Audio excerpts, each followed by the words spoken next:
Good morning and welcome everybody to MidAmerica Outdoors at Jay, Oklahoma. Yesterday, Mother Nature just decided, nope, you guys ain't racing at all today. You're not even hitting the track at all.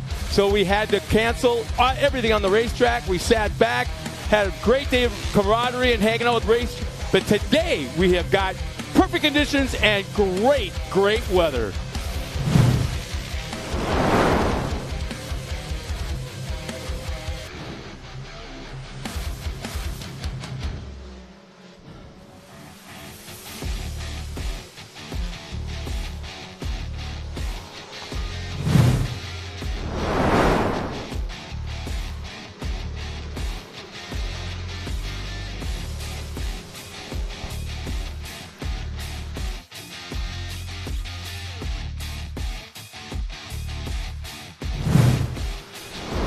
Again, welcome everybody to Jay, Oklahoma, here in northeast part of the state and MidAmerica Outdoors. And what you're seeing right now is finals of the practice here this morning. Perfect track conditions are provided for us because of yesterday's rain. And we were just deluged with just massive amounts of rain. A lot of us sat outside our awnings and in our haulers and just watched it come down all day long. You can see some more cars on the practice track right now. But no, it's provided for us. Great weather today. It's going to be mid 80s or so. Sunny, a little bit of a cloud cover, not much at all, and perfect track conditions. In just a moment, we will be joined by Matt Edmondson, who's right now down at the drivers' meeting, partaking in that, and he'll be up here to join us in just a moment.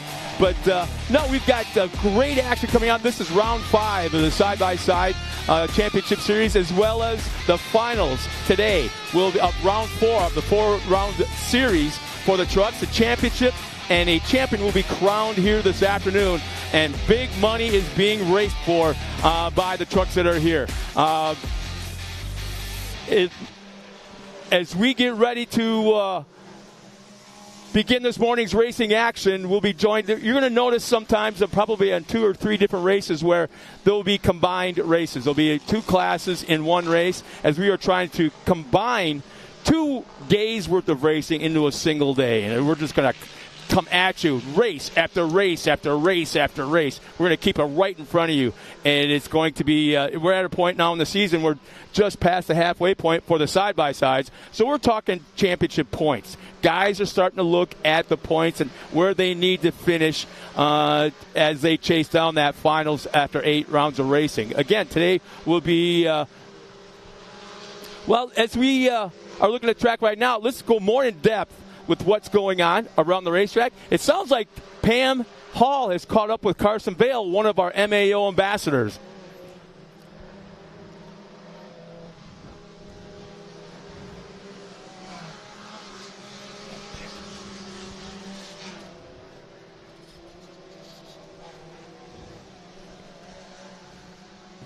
Hey everybody, I'm Pam Hall here with Carson Vale. We're out here at MidAmerica Outdoors for round 5 of the side-by-side championship series. Carson Vale, you race in the Pro NA class.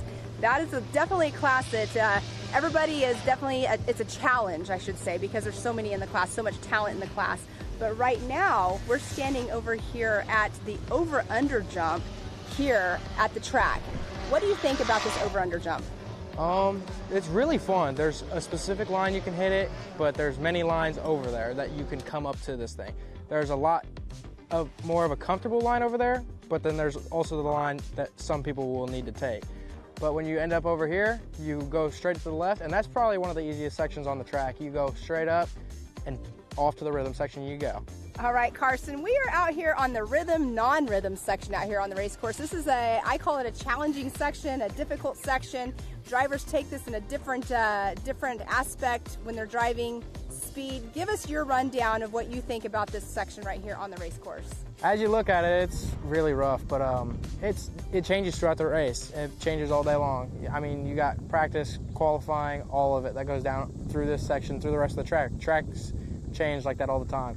But this section's definitely weird because they call it the rhythm section, but there's not very much rhythm to it. You have to carry different amounts of speed through it at all times. There's that first one, And last round at Visions, it was really rough because you could barely hit it at all, or you're landing in the flats. And then the second one and this one are actually really nice. They're not as bad, and they're actually really smooth if you hit them with the right speed. You can go from that end to that end perfect. Okay, now we're out here. Carson, we are in the S-turn section. This is definitely a technical section out here. It's completely different than last year. Last year we had the 80-foot tabletop jump that you guys had to go over. Basically, I call it like a full send jump. But now we're in this other area. Tell me what you think about this section compared to last year's section, now this being so technical. Last year was all about give it the gas. We had a way more open setup out here, which, yes, it was fun, but I feel like what they did this year with the chicane section and all that, it gave us a lot more technicality. It gave us more driver battles, it tightened us up, and it figured out who's the driver out here. Right, because this section is definitely about driving skill, because you're on the gas to get up these hills, but now you have to learn to set up your car for the turns. Yeah, you can be a fast driver all you want in a straight section, but when it comes to turns, the fastest driver in the turns is always going to come out first. Definitely, and you were saying also people are setting up their cars for, you know, different tracks, different sections. Gearing is key, so setup is definitely important out here. But is that something you changed from last year to this year? So last year we were running a lot more open setup. We were running stiffer suspension to have a more comfortable landing off the jumps, and we were running a bigger gearing to have a more top end because there was a lot more breathing room to let your cars have it out here. And this year we've got obviously the hills behind us, and we need lower gearing, and that will help us get more torque to climb the hills. Well, I'm super excited to be out here for round 5 of the Side-by-Side Championship Series. Carsonville, thank you so much for giving us our track preview and our track walk this weekend. Can't wait to see you out on the track. Thank you. Thanks a lot, Pam. And Carson, what a great explanation of what they think, how the track has changed and how everything has been changing almost every round of racing. In fact, back in Memorial Day weekend, we had a major incident happen during one of the races that just struck everybody right in the heart and took our breaths away. And this was a perfect example of how we are such a huge family, all brothers, all sisters. And it involved Rusty Pipes and Lee Knowles. Here's their story and what happened on Memorial Day weekend. Yeah, that's something that we saw a second ago. I'm not sure if everybody at home got to see it, but I want to point this out.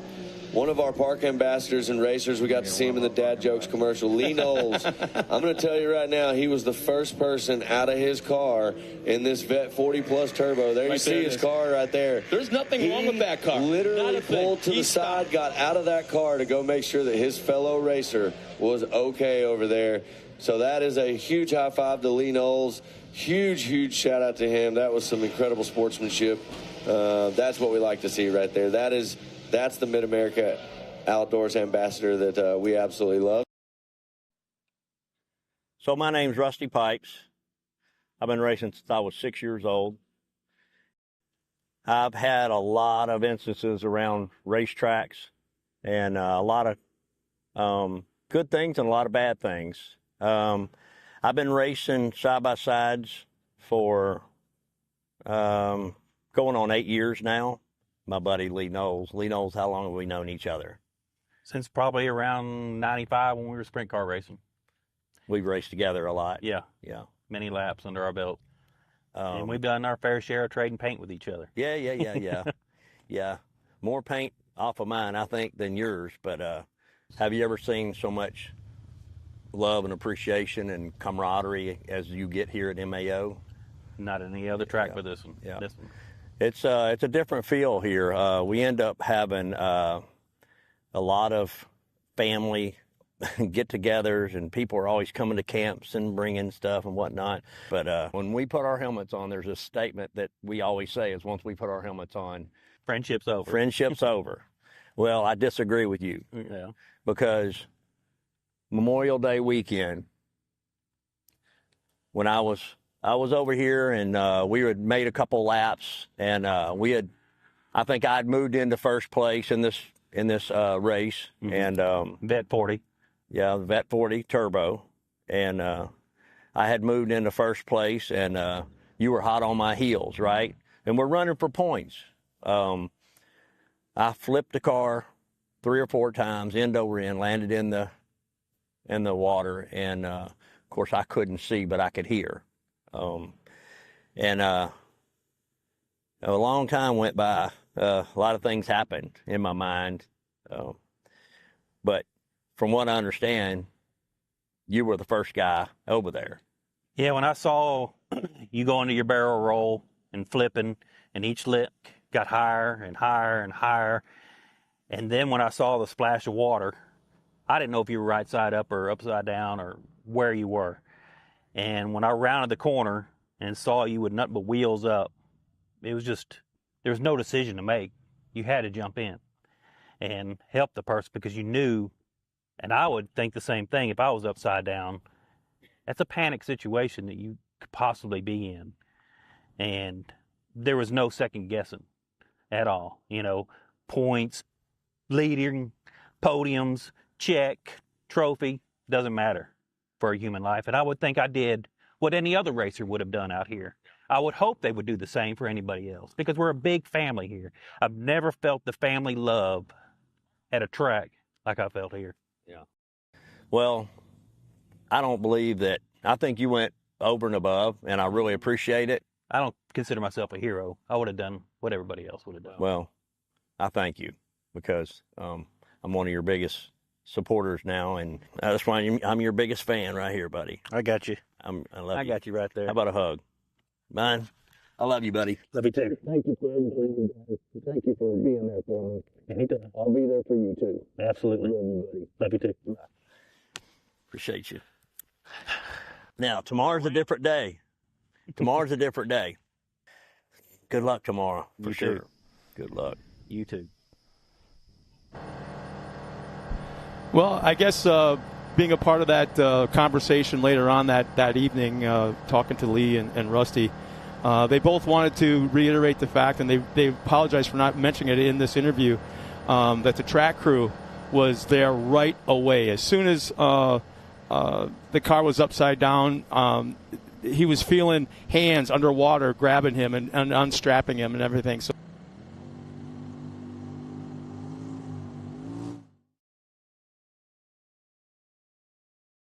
situation. So what could have been a disaster was basically a huge blessing to everybody here at MAO and all the racers and staff.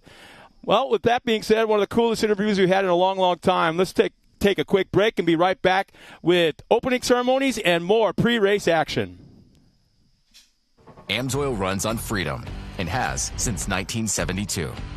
We punish our products firsthand in our world-class laboratories and beyond, because some things can't be learned from a test tube. Run with us.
Ready for any challenge.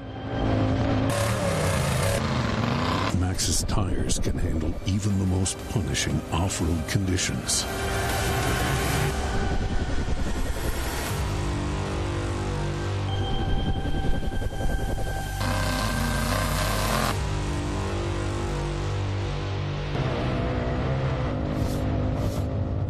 Maxxis tires. Tread victoriously. Speedsport has been America's motorsports authority since 1934. Get news, results, and commentary from the most connected experts in the business, covering all forms of motorsports from flat track to NASCAR and everything in between. Bookmark speedsport.com on your mobile device now, or follow Speed Sport on social. And be sure to subscribe to the Speed Sport Daily. Speed Sport is your one-stop shop for all things racing on 2 wheels and 4.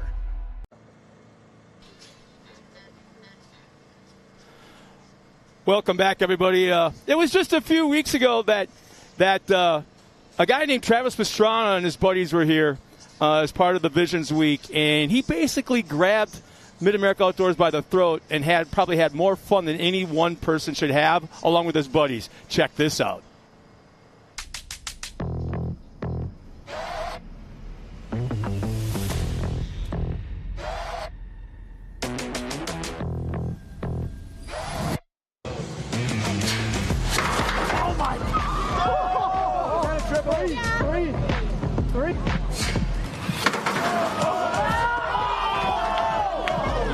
Dead in that chair.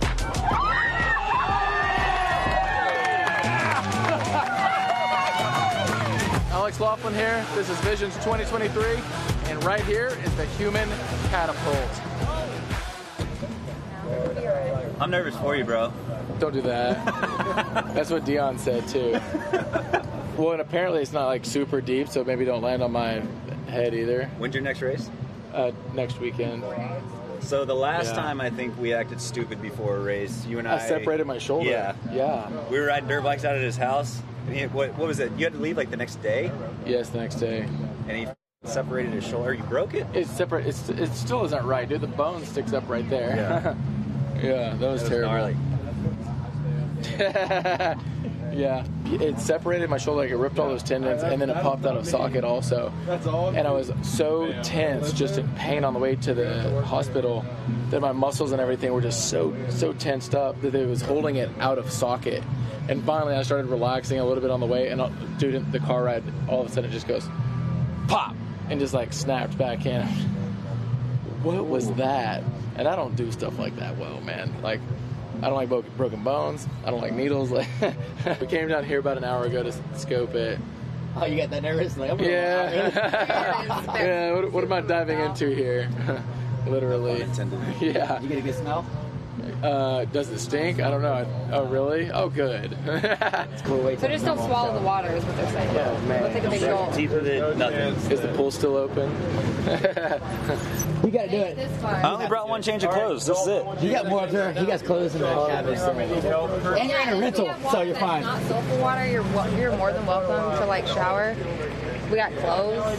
You know, just do it. I'll watch somebody go first, and then I'll make my decision. Are you gonna do it? Yeah. Oh yeah. How you feeling with everybody showing up now? I don't know. It just depends on how everybody else is feeling. That's good. It just slung the belt across the property. Is that staged? Was that the plan? Like, oh shoot. That's exactly what happened to me. Really? I was standing in front of it and it hit me. Oh my! Oh, you're right. You told me that last night. I was like, hey, yeah, right. He's like, yeah, hold on. Yeah. Boom. I was like, what the? See if he can make it to the other side of the pond. You jumping? You doing it? No. No. No. I have to drive tomorrow. Can't drive with a broken back. But Terry, they told me to come here because I'm going to be in the boat paddling. That's why I'm here. I can be like the landing video guy. If Liza does it? No, I'm not. Oh, come on.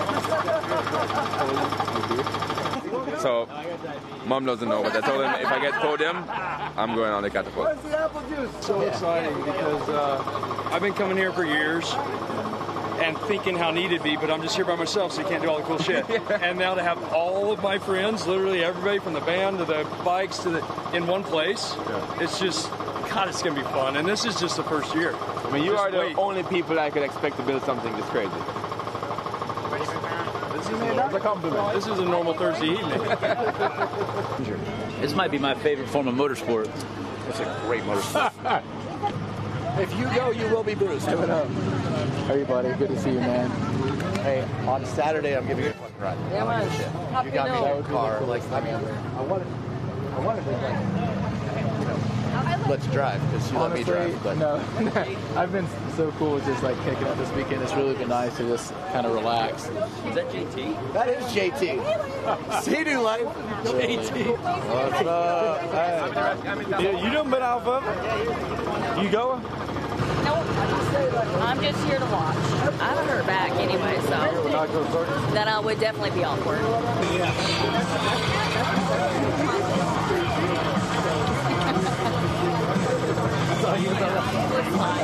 I might do it. All right, let me see this guy go. Yes. Misery. You want to rock, paper, scissors, see who goes first? Yeah, okay. All right. Hang on, is it rock, paper, scissors, shoot? Yeah. So we'll go rock, paper, scissors, shoot. Yeah. Okay. Everybody always goes for scissors first, and you didn't. I'm not everybody. I'm not everybody. All right, well, you just won first place. There you go. I want to see him go first, and then I might go. Me either. Damn it. I've lost at everything today, dude. We did that freaking flip cup. We lost. We lost at cornhole. We lost at beer pong. Oh, you did the triathlon? Yeah. This is not in my cards. How much air do we need? Terry, is that like a lot of air? How much air are you going for? I thought you were supposed to do it. Not yet. Yes, he is. He was on his way down. Right now, right? You're on. You're on there. No, right now it's pro. Honestly, I haven't.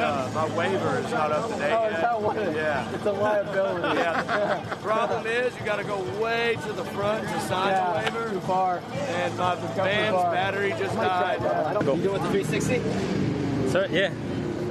Nice. I already lost one in there the first time. This might be the second. Yeah. Got to do a flop. I don't think I can get two, but I'm going to tuck and see what happens. I'm actually like 100% sure it won't work, so probably like one and just over a half. You look really athletic. Does everyone that doesn't have me on camera want to go first? That's the thing. I mean, I don't know how to. I don't know. I've never seen a person launch off of a machine. So Harris has already pushed me into the mud. I got over there and you're screwed now. You're like you can do anything you want. We've done a lot of cameras. Now get a well bit of belly flop. So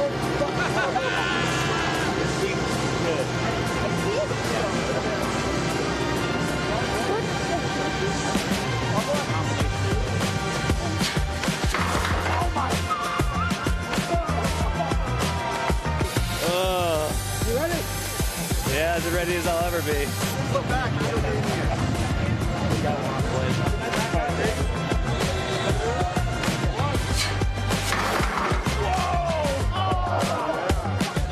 You're up. Try not to flip. So sit like we did, backwards. Now, if you try to flip, stay tough. You don't do two. You want to do a double? Exactly. Here we got one. Don't tough. Don't do anything.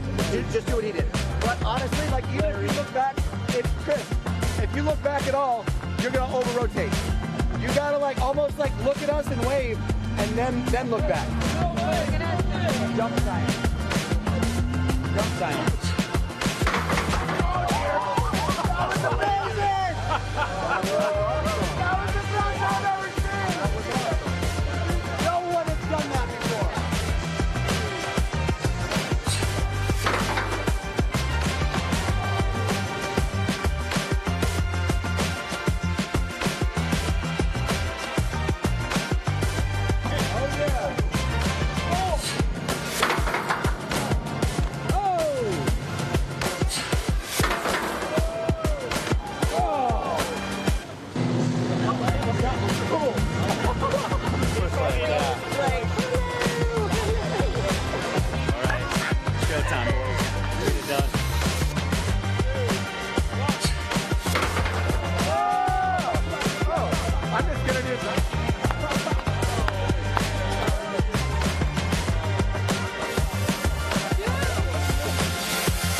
Laughlin here. This is Visions 2023, and right here is the human catapult. Yeah, that was gnarly, dude. Hey, do you have any pointers? Pointers? That was fine. Any pointers? Huh? Like best case scenario. Yeah, man. Whenever I hit the water, you hit it hard. Yeah. No pressure.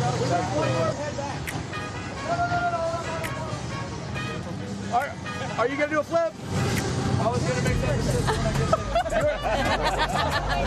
You have to do a flip. So just be prepared to on the front. You gotta actually kind of try a little bit. you're doing a flip. If you don't, you're going to do a belly flop. His heart rate is probably 200.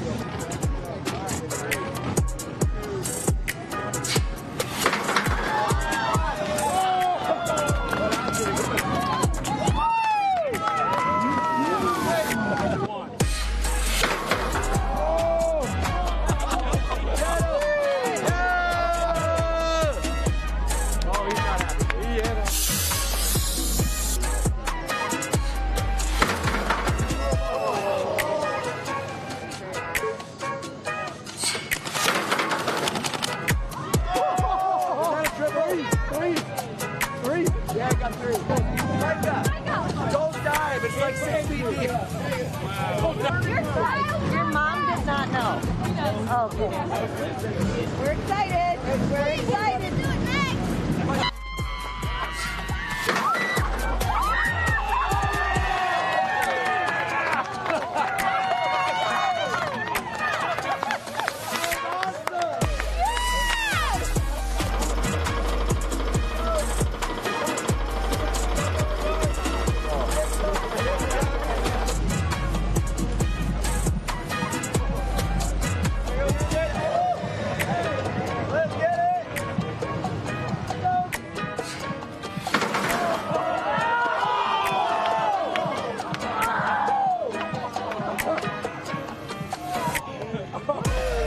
Where did y'all see those snapping turtles earlier? I heard they're like this big. With a mouth like that.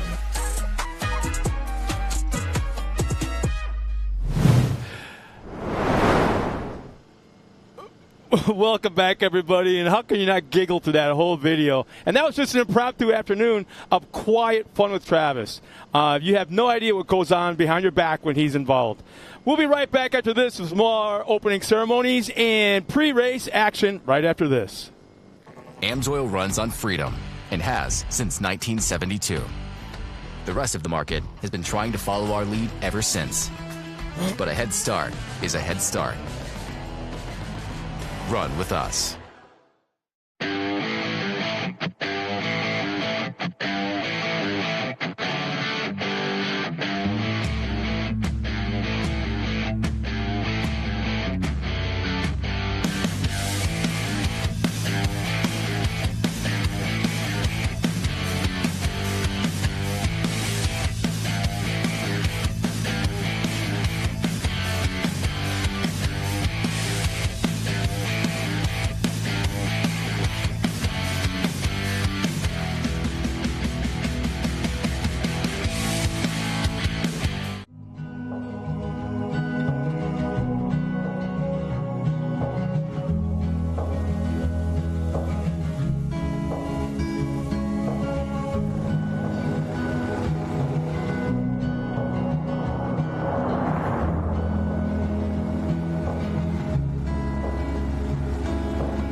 Welcome back, everybody. As you can see right now, I'm joined by somebody that really doesn't need to be introduced. This guy is known all across this park. Joey Beck, welcome back to MidAmerica Outdoors. And we can't begin our racing action this afternoon without you and our opening invocation. Well, thank you, Scott. It's an honor to be up here. If everybody would please, if you're here in this facility or at home, if you'll bow your heads as we go to the Lord in prayer and ask for safety and protection. Lord, thank you. We are just thankful to be in this moment, in this time, and in this place. Lord, for people who are watching from all over the world, we hope that you just guide and direct our lives each and every day. And as you've brought people into this moment, into this sport, and into this family, this off-road family, Lord, we just thank you for putting the time in together and just knowing that your plan is always perfect. As these people come out on this track today and these racers go to do battle, we just ask that you ride with them. Have your hands on their hands, sitting on the steering wheel as they race around this track. Let everybody carry sportsmanship with high regard today, Lord. Let them always just know that you're with them and put a hedge of protection around them and each person in this place. Lord, and if they're watching at home, we just hope that they always know that you are always with them every step of their journey, Lord. We just thank you for one possibility to live in this country, Lord, and what it means to be an American. And Lord, we just thank you for all of the blessings in life. In Jesus' name we pray. Amen. Amen. Thank you so much, Joey. Now, ladies and gentlemen, as we watch that flag, right now, please, everyone rise.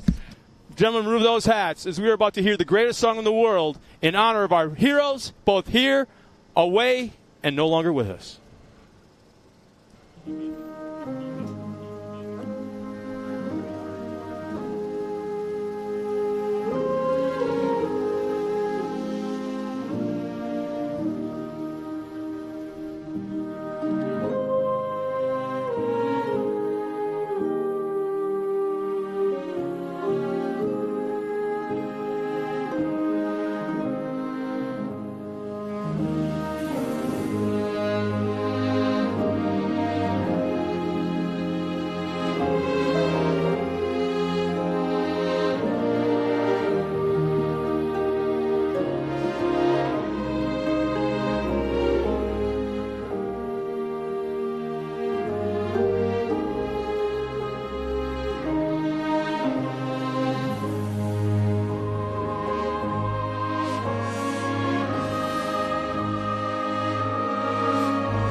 Well, welcome back, everybody. What a great opening ceremony. Thank you to Joey Beck. And our national anthem, obviously, is we can't start a day of racing without playing the greatest song in the world. And right now, finally, from the drivers' meeting, I'm joined once again by Matt Edmondson. It's good to have you back up here. I'm getting nervous. I thought I might have to do this by myself, man. Hey, we move fast down there. We got it done. We got up here, and I'm happy to be back. Round 5 action. I'm so pumped to be here with you, Scott. You got I'm ready to go racing today. It's such a great day. Talk about what happened, what's going down at the drivers' meeting.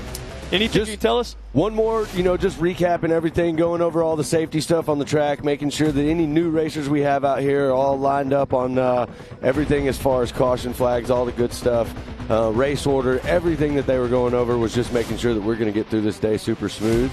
And everybody's going to have a great day of racing. Everybody's pumped. It was so cool. There was lots of high energy in the drivers' meeting. And could you tell? Are you getting the feeling that we're just past the halfway point of the season for the side-by-sides, and this is a championship round for the pro lights? Yeah. Are you getting that feeling down there? You know what? I think it's definitely tightened up. Last night we were getting to talk to some of the guys. Yesterday we had some weather, and so, it gave us some time to run around in the pits and visit with everybody. And you can definitely tell that it's getting serious now, right? Points are, it's important, right? We're getting down to the end of the series. Championships will be coming up before we get too far ahead of ourselves here. But Everybody is working, and everybody's cars are dialed, and we're going to get to see some good racing today. And I think there's some major goals that are set by some of these guys. Last night we're going to get to see the youth coming up. I had a great conversation with Declan Shields' dad and Coach St. Peter's dad. I saw that. I was watching that. They were talking about the rivalry there, and it's pretty cool to see that. But what's even cooler is just the fact that, like, it's this family of racers here at MAO, and they all get together and hang out, but as soon as they line up, they're like, hey, it's race time. So what I noticed last night, just walking around like you were doing, that there's a lot of trash talking. I mean, it's fun. It's fun trash talk. Yeah, exactly. And there's one guy's writing with a Sharpie, writing the back fender of the other guy, and that kind of stuff going on. And it just, now that we're past Visions, I mean, everyone was dead serious. This is a long week of racing. A lot is going on. Right. We want to stay focused. All of a sudden, it's like the cloud has been lifted from Visions. Even though it was a great weekend, it was a hell of a great time. Now it's like everyone's kind of breathed and like, okay, let's get back to racing again. Yeah, they're definitely focused again. Visions, like you said, is a big event, a lot going on in a week. And everybody's got to, kind of work through all the things and get ready to go racing, and here today it's really just about these guys and the short course and the trucks. Truck championship, like you said, is today. So yeah, it's back. The focus today is short course. So if you're at home watching right now, everybody's going to get a good show. I'm excited. Well, I want to ask you once again, I've been kind of getting on you a little bit every now and then about you, and you might be the dad racing next year. Yeah. Any starting to talk about cars for next year for your little guy? Oh, yeah, absolutely. We're talking about it, but right now, as you see on the screen, we are about ready to go racing. We got all the cars lined up right there, and we are starting it out this morning with Amateur NA. So this is going to be a fun one right here. Track looks good right now, Scott. We got some weather yesterday, and that was a big concern. We kind of pumped the brakes a little bit on yesterday and got everything going. And now we were sitting here just a second ago, me and Joey were talking about the track and just what it looks like, and it looks primo right now. The dirt looks really good. Practice went really well, and I think these guys cut the track in pretty solid. So, yeah, there's not even a bit of dust to be held anywhere on this racetrack. It's right now probably, I'd say in one race after this, it will be absolutely perfect. Yeah, exactly. There we go. We see them on the line right there. There is the MAO Racing starting line, and here they come. Looks like we got one car. There we go. Got them going right there. So here's our lineup real quick. We've got Ryder Van Beekem, the 64. Josie Watkins out there in the 237. TJ Sowers is Colin, where'd we go? We got Creighton Jordan, TJ Sowers, Colin Greenfield, Nick Slinkard, Doug Summers, Rowdy Speaks, Dan Holm, Ashley Rowden, Annie Schroeder, Randy Holmes, and Chance Bowden are out there taking the green flag. So we're underway, just like Matt had said. First race of the weekend. And it's Amateur NA. Yeah. I'm sorry. And check it out there. You see him going around that back section, the big sweeper back there by the pond. You see some of that water on the track right now. And there we are on board with our leader. That was like Ryder Van Beekem leading the way right now. Josie Watkins is in second, and there's TJ Sewers running in the third position right there. Starting the day off, Amateur NA, looking good out there. Ryder Van Beekem, no stranger to the front. He's had a great season this year. He's always up there, looking very sharp in that 64 machine. Yeah, they tow all the way out here from the Phoenix, Arizona area, drive right through that heat. 125 degrees it was it's pretty bad driving here for them. It's pretty bad. I'm from Texas, and I can definitely tell you that we're not far from that number in Texas right now. And it's nice to come up here to Oklahoma and get a little bit cooler temps. How the hell do you know how hot it is? Because you're always on the water. Hey, man, it's so hot that the lake is bathwater. So. Oh, really? Ryder Van Beekem still charging. No changes there at the front. Josie Watkins, that 237 machine, running in second. And it looks like the 101, the 417, that Severs and Jordan are battling it out for third and fourth right here. Yeah, top two cars have actually gapped quite a bit down to third and fourth.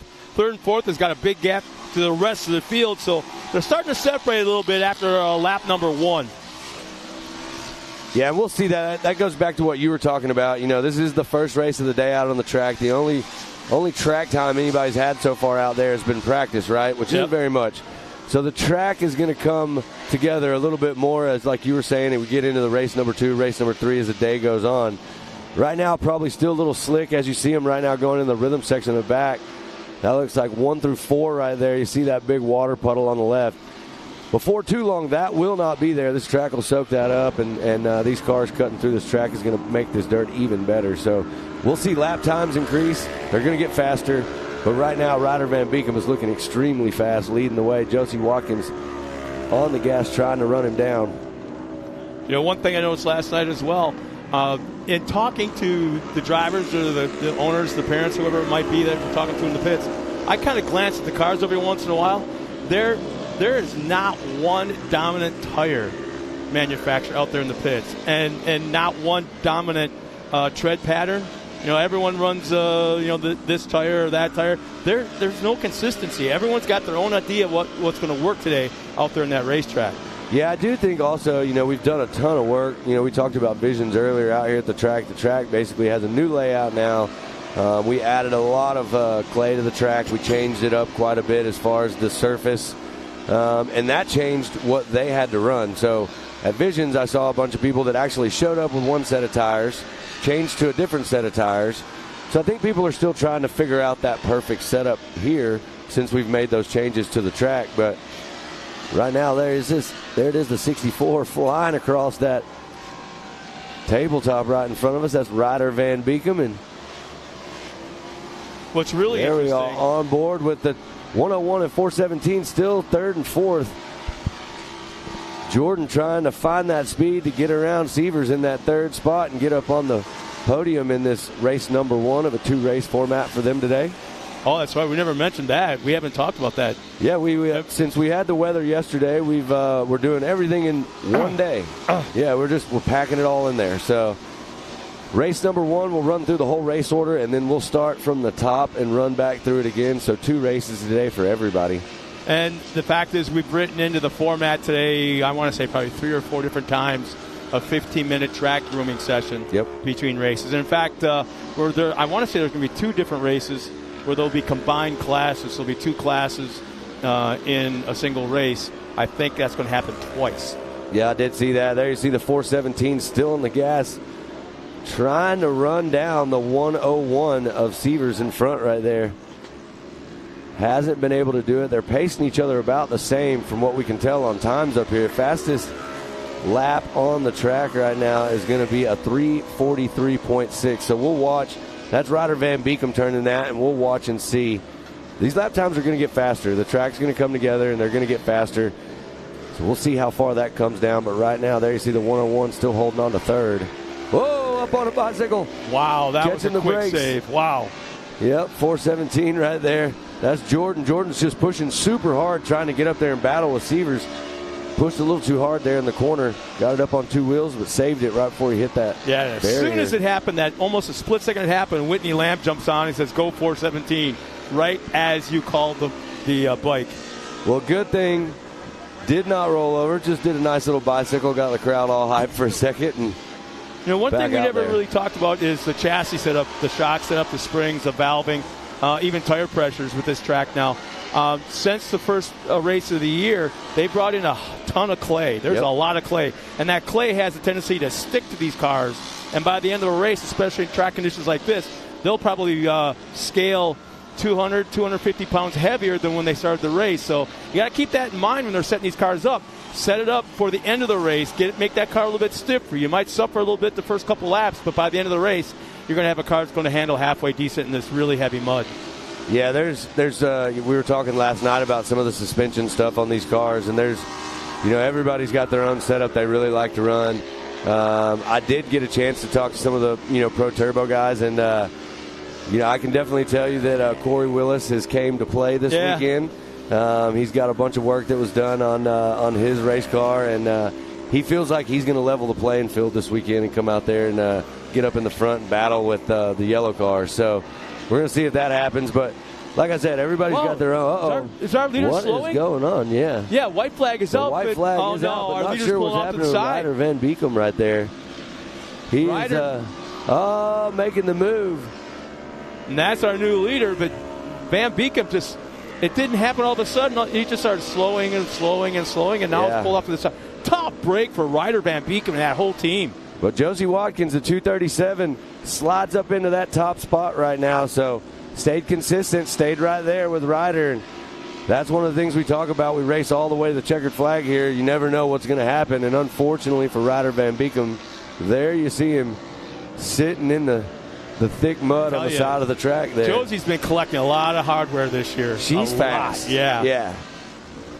And here comes a checkered flag for the 237. Josie Watkins flying right there. Nice. That is a big win to start the day. That's got to be a big confidence booster. We'll see Josie Watkins in a few other races, I'm sure. Josie, all these drivers out here, you don't be surprised if you see them in 2 or 3 classes. You know, they're all over the place. So TJ will cross the line in second. Crichton Jordan will cross the line, rounding out that final podium spot. But I think right now we need to talk, really emphasize how great this is for Josie. Yeah, that was awesome right there. It looks like there you see the 211, I believe. That's Doug Summers coming across in the 5th spot. So Josie Watkins, TJ Sievers, Crichton Jordan 1, 2, and 3, Nick Slinkard, Doug Summers, rounding out your top 5 in amateur NA. Race number 1, that was a good one. Didn't take long, what at all? Not at all. Still some drivers out there on the track. Still some battling left to do right here. This is like glancing around the racetrack. That was like Dan Holm right there, I believe, coming across in the Honda. Track held up very well after this first race. Rowdy Speaks, yeah, right there. Big shout out to all of our crew working out there, our flaggers and medical staff, track crew, all of them. Man, these guys put in the work today, and especially when we condense it all in. And there you see Van Beekham getting hooked up by that crew we're talking about right there. So big shout out to them and all they do. We talked about how much that mud weighs. Well, I guarantee you those dudes' shoes right now are a little heavy. Heavy, and they're probably about 3 inches taller than they were this morning. He's got Ronald McDonald mud shoes on right now. What a beautiful shot of our racetrack in the background. There's our amateur NA results, courtesy of Handy. Josie Watkins, once again, will take the win. TJ Sievers will second. Crichton Jordan will round out the podium with Nick Slinkard fourth. Fifth, Doug Summers. Colin Greenfield, sixth. Dan Holmes, seventh. Rowdy Speaks, eighth. Annie Schroeder, ninth. And rounding out the top 10 is Ryder Van Beekham with, actually he's in 11th, Ashley Rowden. And Randy Holmes will round out the field of amateur NA.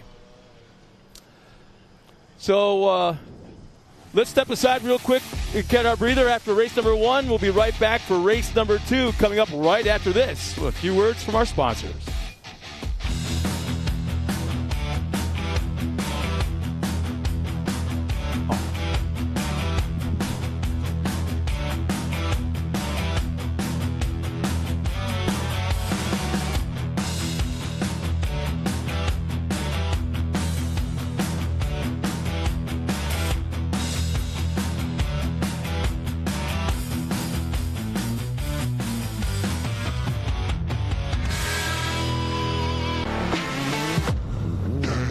Lightweight, agile, and strong, the Pitbull is perfect for the job. The Pitbull is the first and only lift that can be used in the pits and in your garage. Elevate your racing with a Handy.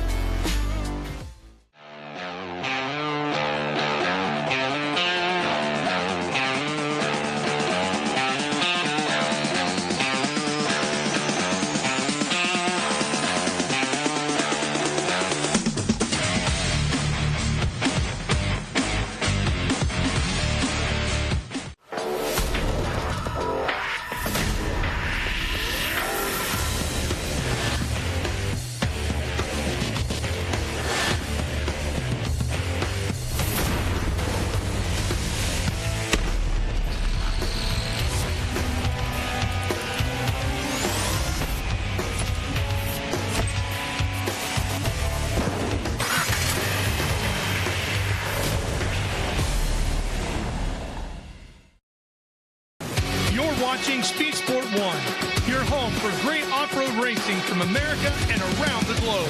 Woo-hoo-hoo! From Ultra 4 to rallies. These guys are fighting for the lead. It seems very aggressive. Short course to desert race. Great move there. He is so fast. Whether on 2 wheels or 4, Speed Sport 1 has the off-road action you crave.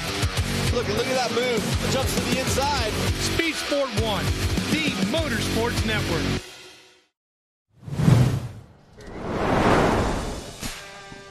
Welcome back, everybody. Once again, I'm Scott Rain, joined along with Matt Edmondson. Man, you've been spending a lot of time off the racetrack lately as compared to being at the racetrack. Well, you mentioned it earlier. It's not cool. It's very hot. So, yeah, we've been on the water quite a bit and doing a bunch of stuff around that.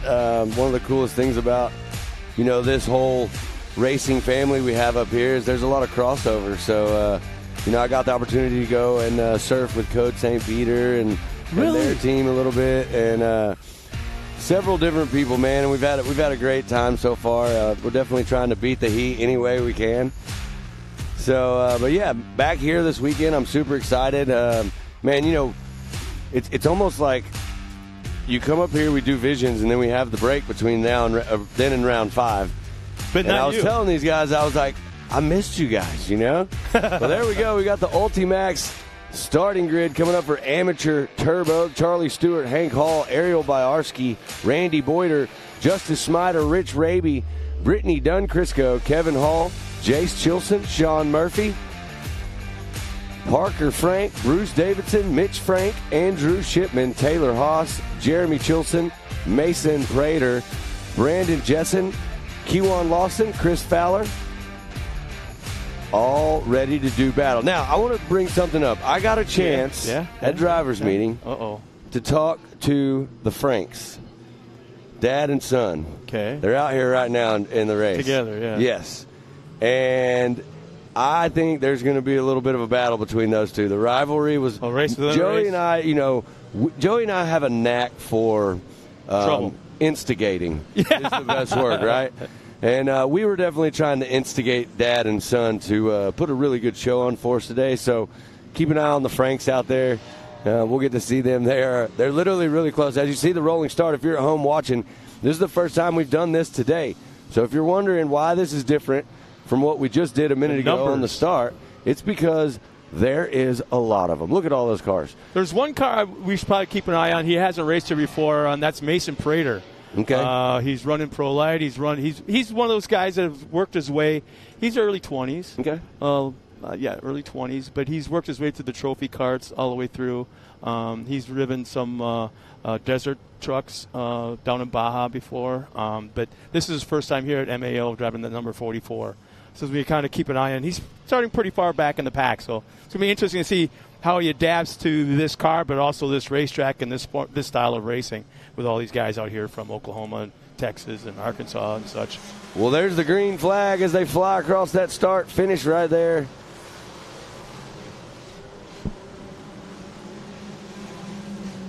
We'll get a reading. Look at all the cars out here battling. So we're watching to see who's it going to be right here in Amateur Turbo race number 2. There you see him going over that over and under up the hill. And it looks like Hank Hall and Boyder out front right now battling it out.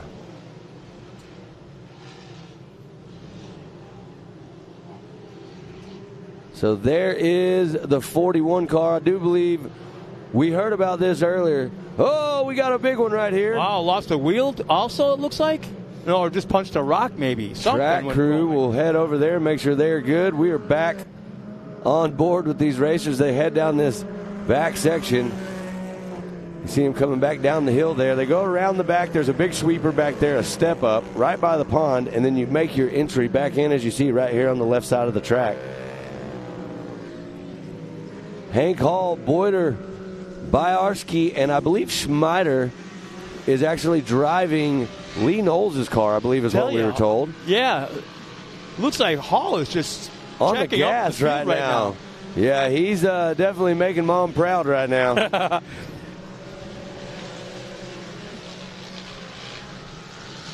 Yeah, that's pretty cool. You know, one of the things about our leader, he is recently enrolled in the KOH rookie program.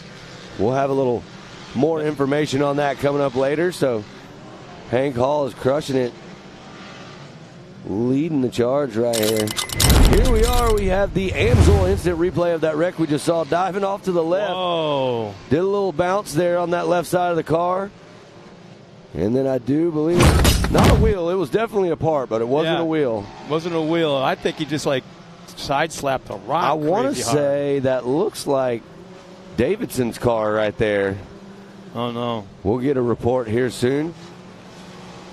Back up towards the front. There you see the Ride Epic machine. Diving to the inside, looking for a line right now.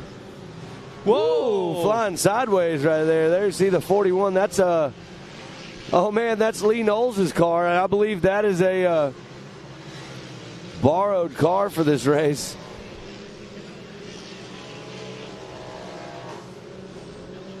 It looks like a yellow is way up in the backside of the course. That far down at the end of the unrhythm section.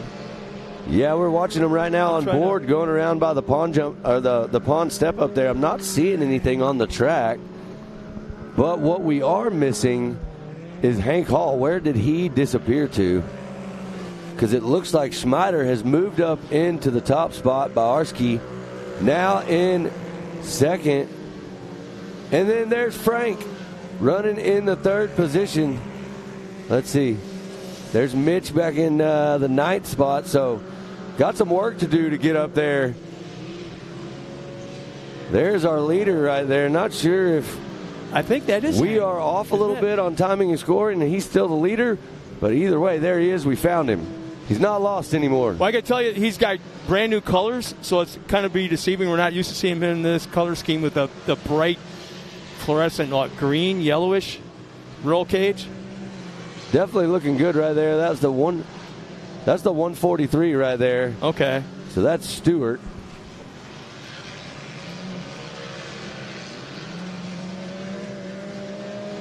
Amateur Turbo, they're all over the place. We're trying to figure. So Charlie Stewart, Schmider, and Bawarski.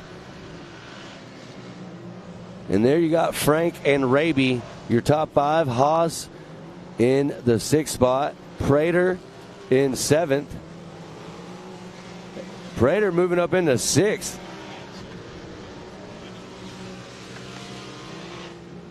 Flying over the over and under right there. That is one cool section of the track we got to see at Visions.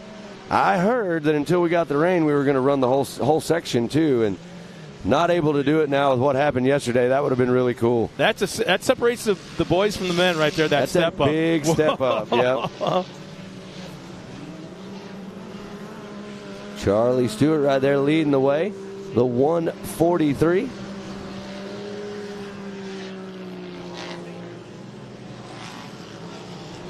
Yeah, I can't see Hank Hall anywhere. Not sure what happened. We're still trying to figure out if he had an issue with his car. We see the track crew out there working. We are getting word from his spotters that they're trying to get us an update and let us know exactly what's going on. But a good race right now for the 143 right there. Out in front, leading the way.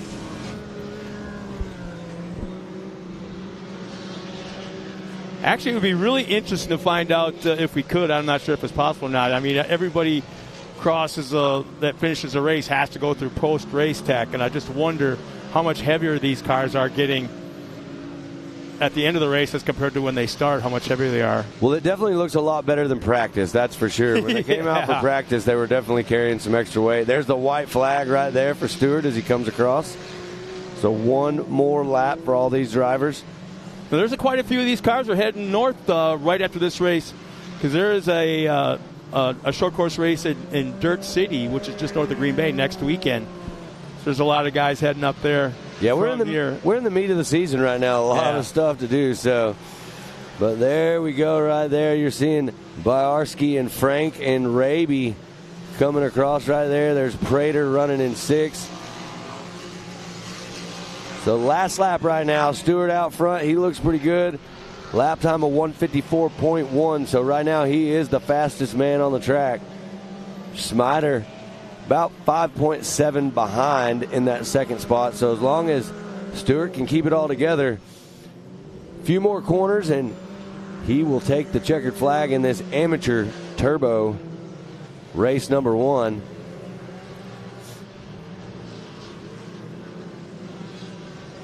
Well, it sounds like we got an update from Hank Hall, and it sounds like he had some sort of a fuel issue. Fuel actually was sprayed in the car, so very smart move by Hank Hall. Pulled off the track, shut the car off to keep anything from happening. So you know where the source is. You don't know where the source is. You don't want to start a fire. You want to be safe as possible. All these drivers are wearing fire suits and all the protective gear in the car. But very, very smart thinking by Hank Hall right there to pull off the track, get that car shut off. Bummer for him. We'll see him in race number 2. Hank's a strong competitor, so I don't imagine he will be too far from the back. He's second in points right now, so definitely see him back out there in the next race. I'm sure they'll get that fixed and get some battling going on. Not the way you want to do it in race number 1. I know they're going to the beach right after this, and they're looking for a big celebration. So yeah, speaking of, there's checkered flags. Our winner crosses the line. Stewart, yeah. Big win, big confidence booster for the day right there. It's always nice when you can come out there in race number 1. So it looks like getting a little wonky up there, yep. Yeah, Mason Prater, that young driver I told you about at the beginning of the race, he's moved his way up from, I think he started 14th, now running in that 6th spot, so not a bad run by him. All the way to the end. So we kept him pretty close right there. There's Brittany Dunn-Crisco in the Good Boy Vodka car.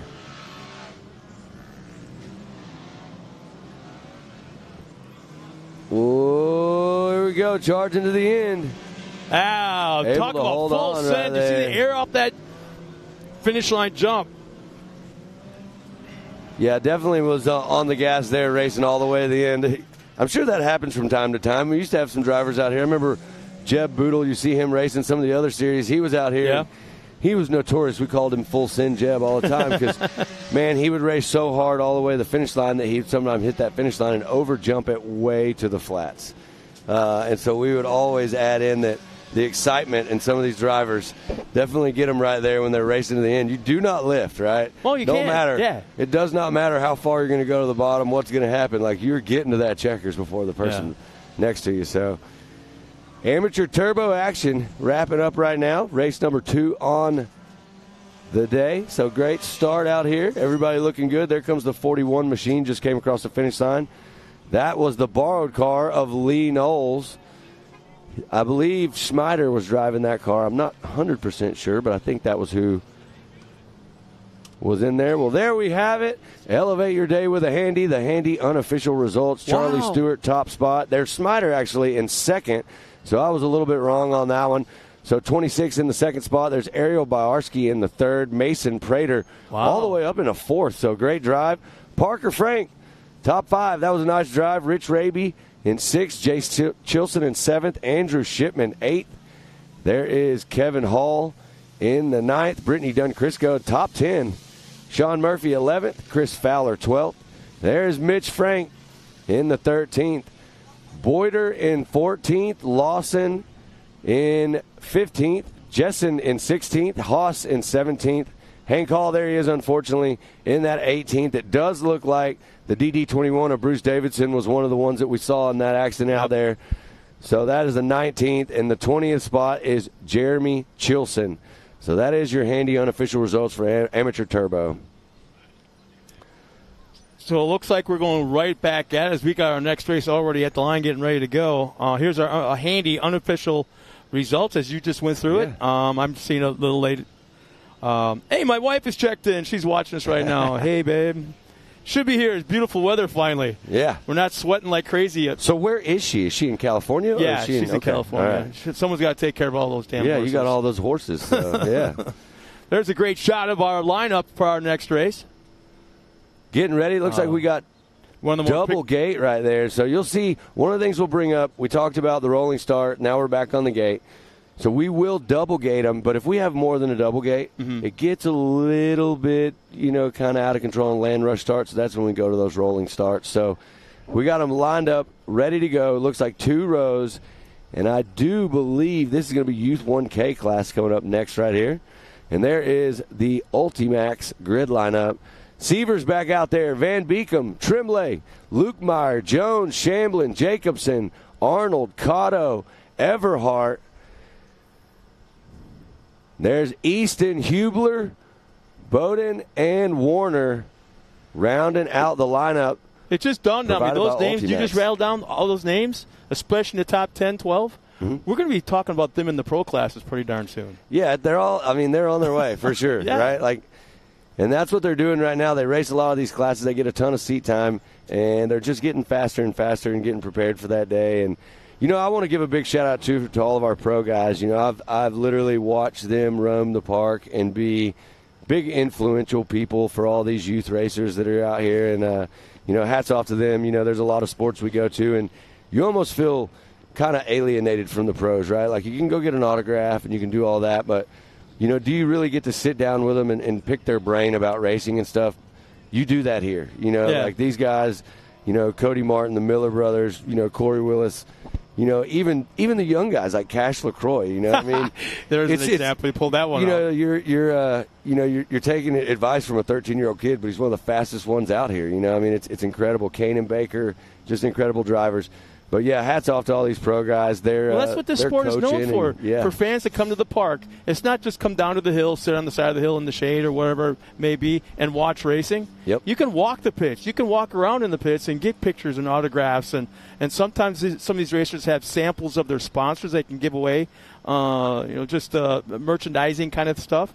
But, this is a totally fan-accessible sport. Yep. You can walk. It's not NHRA. It's not NASCAR. You can walk right up to these guys. And in our sport, the names you had mentioned, the pro classes, they are the best in the world at this. That's right. It's no different than John Force and drag racing, as compared to some of these guys out there in pro turbo. So that's what I love about this sport. I see little kids all kind of Huck Finn and kind of Tom Sawyer kind of kicking their own shucks, and they walk up there all shy like, and next thing you know, they're just beaming with a picture and an autograph for their favorite driver. And how cool is that? Well, there's no doubt about it. Most everybody out here, especially these pro guys, if you follow them on social media, they are typically always up to some sort of shenanigans. The kids in the park, they absolutely love to come hang out with all of us and all of them, and because they know we're always going to be doing something to pick on each other and make some funny content. Here's an example. Last night I was doing a big interview or feature piece on Kanan Baker, and Kanan Baker and Anderson, Luke Anderson, are good friends. Mm-hmm. Well, Luke Anderson's 12? Somewhere around there. He's pretty young. Something like that. Well, right in the middle of the interview, I had on camera, everything was live, going with Kanan Baker. Here comes Luke in the background with a big old boombox on his shoulder, cranking, some rap song, and he's just kind of bopping his head, walking by in the background, turns around, goes back the other way. And we just kept on rolling with it. I mean, it was a perfect moment. And Kanan's laughing. It was just so much fun going back in the pit area like that. Yeah, Luke's a character. We'll see him coming up here in just a bit, and in some of the youth races that are coming up. But, man, the kid brings joy to everybody out here. Every time I see him, he's smiling. He gives me a high five. Joey and I got a picture with a lot of the youth drivers this morning with Carson Hill and the Singletons and all of them. We jumped in there. And, man, that's what we're here for, right? We're here for the kids next year. I've got a little man. He'll be out here. We talk about it a lot, and I'm super excited for that. But ultimately, it's the smartest thing for us to do because it's job security. We got to make sure that these little kids are all coached up and ready to go and enjoying racing because they are the future of our sport. They're going to be the ones. And, whoa, there we go. So it looks like we got a green flag. Caught us off guard right there. But they are on the track. How about that? Side by side yet. Van Beekem picking up right where you left off. Hopefully can keep the car together this time, even though it's a different car. Yep. But, they're hightailing it down that back straightaway into the back section. Youth 1K. Van Beekem, Tremblay, Cotto, Everhart, Lukemeyer up front and battling. There you see that patriotic look on that car. We got a lot of drivers out here that like to run that very patriotic, fly the colors. They've got the flag on there, and it looks so good running around this track out here. The kids here get it. Yep, they definitely get what do. it's all about. I'm pretty sure the Van Beekems were the one that on 4th of July won most patriotic pits. Yeah, yeah, exactly. They went all out. Yeah, Robert on was the gas. proud about that. Looks like Tremblay running in that third spot, actually. So we'll get an update. There's Van Beekem, Tremblay, and I believe that's Van Beekem, Cotto, and Tremblay is actually the order that we're seeing out there. There's the 101 leading the way. the 64. So Van Beekem actually trying to make the move right there on the inside. He's going to do it again right here. Look, he's going to dive underneath. Yeah, he knows how to use that momentum, go high up on the side, and then just shoot down. He knows he's not going to get the advantage until he gets to the bottom of the hill, though. Right here, he'll go to the inside. Speed, still nothing quite there yet. Yeah, you can obviously see right here that the 101 is just holding on, trying to hold off that 64 machine. Van Beekem looking really fast on the track right now. He just can't find a spot to make the pass. He's been inside, outside, almost every corner, trying to find that hole, and it just isn't there. Well, the one thing I can say is that he's got track time, right? He already knows this, and we can see what he's doing right now. He's trying to find a spot where he can set up that driver in front of him, try to go outside, dive in, but so far hasn't been able to find that spot. So the driver in first, which is Sievers, the 101 of Sievers, has also been out there. That's why they're battling so hard. Both of these drivers have already raced to race. Are familiar, yeah. Yeah, they know where the track's fast. They know what to avoid. Well, and we often talk about this because it's not a matter of a drag race into the corner. You just don't have the power differential between one car and another to make drag race. You have to carry that speed momentum, plan the pass 3 or 4 turns before you get there. Well, there you see the 101, the 64. That is the battle we're watching right now. That is Sievers and Van Beekem charging. There is Tremblay running in third spot on the gas right now. Tremblay is always a very fast competitor, no stranger to the front of the pack. But here we are back up front with the battle. Sievers able to hold on to it right now, but Van Beekem is right there and ready to strike, so he's just looking for that opportunity. He's going to have to get closer. He was right on the rear bumper of the 101.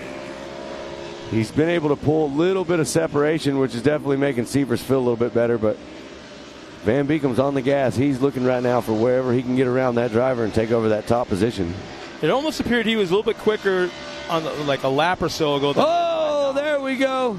That is not what we wanted to see, but pushing super hard right there. Van Beekem hooked up in the corner. Yeah, he was working that thing right front wheel, smoking there. Did he land back on his wheels, though? No, he's on his side right there. Oh, there it is. Okay. 101 right here. Now has quite a bit of breathing room, and that will bump. Yeah, that Tremblay up into the second position.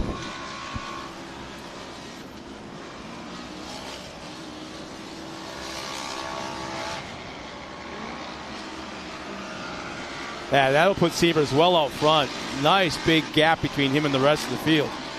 Yeah, as long as Sievers keeps running the race he's ran, this is his race. Here we have an Amsoil instant replay of that. There you see Van Beekem coming down the hill. He tries to dive underneath.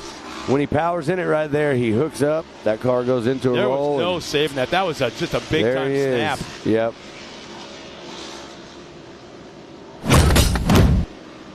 So, man, what a bummer right there. We'll see Van Beekem back out here, though. He was pushing super hard trying to get in that position.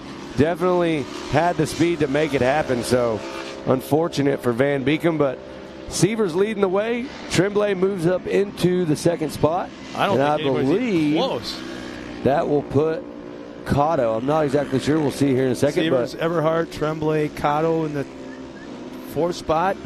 Jones, fifth. Easton, Jacobson, Lukemire, Warner, Hubler, Shamblin, Bowden, Arnold, and obviously Van Beekem in that last spot. Well, there you can see the track is really coming together. The 101 out front right there. A lot of dirt you see on the bottom of that car, but not as much as we've seen in the earlier races. So as we've talked about, as these races go on, the track conditions are just going to get better and better and better. You can already see where it's starting to tack up really good in those corners. That is exactly what you saw with Van Beekem right there. Tire hooked up and took a roll. If you're watching at home right now and you're wondering why that driver, the 101, slowed down so much, there you see the local caution on the track. Our drivers out here, safety's top priorities, our drivers will slow down to a caution speed. They cannot advance a position, and they will go very carefully through that caution zone and then back underway. I got to throw it out to Sievers. He did it the exact perfect way to that yellow zone. Well, you can't see it right now from this angle we're watching with the camera chasing Sievers, but I got a chance to glance over there, and Tremblay was able to make up some ground. A lot of that probably due to the caution, but let's see what he can do. That's a no-no. They got the big old hand slap last night in the driver's meeting. Well, do not make up ground in the yellow zone area. Yeah, I don't think he made up actual ground in the yellow zone area. I think because it was a local caution, he was able to run a little bit quicker all the way up to the caution, and then he was able to catch a little bit of ground that way. He didn't actually move any ground during the caution, I don't believe. But there you see the 101 still leading the way, looking for a checkers in this Youth 1K class.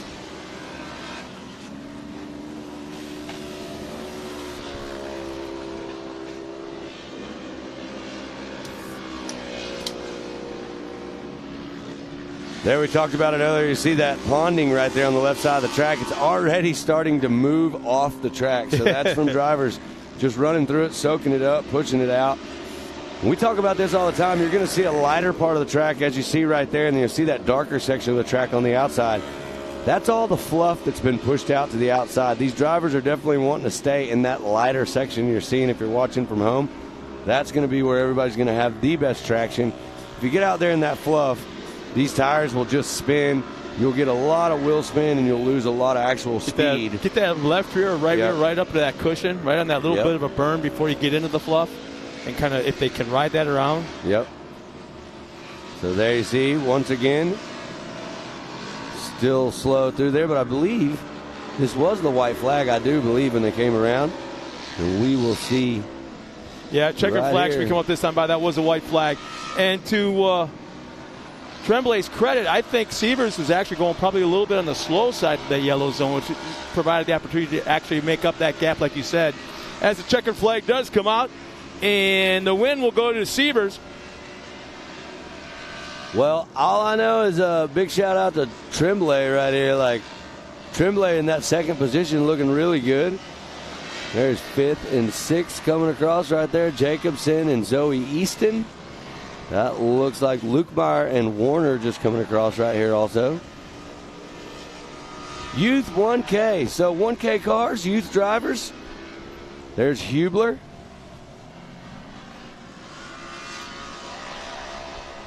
Yeah, they're pretty much gapped out from here on back.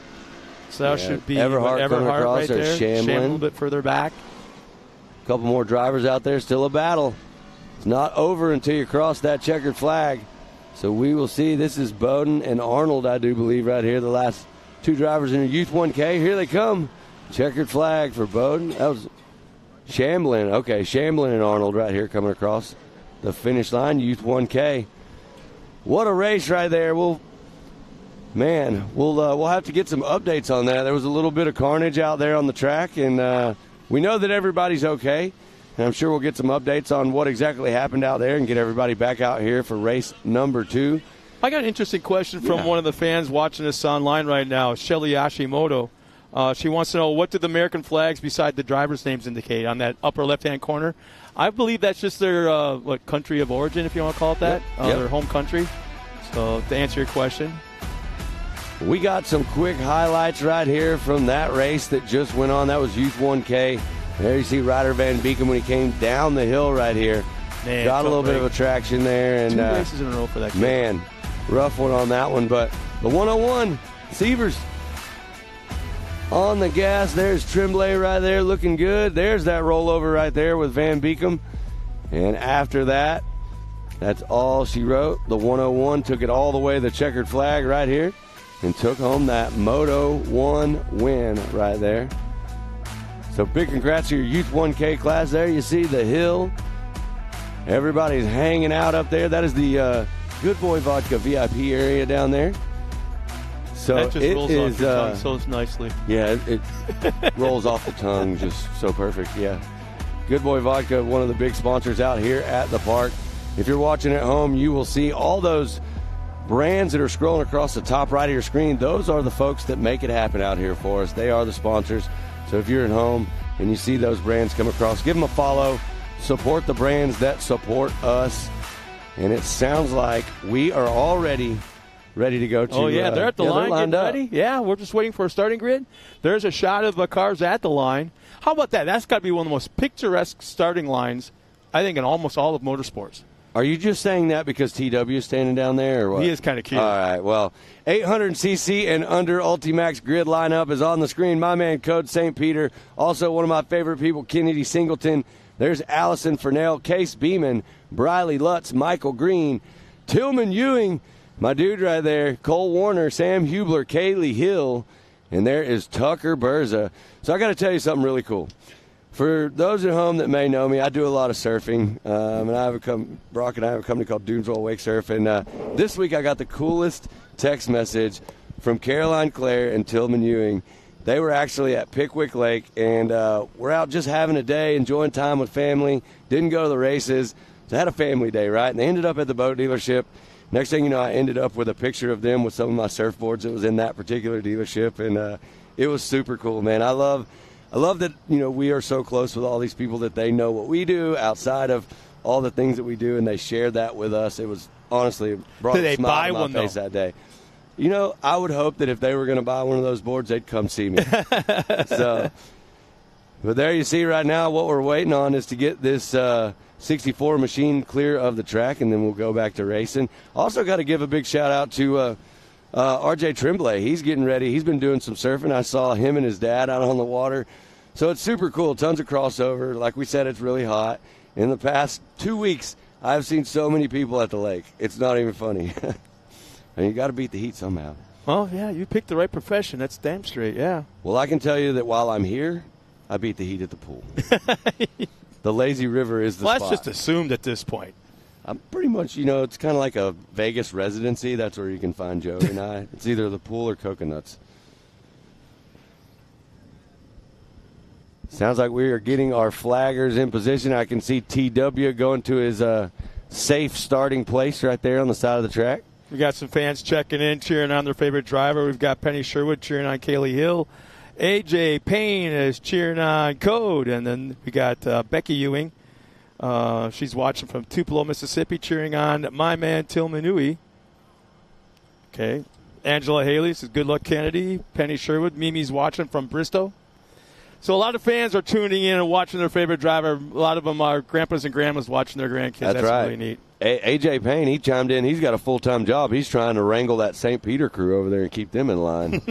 It's really the big one that I worry about the most. Green flag, here we go.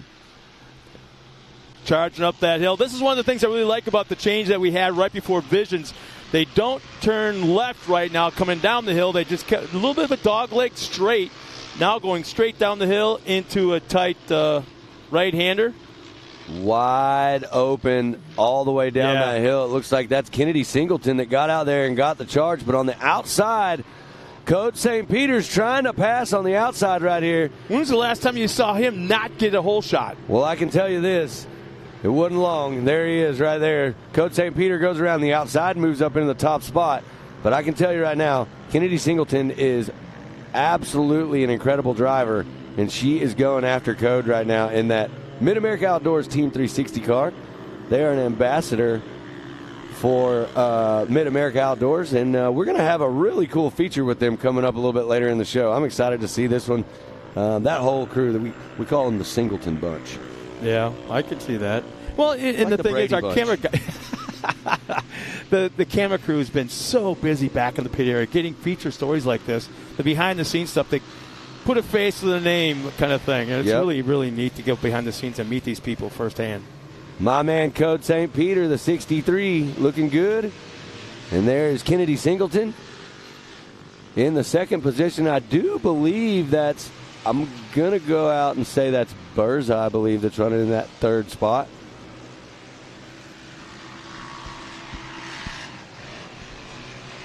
Kennedy tightening up the gap a little bit on Code, so Code got that car. Looked like he might have had a little bit of an issue right there. Not sure, but she was able to close the gap a little bit. But then coming around that corner, Code just laid the hammer down and took off right there. So we'll see. They got a battle on their hands, 1 and 2. There it is, Code St. Peter. There is Kennedy Singleton.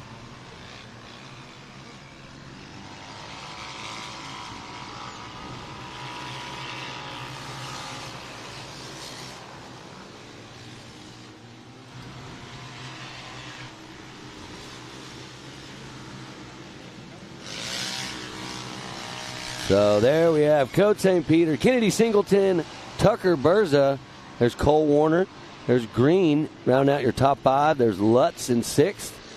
Beeman in 7th. Furnell in 8th. Hubler in the 9th spot. Hill running in 10th. And Ewing in 11th. Still, the battle out front is tight. I mean, we've watched Code St. Peter do this several times this year where he literally just checks out and runs away. Not happening today. Kennedy Singleton has got the speed right there. So does Berza. They're all 3 bunched up together. So anybody's race right here, as long as they can keep it together, this is going to be an exciting one all the way to the checkers.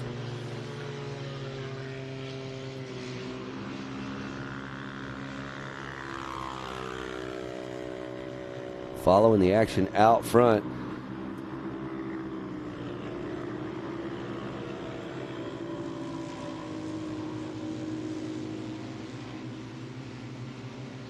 Quite a bit spaced out right now out on the track. Top 3 are on the gas, and they're still staying pretty much bunched up. There you see our 4th place driver. There's Warner. And then when we get back in the pack after that, everybody's bunched up pretty tight. So there's some battling going on, but right now back in front, I mean, look at this. There you see Kennedy Singleton right on the bumper back up front of Code St. Peter, trying to show Code a wheel on the inside right here. Oh, she's going to try to dive down to the inside line. We'll see if she's got the speed. Code getting up into that line and just railing the corner right there. So Code still leading the way, but it looks like the 71 of Singleton is ready to show Code a wheel or two, just trying to close the gap a little bit more. Still got some time out on the track. Singleton and Berza are actually a half a second fast that last lap around, faster I should say, than our leader, Code St. Peter. So maybe there's game plan in this, not really sure, but typically we see Code knows one speed wide open. And so maybe they're trying to save it a little bit and, keep the car together. But I can tell you right now, he's got a battle on his hands right now with Kennedy Singleton in that MidAmerica Outdoors Team 360 car.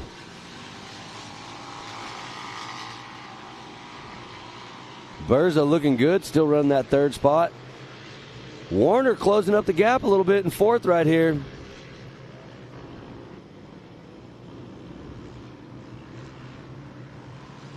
So I'm looking at this lap time, and it's showing Warner is the fastest on the track with a 2:10. And looking at that, I mean, Warner has absolutely closed this gap up. He is now in the mix, so we've got a 4-way battle at the front right now. Coach St. Peter still leading the way. Kennedy Singleton. Oh, someone lost a wheel right there. We're not sure who that is. That looks like our 3rd place, Berza, lost a wheel. The wheel's still rolling across the track. Oh, man. So there it goes. Cruising down the road there. There you see that runaway tire and wheel right there. Yeah, just off the race line. Got it stopped. That's good. Break. Was he running in 3rd? Was it running in 3rd spot right there? Tucker Berza lost that wheel, so that is a bummer. Not what you wanted to see.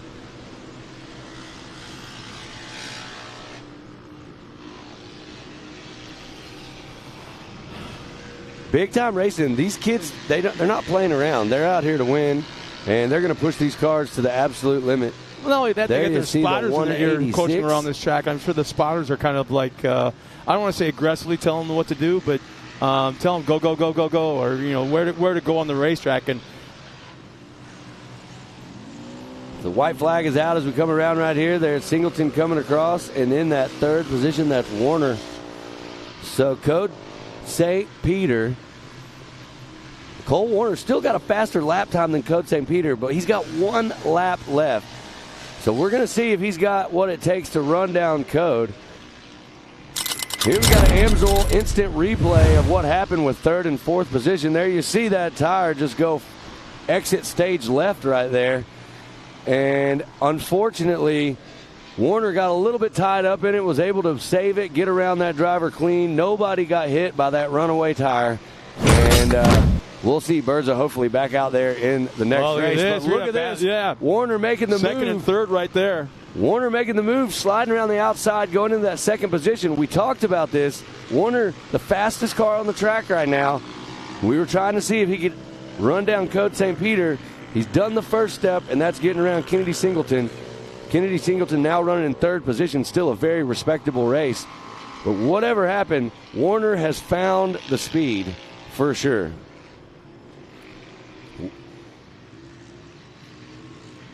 This is one of those moments where, if you play Mario Kart and you have the little lines and you go faster, I think Cole Warner is hitting every one of them right now. Hitting those bubbles? Because he is running down Code St. Peter extremely quick. You don't say that very often right there. Yeah, his car is dialed in right now. Scott, look at just how smooth he is as he comes around the track. I mean, he's literally closed the gap. He's come from 5th position all the way up to 2nd. Last lap, he may run out of time right here and not be able to get it done. But he's got a few more corners to make it happen. I have a feeling this one's going to get exciting. Code's got to have a problem. There's a situation going on where Code has lost all kinds of power, and now there's one car separating first and second. We're going to have a heck of a finish right here. Just a few turns remaining. Yeah, it's going to get interesting. Code on 2 wheels right there coming through the corner. Code is going to the outside, Cole to the inside, and it looks like Cole Warner may be able to make it happen. Oh, man, what a race.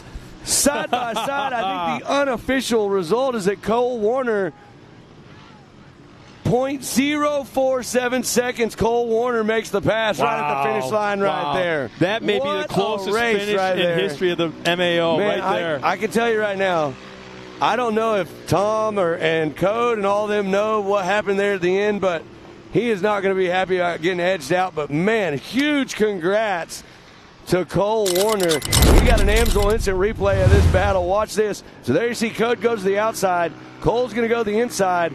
They are wide open right now all the way to the top. And there's that checkered flag, and we are going to look at how close they are. Where exactly is that line, though? That's literally like, maybe half an inch of a car. Honestly, because Cole was on the inside, it looks like he got the win right there. He had the better line to the checkered right there, but they were side by side. That was amazing. That was absolutely incredible racing. We may have to do some research tonight while we're back in the cab to find out if that is not the closest finish ever in MAO history. Well, I can definitely tell you that normally I don't get this excited for things, and that one got the heart rate going. How often do we say, though, that it's the kids' classes? Somewhere in the kids' classes are there we go with the handy unofficial results of the 800cc and under class. Cole Warner, look at that time differential right there. That's 860 incredible. to 907. Wow. That is incredible. Cole Warner will take the win. Code St. Peter's second. Kennedy Singleton, nice run there. Final round out the podium. Cage Beeman 4th, 5th as Michael Green, Sam Hubler in the 6th spot.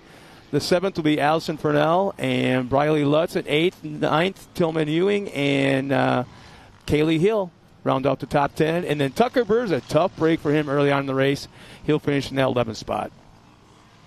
But, yeah, that's when you have a race so close at the finish, a last moment, last second pass, and the producers in your ear screaming back in the production truck, that tells me right there we had a hell of a race. It's one of those situations where you get excited when other people are really excited, and nobody at home understands how excited our producer got just then.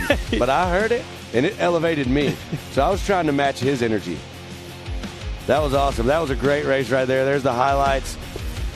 Code St. Peter. There you see Kennedy Singleton. And I want you to watch as we progress through these highlights to where Warner worked his way all the way through the pack. A great drive right here for Code St. Peter and Kennedy Singleton. They fought all the way to the end. That was incredible.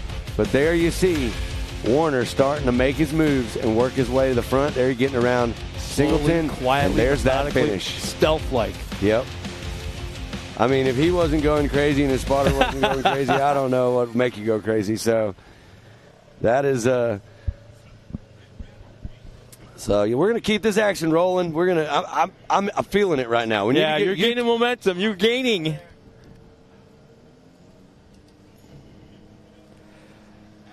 So what's going to happen right now, we got the last race pulling off the track, getting ready to bring the next race up to the track. But we got Code St. Peter jumping out of one car into another. So he'll be coming out here right away.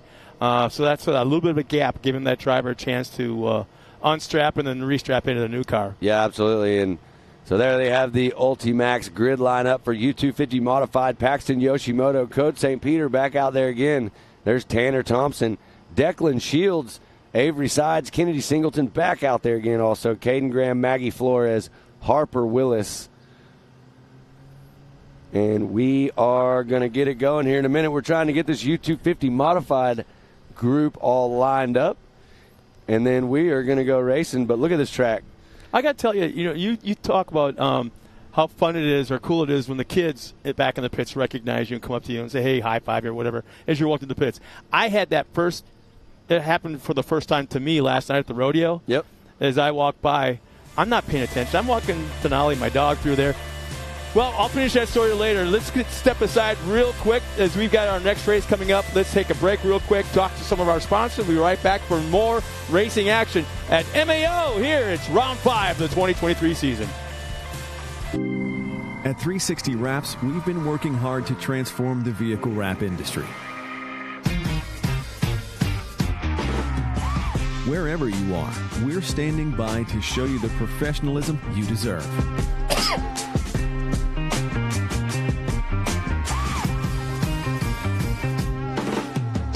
Dedicated account manager, you'll always feel confident and in control the entire time.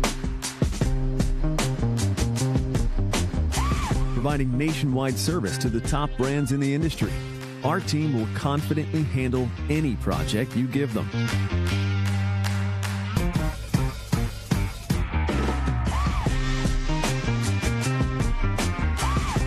One contact, one company, nationwide service. Come by to experience the 360 difference for yourself.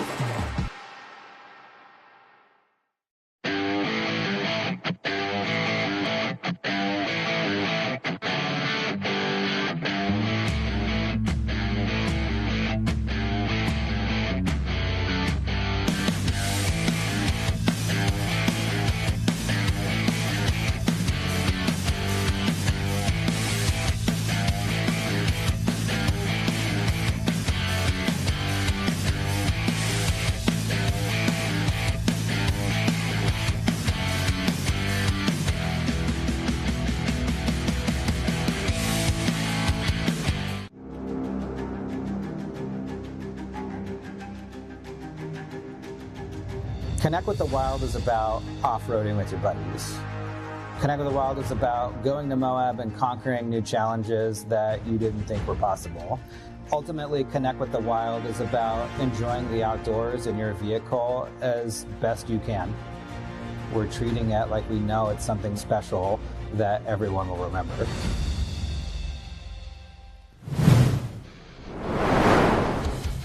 And we're back once again here. We're at Jay, Oklahoma, home of MidAmerica Outdoors. I'm Scott Rain, joined by Matt Edmondson. Actually, I think I'm joined by you, or the other way around, however. But, man, you're calling a hell of a race this afternoon or this morning early. And the excitement they're producing, it's contagious. Well, it's easy when it's all your buddies, right? Well, even the fans that are around us. We're kind of on an elevated stage. As we're looking around behind us, people are looking up at us, and basically they're looking up at you. No.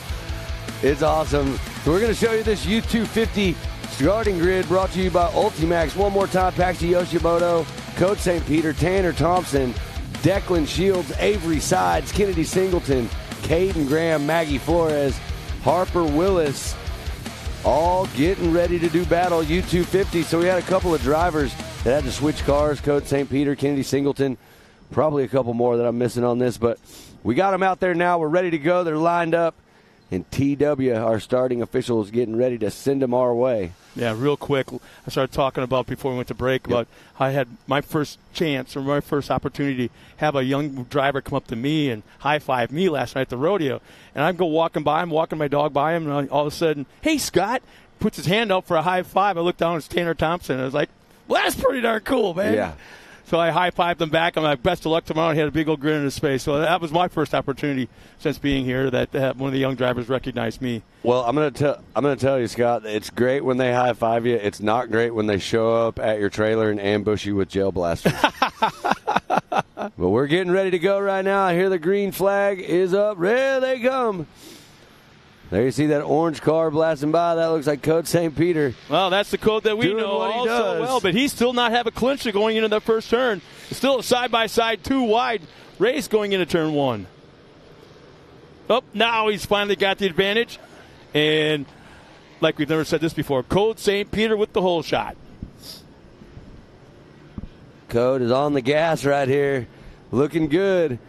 So this class that we're watching right here on the track, this is going to be your U250 modified. So these are going to be some super fast, going back down to a little bit smaller of a car. But this is Code St. Peter, Tanner Thompson running in second, and there's Graham in the third position. Singleton in fourth, Avery Sides in fifth, Willis running in sixth, Flores, Yoshimoto, and Shields in the ninth position. So that was one of the people we talked to last night. I got to talk to Code St. Peter and Declan Shields' team and their dads last night, and they're ready to go. So we're going to see what this battle shakes out to be as we get through the day today. But right now, Code St. Peter looking extremely fast. Yeah, that's the kid that we recognize week in and week out. This is what we're used to seeing right here. And Tanner Thompson, no slouch at all. He is on the gas. So, you know, when these kids specifically are running multiple divisions, and we'll key on Code St. Peter right now, is there an advantage, you think? You've been around long enough to probably know. Go from one size car, obviously much faster than the next, because he went from a 1000 to the 250. And I'm just kind of wondering. I would definitely have to say that there's going to be a benefit to that. I mean, you're obviously going to drive, you know, his 800cc undercar is obviously a lot faster than what he's driving right here in U250 modified. So he knows that he can push and carry more speed on the track because the other car he drove was a lot faster car, right? Now he's going to try and match that speed in the smaller car, but he can push that the smaller car so much harder. He can probably max that car out on the track as fast as it'll go. No, see, because he's comfortable already. Is he bored? Does he get bored with the slower speed? No, I don't think so. I think it gets fun. I mean, imagine if they had an adult 170 class. Would you be bored? If you were in it. Oh, dude, I would be the happiest adult 170 racer out there. But there you see the 63 Code looking nice and clean all out front. Heading through that rhythm section, the back section of the track there. He'll come around and make the left, go around by the pond. Tell you, I'm amazed how this track is holding up. Track's great. Just fantastic. We got that moisture yesterday, and honestly, we haven't had to water. We haven't had to do anything. The track's getting faster. We talked about the lap times. We are seeing the lap times on all these cars actually come down as the track's kind of coming to its own. And everybody's getting comfortable, and right now it looks really good. Everybody's had a great day of racing out here. I'm just wondering if, like on a Thursday before a Friday, Saturday race weekend, on a Thursday, saturate, whether it's raining or not, saturate the track. Just overwater this and just let it sit. Yeah, the track crew works super hard on it, and the track conditions are totally different. We talked about it earlier. We put down a lot of clay on the track, so that requires a totally different track prep than what we've done before. But they've done a great job. I mean, for what they had to work through with all the moisture we got, the track looks incredible. The drivers look extremely fast, and we're seeing right now, like when we talked about it a second ago, a 2:10 lap time was coming around. Now we're seeing Code St. Peter with a 2.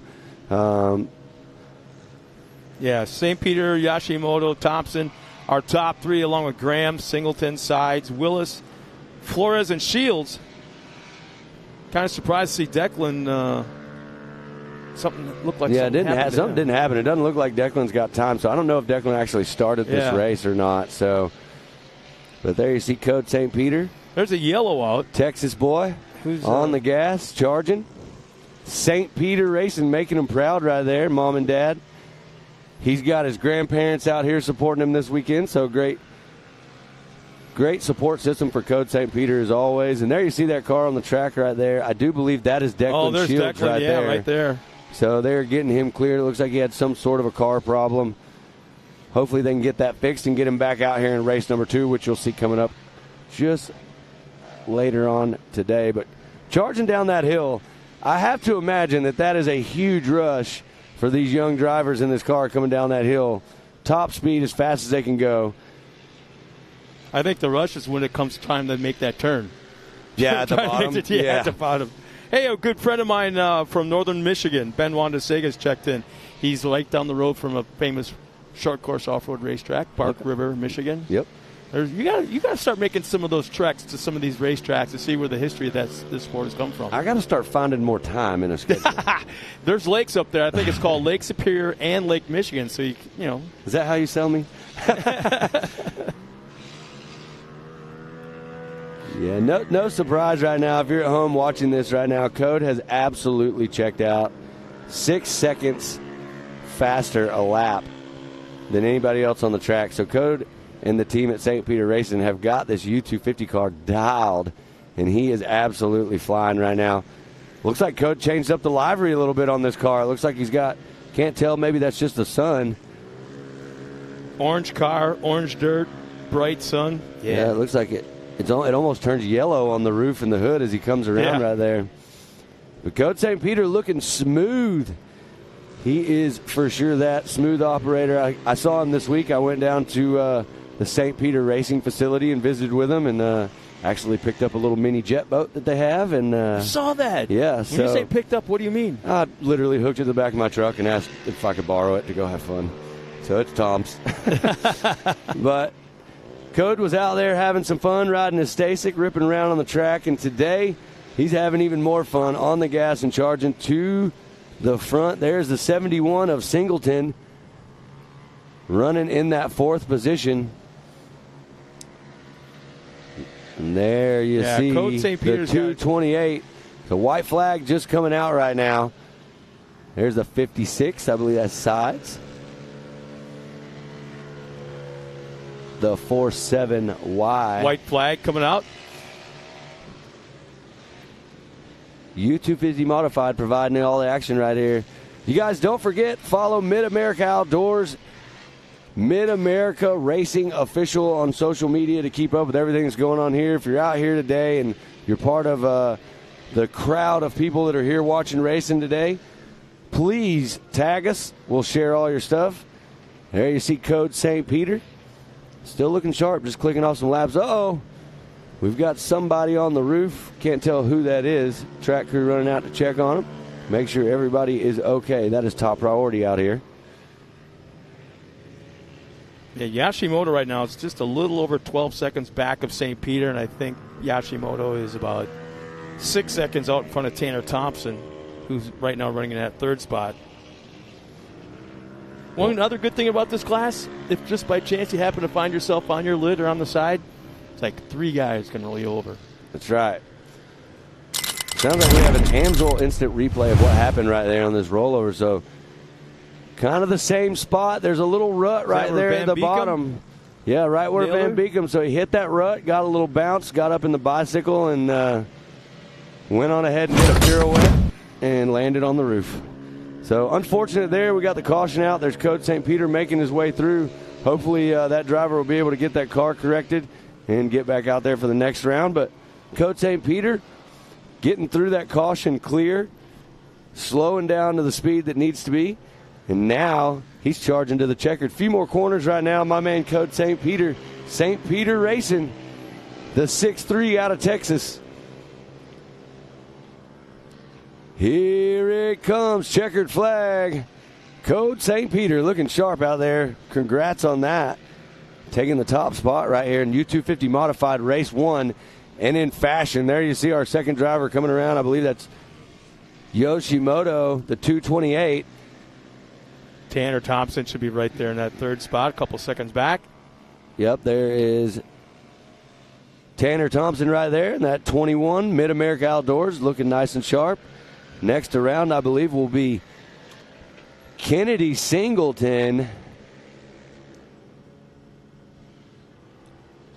Oh, looks like Avery Sides is on the side of the track. Not sure what happened right there. That is the 56.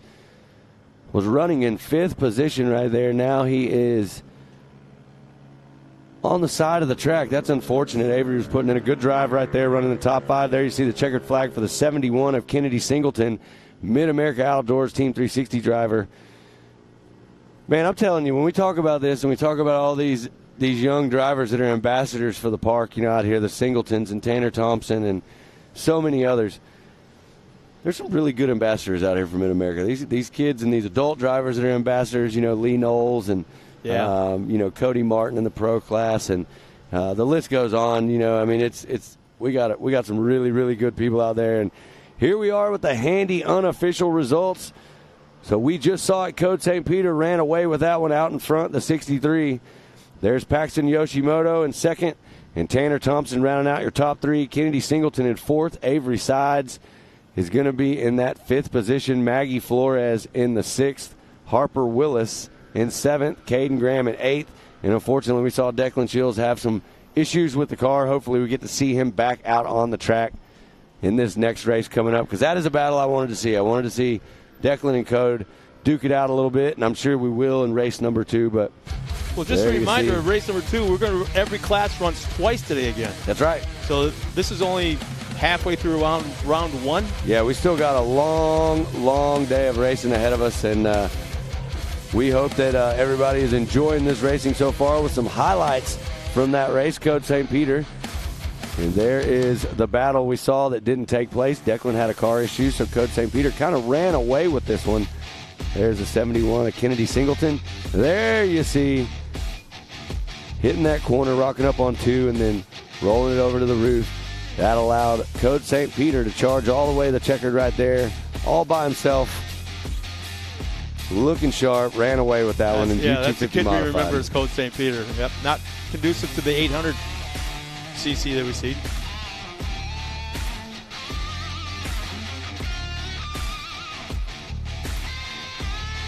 So it sounds like moving into our next race, we're going to have a double gate here. We're going to have Vet 40 Plus Turbo and Women's Turbo out, and we will do that in a wave. So we'll start the first group, give them about 30 seconds, and then that 2 separate second green group flags will take off. So we're going to get to see some fun here. Amateur Turbo and Women's Turbo. I'm sorry, Vet 40 Plus Turbo. So that'll be the first time we see the There's best so friends. much racing. No, I know. I just keep it straight. Yeah, I'm trying. Not a lot of classes. I know. Not hard to remember for some of us. A lot of them. Yeah, there's there you see the more shot. than enough racing going on here today. If you're Star for Motorsports and you're at MAO, you're obviously in the pool. Yeah, there you see right there. That is the best seat in the house. If you're a spectator out here, you can go down, sit underneath that shaded area. We got snacks. We got a whole little convenience center there. Everything you need. Huh? Isn't that where the area you used to call the race from? Yeah, so when I started out here announcing, we would actually sit right down there. And it was really cool because we would sit with literally fans. All the fans. Yeah. And so I'd always get the moms and dads, the first year. Listen, one thing I want to say, and we always say this, is sometimes we don't get things right on here. But you know what? When you're down there and you're sitting with them all, man, they tell you when you're wrong. But there is the grid lineup for the Vet 40 Plus Turbo. Rusty Pipes, Mike Buckafusco, Sean Murphy, Jeff Johnson, Kevin Hall, Matt Hecker, Dan Hill, Bruce Davidson, Lee Knowles, Pablo Jimenez, Johnny Haas, Brandon Jessen, and Michael Pritchard. So that is your Vet 40 Plus Turbo class. And then I do believe here it is, the Women's Turbo. So we're going to have Kendra Hoop, Ariel Baharski, Morgan Vanover, Jennifer Mayo, Brittany Dunn Crisco, Josie Watkins, and Alyssa Graham. So we'll send Vet 40 Plus Turbo. 30 seconds later, the ladies are going to get a chance to run them down. It just dawned on me, there's husbands and wives out here in the same race. There is. It just dawned on me. Yep, so they're getting that last car off the track right now. Big shout out to the track crew. And then we're going to get this next race going. This is going to be a fun one. What excites me about having a double gate right here where you have, so you got, Rusty Pipes, absolute character, Lee Knowles. I don't know if you guys have seen Rusty and Lee's dad jokes, but they are absolutely incredible. I know who the mastermind is behind that. I believe his name is Brock. He's one of our editors and video guys out here, but he loves the dad jokes. Mm-hmm. I'm just wondering where he keeps coming up with all these things. So, but we got to see that, and that's super fun, and they're going to be in this class. It looks like Bruce Davidson's back out there, too. So we saw him earlier. I believe he was involved in that wreck in an earlier race, and I believe that was amateur turbo. So now he's in the Vet 40 turbo class, getting ready to do battle again. So hopefully everything's good, or he's in a borrowed car, not sure. Yeah, if you were tuned in earlier this morning, we had a very special, heartfelt piece on Lee Knowles and Rusty Pipes on a situation that happened earlier this year. I think it was Memorial Day weekend. And it really brought to the forefront how much of a family is here at MAO and best friends that they are. Well, there it is. Best friends or not, they're racing now, so it's time to go to work. Major hole shot going into turn number 1. Look at the gap back to second already. Who is that? Charging. We'll find out. We'll get a transponder reading in a minute, but right now it looks like not sure. There comes the ladies headed down this way, so now we've got 2 gates. So if you're sitting here and you're watching right now and you're seeing on the scoring and timing, it's a little off as we're looking at it right there. We've got the ladies and the Vet 40 Plus Turbo and the women's turbo all mixed in together. So as they come around, we get some transponder readings. We'll figure out who's in which position. I think it's calling for Rusty Pipes right now as a top spot with Bucka Fusco. Yep. Running in that second, and Boyarski. No? Yeah, so that would be Murphy. So it would be in the Vet 40 Plus Turbo, it would be Pipes, Bucka Fusco, and Murphy. So we've got to see it like this as we get through this first lap. But I'm telling you right now, it looks like Rusty Pipes is leading the way. He was shot out of a cannon right from the start. I mean, almost. Whoa, there's Mike Bucka Fusco on his side right there. Not sure what happened as they come around right there. We kind of caught the action. Didn't really see what happened, but he is, I think he definitely got caught up in something right there. We saw 4 or 5 cars together. I'm seeing if we'll get maybe an Amsoil instant replay on what's going on with that. But back up front, we got a battle going on. 1 and 2 in your Vet 40 Plus Turbo right here. Oh, it's actually Rusty Pipes running in the second spot. Who's up front?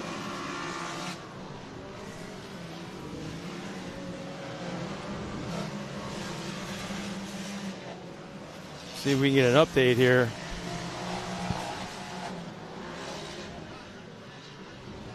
So we do know that.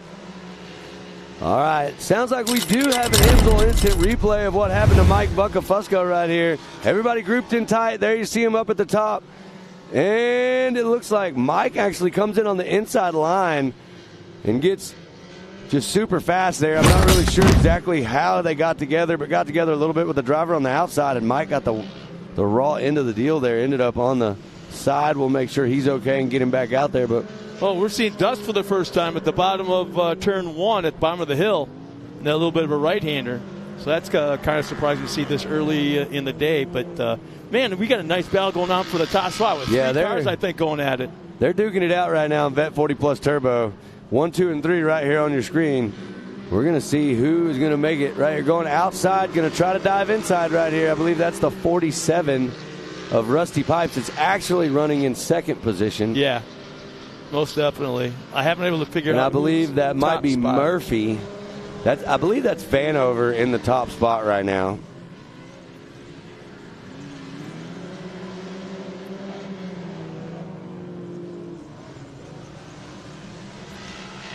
So we do know for sure that's Rusty Pipes running in the second spot on course. I'm trying to figure out who is. Is it Murphy running up front? Didn't get a good look at who's right now running in that third spot. Oh, diving in right there. That was a move. Look, there's some battling right here. Pipes trying to slide around right here on the outside. Whoa, contact me. Big time. Almost side by side. So now check this out. Rusty is going to have the inside line right here. Couldn't get in there and show that wheel. So I believe that is going to be. So is that Kevin Hall? I'm not really sure. I don't.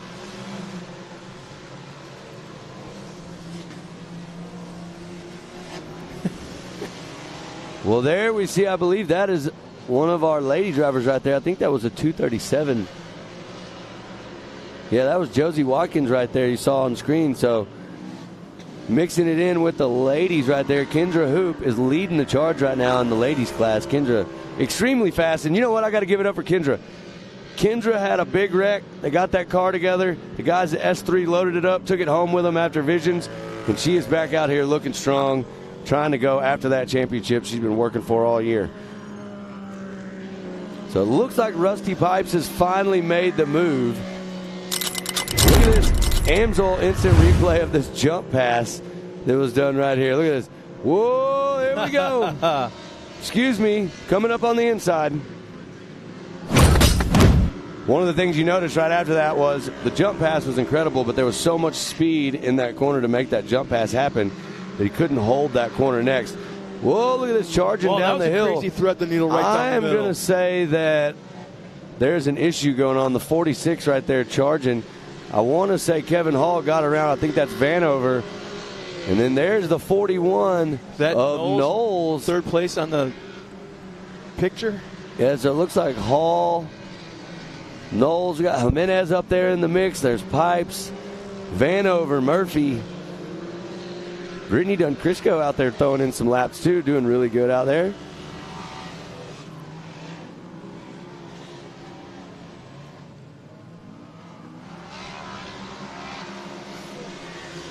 All right, look at this. There's still a battle. Look, there's Lee Knowles right there, the 41. Uh-oh, something coming off. I'm not sure, but that looked like a steaming hot lug nut. So right here, this is the battle for the ladies. That looks like that'd be Josie Watkins and Kendra Hoop. So one last lap left, and it looks like Watkins leading over Kendra Hoop right here. Oh, there she goes. Was looks that like Hoop on Kendra the outside? Hoop? I just saw somebody not really sure that got up on a crazy bicycle right there. And I think back in the back section, Kendra Hoop just got around Watkins. All right, we'll see as they come around right here.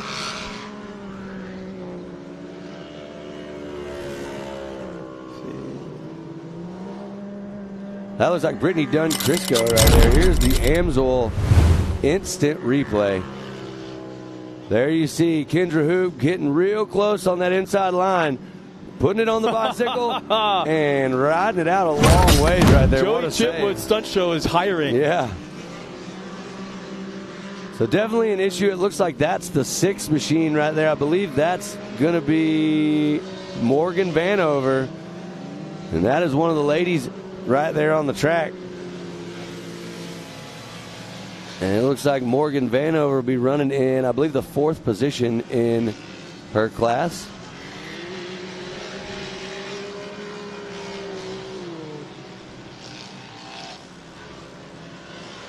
Rusty Pipes, there he is, looking good, back out on the track, making his last few corners. Going to get that checkered flag right here for the 4-7, the man with the coolest name in the game, Rusty Pipes. Easily takes a nice win there. Kevin Hall comes across at second. I believe that's Lee. Is it Lee Knowles? And there he is, his best buddy, Lee Knowles. There's Pablo Jimenez.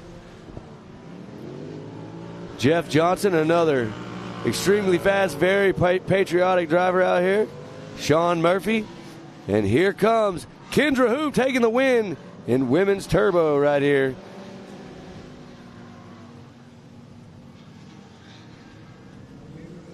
Yeah, I believe that's actually Josie Watkins that crossed the line in the front spot. Josie Watkins got the top spot there. So. Yeah. Geez, another one for her. Josie Watkins racking them up. Start adding on to the house for a trophy room. That's right. Well, there you see the rest of the drivers coming around.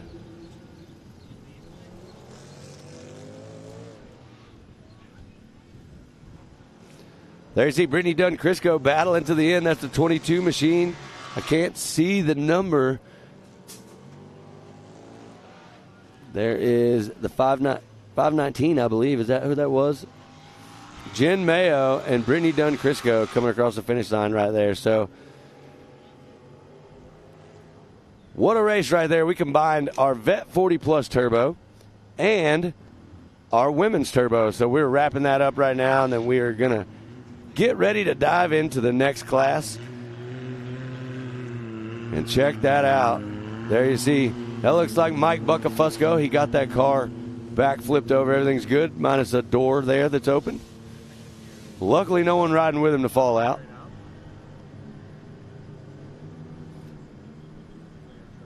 So there is the handy unofficial results for the Vet 40 Plus Turbo. Rusty Pipes in the top spot. Kevin Hall second. Lee Knowles rounding out your top 3. Pablo Jimenez in 4th. Jeff Johnson 5th. Matt Hecker in 6th. Dan Hill, 7th. Sean Murphy in the 8th position. Mike Buccafusco in 9th. There's Bruce Davidson rounding out your top 10. Johnny Haas in the 11th position. Brandon Jessen in 12th. And Michael Pritchard in the 13th position on the track. So that was Vet 40 plus Turbo. There is the handy unofficial results for women's Turbo, I do believe. Well, actually, that is the starting grid for the next class. Well, I can tell you this. What we do have coming up next is some highlights from all that race action we just saw. There you see everybody leaving the start. And there you see the women's class coming up right behind them. 30-second gap, but I'm telling you, they caught up fast. The women look good out there. The Vet 40 plus Turbo drivers charging. We had some action. Mike Buccafusco rolling it over, getting it back out there, though. There you see a little bit of a bicycle. And then here we go. So we saw right there, there's that big jump move. Blew out the corner right after that. Wasn't able to hold on to that position, but what a race right here. As you see, one car diving to the inside right here and taking over that next spot.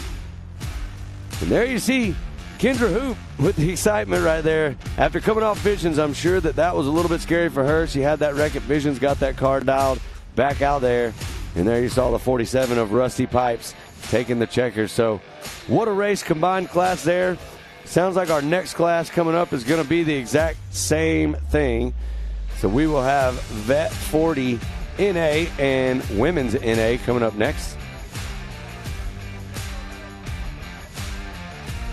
And we are having all the fun out here today at MidAmerica Outdoors. Round number 5 action.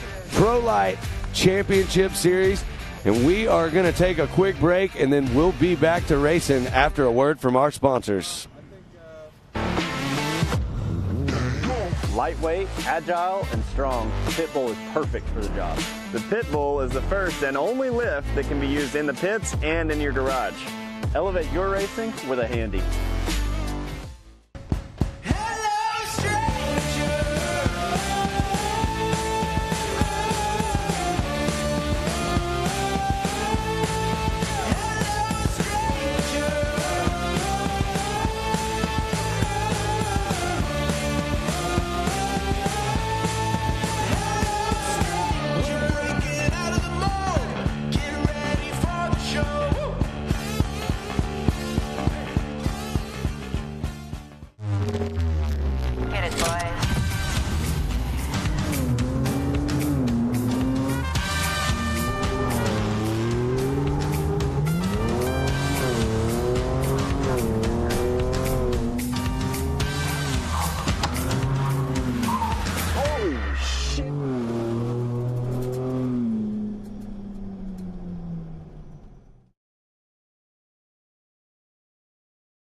Welcome back, and here we are today, round number 5, MidAmerica Outdoors. We're getting some short course racing in today. Here coming up in a little bit, we're going to have Pro Light trucks.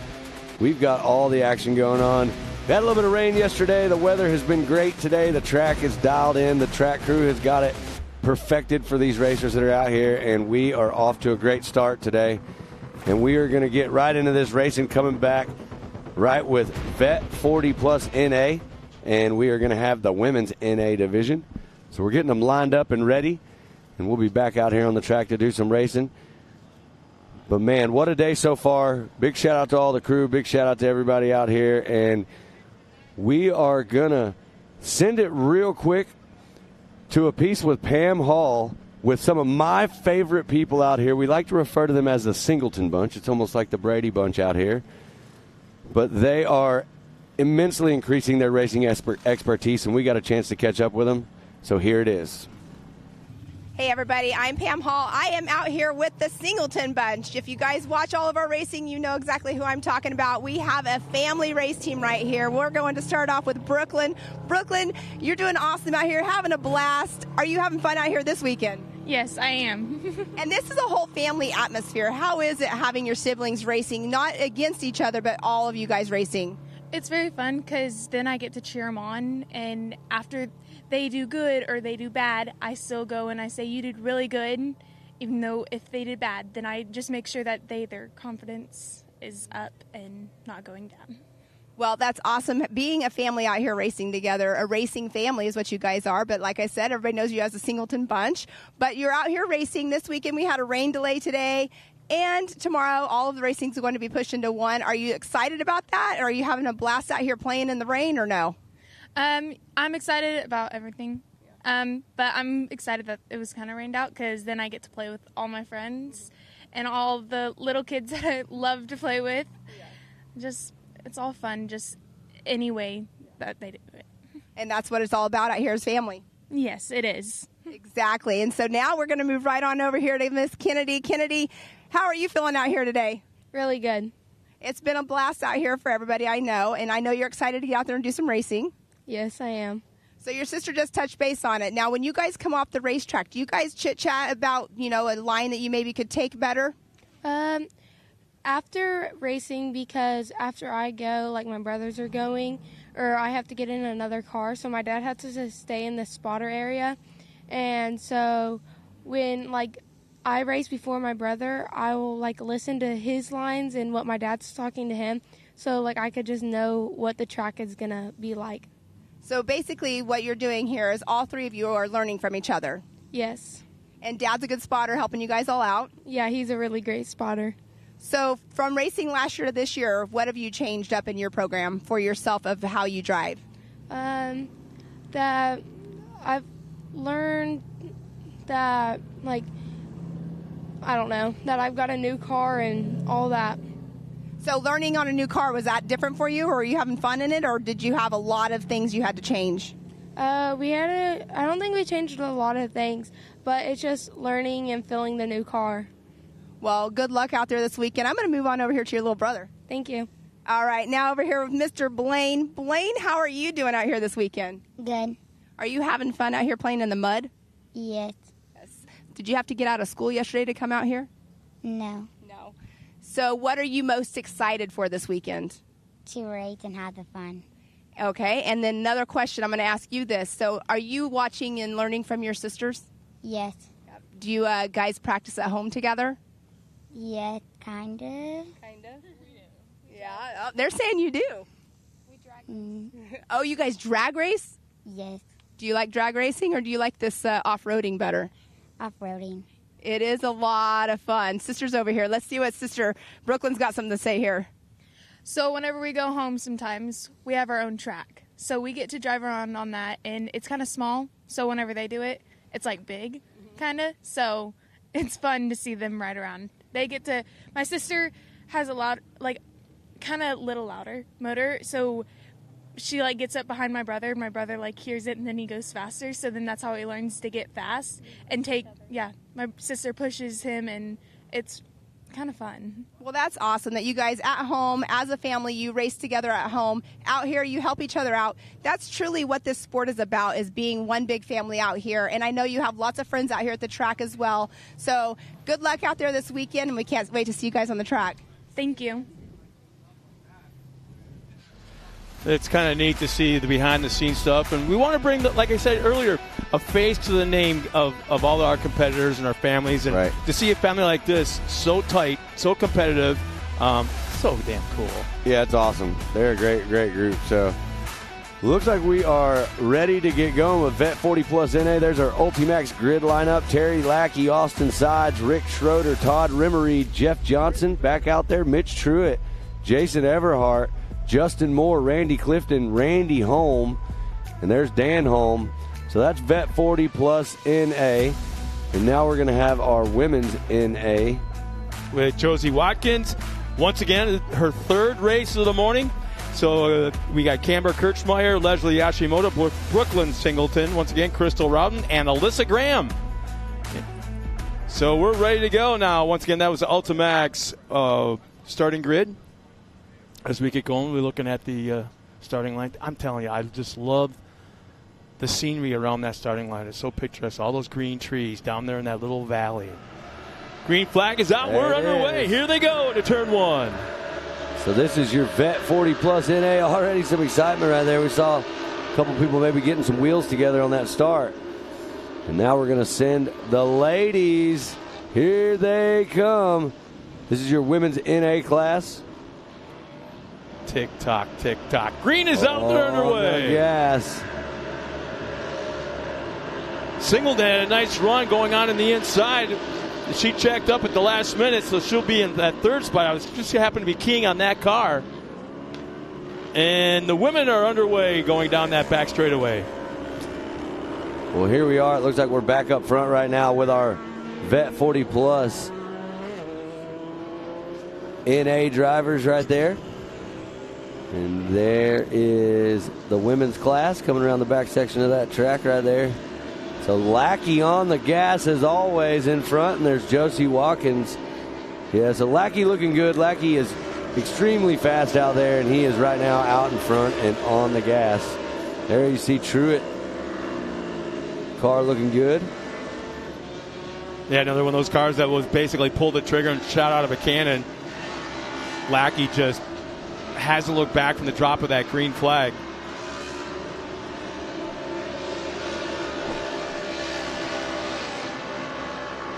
Double gate action going on right now.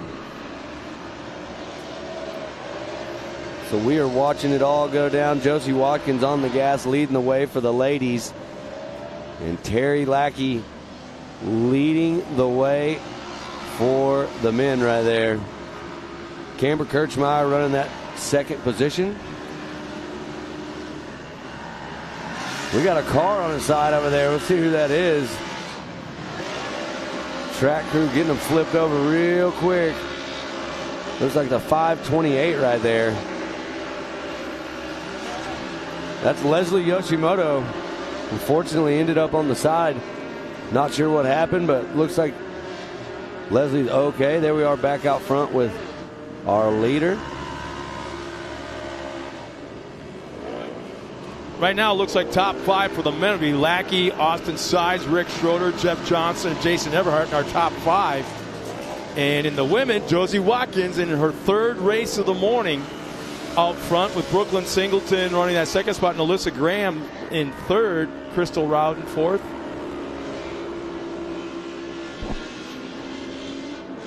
So there's something popping everywhere on this racetrack right now. Terry Lackey looking extremely smooth right now on the track. I mean, he has got his lines dialed and he is checking out.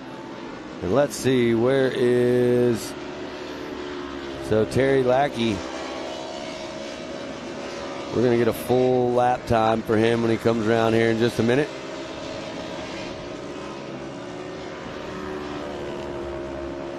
What I like about the layout right now is there's 3 timing loops at different spots out on this racetrack. And we can figure out who is the fastest in the first timing loop, second timing loop separately, and third. And then when they cross the line after one full lap, we have a full lap time. So I like the fact that we've got sectors out there. Well, there you see the 04 still looking good, no change. That is Lackey leading the way.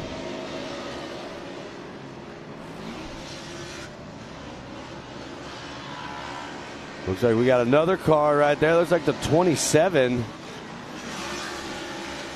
That's Jeff Johnson, unfortunately.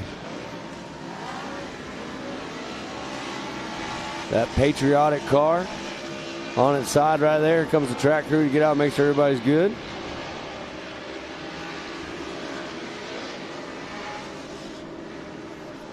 Yeah.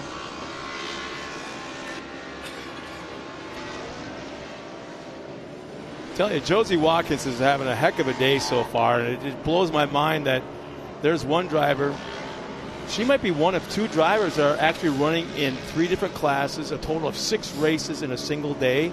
The only other one that I know of right now would be Kanan Baker. Yep. But, man, that's a lot of racing. A lot. Think about it. It's a lot of time. It's warm. You're in a racing suit. Man. Hope they were drinking a lot of Gatorade you have to be conditioned for last this. night. Absolutely. Yeah. And there you see. Looks like your leader still charging to the finish, Terry Lackey. But you got Josie Watkins leading the ladies. Crystal Rowden coming around, the 88. And there you see the 16 and the 19. That's Everhart. Mitch Truitt.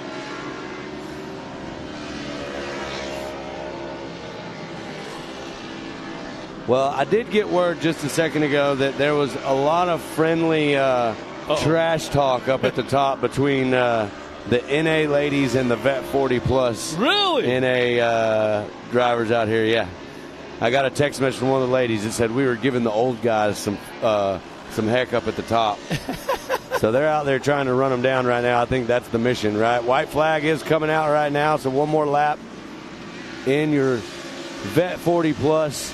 NA, there you see Kennedy Singleton coming around, got a front fender coming off the front of that car right there.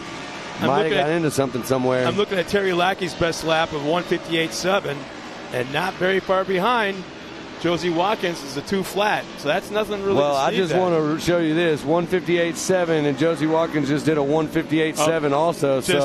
Just now, yeah. Let's just say the ladies are showing up to give you a little bit of your own medicine out there, boys. Terry Lackey on the gas, looking good right there. This will be the last lap around, so if he can hold on to it, he is going to take this checkered flag. He's looked extremely smooth. That car is dialed, and he is on the gas. So this will be once again, going back to that, there's no better way to start your day when you have 2 races like this than to go out and race number 1, run away with it, get a win, get that confidence booster, get some seat time. Final stage of this race right now. Josie Watkins still has the point. Brooklyn Singleton still running in second with Camber Kirchmeier in that 3rd spot. Well, there you see the 04 Terry Lackey. He is your leader. And then you got Jason Everhart. And I do believe Rick Schroeder running in that 3rd position right now on the track. For everybody at home watching, I wish they could really tell the difference in elevation of what you're seeing right here as these drivers, as you see Terry Lackey makes his way down that hill. It's a very, very steep hill over there. Yeah. A lot of what we have out here when you see the elevation changes are big elevation changes, which adds to the highest level of excitement. I got it. And there you go right here. Yeah, here we go. Checkered flag. There's Lackey, the 04, looking smooth and looking clean. Got out front and stayed out front. There comes the 16 of Everhart in the 2nd position.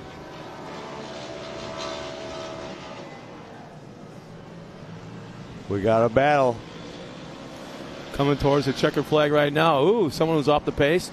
Just barely. Making a move on the inside. That is the 12. That's the 112 of Austin Sides. We saw Austin make a move right there at the end. Got around the driver. There's the Team 360 car of Brooklyn Singleton charging. Trying to make up some ground and get around. Oh, look, we got a little side-by-side battle right here.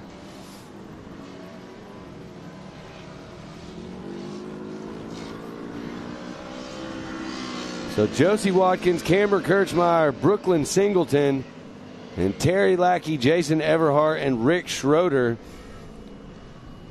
Yeah, Camber took over second right there on that last lap. We saw that pass on screen right before they got the checkered flag there. That was a great move. So that would be your top 3 in each of those 2 divisions.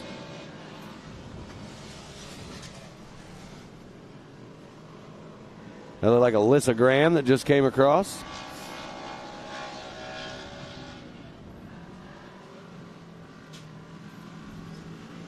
There is the 88 of Crystal Rowden. I'm telling you, that TQR, those cars look so cool. That their fabrication and what they do on these cages and all these things, these side-by-sides that they build and they ride around here, TQR's got it going on. That car looks super sharp out there.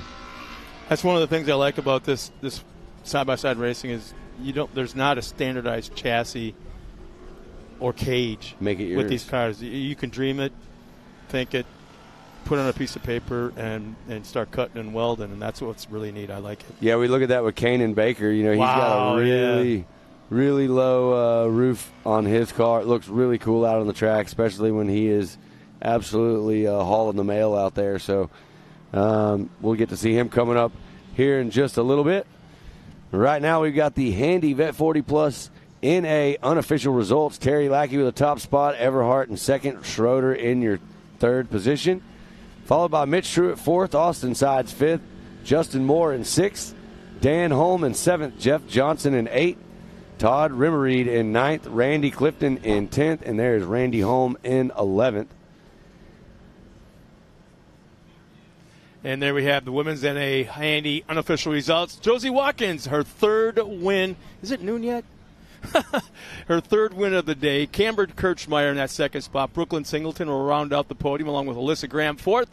Crystal Rowden in the 88. She'll finish fifth. And sixth, Leslie Yashimoto will round out that race.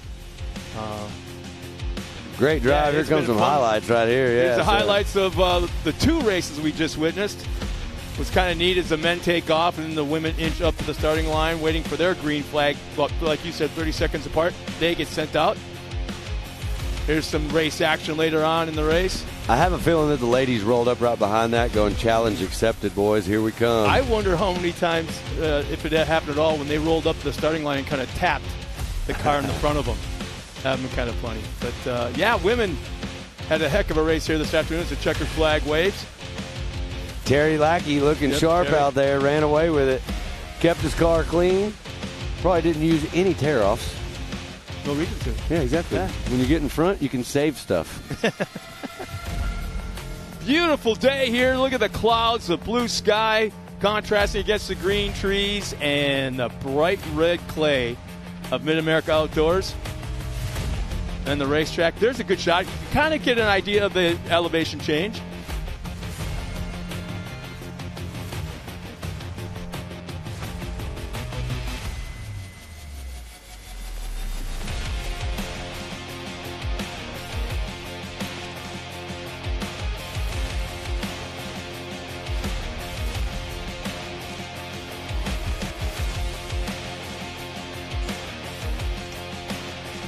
Well, there you see our next class out there. It's going to be youth production stock, and I do believe they are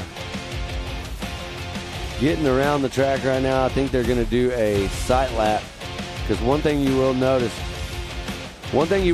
is they're going to run a little bit of a reduced track. So they took them out, gave them a sight lap, so that way they knew exactly what the track was out there.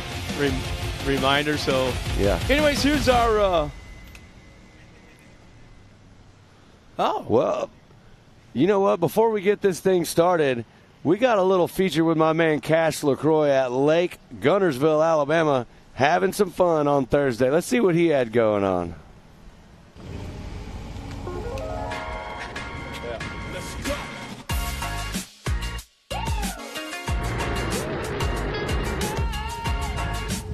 What's up, y'all? We just got back from Visions at MidAmerica here at the H1 Hydroplane race here in my hometown, Gunnersville, Alabama. Caught up with the Speed Sport guys, and we're just checking it out. Definitely different from the side-by-side racing.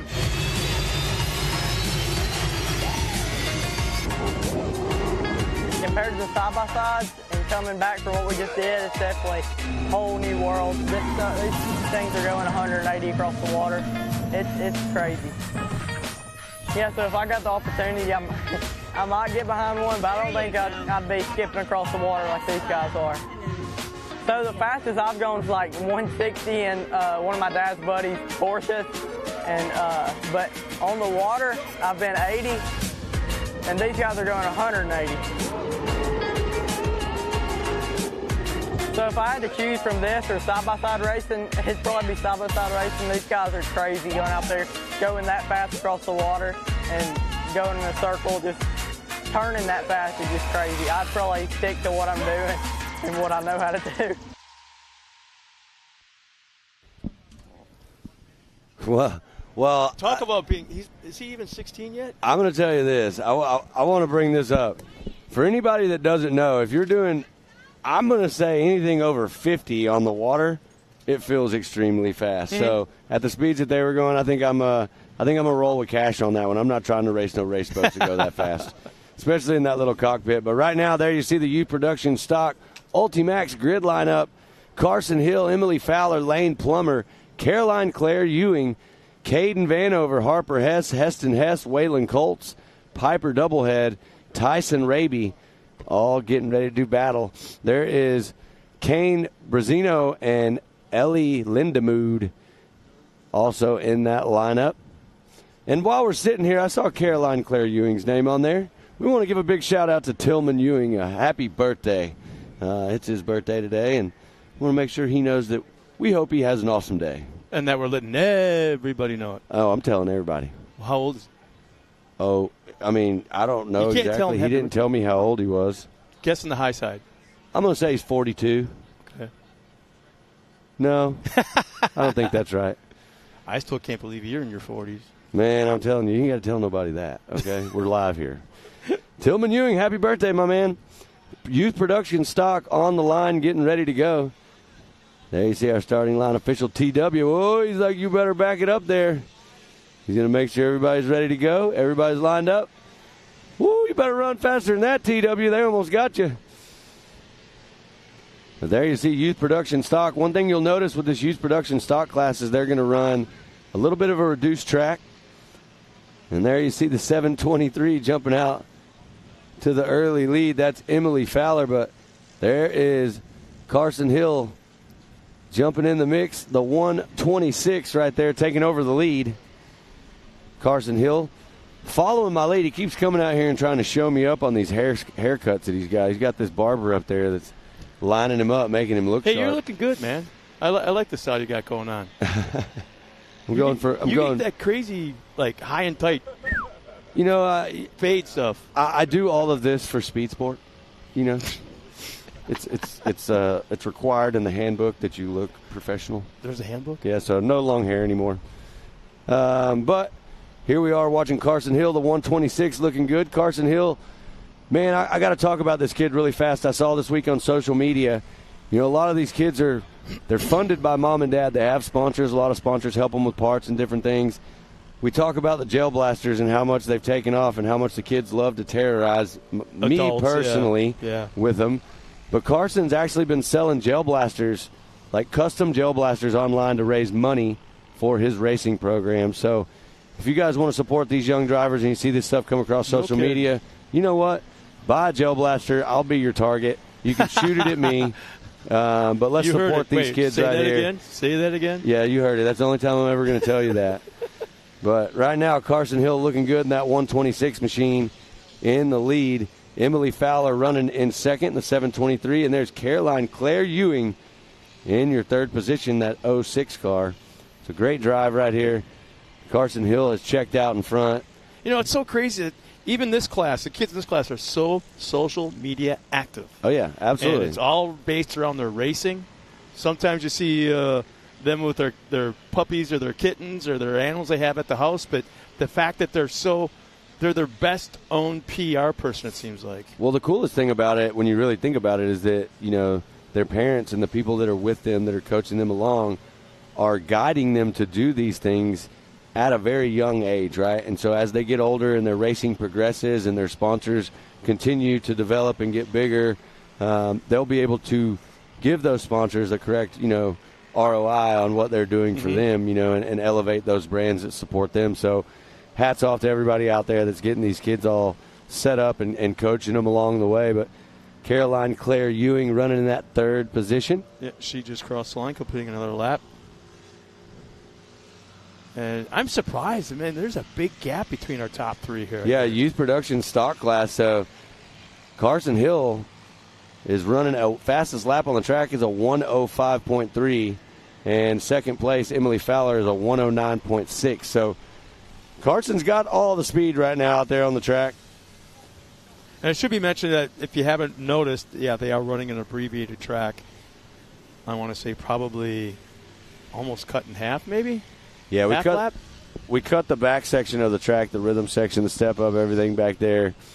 And a lot of the bigger stuff that we worry about with these little cars, we take some of that out. But as you can see right there on the far side of the track, they still get some of the big sections of the track, no different than the rest of the cars. So not like we're making it easy on them by any means. No. So it's a 4-lap race out there. They're just past halfway right now. There you see the 22 of Caden Vanover. I believe that was Harper Hess battling out there.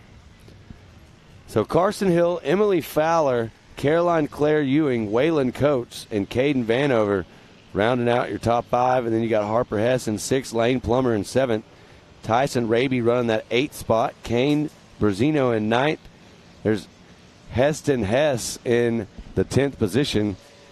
And there is Piper Doublehead 11th and Ellie Lindemood in the 12th position right now on the track.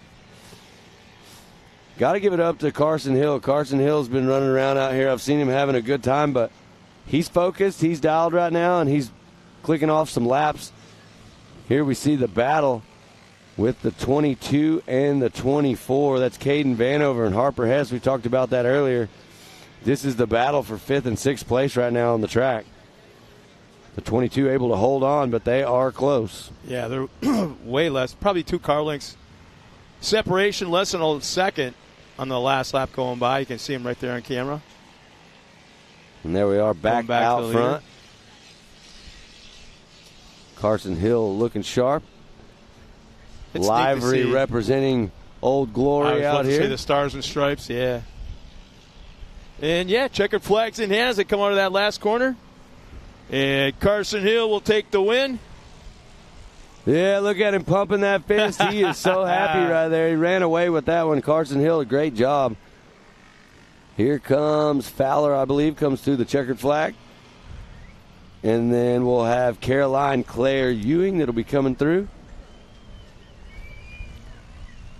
There is the 21X that just came through right here.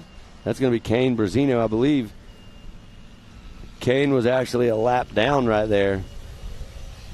So Carson Hill, Emily Fowler, Caroline Claire Ewing, 1, 2, and 3. Waylon Coates just coming through. That's your 4th position right there. And we'll see if Caden Vanover can hold off Harper Hess right here all the way to the checkered flag. The gap has grown a little bit, so looking good right now that Vanover is going to be able to hold on and take this checkered. Coming up right now, Vanover took the inside line right there, shortened it up. There's the checkered. Vanover getting that 5th spot. And there is Harper Hess in the 6th position. Should be Lane Plummer, I believe, the next one in line coming across. And Lane Plummer, number 4. That's it. Will across the line. That'll take care of. All right, well, here we got the youth production stock. Handy unofficial results. Carson Hill, my man, top spot. Emily Fowler in 2nd. Caroline Claire Ewing in the 3rd position. Waylon Coates in 4th. Caden Vanover in 5th. Harper Hess in 6th. A battle right there between those two. Lane Plummer in 7th. Tyson Raby in 8th. Kane Brazino in 9th. Heston Hess in the 10th spot. There is Piper Doublehead in 11th. And Ellie Lindemood in that 12th position. What a race right there. They kept it clean. That was a great race for Carson Hill. He was absolutely on the gas. So we are going to get a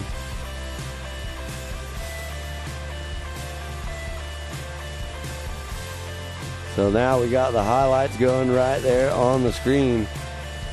And there you see the 24. That's Harper Hess. There you see the 4 of Plummer. There's Vanover. And Harper Hess again right there battling it out. This is where the 126 of Carson Hill made his initial move, I believe, and took over that top spot. After that, he was gone, never looked back, ran it all the way to the checkered flag, pumping that fist and taking that win. That's neat to see when you see a driver with that kind of enthusiasm take a checkered flag. It's not his first one of his career by any means, but still, when you win, the excitement is still there. Yeah, you got to know that mom and dad The Hill family was super pumped right there. They were excited for that. Congrats to Carson Hill right there. So big win in that class for him. Very cool aerial shot of a little bit of our facility. You can see in the right hand of the screen, that's where the pool is. I just wonder if we should name it after you, some sort of fun name. Not like, Matt Edmondson Memorial, nothing like that, but come up with something goofy. Man, I'm going to tell you right now, I think Joey it should be like the Matt and Joey, I don't know, we'll come up with that name. Backyard Playground? Yeah. Kind of some sort of goofy cartoon Matt TV and Joey's show. Pool House. Yeah, you're getting what I'm saying, yeah.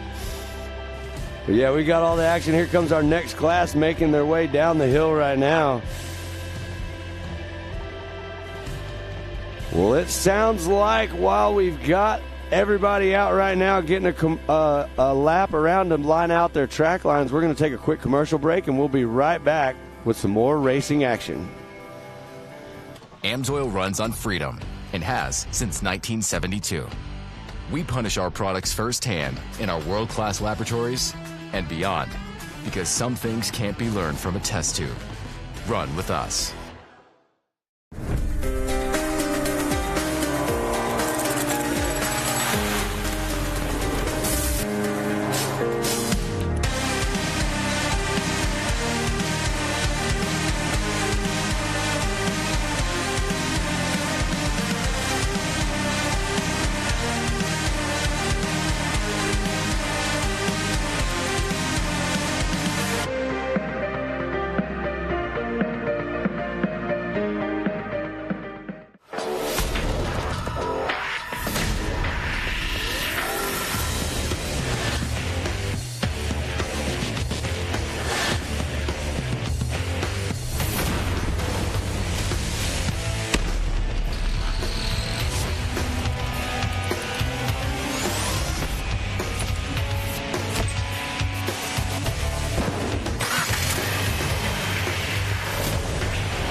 Ready for any challenge.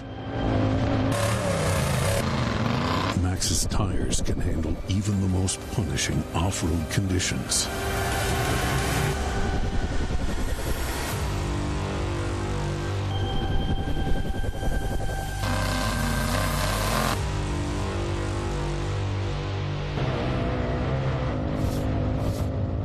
Maxxis tires. Tread victoriously. Speed Sport has been America's motorsports authority since 1934. Get news, results, and commentary from the most connected experts in the business, covering all forms of motorsports from flat track to NASCAR and everything in between. Bookmark speedsport.com on your mobile device now, or follow Speed Sport on social, and be sure to subscribe to the Speed Sport Daily. Speed Sport is your one-stop shop for all things racing on two wheels and four. Welcome back, everybody. Once again, we are here for round 5 of the 2023 MAO Side-by-Side Championship Series. Matt Edmondson, myself, Scott Rain joined together here for this morning's racing. We're going to be doing this all over again later on this afternoon. That's exactly right. So we're lining them up right now and getting them ready to go. We've got our youth 9 to 12-year-olds that are going to line up first on the line. And then we are going to stack right behind that the youth limited 6 to 8-year-olds. So there you see the youth limited 9 to 12-year-old grid lineup. Slade Dowden, Declan Shields, Tucker Berza, Avery Sides, Carson Hill coming back out there again. Stefano Calagru, Alexander Easton, and Triton Lawrence. So now we're going to move to our 6 to 8-year-old lineup. There it is. Easton Helms, my man Luke Anderson getting out there. Paxton Shamblin, Alexander Walraven, Blaine Singleton, we saw him a minute ago in that feature with the Singleton bunch. Atlee Yoshimoto, Harper Willis, Lariat Lawrence, and Damian Nava. So we will have both of these classes double gated right here. We're going to send them out here in just a second. Two the separate 9 to green 12s will flags. go first, and then the 6 to 8s will take off. I've got some friends back in California that are off-road racers, but they're pro buggy. Open wheel cars, about 250, 300 horsepower, 4-cylinder cars. I call them the open wheel of off-road in Formula One cars.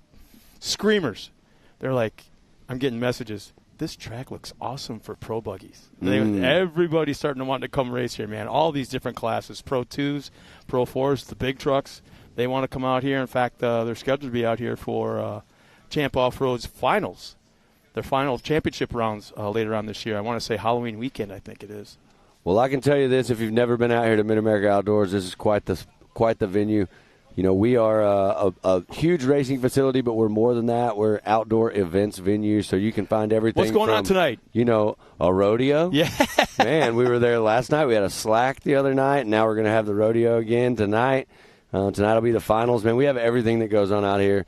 Unfortunately, we were going to have pit bike finals. I don't believe we're doing that. I think we're going to push that one back a little bit due to some of the rain and stuff that we got.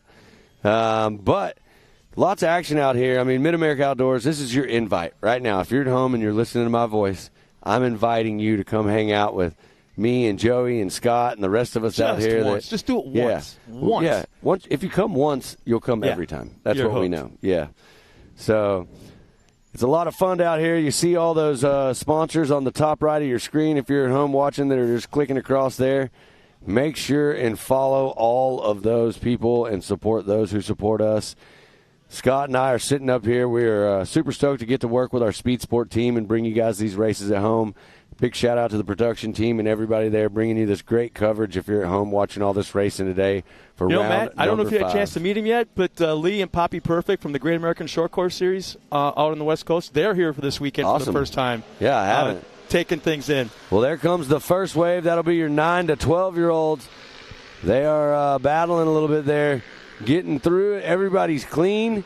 Still side by side at the point. Finally, we get one car to take advantage going into turn 1. And waiting for the second wave. Still holding. We got a couple got together right there. It looks like somebody's got a flat tire right there. Who is that driver? I can't see from here. It looks like the 11 having the issue. Is that Luke Anderson that's got a flat maybe right there, unfortunately.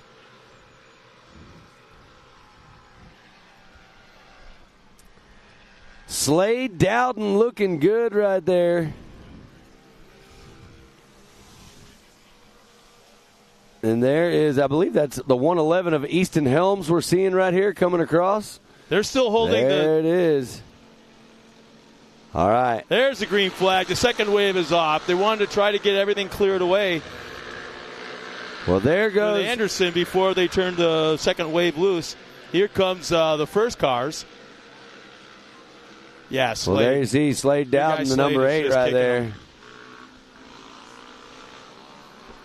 He is on the gas. It looks like there's the 44 of Tucker Berza. All up in the mix. Everybody's bunched up quite a bit together there. And I do think that is my man Luke Anderson right there that had that flat.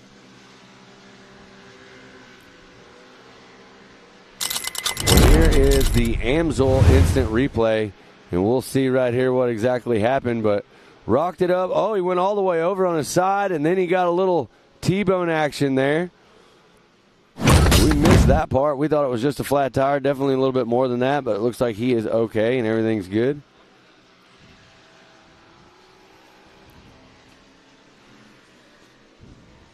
So right now, what we're seeing, unofficially, it looks like Declan Shields, Slade Dowden, and Tucker Berza, 1, 2, and 3 out there in your 9 to 12-year-old class. So Declan Shields, there you see him right there, and you see Slade Dowden on the gas right there trying to run down the 158 of Declan Shields. They're getting close right here. The battle's going to heat up. And we'll see if the number 8 can make it happen right here. Slade is on the gas. Tucker Berza running right there in the 3rd position. There you see Blaine Singleton right there, the 98.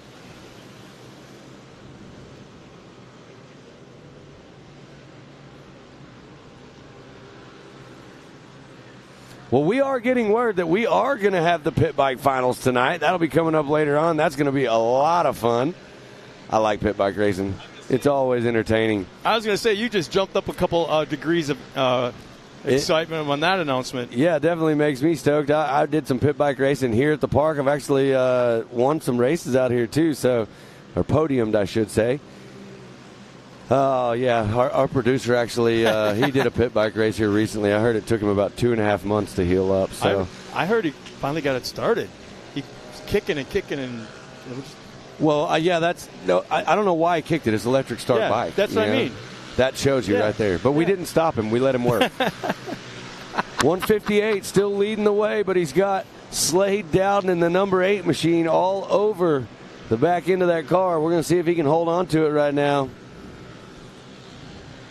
White flag is already out.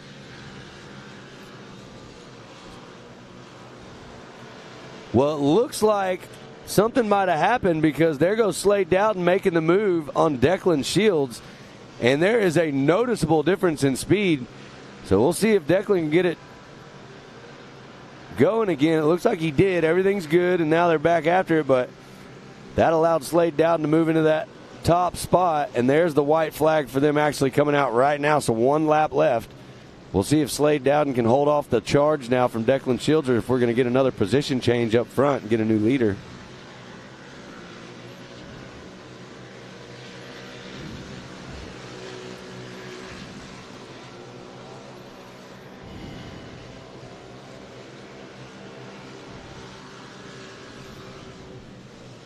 Man, we got cars all over the place right now, trying to keep them straight. Yeah. It's like the younger the drivers are, the harder it is to...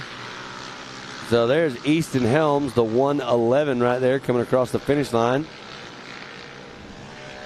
And I do believe that Carson Hill is actually leading in the 6 to 9. That's or the actually 6 to 8 division, and the 9 to 12 is going to be Slade Dowden leading that class right now.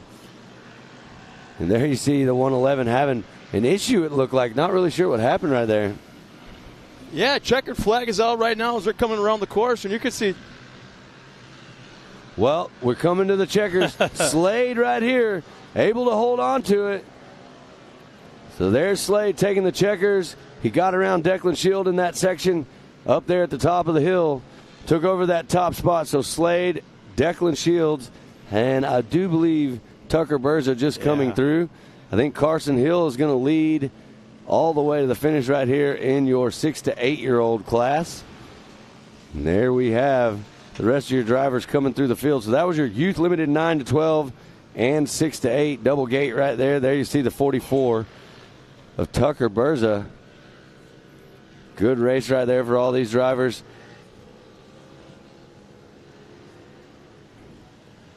So Slade Dowden taking the win right there. Great race for Slade. They got that car absolutely set on rails. Looks like we got a couple more cars out on the track. I think the issue, or what made it seem so weird, is that they held the second race so long because of the incident with Anderson. Yep. That the first race was almost at the back bumper of the second race before they threw the green flag. And I think that's where a little bit of the confusion came in. Yeah, well, yeah. Here's your handy unofficial results. This is going to be your 9 to 12-year-old Slade Dowden, Declan Shields, Tucker Berza, Carson Hill, Avery Sides, Triton Lawrence, Alexandra Easton, Stefano Calagru. Yeah, Declan Shields ran such a good and race. There is our so close. 6 to 8 right here. Easton Helms, top spot. Harper Willis, Lariat Lawrence in the top 3. There's Alexander Walraven in 4th, Paxton Shamblin 5th, Blaine Singleton in 6th position, Atlee Yoshimoto in 7th, Damian Nava in 8th, and unfortunately my man Luke Anderson having that issue out there on the track. That'll put him in 9th. The good thing, like we said, we've seen some adversity this morning. We've seen some issues out on the track for some of these drivers, but they have another race. If they can rebound it in race number 2 that'll be coming up here in a little bit, we're going to get to see if they can, regroup and make this day a good day for some of these guys that had some issues. There you see the highlights on your screen right now. These youth drivers. There you see Luke Anderson. Yeah. There is the start of our second wave right there.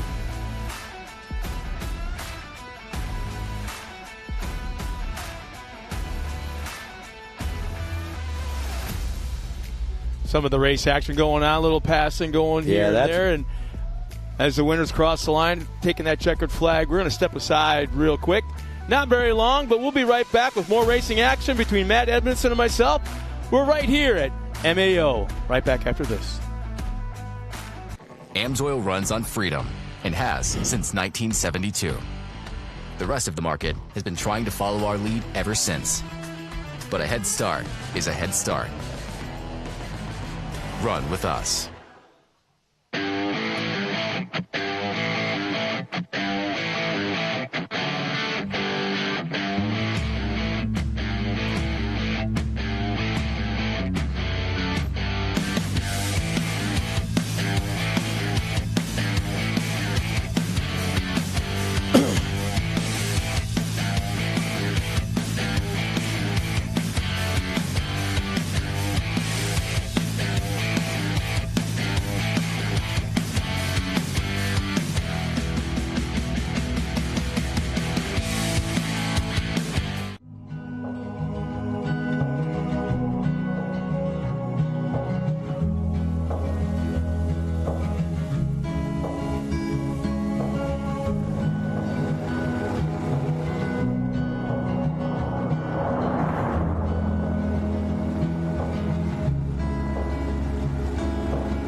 Well, welcome back, everybody. Once again, Matt Edmondson and myself, Scott Rain, have been bringing all kinds of racing action to you. We got more racing going on, even though we're going to step aside just for a second, but we got a lot more racing to go. Well, I can tell you this. Here in just a few minutes, we are going to have the experts and the pros. They're all coming up. And we had Pam earlier catch up with Kyle Chaney. Kyle Chaney's battling in that pro class. And I am excited to hear what she got with him. We'll get to see him coming up in just a little bit here in this Pro Turbo class coming up. But right now, let's see what happened with Pam and Kyle. Hey, everybody. I'm Pam Hall out here for round 5 of the MAO Championship Series. Kyle Chaney. He's running second in points out here. This weekend, we've had a little bit of a weather that came in, and now we are on delay from today. We'll be racing tomorrow. Are you going to do any changes to your car that you came here with compared to what you'll do tomorrow now? Probably not. I may just go ahead and put, fresh belt and fresh tires and stuff on now instead of, running some stuff we ran last time since we're not going to have really any practice. I know there is a practice in the morning. I don't know if we'll really go do it. I don't know. I guess it depends how much it dries up today. I mean, the sun came out for a little bit. So if the sun stays out much longer, it may dry the track up some. But I think we're going to have a muddy track tomorrow. But, we all got to race it. So we're all going to be on the same track. So I like muddy races. We came from woods racing. So, we had to race no matter what. So I'm looking forward to tomorrow's race. And hopefully we can come out of here with a win and put some more points on Cody. Exactly. I mean, you started off the year with a bang. You did your third King of the Hammers in a row win. You came out here, won round 1. You're sitting second in points, but you're not too far out of that number 1 spot. So I know it's a battle between you, Cody, and Hunter. So it's going to be an awesome weekend to see. So are you hiding any tricks from them at all, or is it going to be all out? No, not really. I mean, I just kind of stay consistent and stay on the podium. We had that one race here that we got into it with another rider, and, we ended up getting the short end of the stick and hitting the wall. So other than that race, we're going to use that one as our throwaway, hopefully, and just stay on the podium the rest of the year and hopefully come out of here with a championship. Well, you're doing an amazing job. I mean, you have a huge crowd that watches you, so good luck out there at the races tomorrow. Thanks for having me. Thanks a lot, Pam. And it's always fun talking to that guy right there because he's so even-keeled and everything. Man, I feel like he could read me an audiobook. Well, we're going to step aside real quick as we get ready for the pro races this afternoon, brought to you by Pam and Ken. We'll see you later on this afternoon with more amateur racing. We'll see you then.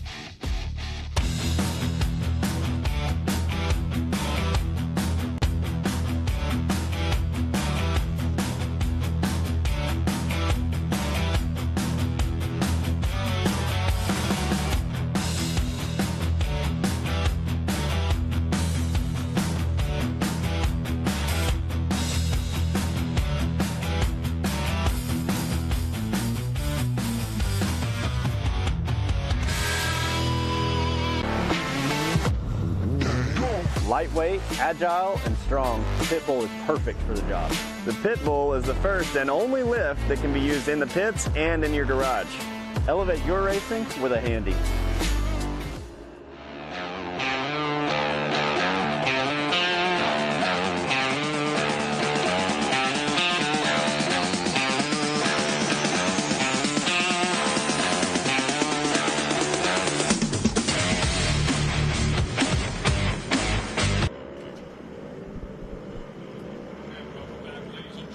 MidAmerica Outdoors.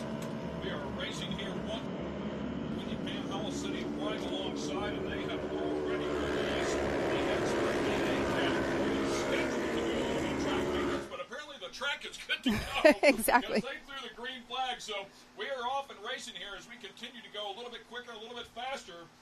Taking a look at our points leaders coming in here, Luke Seyfried and Landon Seyfried both doing a great job this year, but Luke leading in the points here has a number of wins along the way, including at our last two events, so we'll keep an eye there, of course, on the number 28 and the 82.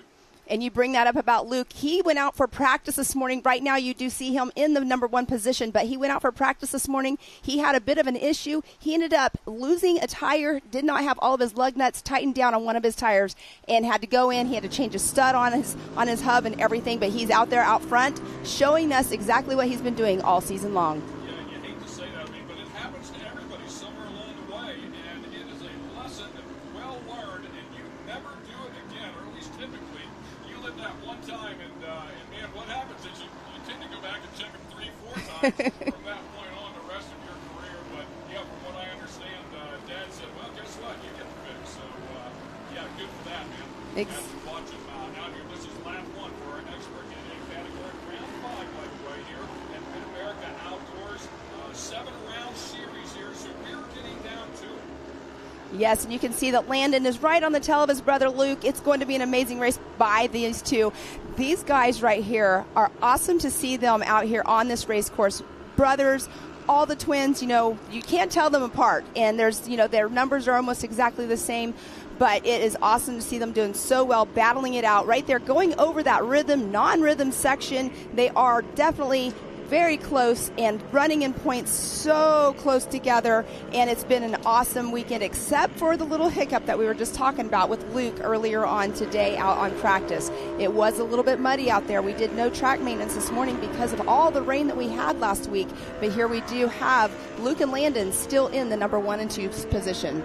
So, yeah, great battle here. Track looks really good. Of course, oh, man, out and over the cushion he goes. That's a pretty big mistake right there. He's going to have a run on him and takes a look at the bottom. They go side by side, leaves him plenty of room up there on the top. This is a battle for the lead as they go side by side here. Luke and Landon Seyfried.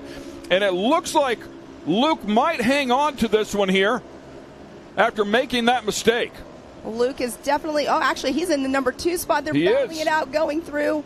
Wow, these guys, it's so awesome because of being the brothers out there racing together, but they're battling it out. So they're brothers off the race course. On the course, of course, they're going to try to keep themselves together.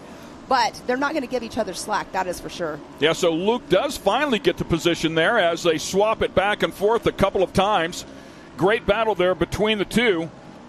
Excellent stuff. As we talked about it, it was Landon that got the win in round number 1 and the overall in round number 2. Then we go to round number 3 and round number 4. It was Luke that got the 2 overall wins. So it comes back to the second place finishes, and Luke did a little bit better than that. There was one overall there in round number 3 where Landon finished up 4th overall and then 16th overall, because remember, they only had one round of racing in round number 4. So that really hurt him in terms of the overall, because he didn't have a chance to redeem himself there in that second round, which we would typically have round 1, round 2 at any given event. But I'll tell you, this race is far from over right here. Look at this, man, applying a lot of pressure again. And they have quite a gap already between them and Blake Helms running in that number 3 spot, who is also 3rd in points out here. And then we have Green in that 4th position. But right now, these guys, they're walking away with it. Yeah, I mean, massive gap between the first two and, of course, 3rd place there. And our, once again, expert NA, naturally aspirated, no turbochargers in this category. Still an all-wheel drive car. And right now, Luke is out front, number 28. And, of course, the number switched around here, number 82. His brother Landon right behind him. And right there, they just went through. That's where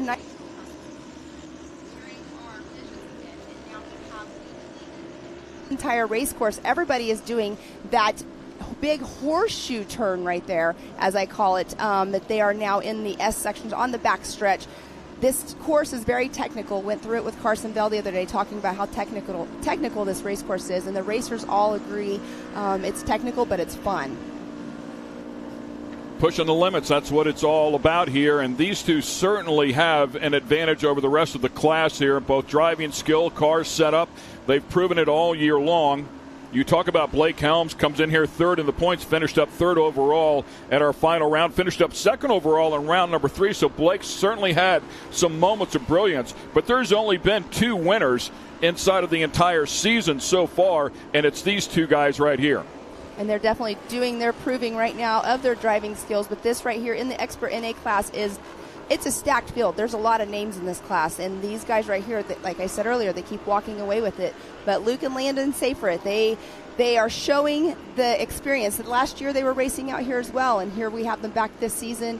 And Luke having the issue earlier, obviously he's doing just fine. They were worried about possibly having something bent on his car after having the incident he did. But and look at this. It looks like he has a left rear, possibly might be going a little low. I couldn't quite make it out, but hopefully not. So once again, Landon Seyfried applying a lot of pressure here on his brother. I mean, he is right there for sure. Really runs that back section nicely, picks up some ground. He was a couple of car lengths back. Goes outside, takes a look in, gets a little bit of a bite off of that cushion, and again, just right there, goes up a bit high, the longer way around, but then chops back down, uses the hill for some momentum.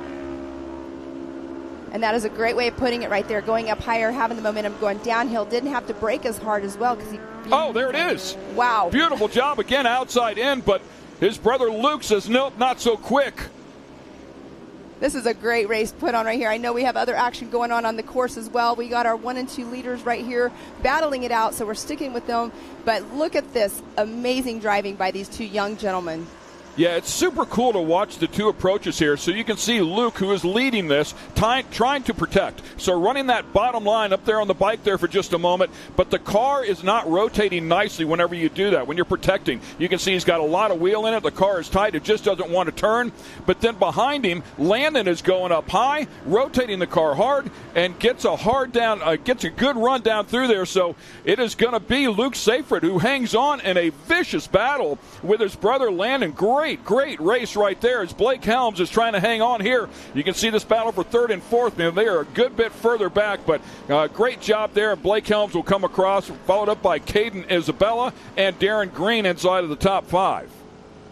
What a great race. We had some less laps because of having a rain delay. We have to fit all of our races in, so it went by very, very quick, but what an amazing race that was just put on by our expert NA class. Yeah, I want to get everybody their 2 rounds this weekend, or today, I should say. Unfortunately, like at Visions, unfortunately, they lost a round. So, it's a little bit of a condensed program. Everybody's on a tight schedule here. And then there's more events that happen just after we're done here at 5 o'clock, which is why we have a hard out or relatively hard out. There's a little bit of wiggle room there, but it's a condensed program for sure to squeeze everybody in and try to get them their 2 races. It's so important. So we'll take a look at our final results here. And once again, hats off to Luke and Landon Seyfried, just putting on a great battle between the two. We'll see how that shakes out here for race number 2 a little bit later on today. Again, Blake Helms, 3rd in the points, hangs right in there. And Caden Isabella, she's been so solid, 4th in the points as well. Finished up 2nd overall, round number 4. So she's proven to be a very tough competitor, followed up by, in the 5th position, Darren Green. And then in that 6th position, we do have Blake Rakenmeyer, Sean Philbin in that 7th position, Rick Schroeder in that 8th, Keegan Cummings in 9th, and Justin Moore in that 10th position. Yeah, Keegan Cummings currently 5th in the points, so unfortunately a bit of a tough round there for him. Typically would be inside of that top 5 as we take a look at the rest of the players here in Mangus, Lindemood, Seek, and Braxton Moore. Bree Seek, another player here inside of the top 10 in the points. Has been scrapping along and learning her craft. So great stuff right there. And we'll bring you some highlights here once again from our expert naturally aspirated category, where the Seyfrieds once again hand it out to the rest of the class. You got to wonder if they're going to have to move up the pros next year. They are certainly flexing some muscle. I don't know if there's anything in the rule book. That was that one mistake that we saw out of them and really opened up the door for a great battle. But in some series, if you win the championship in that division, you've got to move up. Yes, you do. And so I wonder how that would work with brothers right there. That's where they were coming into each other, but put on the brakes just a little bit. Great battle going on, and there is the finish line right there at our Can-Am finish line. Mom and Dad would probably be happy to see one move up and one stay back and not have to battle each other so much. Right. So maybe come home with 2 championships that way. You never know. Oh, you never know exactly. That would be pretty cool. So good look at the overall track there. Great shot at MidAmerica Outdoors. It's where we're at here in Jay, Oklahoma, 1,600-acre complex.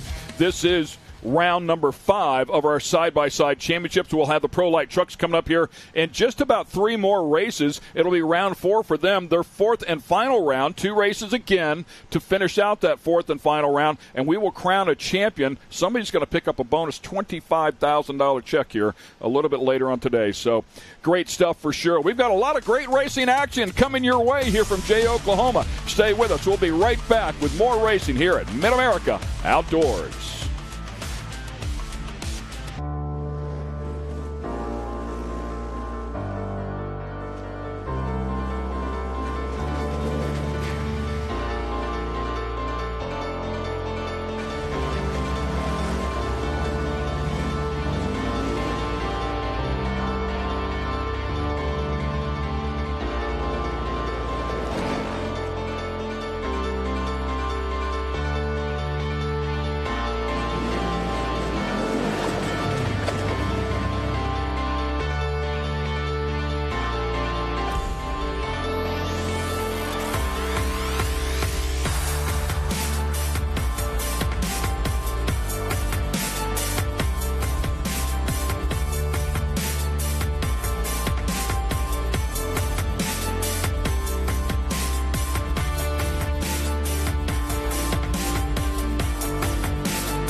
Exactly. It's an amazing battle right here between our 1, 2, and 3. But our Lee Knowles, who is our 2022 amateur turbo, he's running 4th in points out here for the expert turbo class. So we have all these winners and these champions and these seasoned drivers that are in the top 4. It's pretty awesome to see the what do we call it here? I can't even think of my word right now. Well, unfortunately, I had a glitch over here as well. Hit the wrong button, so I don't think any of that information made it out that I was just speaking of. And we have a couple of moments here as we take a look at some of the action and some of the pavement that's gone on here, paving Oklahoma here. But to recap what I was just talking about with Mickey Schroeder up top, we talked about in the previous race during the NA race that we were not able to run both races in round number 4 for our sportsman categories, including here in Expert Turbo. Consequently, our points leader, Mickey Schroeder, had a very tough race, finished up in 16th place, and that opened up the door for Austin Dinger to close up the points gap, and that's exactly what Austin did, as he claimed the overall win that particular round. Consequently, 3 points between the two of them for first and second. And Donovan Willis finished up second overall in that race, and he's only 6 points behind Dinger. So great stuff right here as we take a look at a 9-point spread between the top 3. We have 3 rounds to go, overall rounds, I should say, including this weekend. So a lot of racing yet to go, but it's going to be tight in this category. You'll love it, man. Awesome stuff. Definitely will be tight. And then we have Lee Knowles, our 2022 amateur turbo, is running in that 4th position. But here we have our Expert Turbo Ultimax grid lineup up on the screen. Yeah, I saw Dinger just yesterday. I said, any changes to the car? Have you done something different? He said, absolutely nothing. I'm leaving it alone. I'm happy with it. So, don't fix it if it's not broke, right? Exactly. Yes. Good stuff. See John Calagrew down in there, a big supporter here, has a lot of cars out here. Of course, Tim Farr also runs in the pro category representing his company. Jason Roper, a representative from Paget Brakes, who also works with Cody Martin inside of one of the pro categories. So as we take a look at some of the names in this grid lineup, and we do have our Land Rush start back in play here this weekend as well. So pretty cool to watch them do what they do, although they did send these guys out side by side, didn't they? They had the Land Rush start in the previous sportsman categories. Yes, and then we have Blake Helms, who just came off the race course because he was racing in our NA class right before this. So Blake Helms out here starting in that 8th position. Then you have Austin Braden starting in 9th. Donovan Willis, we were just talking about him. I mean, he's running 3rd in points right now, and he's starting in that 10th position. We have Chris Adelot in that number 11. Cooper Stewart in 12th. Lee Knowles, as we're talking, he is in that 4th position in points. Our 2022 amateur turbo winner, running in 13th. Lee Knowles just let his car be used in the amateur turbo class also by one of his buddies. So his car's already been out on race course. Rusty Pipes and Lee Knowles starting in 13th and 14th out there. Miss Kendra Hoop in 15th position. Kyle Arknow, who has not been out here with us the past few rounds, he's in that 16th position. Miss Bree Seek, she's in 20th. Yeah, you can see a couple of different players running different categories, and as you can tell, 25 cars strong inside of this category. It is a tough, tough place to go, and I think proof of that is Blake Helms, who's 3rd in the points in NA, and a good bit deeper here in the Expert Turbo. So there's a lot of tough players inside of this category. And it's pretty cool, though. He just came off the race course. They didn't do any track preparation between, so he already knows what the track is going to feel like for him coming out here into the Expert Expert Turbo class, So he has a feeling for the track to where everybody else has been just sitting there waiting to see, get on the track and see what the conditions are like. On their final pace lap here, see our flagman down there with that green flag in hand. We'll wait for the pace vehicle to pull off out of the way and hand the field over to Austin Dinger. That happens right there. Austin Dinger now in control of the field. First race, round number 5. MidAmerica Outdoors side-by-side championships right down on the bottom. And here we go. All right, let's see how this pans out. This is a very large class. Lots of cars, lots of talent in this Expert Turbo class. And Austin Dinger's already out in front with Grant Stevens in that number 2 spot. Side-by-side battle going on there for 5th place, a little bit deeper in the field. Starting to see a little bit of dust here despite all the rain that we had one day ago.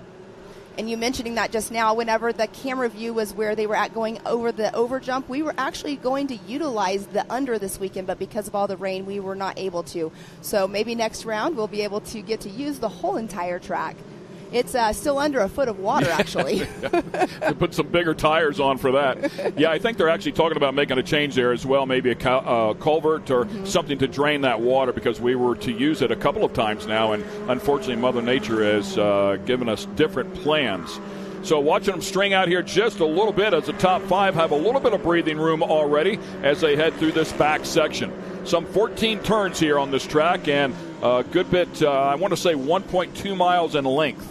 And then they've added this into the course compared to what we raced at Vision. So we might have a little bit more added onto it. But here we have Austin Dinger. He's already kind of pulling away just a tick out here, entering into the S-turns. Yeah, we constantly talk about this. That clean air is vital for sure. Vision, better. I mean, it just really lends itself to a good, clean lap if you can get after it right away.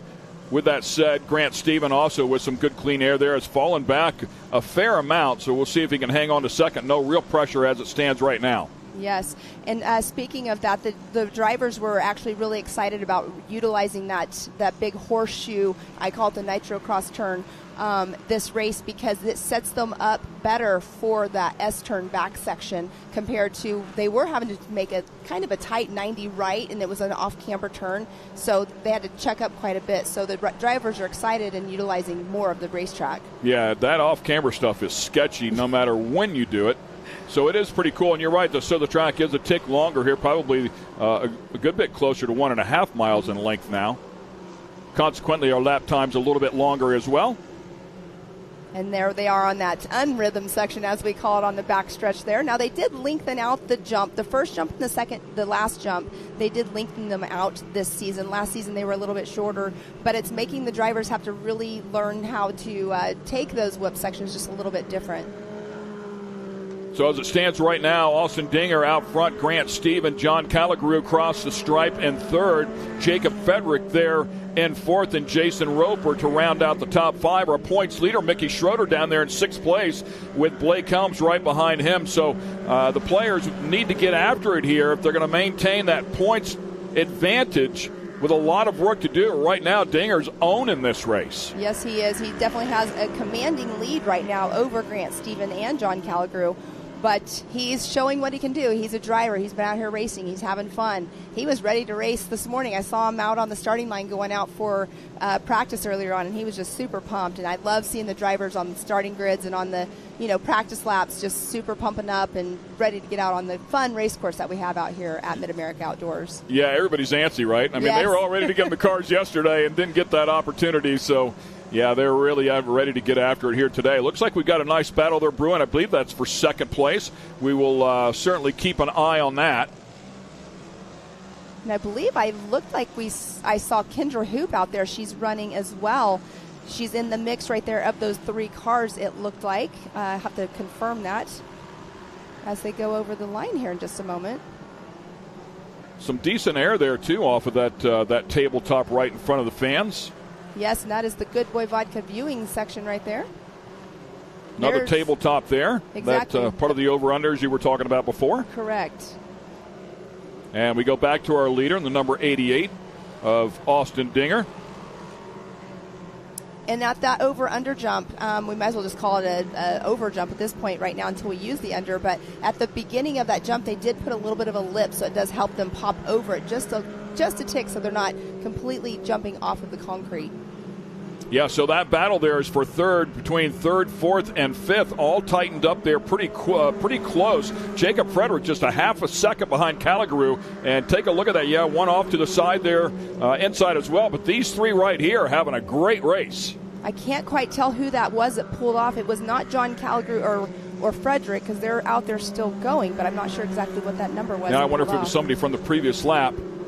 Maybe in the back of the field, hard to say. But this is a great battle going on right here between teammates. John Calagrew and Frederick both battling it out there. Jacob Frederick. Calagrew in the 57, Frederick in the 222. And then in the 11 is Jason Roper. There's the 261. Unfortunately, Grant Stevens, who was in second place, yeah. Wow, that is such a bummer to see him off the course, having such a great race. But these guys right here, they're definitely the race on the track right now, battling it out between now they're running second and third with Grant being off race course. And I'm sure the spotter telling Dinger, hey, man, you've got a ton of room because now this is the battle for second instead of third. So as they come around here to complete yet another lap, second lap. So I'm sure the spotter telling Dinger that, hey, man, just take care of what you're doing here. Look at the right rear. Oh, that's John Calagrew in a lot of trouble right here, trying to hang on. I don't think he's going to cross over with White that tire. flag is out. Little smoke off of that one. He's like, hang on, baby, hang on. I don't know. He's got a long ways to go. That is not good to happen on the last lap, especially running in that number 2 spot. Here's a look at our leader. Like you're saying, Austin Dinger's spotter's probably telling him, just hang on to it. You've got this lap. You've got this race. Running an amazing race out there. Great lap times. 1:51.592 is his fastest lap time out there. Yeah, quickest lap of the race safely by far. And just all by himself here, needs to bring this one to the house and claim yet another win. Keep picking away at Mickey Schroeder. Mickey Schroeder back in 6th place last time across the stripe. Calagrew is still hanging on there. Of course, owner of Johnny K's Power Sports and one of our sponsors here at the park. Look at that right rear hanging on, man. Man, I'm wondering what he put on there. Some little Loctite or something to keep it going. And still maintaining some speed, so Frederick not able to take advantage of what's going on there with that right rear. You can see it's angling, so there's something, a tie rod or something going on. And then it comes back straight, so, I mean, that thing is trying its best to snap off. Can you imagine knowing that something's going on with your car and you're running Well, as a spotter, I mean, I'm sure he feels it, don't get me wrong, but as a spotter, you don't say anything. What are you going to do? You can't fix it. So. Right. You're absolutely. Just let them deal with it. Absolutely correct. Checkered flag coming out here for Austin Dinger. Congratulations to him. That's back-to-back wins going back to round number 4. That's how you close up the points gap. Calagrew trying to hang on here. Will that right rear survive? One more turn. It does. A good battle there between John and Jacob Frederick. As you were talking about teammates there, separated by just 0.25 of a second. Wow, and Blake Helms, he moved his way up to number 4 on the checkered flag, and Mickey Schroeder's in that 5th position. We have Austin Braden in 6th. So, wow, what a great race in the battle. Look back here towards the back of the pack. There's definitely a battle going on. There's, a little space between the cars, but they're all racing as hard as they can. Yeah, Mickey Schroeder, our points leader coming into this event, just squeezing ahead of Austin Braden there by half second at the line. So really good battles inside of this Expert Turbo category. And the cars are fast. I mean, they're rocket ships. Our Expert Turbo class is one of our largest classes out here, and it is definitely one that, like I said earlier, there's a lot of talent out here in all of our classes, but there's a lot of talent that's been in this Expert Turbo class, and it's a great class to watch. You know who we didn't see? I did not see. Oh, Rusty Pipes did come through in that number 12 position, and Lee Knowles did come through in 10th. So there we have them that have come through. Yeah, kind of curious where Donovan Willis ended up as well, who came into this event 3rd in the points. So the 122, I don't see him entered, to be honest with you. So he might not be here this weekend, which would be devastating to his solid points season so far. Here's a look at the Expert Turbo unofficial results, courtesy of Handy, with Austin Dinger grabbing back-to-back wins going back to round number 4, followed up by John Calagrew hanging on. That he's living right, man, that right rear. We don't know how it hung on, but it did. Jacob Frederick was right there with him, just 0.2 of a second behind him. Blake Helms with a great run here, and Mickey Schroeder to round out your top 5, our points leader. Yes, Austin Braden in that 6th position. Jason Roper ended up in that number 7th position. Chase Kemp in 8th. Kyle Arkinal out here in that 9th position. It's great to see him back. Lee Knowles in that number 10 spot.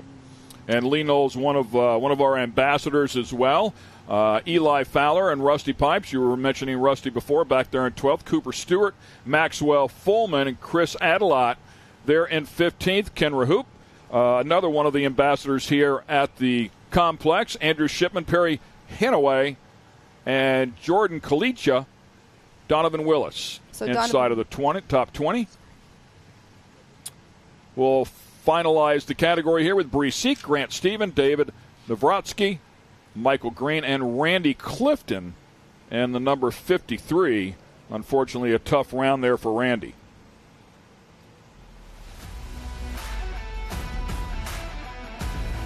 So that'll get us up to our pro categories here as we show you some highlights from Expert Turbo. Yeah, the pro categories are next. Pro NA, Pro Turbo, and then race number 1 of the weekend for the Pro Light Trucks in their final round of racing for the championship. Good stuff here as we take another look at this category. And unfortunately for Grant Stephen, who had a solid second place work in there, obviously something going away there mechanically, so he was out a little bit early. And a vicious battle for second ensued after that with John Calagrew hanging on. So solid effort there for John. Congratulations. Definitely hanging on to his car. It was so amazing to see, he comes through getting the white flag. His left rear is smoking. His tire's looking weird, or right rear, and it holds on the whole entire lap. That's what's amazing to me, and he did not let up. You just never know how that stuff's going to go. I mean, you think for sure it's going to snap up. The fact that it was coming back to straight and then leaning back over again, I mean, that's just violent. So how does that possibly happen? Exactly. Next up, we are going to be going into our Pro NA class, another class that everybody is loving to watch. It's going to be another great race. We do have a tight points battle going on between Owen Van Eperen and Chase Carr. So it's going to be, they're actually tied for points 1 and 2. Yeah, because as you recall, Owen had some issues there. If you go back to round number 3, he finished up 13th. I know he hurt an engine there at one point as well. So finished up 4th overall in round number 4. But you're right. I mean, locked up in the points with a total of 128. Cross Kirchmeier there in 3rd, Sean Hess in 4th.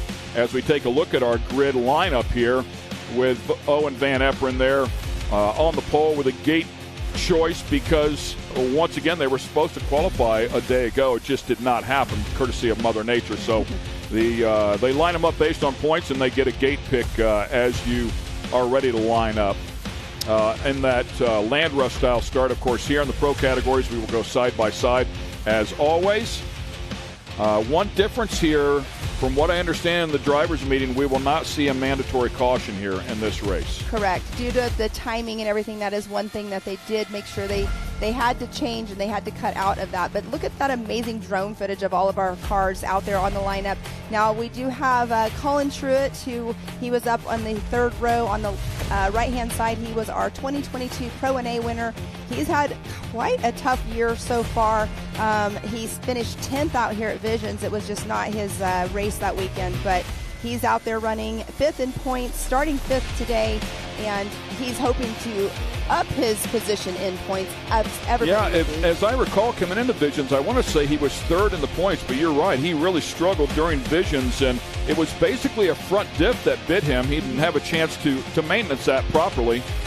He has since maintenance that car, some $1,100 on a new front diff. Also worked on the drivability of that car. He's very happy with it, has a lot of confidence in it now. So I'm curious to see how that pays dividends. But you're right, he'll have to start a couple of positions deeper than what he was after that tough luck there at Visions. This race, I'm told, 5 laps in distance here for our Pro NA category. Once again, naturally aspirated engines. Yes, and another stack filled. Owen Van Eperen right there in the front with Chase Carr, like we were talking about, tied in points. But, we have Cross Kirchmeier. He's 3rd in points right now. He's only 8 points behind the leaders. So anything can happen. It's called racing for a reason. But we do have our newcomer that's up into the Pro NA class this year, Carson Vell, out there as well. He's super excited to be out here racing. He's got a lot of seat time out here. Another young gentleman out here. We have Kanan Baker, 8th in points. He is out here starting. Obviously, they're starting by points because they didn't qualify, like you said earlier. Robert Van Beekem, all the way from Arizona, out here racing with us for his second season that he's been here in a stacked field out here in our Pro NA class. Yeah, Kanan finally showed some success here during the Visions weekend. He's really struggled all year long, finishing 8th overall, 7th overall, 18th overall. But then during Visions, he put it together, finished up 5th in the first race, won the second race, finished 3rd overall, had a nice move in the points. So they've clearly got something sorted there as well inside of this division. He's a talented young man, we know that. So we'll see if he can continue on his success here, lining up by points. Again, he will be a little bit deeper, as you talked about him being down 8th in the points, so outside of row number 4. And one thing, too, about Kanan Baker actually had so much seat time out here at Visions. I mean, he wasn't only racing in the Pro and A class. He was racing in multiple classes, but he was also racing in the Nitro Cross. So he's got a lot of seat time out here. But there we have the green flag right now, side-by-side start. You can hear those things just thunder away here at the park. Owen Van Eperen getting plenty of pressure here right off the bat from Chase Carr. Chase Carr with a small advantage right now. Will have to take the long way around, but he does get the advantage going up the hill. So a great start there for Chase Carr. The Polaris over the Yamaha. The Yamaha manually shifted. Of course, the Polaris, the CVT style clutch. Things at the perfect RPM and torque point in that engine all the time, courtesy of that. But Owen Van Eperen, no joke either. And you're talking about the power up the hill, and we were talking about that with gearing. Everybody had to change their gearing for this new track as well. So that's something that everybody's been thinking about, talking about, conferring with each other. What are you running? Not, of course, everybody's doing that, but you can tell that the gearing has been changed, and he had definitely the upper hand going up our Raceline Ridge hill. Owen was here a couple of weekends ago without Dad. It was eating Dad up, but Rodney is here with him. Saw him a little bit earlier today as well. The top two starting to check out here just a little bit, but Owen keeping pace, not letting Chase get too far away here. With that said, Chase driving a great opening lap here. There's only 5 of them. Not a whole lot of time to get after this thing and close it back up. Oh, up on the bike there goes Owen Van Eperen. Owen's so solid, a lot of seat time. Oh, we got one up and over. That is the Honda, I want to say, of Sean Hess. That is so unfortunate right there. That corner has been kind of biting people all day long. So, yes, you are correct. That was the number 22 of Sean Hess. Finished up second overall at our last round. Certainly will not be able to do that here. They'll throw a local caution in that area, get him turned back over so he can get it back in it. The number 5 of Owen Van Eperen now, again, closing that gap up just a little bit. We'll see if Chase Carr can deal with the pressure. Chase very fast. We've seen this happen before. Yes, he is. And Owen definitely, he took that lower line in that last turn right before the Can-Am finish line. And that right there definitely showed that he had the upper hand taking that low line. So it'll be interesting to see if he continues. He just had a run down the hill, and we have a new leader, ladies and gentlemen. It is Owen Van Eperen. Got a big run down the hill. Chase Carr now trying to fight back. We have Cross Kirchmeier running in that 3rd position, trying to catch up, and Colin Truitt has made his way up to 4th position. And right there, they're hitting a little hiccup right there that's making. And Kirchmeier with a run right here on Chase Carr as well. How about this? Yamaha, Polaris, Honda, 3 different manufacturers in there, and another Polaris. And then here, Kanan Baker as well. Another good round for Kanan Baker. Look at these guys, man, side by side, all the way back through there. All 4 of them you can tie together with a shoestring. That's awesome racing. Kanan Baker trying to follow him right through and does so. It almost looks like they're lined up to start the race again, but look at, we have Kanan Baker taking that outside line, Colin Truitt keeping that lower line. Oh, and he had to check up just a little bit. And now Colin Truitt under attack again. Boy, great battling here. That's Rimreed. I'm pretty sure that's Tyler Rimreed, who's also here in the Pro Light division, made his debut a weekend ago. How about down on the inside of the turn and use the tractor tire a little bit? Wow, that Chase is a 9:13. Chase Carr is back running in 5th position right now. Wow. So we have right now Owen Van Eperen in that number 1 spot, Kanan Baker in 2nd, Cross Kirchmeier 3rd, Colin Truitt 4th, and Chase Carr in that 5th position. What an amazing race that's going on between the top 5 right here. A lot of changes in that second lap. I'm starting to wonder if there's something going on with Chase Carr, because he has obviously let up quite a bit. He's gotten past. He was one to reckon with right off the start, so something has to be going on with his car. Don't disagree with that at all.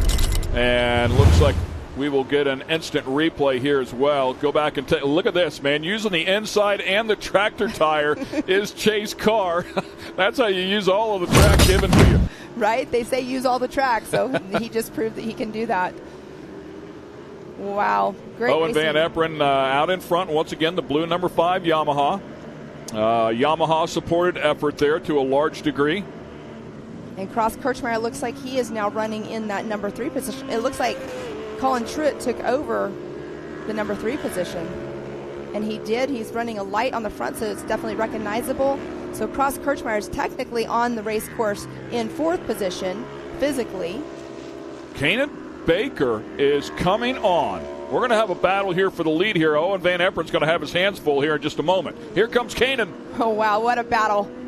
Kanan likes that corner right there. You can tell he's had practice on that, where these drivers have not had any practice on it because he ran it at Nitrocross out here at Visions just a little bit of a month ago. Not a huge fan of this. Clearly the spotter telling Owen where he's at. Owen going in defense of that as well. Kanan finally forces the issue, drives down underneath him, pushes him out wide. You got to get your elbows out to make it happen sometimes. That's the way it goes, but a beautiful job there by Kanan Baker, who is on fire here, coming off of a win and a 3rd overall from round number 4, and has clearly figured something out on that car. He is back where we expected him really to be all season long. Exactly, and what a great race he has going on right here. I mean, where did he start? He started in, 13th, I think it was? So I just saw a pace car. Are we going to get a mandatory caution here?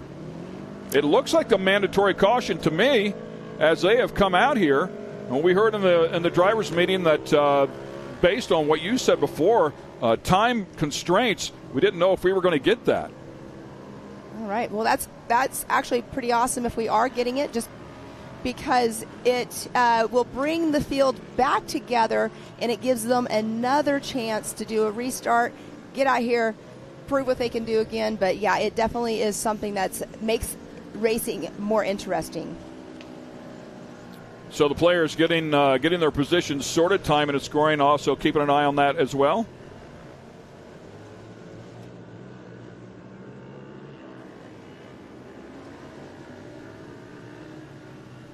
So another good look there from our drone shot. And there we haven't spoke much about Aliana Baker, and there she is out there racing with her brother. It's pretty cool, brother-sisterly love out there. When they're on the track, I don't know how much love there is on the track.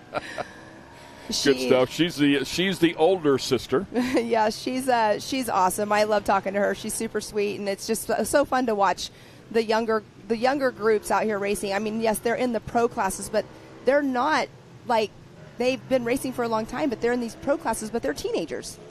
Oh, yeah, he's 15 years old. Exactly. 15, and his sister's 16 years old, and he's going to be busy right here. He's going to run in this category, he's going to run in the Pro Turbo, and he's going to run in the Pro Lights. So 3 races back-to-back there for young Kanan. Exactly. Talk about great seat time for sure. Owen Van Eperen there, currently in 2nd place, the Yamaha-supported number 5. And we talked about Colin Truitt making some changes, fixing that front diff, getting the car more drivable. Looks like it's certainly paying dividends here as he picked his way up. And now currently sitting in 3rd. He gets great seat time out of racing here, too. He also races at the Outlaw Series in Terry Lackey's car. He races for Terry Lackey in that series, and so he gets seat time outside of our MidAmerica track as well. And he is out here, trying to pick to get a win to get himself back up top. The reigning champ in the category, exactly. Right? So he's a tough player. I think also worked with C.J. Greaves a little bit on their damper program, so trying to tighten that up just a little bit. Yeah, player, no doubt about it. 2 wins in champ and pro stock for Owen Van Eperen, a couple of podiums as well in Pro Turbo. So another guy that gets a lot of seat time outside of MAO. And runs in a couple of categories over there. That's really key, honestly. I mean, you can run the same racetrack all the time and get used to the racetrack and know it like the back of your hand and drive it blind, basically. But when you race at different racing series and you get seat time from other tracks, different tracks, it just makes you a better driver overall when you are racing at different racetracks. I think personally it gives great seat time and great experience. Yeah, you're pushing the car, you get more comfortable with the car, you get more confidence in the car. And here we go for the restart. Kanan Baker bringing them to the green flag. Flag flies. We are on here for the final laps in our Pro NA category. A great start there for Kanan Baker.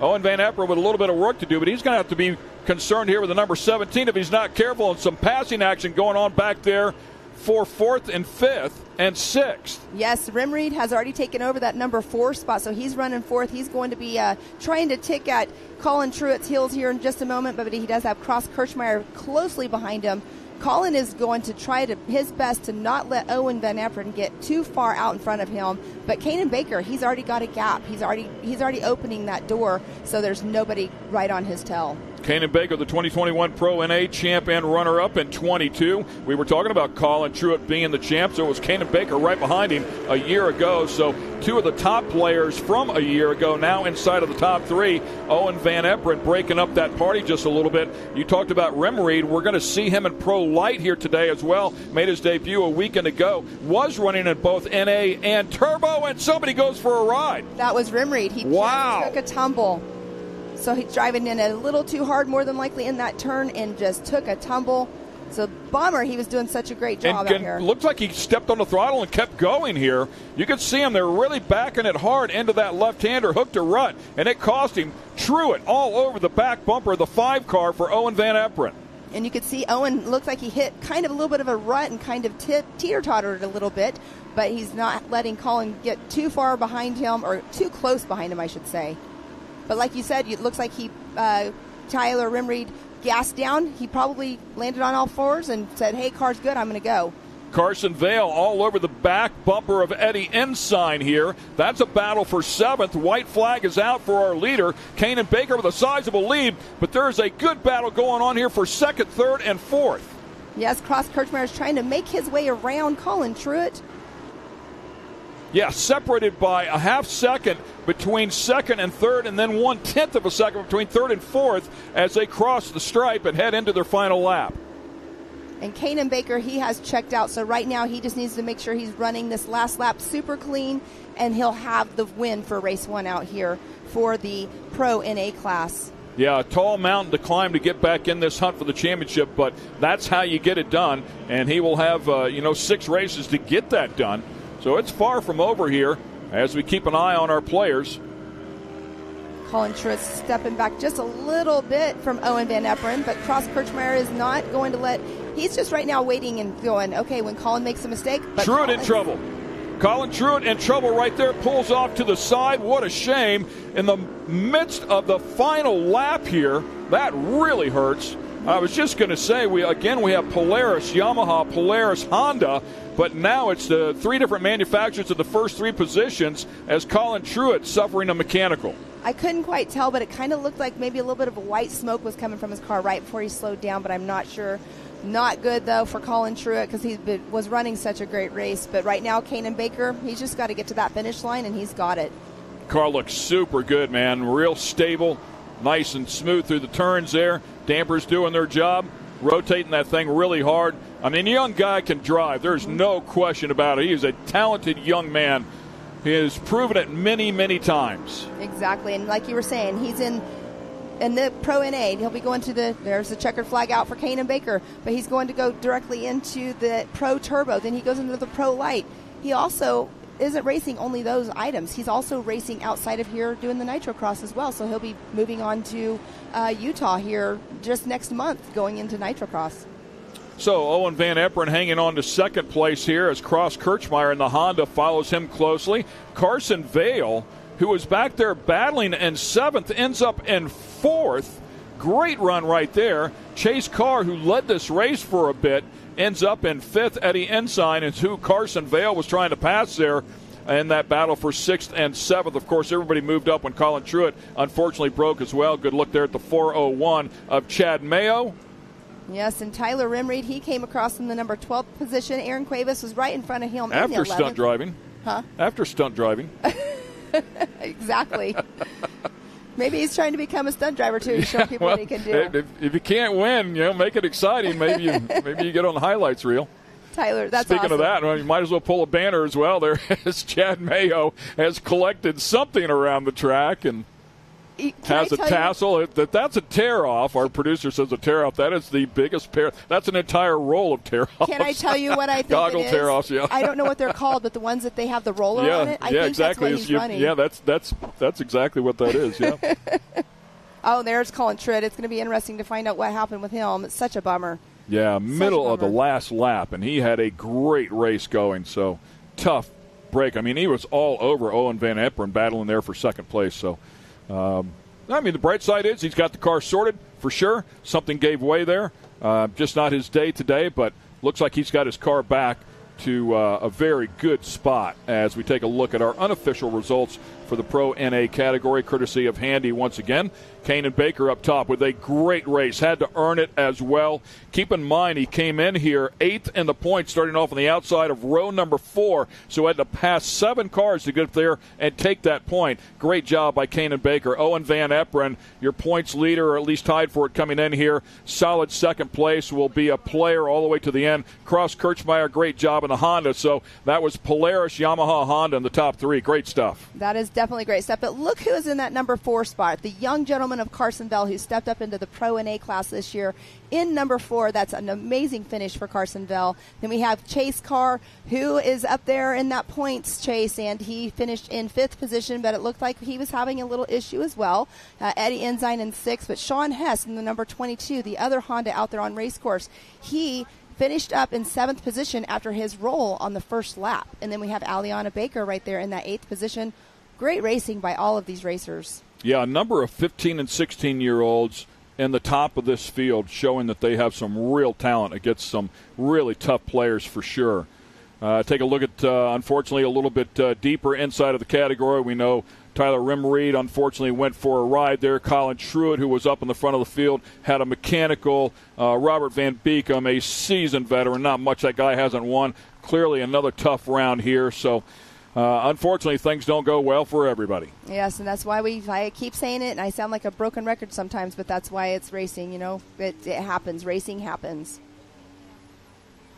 And once again, we'll bring you a couple of highlights here as we segue from this one. We have Pro Turbo and then we have Pro Lights, but they threw the green flag here. Our 2 points leaders were out front.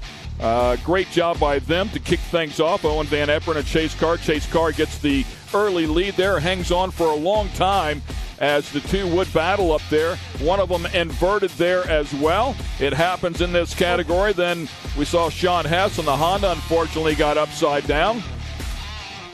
And then here comes Kanan Baker out around Colin Truitt, goes to the high side, makes a great run right down through there.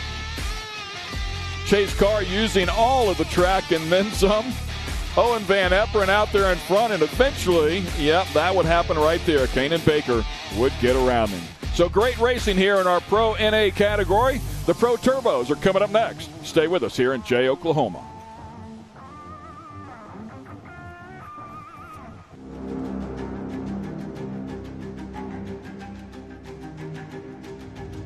Connect with the Wild is about off-roading with your buddies. Connect with the Wild is about going to Moab and conquering new challenges that you didn't think were possible. Ultimately, Connect with the Wild is about enjoying the outdoors in your vehicle as best you can.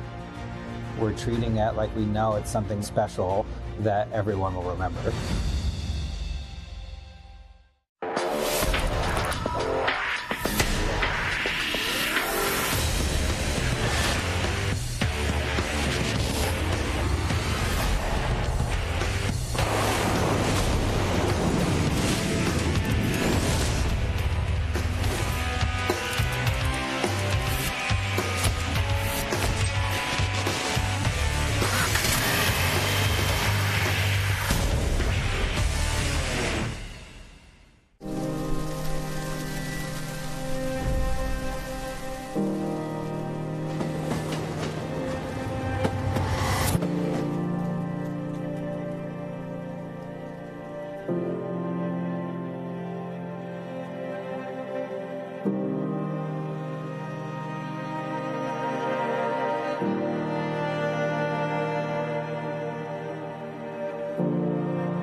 Watching Speed Sport 1, your home for great American grassroots racing. It's time to rumble! Whether you're into sprint cars or stock cars, at the line!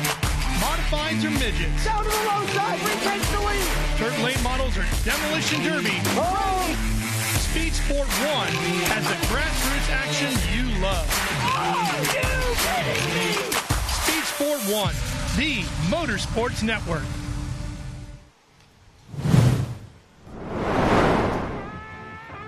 And we're back here at MidAmerica Outdoors, Jay, Oklahoma, just outside of Tulsa. Beautiful complex here as our Pro Turbos are staging up here, getting ready to go for the first race of round number 5. As we take a look at the category, every race, every overall race has been won by one of two people, either Kyle Chaney or Cody Miller. Currently, Cody Miller comes in here as a points leader with a 9-point lead, and Kyle Chaney in second. Hunter Miller, that is Cody's brother, 135 points. So he's just 11 points out of the lead here as well. Has finished second overall 3 different times. So those 3 have been the class of the field. Corey Willis just nipping at their heels all along the way, 4th in the points.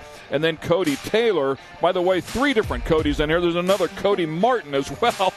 So the Codys are big here inside of this category. Young Cash LaCroix, 14 years of age, finished second in the first race here, round number 4. Had an outstanding run there. Unfortunately, again, not able to show that speed in qualifying because qualifying was nixed one day ago. So they'll start off based on points here. So unfortunately for Cash LaCroix, he'll have to start a little bit deeper there in the field. You can see all the water, by the way, in that over-under that Pam was referring to a little bit earlier. That is a small lake. Yes, definitely. The kids want to go play in the mud. There's a spot right there, but they're not allowed on the track, so they can't. But that is definitely something you were talking about earlier. They're talking about putting in like a culvert or something right there. It's definitely going to have to be done for sure. Yeah, with all the elevation here, I mean, it just runs off and gets down there in the bottom as we take a look at our starting lineup there with Cody Miller and Kyle Chaney, of course, on the front row. Hunter Miller and Corey Willis, again, based on points here. Cody Taylor and Zach Beavers, always a player here. Cody Martin and Kanan Baker back there in row number 4. Tim Farr and Jacob Geisendorf will fill out row 5. And then our 2022 champion in the Pro Turbo class is Scotty Champion, starting in that number 11 spot. And then we have Mitchell Huddleston in that 12th spot. We were talking about Cash LaCroix in that 13th position. And then Chad Dusich, 14th. Robert Van Beekem, 15th. Austin Danover, 16th. Gage Hughes and Derek Tidd. So we have 18 drivers out here for our Pro Turbo class. Yeah, Derek Tidd making his debut here this season. First time we've seen him, so we wish him the best of luck. We'll start back there, scratched in the tail of the field. I would call that a target-rich environment. There you go, exactly. Plenty of people to pass in front of him, so yes. And we wish him the best of luck. And Zach Beaver starting in that number 6 spot. He was having some issues trying to find an oil pickup line, not an oil pickup line. It was his oil sensor. He was not able to read his oil pressure on his car, so he was scrambling to find one after practice this morning. Obviously he did because he is out here on the starting line, so it's good to see that he got his car fixed and is out here on course, running in points for 6th position. Tim Farr in the number 4 car, had a chance to speak with him, driving for Johnny Kays as our leader coming around here to bring us to the green flag. They made a number of changes to that car, did a little bit of testing as well. We'll see if it pays dividends. They have been struggling with a few different things, mainly overheating, so we'll see if they've got that solved as the green flag flies. Here we go, Chaney and Miller side by side as we get going here. Race number 1 for round 5. Somebody already into the K-rail there, I should say, the wall. Could not quite see who that was, but unfortunate right there off of the start. Corey Willis with a really hard side landing as well. Hopefully doesn't rip a tire or bend something in the suspension. Also making a number of changes. He made his car a little bit wider as was up on the bike here the last couple of rounds. So Corey Willis back there in 4th place right now, going from, I believe it was a 67-inch wide car to a 72. So a little more stability in some of these turns. I thought he was just likened to bicycle in the races because he seemed to do it almost every single one. But we do have Cody Miller that did jump out front. I believe he's still out front. We have Kyle Chaney running in that 2nd position. Yeah, these top 3-4 cars, I mean, they're players, no doubt, and we want to see Kanan Baker get up there and play with him. Zach Beavers, a ton of horsepower inside of that car. First 5, I should say, all nose to tail. Looks like Kanan Baker has jumped up in there into that 5th place, taking a look down at the bottom.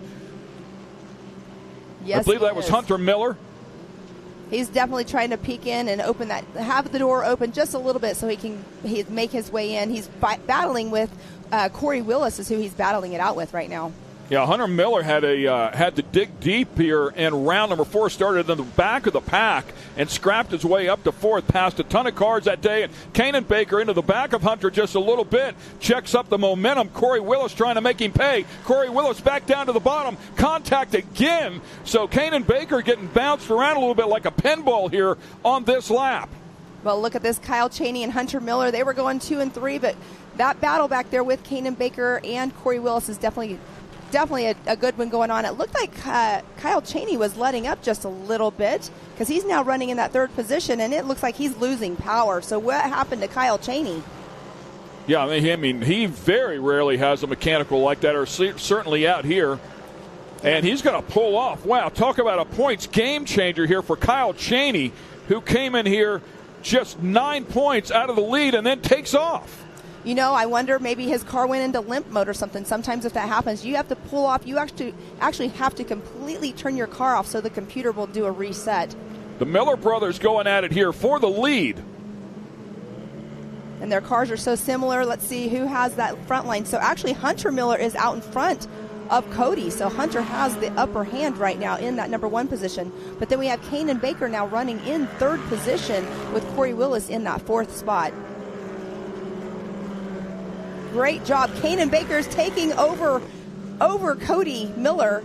He is now running in 2nd position. Kanan Baker is switched on. Well, of course, he just came out of that Pro NA race. Very comfortable with the track, as you alluded to before. But they've clearly got something sorted out here in their cars. They found something, so it would lead you to believe possibly suspension, given the fact that both cars have really responded nicely. That is a good-looking car of his as well. Definitely. The Can-Am is gorgeous. It is a beautiful car out here, and he is driving it amazing out here this weekend on all of them. Like you said, like the seat time, definitely going from one race to the next automatically. You know what the track is going to be like, but the competition is completely different in this race, obviously, because you're in an expert turbo or the pro turbo class.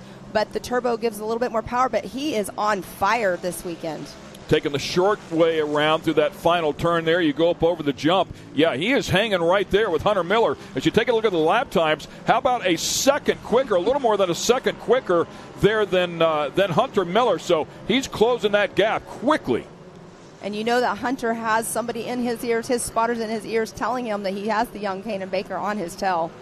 But he's already opened quite a gap between him and Cody Miller.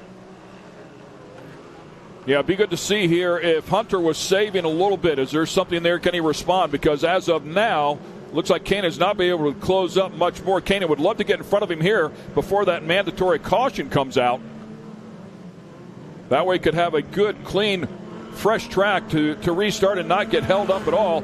There it is. I mean, again, gets right up on the back bumper, closing it up. Now trying to find a way around one of the best in the business. Goes right around, gets on the outside. Side by side they go. Kanan Baker off the track a little bit. Going down for the inside. Miller comes outside in. Right back at him. Contact, and Miller goes off the track a little bit. Kanan Baker out in the lead right now from Hunter Miller. What an amazing race that Kanan is putting on out here. And how strong is that car? Because he got together with Corey Willis. He got together with another one. Was it maybe Chaney? I don't know. Or one of the other Miller brothers. I mean, and then that car just keeps hanging on. Contact again and still digging hard. Man, he is definitely, like I said earlier, he's on fire out here this weekend. He is driving his own race. Bicycle right there by Hunter Miller. A lot of cars keep bicycling in that corner, but that is the one that is a downhill off camber whenever they're making that right-hand turn. But and they extended that tire wall. They put that tire wall out there and made it even sharper. Exactly. Few track changes from last race out here at Visions. But Kanan Baker, oh my goodness. Here, Neil, I believe there is the comp yellow just came out. So on that lap, a 147.3, quickest lap of the race. To put it in perspective, Hunter Miller behind him, a 150.2. Cody Miller, a 149.3. I mean, he is throwing it down. He's putting some heaters down out there, no question about it. Kanan Baker on fire here today, loaded up with confidence coming out of that Pro NA race with a win where he just drove right around the outside of people there as well. I mean, it's like he's in a different car. And Kanan Baker coming out here, he has the fastest lap out here of this race by 2 seconds. Crazy, right? 2 seconds over Hunter and Cody and Corey. I mean, these guys are awesome. Here's an AMSOIL replay.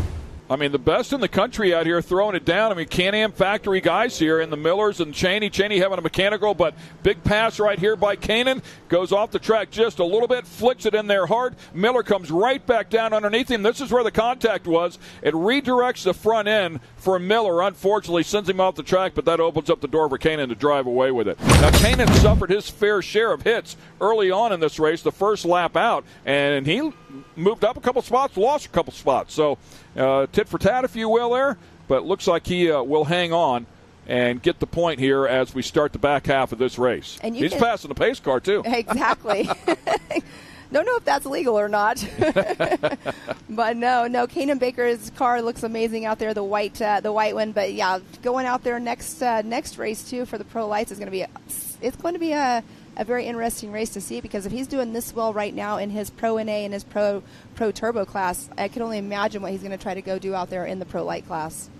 Hunter Miller in the number 90 car as we come back around here on this pace lap. 2023 Red Bull Ranch Scramble Reserve Champion. Second at King of the Hammers UTV Pro Stock. 2022 Texas Outlaw Series Champion. I mean, the accolades go on and on for him, along with his brother Cheney, as we've talked about, documented so many championships. Amazing run out there at the King of the Hammers. Unfortunately, something went wrong with his car while he was in second or third place there, and pulled off the track, got back out here, and got going again. In the meanwhile, it's young Kanan Baker who's making everybody pay.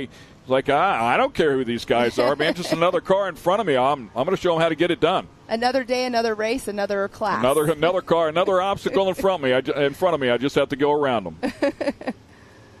It's going to be interesting, though, on these restarts, bringing the cars all back together. You can see that the Miller brothers are actually giving themselves a little bit of a gap right now. So it'll be interesting to see if Cody does close. There we go, taking the green flag. He didn't close the gap that I was thinking he was going to close. Corey Willis was the one that really left a big gap. I don't know what the thought process was there, but he left a lot of room between third and fourth place. And Kanan closing Baker back up now. Kanan driving away already. Yes, he is definitely making that gap between first and second. Now it's going to be up to the Miller brothers again, Hunter and Cody in the second and third position. But Corey Willis is right there behind him. So basically right now, Kanan Baker needs to just drive his race himself, know where he's at, keep it clean, don't make any mistakes, and he'll take this win in race number 1. So based on points here, Cash LaCroix started off in 13th place and up into the top 5. So young Cash LaCroix certainly has a hot rod as well, flexing some muscles there. We talked about him before, 14 years old. 15 years old. I mean, unbelievable talent. Finished second in race number 1 here at Visions. Exactly. He has a lot of talent. I mean, he's been behind the wheel of a race car, I think, since he was like 8 or 9 years old. He has been a part of the Rock Racing, America Pro Rock, and National Rock Racing Association. He's won many different races with them. So out here doing short course, started doing that last year here, and he's definitely one that's been pushing it harder and harder to do better each race, and he's proving it right here. You can see, it looked like Kanan was just struggling with his track a little bit, but that's how tough it is. Technical. There's that extended tire wall right there. Really makes for a tight right-hander, but still has a sizable lead here over second place. And Hunter Miller, Hunter right in front of his brother Cody. Cody the points leader. Hunter third coming in here. Corey Willis fourth. And fourth in the points as the white flag flies. One more to go. And Kanan Baker looking to make a sweep here in both Pro NA and Pro Turbo Race 1, Round 5. Round 5 has definitely been good to Kanan, but you know what? He still has 3/4 of a lap to go, so anything we saw it happen to Colin Truitt, didn't we? Exactly. Yeah, it's not over till you cross that stripe. That is for sure. It's not over till you take that checkered flag, 100%. But this has been a great race out here in the Pro Turbo class. Race number 1 of the day. Wow, Hunter Miller really sailing it out over one of those jumps, landed pretty hard in the flat. Car seems to be none the worse for wear, handles it nicely. Nice damper program, landing on the left front there. And we want to talk about people with seat time. I mean, you have Kyle Cheney, who was just racing last weekend, came straight here, is racing here this weekend. I believe next weekend there's a whole nother race, another champ race next weekend at Dirt City, I believe. So these guys, between Tyler Rimreed, Kyle Cheney, and a few others, they're racing back to back to back. Yeah, really busy. Certainly the lifestyle they love to lead. It's what pros do. They get in the car and go race. It's a lot of work. It's a lot of travel. It's not the glamorous lifestyle some people would lead to believe. You better be ready to roll your sleeves up and don't worry about too much sleep. It's not an important item. You got to sleep fast. Right, exactly. If you sleep at all half the time. You have Hunter Miller, who has a little bit of a gap now between him and Cody, but Kanan Baker still out front with Corey Willis in that number 4 spot. Jacob Geisendorf's in that 5th. Big moment there for Kanan. I mean, just hit that hole hard with the left side, way up on the bike, comes around the final jump here, looking for the checkered flag. He's going to hang on. He does it. He sweeps both pro categories here, NA and Turbo, for young 15-year-old Kanan Baker. Spectacular effort, a great turnaround by that team as well to really get him back in the game, because they had struggled a little bit going back to round 3, 13th overall. So round 4, as we talked about, stepped it up a little bit, finished up 7th overall. Cash LaCroix, unfortunately, with a tough last lap here, he was up inside of the top 5, but falling drastically down towards the back of the pack. Left rear there completely gone. And I believe that's for the 48 of Cody Taylor. Yes, he has a left rear flat going on, slowing him down on course. But Cash LaCroix, I know a couple races ago, actually it was when we were at Wheatland, he was battling belt issues. Like, he could not keep a belt going. They were trying to figure out what was going on. So hopefully it's just a simple fix for him, get back out here for race number 2. But having the amazing race he was having out here this weekend, it's a bummer. Again, I sound like a broken record when I say it, but that's what they call racing, and racing incidents happen. But hopefully it's just something simple that they'll be able to fix. Tim Farr, unfortunately, at the end of the pack as well, as we followed the 48 car around here with the drone, had an issue. And that's Zach Beavers getting towed off. He was having a good race as well, running 6th in points out here. But so a couple of the fast players having some issues here in this race, including Zach Beaver, Cash LaCroix, Tim Farr. Talking with racers earlier after practice, they were talking about how so many people were already having issues just in practice, and they're like, it's just not our weekend. But it happens out here. That's why you do practice, to get the bugs worked out, and hopefully you can get your car ready for the races, like the young gentleman of Luke Safer earlier had that problem, and it's good that it happened in practice, not race time. So Kanan Baker, young Kanan Baker, up top there in both pro categories. Hunter Miller right there keeping him on, was third in the points coming in here, bumps up and finishes up second. Cody, our points leader, coming in third. Corey Willis, who's fourth in the points, finishes up fourth here. Jacob Geisendorf to round out your top 5. Yes, and we do have Cody Martin in that number 6 position. He's one out here having a good time with his family. Mitchell Huddleston in that 7th. Scotty Champion in that number 8 position, our 2022 champion. Kyle Cheney, as we saw, pulled off race course earlier, having an issue, but got back going. Unfortunately, our number 2 in points is finishing 9th in race number 1 for today. Gage Hughes in that number 10 spot. Austin Vanover back there in 11th. Derek Tidd making his debut here this season ends up in 12th after starting dead last. So a solid run there for Derek. Congrats. Chad Dooch there in 13th. Cody Taylor. Cash LaCroix, as we talked about, having some issues. Cody Taylor had that flat left rear. We followed him in, unfortunately. Tim Farr, who we talked about, made a number of changes to the car. Unfortunately, struggling there. Zach Beaver's not able to make it. And again, Robert Van Beekum with a tough race 1 here in round number 5 in both categories, both Pro NA and Pro Turbo.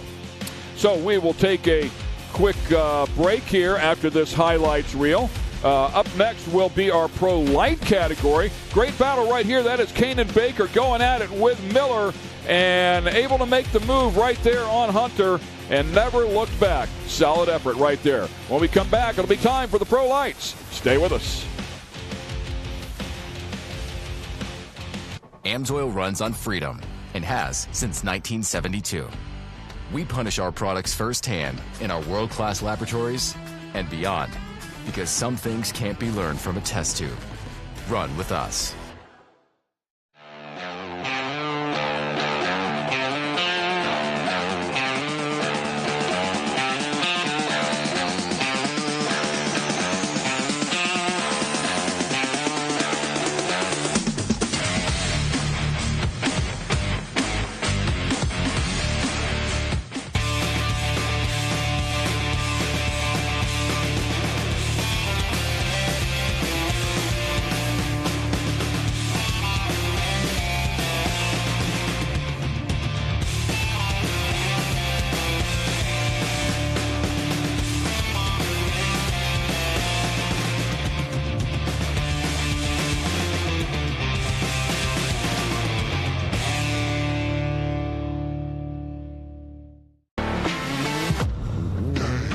Lightweight, agile, and strong, the pit bull is perfect for the job. The pit bull is the first and only lift that can be used in the pits and in your garage. Elevate your racing with a handy.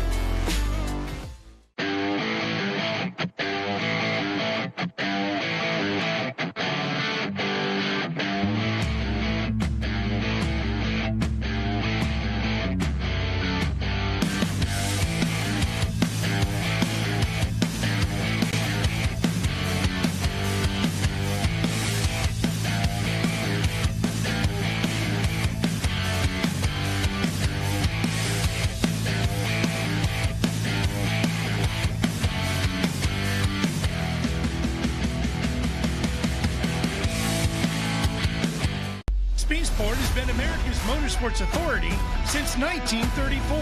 Get news, results, and commentary from the most connected experts in the business, covering all forms of motorsports from flat track to NASCAR and everything in between. Bookmark speedsport.com on your mobile device now, or follow Speed Sport on social, and be sure to subscribe to the Speed Sport Daily. Speed Sport is your one-stop shop for all things racing on 2 wheels and 4.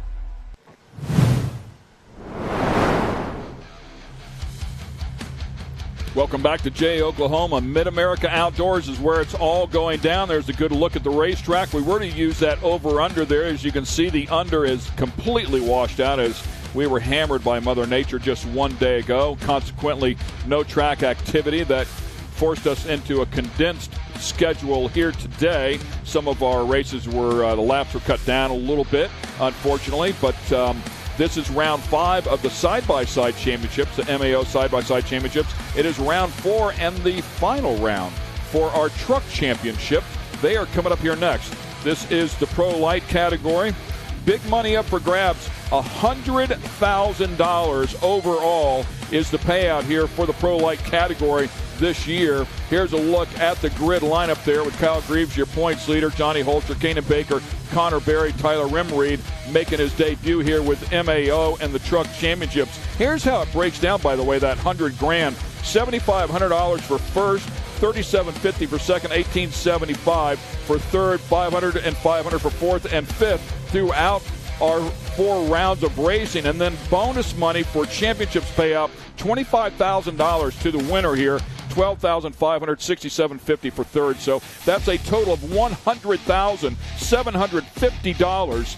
That is a bunch of money for sure. And the person with the best shot at it is going to be Kyle Greaves. Comes in here with a 17-point lead over Johnny Holter. Green flag flies. Land rush starts. Side by side. Connor Berry with a great run in the number 2 truck. Sails it right up the hill. Looking for the inside slot there in that first left-hander. And he is hanging on. Yes, and right there we do have, that is Connor Berry in the number 1 spot, Kyle Greaves number 2, and Kanan Baker off the start. He was sandwiched between the two, but now he is running in that 3rd spot. But coming off of 2 races in a row right before this, he has the most seat time out there on this track today than anybody else out there. Kanan Baker back there trying to find a spot as well. We'll see how he does if he can close it up. Connor Berry with a solid effort here. Young, talented driver out of Menifee. Comes here out of California. Just racing at ERX there a few days ago, last weekend. And he'll have, of course, Kyle Greaves right there behind him as well, who won both of those races, went back-to-back, and is leading the points there in the Champ Series as well. Yes, and Connor coming off of his win from Visions out here as well. And we do have back there in that 4th position, we have Johnny Holter, who has another kid out here. I say kid, he's, I believe, 18 years old, but another one out here that's getting a lot of seat time racing in all of the other series. And then the newcomer, Tyler Rimreed, park ambassador out here for MidAmerica Outdoors. He's racing out here for the first time at MidAmerica in his truck. He did race it last weekend at the ERX racetrack, but he is having a blast out here. Loving the truck already. For sure, and Kanan Baker was actually running into the back bumper there of Kyle Greaves a couple of times. Kyle a little over rotation, as did Kanan. Here comes Kyle down with a big run there, takes the shortcut, gets right on the back bumper of Connor Berry here at the end of lap number 1 to close up that gap. Connor Berry, by the way, not a threat in the points. So Kyle Greaves needs to be smart here. I know he wants to win this thing, but he's got to think about that $25,000 check that comes with this championship if he can hang on here, just have 2 good rounds of racing. Yes, exactly. I mean, that's a big paycheck to have at the end of the day. We will actually be doing those during our rodeo tonight that starts at 7 o'clock up in the prairie. So they'll be crowned the champions up there. But Connor Berry having a great run out there, starting out, getting out in front. And like we were talking about earlier on, now we have dust. I mean, we've had so much rain just yesterday, but now we're having to fight a little bit of dust. So he has clean air right out front. That was an unmanned camera, by the way, that was getting peppered there by the rocks in the roost. So we just plant that one down there and walk away from it. Kyle Greaves with a great shot here from our drone operators, really closing the gap here on Connor Berry. Came out here with a couple of different sets of tires. That truck was not good in the slick and the dry slick here in the previous round at Visions. So they brought a couple different sets of tires here just in case. But we'll see how things shake out as this day progresses, because this track will be a good bit different in the second round of racing there. The number 2 of Connor Berry. Oh, and Kyle Greaves is definitely closing the door, trying to find his way around Connor Berry, but Connor Berry's just got that little bit of up on him right now. But Kyle Greaves on his bumper, taking that a little bit wide right there in that turn number 8. So a total of 8 laps here for this race, and after 4 laps we will have our mandatory caution. The top 2 here checking out here just a bit. And again, there goes Kyle Greaves. He saved it. He saved it. Rotated that thing hard in there, lost a little bit of ground to Connor Berry as they come across here to complete another lap. But that was a moment, no doubt. Connor Berry doing a great job. Young, talented driver here. His brother also competed before and did a lot of side-by-side racing action as well, was fast.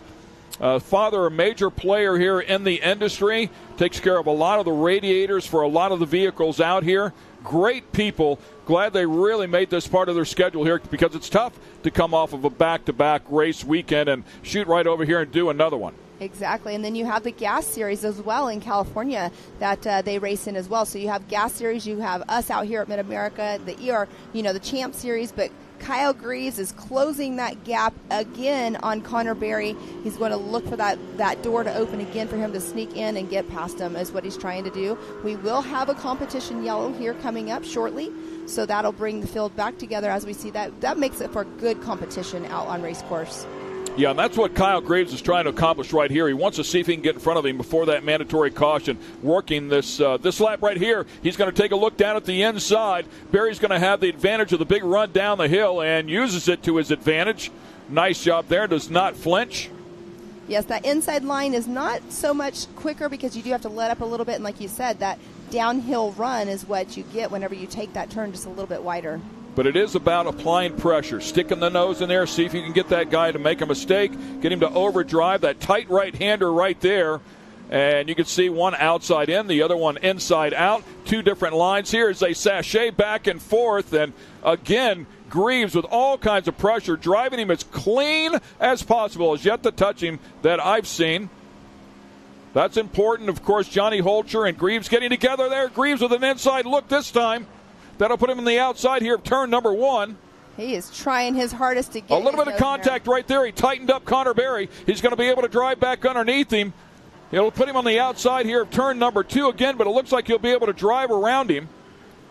So just got into the back fender of Connor Berry, and it tightens up the truck. Connor couldn't get the truck rotated, and consequently it opened up the door down there on the bottom, and, of course, he will take advantage of it. And now you can see Connor is going to be in that dust, but he had to let up just a little bit on that. First jump is a little bit of a weird kicker. You have to make sure you take that one at the correct speed, because if you overjump it, you're going to flatland like we saw earlier on in another race. The racer's doing that. But Connor Berry, you know that he's going to be pushing it, trying to get back up there. I just noticed that Johnny Holcher is in the number 3 spot, so Kanan Baker has stepped down to 4th. Not sure what's going on with him. Yeah, that's a shame there, because he started off so good there, and back-to-back wins there in the Pro UTV side-by-side categories, and we'll see if we can figure out what happened to him. In the meantime, taking a look at these top 2, our top 3, even with Johnny Holcher. Keep in mind, Johnny Holcher got into the back of Kyle Greaves in the previous round, went on to win the race. They dinged him, said it was aggressive, and I mean, Johnny apologized for it right after the race. I mean, it was just one of those moments. Kyle Greaves was struggling in the slick. Holcher had a good truck in the slick, got up a little bit close to him. I don't think he anticipated Greaves' check up like he did, and got into the back of him, turned him around. The race officials took the win away from Holcher. It ended up with Connor Berry. Stick with me in this story here, but it adjusted the points just a little bit, so all of these guys are dealing with a very tough track here in these trucks, and it is not an easy thing to do for sure. Definitely not. And we're getting some chatter going through our rugged race radios that we are going to be having possibly a tire change during our mandatory caution right here. So we shall see. I believe it was Rimreed is having an issue and needing to get a tire change, but I'm wondering where Baker is. I'm not sure if that's Baker in the distance or if that's Rimreed. They both have white trucks. Yeah, and it looks like the right rear might be down on that one, so I'm thinking that might be Rimreed. Oh, that actually says 21, so there's Kanan Baker is Kanan, right there. So Rimreed come in here as well, and it's like both right front tires flat on that one. So he's struggling in there. We'll see if he can get into the pits and get it changed, and Rimreed way back there. Wow, look at that. So we do have... Yeah, that right rear, he got the good out of that one and then some. And, of course, that can cause a lot more problems, as you know. I mean, tear up the bedside actually looks okay, but the brake lines underneath, as that rubber flies around, it can cause a lot of damage. So you hope for the best here. If you can get it back in there, we'll put the crews to the test. Here we go. All right, we have one of our camera guys out there, one of our mobile cameras out there getting that change done. So Kanan Baker had a right front, and we saw Rimreed with a right rear. So I wonder if they're hitting the same rock just on different parts of their tires. Yeah, and a lot of these turns, I mean, they rotate the trucks really hard. There's some areas where they side land. We talked about that a little bit earlier with Corey Willis, who really side landed his car in the Pro Turbo category hard. As we take a look at the KGB Customs, that is Kyle Greaves Customs, and he does a lot of the fab work. I mean, his father, Kurt Greaves, by the way, happy birthday to Kurt Greaves, 59 years young today, so we wish him a happy birthday. Connor Berry right there behind him, but Kyle Greaves, a chip off the old block. Of course, Kurt, his father, longtime crew chief for his brother Johnny, legendary Hall of Famer for sure. Type of racer, all the championships that he has, over 100 wins. So Kurt, very switched on, very good at what he does, and Kyle is much the same. Builds these things from the ground up. Connor Berry, a young driver, great to have him out here as he's cutting his teeth. You talked about him running the gas series with a couple of wins out there. Ended up with a win here at the last round. Behind him, Johnny Holcher as well, another young driver. It looks like Kanan Baker got going. The 43 truck, Tyler Rimreed, making his debut here with MAO in this category. There's the right rear off of that one. So his crew working hard on that one as well. Another young driver out here getting it done. And you talked about him running not only here, but he also runs in Ultra 4. He runs with Champ. He is all over the place as Kyle Greaves takes the green flag to get this thing started. All right, so our restarted, exactly. Our 1, 2, and 3 right there. Kyle Greaves, Connor Berry, Johnny Holcher going to battle it out for the last 4 laps of this race. We did see Tyler was still getting his tire changed, so that's just an unfortunate. He'll be a lap down, but they got the race back going. Kanan Baker, he got his tires changed as well.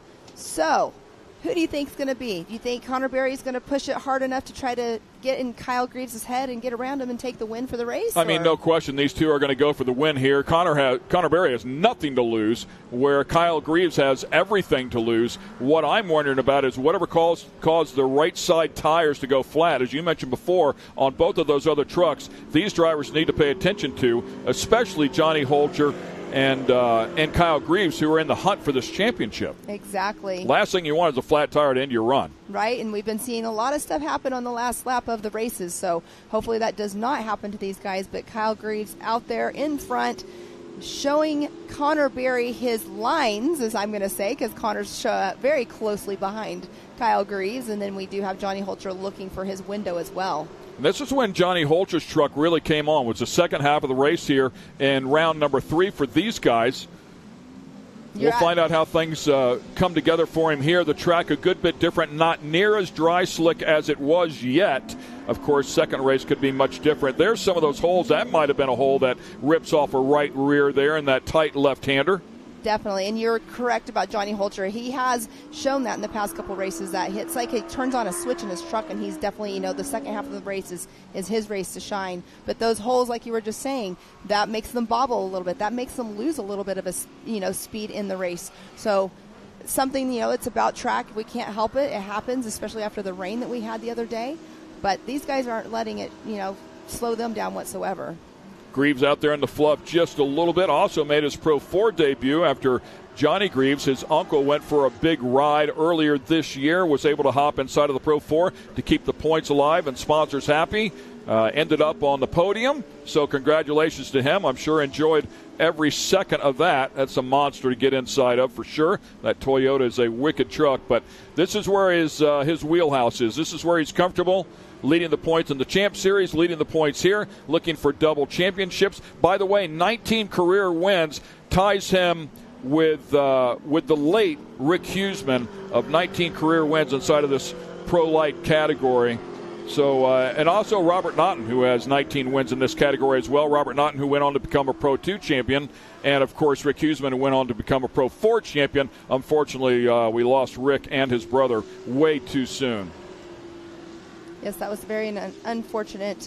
Michelle, I've met Michelle a few times. She's an amazing lady, and then young Ricky, keeping him in the sport is what's really awesome to see. Oh, and did you see Kyle just bicycle there in the truck? That's something you don't normally see in these big trucks. There are the bicycles, and he did slightly, just a little bit. Yeah, getting a little bit light there over that jump.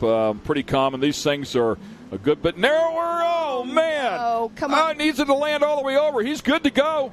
These trucks are tough. As long as the steering's okay, he can hang on. And that's exactly what happens here. That opens up the door for new things. He's going to pull off to the side. Clearly feels like something is an issue there as he gets himself resorted one more time. But just hang on here. Be smart.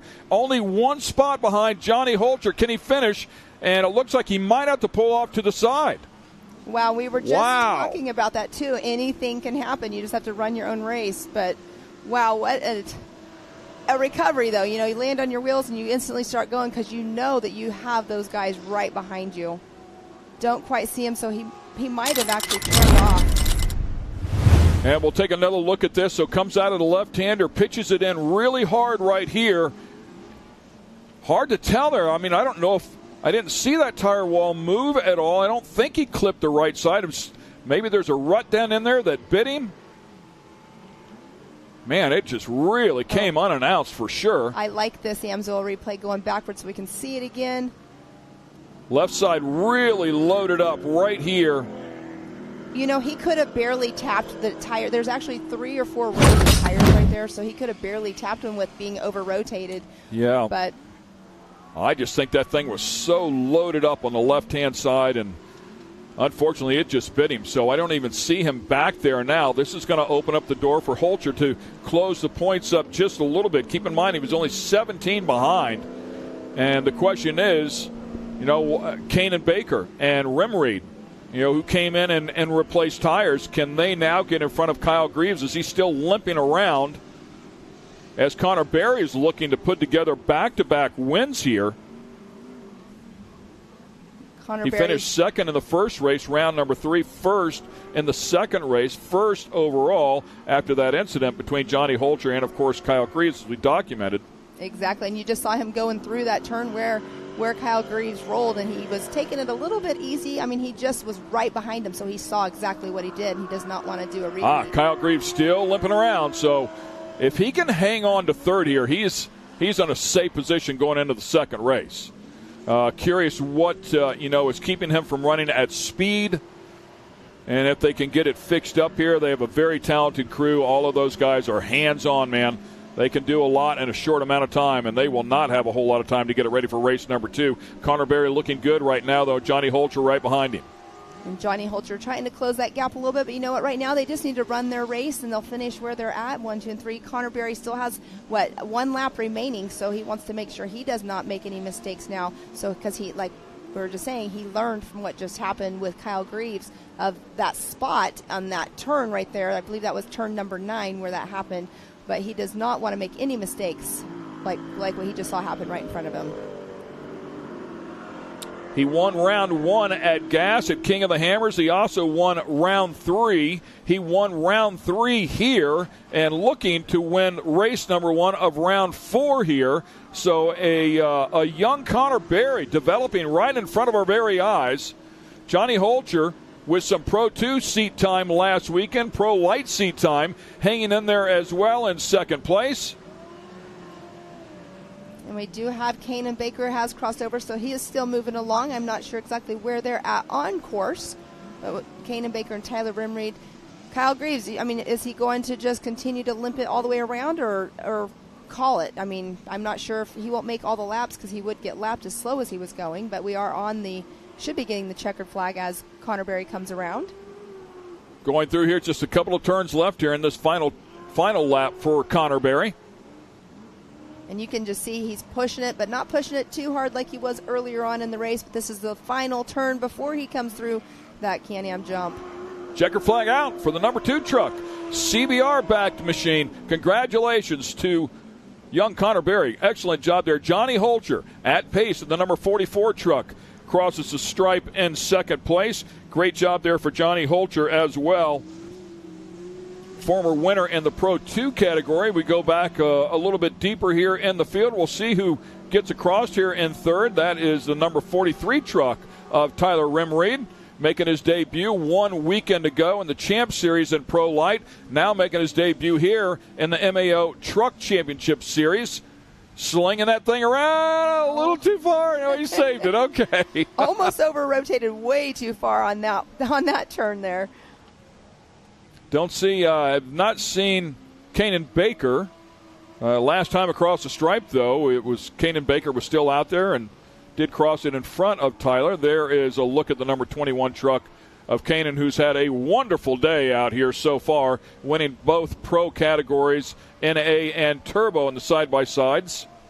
So obviously having an issue, so he will not be finishing in that number 3 spot, but we will have Tyler Rimreed getting third out here. How about that? His first podium. Right. Congratulations to him. Not sure what would be going on with Kanan, though. He did have those flat tires earlier, but now it's just he's limping his way around. Hopefully it's something that's an easy fix as well, because he is third in points out here for our Pro Light Series. Do not see Greaves anymore. They are showing us Kanan Baker in the number 21. So we're anticipating that truck to limp across here in 4th place, where Kyle Greaves was the last time across the stripe, was in 3rd. So that's going to tighten up the points, no doubt about it. We'll see how things go here. Things could get shaken up if Greaves has another tough round here. Johnny Holcher puts together a win. It could be really interesting to see how the points shake down. So Kanan Baker getting across the finish line slowly, but at least he's crossing it. Coming off of the 2 wins like he just did out of the Pro NA and the Pro Expert or the Pro Turbo class. Pretty awesome day, like you said, so far. Unfortunate in the truck race, but there's still race number 2 coming up. And there we do have the unofficial handy results. Connor Berry in that number 1 spot. Johnny Holcher in 2nd. Tyler Rimreed in 3rd. Kyle Greaves, as we saw, having an issue, will be in that 5th position, but Kanan Baker will be actually in number 4. That is exactly correct.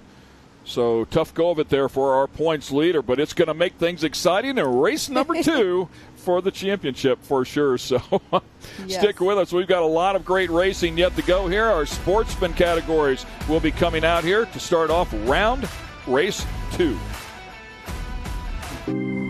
At 360 Wraps, we've been working hard to transform the vehicle wrap industry. Wherever you are, we're standing by to show you the professionalism you deserve.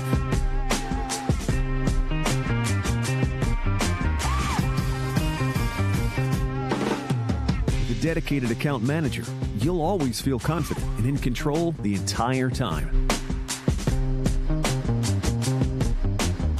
Providing nationwide service to the top brands in the industry, our team will confidently handle any project you give them.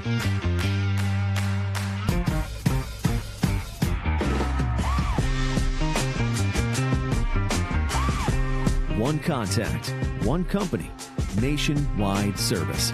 Come by to experience the 360 difference for yourself.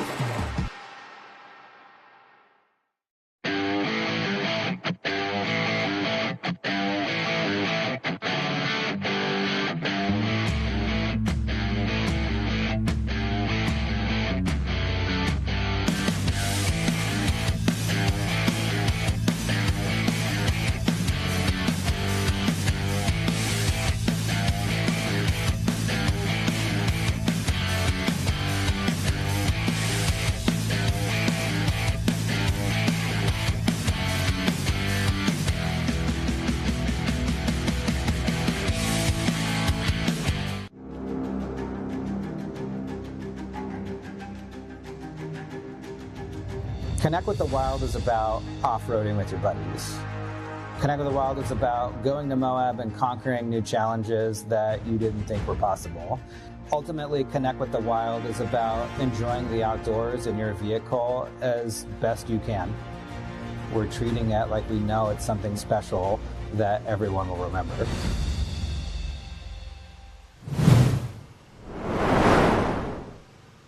And once again, we're back here at MidAmerica Outdoors. Jay, Oklahoma just finished up the first race for the fourth and final round here of our Pro Light Truck Championship. And congratulations to young Connor Berry, who gets it done here. Back-to-back wins, and he is down there with our very talented Erica Allreed. Erica? Connor, you've been hunting down this Pro Light raceman all season long as you've been consistently up in the mix and arguably one of the only drivers to keep Kyle Grease honest. What was the game changer for you today that allowed you to put on this performance? I think it was just, the start. I got the first off the start, and then I led the first 2 laps, and then I made a small mistake in turn 1, and then Kyle got around me, and then I made sure just to stay close, and he ended up flipping. So I got back to first, and then we got first. I mean, it definitely is good. We've been trying ever since round 2 because we missed the first one, so our goal here is just to win. And we finally got it done. So, I want to give a big thanks to my mom, dad, CBR, General Tire, AIM, Optima, Motul, and yeah. Connor, that start was definitely crucial for you. This was a hard-fought one and definitely well-deserved. So go and celebrate with your team, and we look forward to seeing you back out there in race 2. Thank you.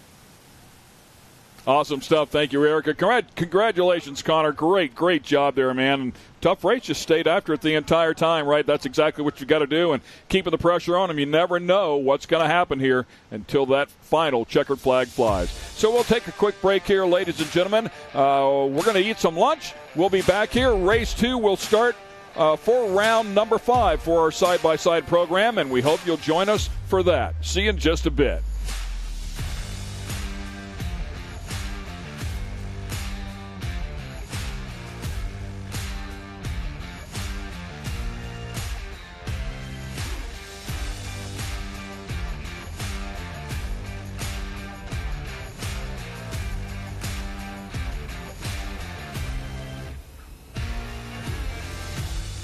AMSOIL runs on freedom and has since 1972.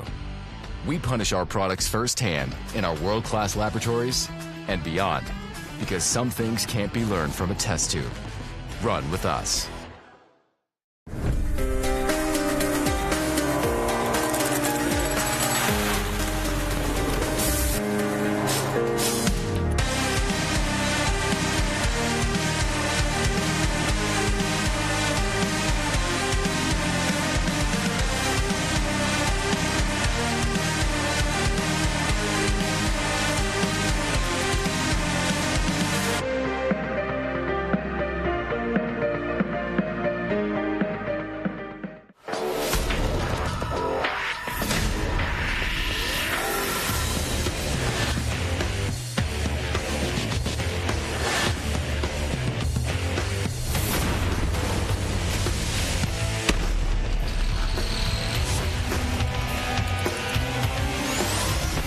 Challenge. Maxxis tires can handle even the most punishing off-road conditions.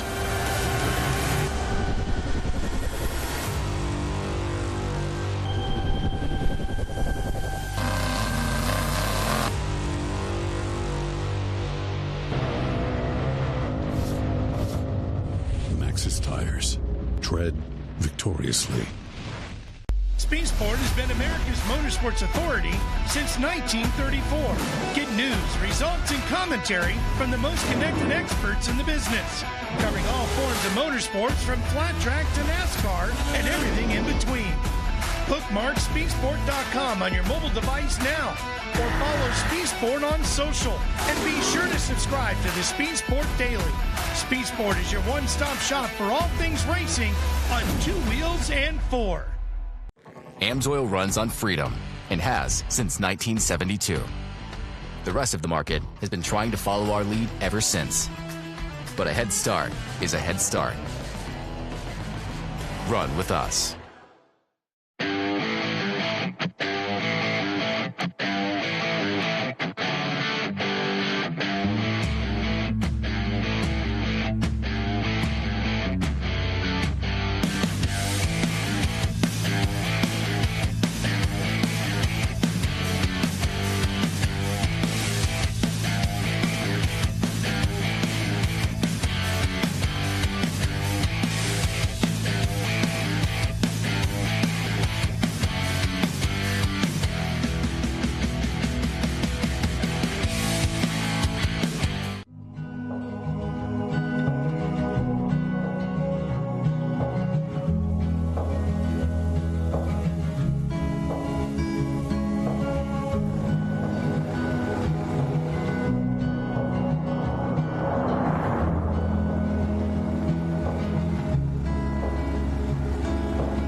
Lightweight, agile, and strong, the Pit Bull is perfect for the job.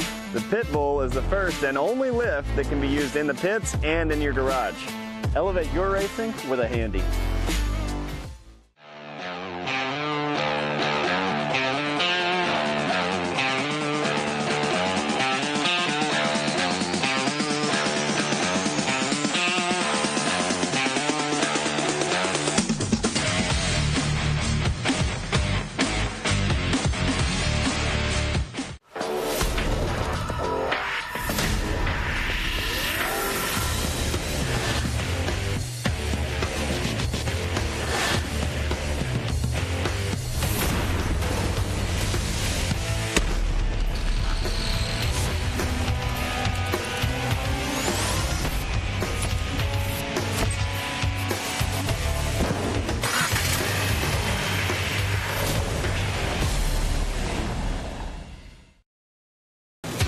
Watching Speed Sport 1, your home for great off-road racing from America and around the globe.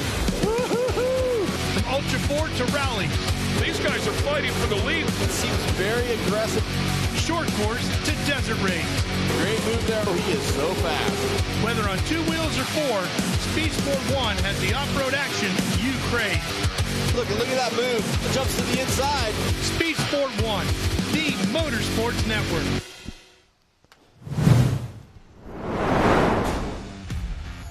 Welcome back, everybody. It's Scott Rain and Matt Edmondson here at, I guess you say, the news desk. Yeah.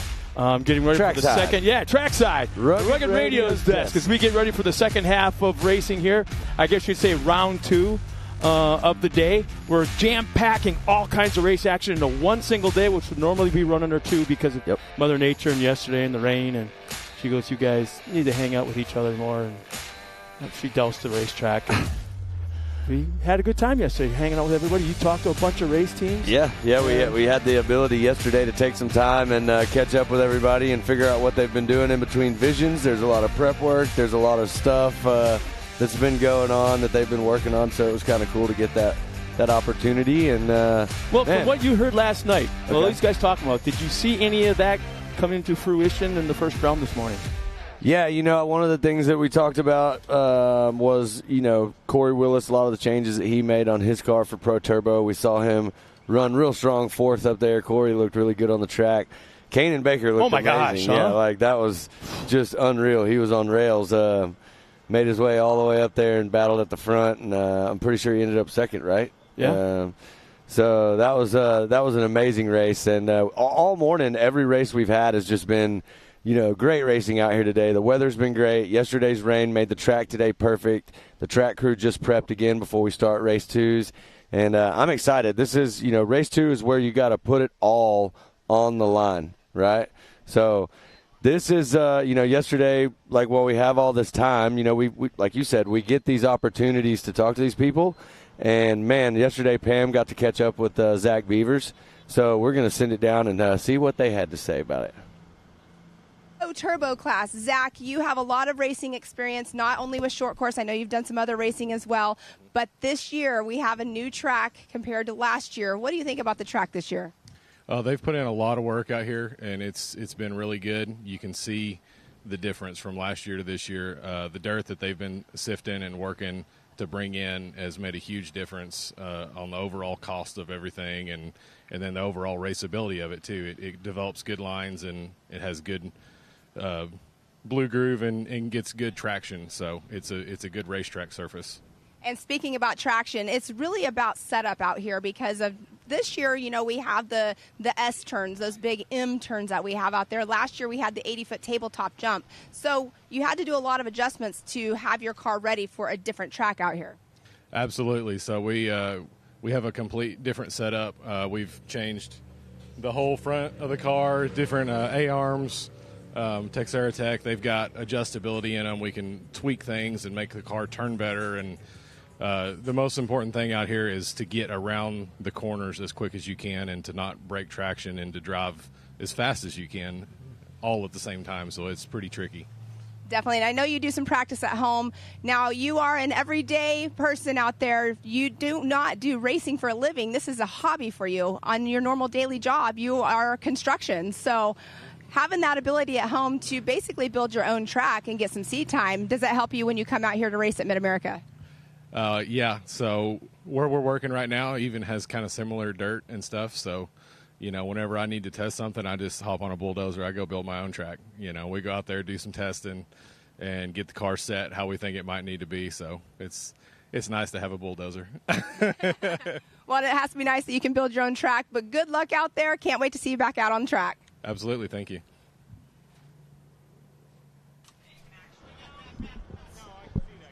It's always fun to have one of our announcers get a chance to talk to the drivers because we get a whole different perspective of going behind the scenes and sitting down and talking with them. And it's kind of like off camera what you and I do at night and walk through the pits. It's off camera, and that's when we get the real good stuff. Well, I can tell you, I definitely always get the good inside information when you find them at Coconuts. That's when they typically let it loose and tell us all the good stuff, all the details. But yeah, that was awesome. Zach Beavers is one heck of a racer, man. He is a Texas boy, and he's ready to go out there and do some more battle coming up. Right now, we are jumping right back to the top of the order, so we are going to start back with amateur NA. There you see him lined up and ready to go. There's the Old Glory flying on top of that car. Looks like the track is just about cleared of all the equipment. We got one water truck heading off to the side. The dozer, front end loaders are all off. And basically what's going to happen in round two, I'll call it round two, second time this afternoon, that every single class will be hitting the track again. Yeah, that's we had two races where there were combined classes. But it's going to be this is the nuts and bolts. This is, everyone was excited this morning. Didn't know how the day was going to go, and everybody was excited, happy. It's kind of like we talked about the breath of fresh air after Visions getting right back at the racetrack. Yep. And now there was some crazy – you had mentioned some names in some of these crazy races we saw in the first half. I wonder how these cars are going to be able to handle that abuse from round 1 going into round 2 and how hard these guys had to work. Yeah, for sure. And then it's a tough situation all the way around. But Amateur NA, the Ultimax starting grid is right there on your screen. Josie Watkins, TJ Sievers, Crichton Jordan, Nick Slinker, Doug Summers, Colin Greenfield, Dan Holm, Rowdy Speaks, Annie Schroeder, Chance Booten. And they are off. So might not have got all the way through them, but here they are on the track ready to do battle and give you guys a show at home. Yeah. We thank you for tuning in and watching us. Here we are starting from the top, running back through the whole order. Amateur NA action right Let's now. Let's see if Josie can pick up right where she left off. She's already got 2 wins. 2 wins under her belt, or is it 3? 2 wins. I believe it's 2 for today, and looking pretty good so far right there. So Watkins, Sievers, and Van Beekum, the same 3 always up front. Yeah. In this class, they battle pretty hard right here, and we're going to see who's going to get the better of who in this race number 2. Looks like Watkins made the move. There's a 237 going to the front right there over Sievers. Yeah, Ryder needs a really good break. He needs a break right now. At least a decent podium finish. He looked really strong this morning. Oh, no. that Can't see the number yet. We'll get a reading here in a minute on it, but got a little turtle action going on. Track crew will get out there and make sure they're all good to go. One of the busiest guys at the racetrack, George Cruz, is watching us. Man, that guy. He's not shooting. He's watching. I'm surprised he's not working out. Nah. Cruz is one of the best photographers, videographers out here with us. You've probably seen a lot of the features that he did out here, especially the one we got to watch earlier that was so cool from the pond. He is awesome at that. Yeah, big shout out to Cruz and all our media guys. We got our racing drones out here filming everything. These guys are absolutely incredible at what they do, and our whole production team. But right now, check that out. 1, 2, 3, duking it out right now on the track. Right now you got Watkins, Sievers, and there's Van Beekum. Van Beekum checking up a little bit. Sievers going to take it to the outside line. Josie got a little loose coming into that corner. Was able to hang on to the lead, but she lost a pretty sizable gap back to second. Still up front as they complete lap number 1. Well, as you can see, they definitely did some track prep. The track is wet right now. They threw down a lot of water. This track will take a lot of water, though, and it'll soak it right up real quick. So I wouldn't be surprised if maybe we see another water truck session later on. But right now the track's looking really good.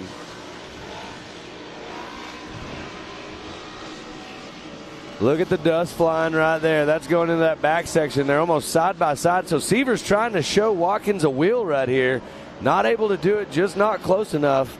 Trying to set up to get the inside line right here, heading around that sweeper into that step up. She's giving him the inside line. She's giving him a chance to peek to the inside, but he's just, like you said, not close enough yet to take advantage or shake her up a little bit. Well, the other thing is she's carrying a ton of speed running that outside line, so she's coming through that corner actually faster than Sievers is. He's just got that shorter inside line. Amateur NA action, the battle up front, 1 and 2.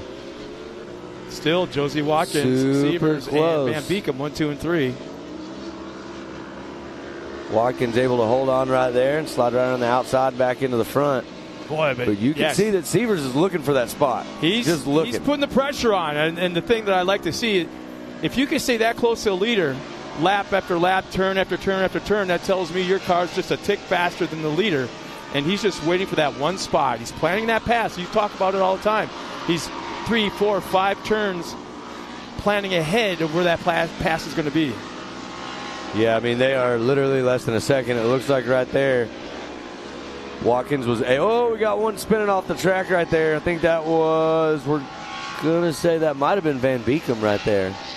Yeah, Van Beekum spun right off the side of the track right there, so not the break he was looking for, but also look at Watkins has pulled a little bit of a gap over Sievers. That allows Summers to move up into the 3rd position. Doug Summers. There's Nick Slinkard in 4th. Ryder Van Beekem. He's falling back, man. Ashley Routon. There's Ashley Routon in 5th place. She's driving her mom's car, trying to show her how to get it done out there. She said, Mom, let me take this car real fast. I'm going to show you how to drive it fast. And she's doing just that. Great drive for Ashley Routon. Colin Greenfield running in 6th. Dan Holm in 7th. Rowdy Speaks in 8th. Ryder Van Beekem dropping back. He's in 9th now. Annie Schroeder in 10th. Chance Buden in 11th. Crichton Jordan 12th. And Randy Holm in the 13th position. But out front, nothing changing.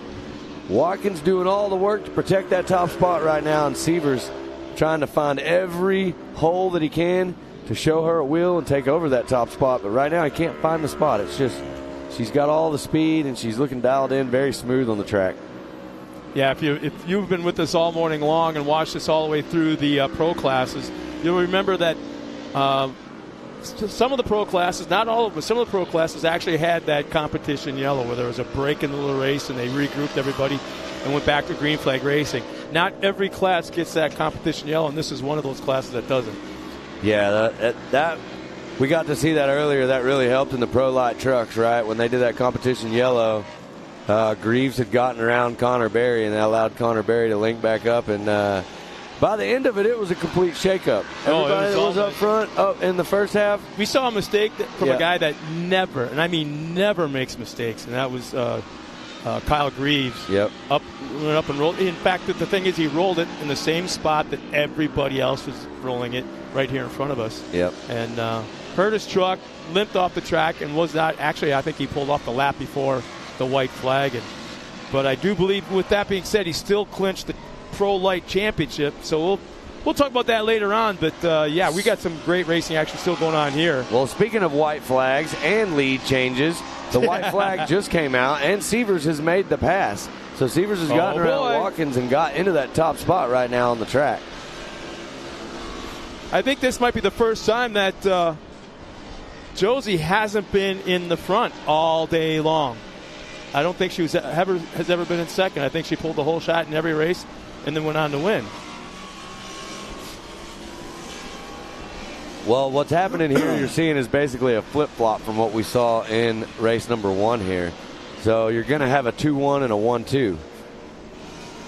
So that would actually put Sievers in the catbird seat for the weekend championship. That's right, for today. Sievers has found all the speed right now. Last lap around, Sievers was 2.5 seconds faster than Watkins. So either Watkins is having an issue with the car, or Sievers has just found the lines that he's wanted all day, and right now he is clicking them off to get to that checkers because he looks really good. You know, I don't want to take anything away from the drivers, but keep this in mind. It's been hot out there in that track. She's been out there for 3 races now. Going to be 4. If she hasn't been hydrating, if she hasn't been keeping herself fit this afternoon and refreshed, she might be getting tired. Yeah, that could be it too. Yeah, we always talk about that, especially in other forms of racing. It's fitness that lets you run to the end. And, yes, these are some short races, but this is a 2-mile track out here. And this track is it's hard on you, especially when the heat's out here like this. And so these drivers are doing their best to stay in shape, get ready. And here we are coming around to the checkers. It looks like these two Josie stayed did right with their them. best. And there's the checkered flag. Sievers taking the win. Watkins in second. And I do believe if everything stays the same, we'll see them as they come around here in just a second. But Doug Summers running in 3rd. Slinkard running in 4th. And Ashley Rowden in your top 5.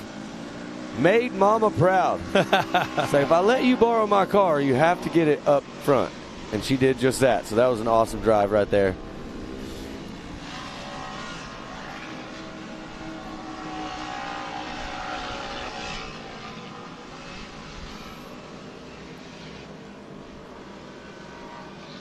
So is the rest of the field cross line. There's still a battle right back. here. Yeah, further back. It's not over until it's over. Everybody's racing for position. Inside line, outside there line. we go. Looks like the inside line is going to be the faster one right there. Now, if you remember going back to divisions, when the 42, that's Rowdy Speaks. Looks like Rowdy got around, I believe, Colin Greenfield right there. Took over that 6th spot right there at the end. So Yeah, that tabletop was not that advantageous during Visions when it was first brought in. Yep. If you tried that tabletop, the guys were just hanging it out on the outside, kept that momentum up, and crossed the line. There was no way that tabletop was any better than taking the outside line. Yeah, absolutely. I think what they've done is they've kind of smoothed the face down on that thing. At Visions, it had a little bit more kick to the face of that little tabletop, and didn't make that line really advantageous for you to take it. Now it looks to be more rolled on the face, and it's giving people the option. We've even seen some videos of certain drivers that are actually going kind of front end of the cars, going over the jump, and the back end of the cars coming around the outside of the corner. Yeah. So, but right now we're still waiting to get the last few cars clear. This is Amateur NA race number 2, running back through the race order from the top. So lots of action left today, and then coming up later on tonight, we've got the Pit Bike Finals, the championship series for the Pit Bikes. That'll be coming up. That'll be a lot of fun. We'll head up to the top of the hill and get some pit bike racing action going on this evening. And then we got a rodeo. We've got all the things. Yeah, we are so far If from you can't done. find stuff to do while you're here, I don't by know the way, how to help you. If you're in the area, as we check out the handy Amateur NA unofficial results, again, it's TJ Sievers with the win. Josie Watkins will finish second for the first time today. Doug Summers will round up the podium. Nick Slinkard, Ashley Rowden at top 5. Rowdy Speaks, Colin Greenfield, Dan Holmes will be 8th, 9th. Crichton Jordan and Annie Schroeder will finish out the top 10. And then we have finishing 11th, Chance Bowden. Ryder Van Beekum with major issues right very early in the race. And Randy Holmes will round out the field of top 13. It sounds like Eric Allreed has got our winner, Mr. TJ Sievers. Our unofficial winner in Amateur NA, TJ Sievers. TJ, it all came down to this last race. His 2-1 finishes will award you this overall, but this one didn't come easy as you had to make the pass on Josie. What gave you the indication that it was the right time to make that move?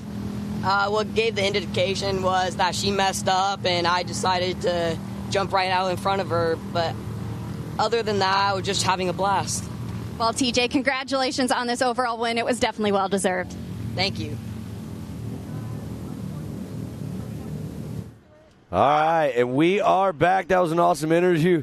TJ Sievers was like, well, she made a mistake, and I took over. So simple solution right there. But well, we're going to send it to break really fast, and when we come back, we got lots more racing action for you here today at MidAmerica Outdoors for round number 5 of the Side-by-Side Short Course Championship.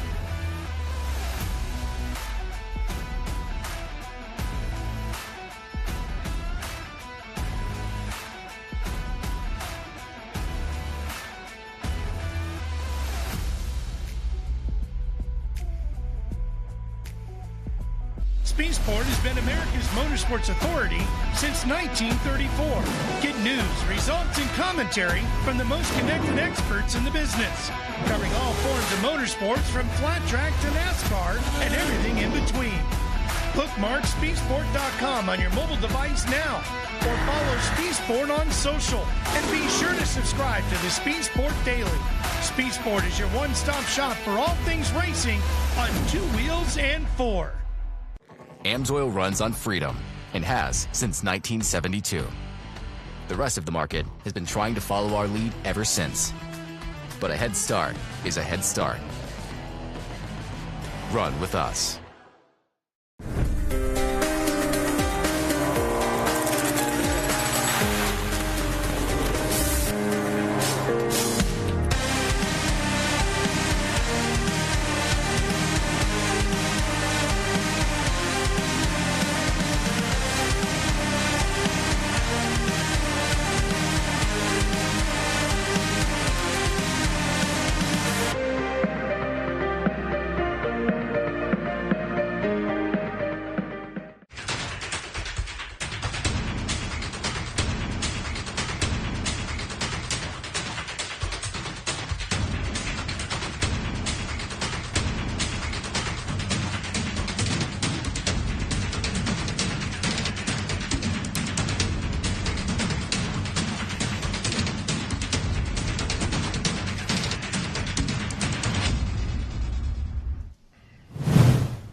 Welcome back, everybody, as we get ready for our next race. It's the Amateur Turbo, their second race of the afternoon, or I should say of the day again.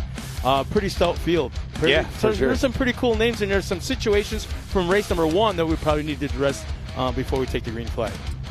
Go ahead. Tell us what you got. All right. Well, we got Charlie Stewart starting on the pole in the 143. Justice Schmeider, the 26. Ariel Boyarsky in the 735 will start fourth. Our fourth, Mason Prater. You and I both talked to him earlier. Started 17th, finished fourth in the first race. We'll keep an eye on him. Great race. Parker Frank in the 108 will start fifth. 6th, Rich Ravy. Jace Jilson starts 7th. Andrew Shipman starts 8th. 9th will be Kevin Hall. 10th, Brittany Dunn-Crisco. Sean Merker starts 11th. Chris Fowler will start 12th. Mitch Frank will start 13th. 14th, Randy Boyder. Kawan Lawson will start 15th. Brandon Jensen will start 16th. Taylor Haas, 17th. Hank Hall was running up front in the first race today. I guess the fuel line came off. Just lost everything. And so he's back out on the track, got everything taken care of. We'll see how he works his way through the field in a brand new car for him. And then also we got Bruce Davidson, 19th and 20th will be Jeremy Chilson. So, yeah, I'm really anxious to see how this Mason Prater does. He's from the West Coast, got a vast off-road racing resume, both short course and out in the desert, running in Baja. But kind of surprised us both in the first race. We really weren't paying attention because who's Mason Prater? Well, guess what? I think we're going to find out pretty quick. Yeah, he came up here and had a little conversation with us while we were on a short break, and we got to talk to him about that charge that he did from the back to the front. It was very impressive. He also told us he was having a boost issue. He was getting pulled in the straights, and so he's got that dialed now. So we're going to see what he's got right here. Amateur turbo action getting ready to go. We've got TW and the crew out there leading them around. We're going to get this rolling start lined up. In fact, I'm getting a message off of Facebook from Rob Mitchell, and we appreciate you for throwing this information out at us. Randy Boyder is out there in Rusty Pipe's car. There you go. All right, cool. And you know what? That paying it forward is continuing. It always does. You know, everybody here is all about supporting one another and making sure everybody gets the race. And that's one thing we've seen time and time again out here.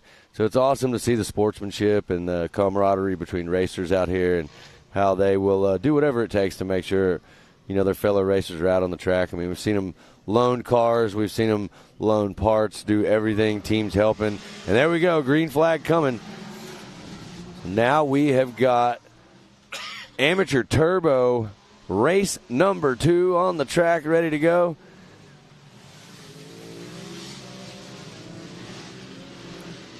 And it looks like there was a pileup coming off the start right there, going right around that first right corner.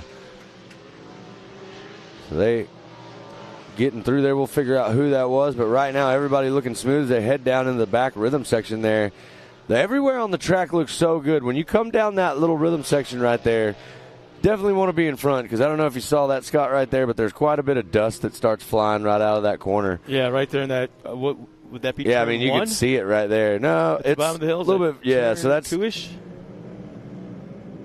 You can see it in the background there. Yep. Great shot of everybody coming around the sweeper back by the pond.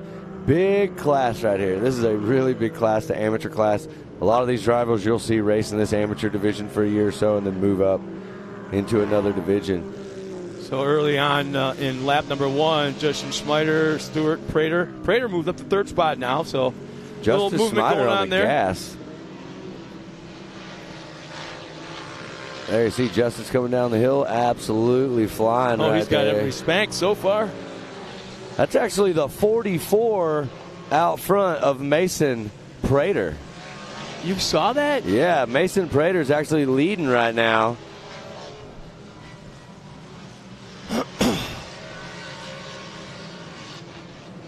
Looks like we got an Amsoil instant replay of what happened at the start right here. So it looks like they got a little tied up together. Nobody flipped, just got hooked. Not too bad. Slowed everybody down a little bit, but right up front, I mean, that's what it is right there when you get out. You're going to battle as hard as you can and try to get that top spot.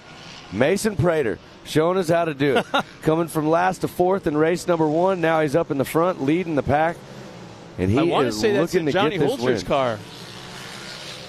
I don't think Johnny Holter, who runs a Pro Light, he's ever run Amateur Turbo here before, but he's got a car here and put Mason Prater in it.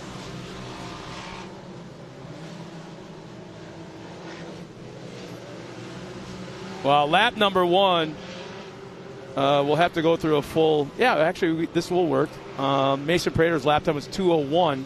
Whoa, look at the difference. To 2:09 for the second place car, Rich Raby. Parker Frank running in third. Ariel Bawarski running in fourth. Jace Chilson in that fifth position. Look, there's Hank Hall moved up into 7.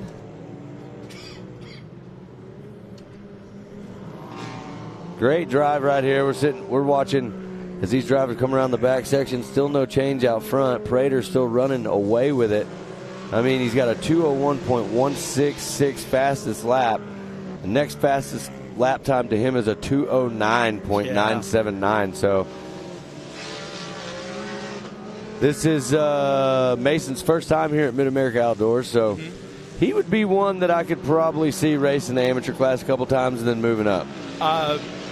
I would actually probably tell him if he had a car available and was going to run the rest of the season, your butt's getting pro right now. Just go. Like I say, he's got such a vast resume in short course and in desert racing, and he's done so well in everything he's been in. And I've known the kid since he was, ankle high almost, little squeaky kid. Well, I will say this. It is a pretty respectable thing that he came out here this weekend, decided to get in this short course car and race, and went for amateur turbo instead of jumping into one of the bigger classes. I think he's helping Connor Berry, to be honest with you. I think he's helping him in his pro life. Oh, nice. Everybody knows everybody in the short course world. Right. And I don't know how it came to be that he drove Johnny's car, but that's what he's doing right now. But he's helping Connor Berry. Well, he's got to be making Johnny proud. The car's out front and it's looking good. It's looking fast. So Mason Prater is the one to beat right now on the track. Rich Raby staying in second, got a battle on his hands. I believe Parker Frank is right there with him, the 108. We'd have to look at how the last race finished, because even though he's winning right now or leading, I don't know if that'll put him in the top spot for the championship for the weekend, for the overall. Yeah, because he would be a 4-1. Yeah. Definitely. We'll see how it shakes out in the end, though. Right now, lots of action. Amateur turbo. This is a lot of fun to watch right here. It's an incredible story to see him come out here the first time here at the park, start dead last, move from 17th to 4th, and now lead the way in race number 2. It just shows you.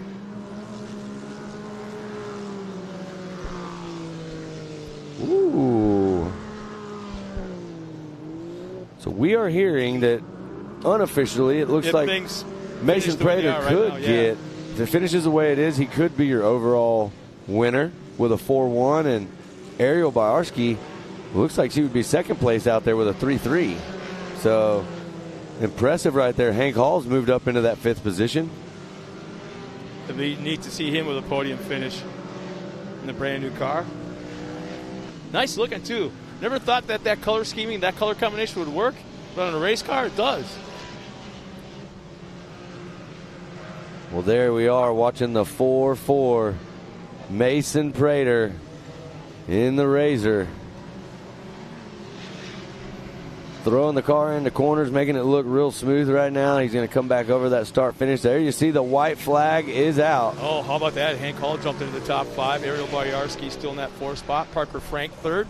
Rich Raby 2nd. And Prater still showing the way around as we go back to 6th, 7th, and 8th. Will be Jace Chilson, Charlie Stewart, Mitch Frank, Randy Boyders in that 9th spot, Andrew Shipman in the top 10, Sean Murphy 11th, and on down the line. And yeah, we're getting reports that Mason Prater is 6 seconds. Yeah, he was slower. Whoa, something must have happened. We're about to find out. It looks like is that maybe on board with our leader right there, and that looks like Rich Raby may be running down your leader. Well, as we say that, it really seems like the 44 may have had an issue, may have got the car going again. I'm not sure, but right now he looked like he was back on the throttle super hard and spreading the gap out just a little bit. We'll see as they come around. Well, look, we got our 3rd place driver, Parker Frank, the 108, getting all in the mix. Looks like we got a couple of cars at the top of the hill, several cars actually Looked like they got tangled up in something. We'll see if we can get a replay and see what's going on up there on top of the hill. Yeah, he's waving the white flag right now. So nobody in front of Mason. So if Mason can hold on to it, I mean, he's headed towards the checkers. It looks like he's got that car dialed in again, and he's back under full power. If not, something else that went wrong with the car that caused him to slow down a little bit. That's scary when you have that big of a lead, and all of a sudden the second place car has a 6-second. Well, let's look at this. Now that I'm seeing the numbers right. Well, now that I'm seeing the numbers right, it's actually 8:11, from what I can tell. Up front.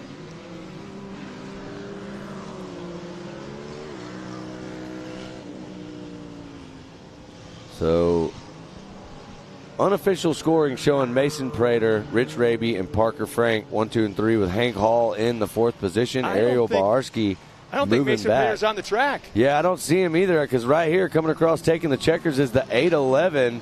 That's Rich Raby. At the last second, all of a sudden Mason Prater's disappeared. Yeah, race it till the very end. He just crosses the line now. So that puts Mason in second.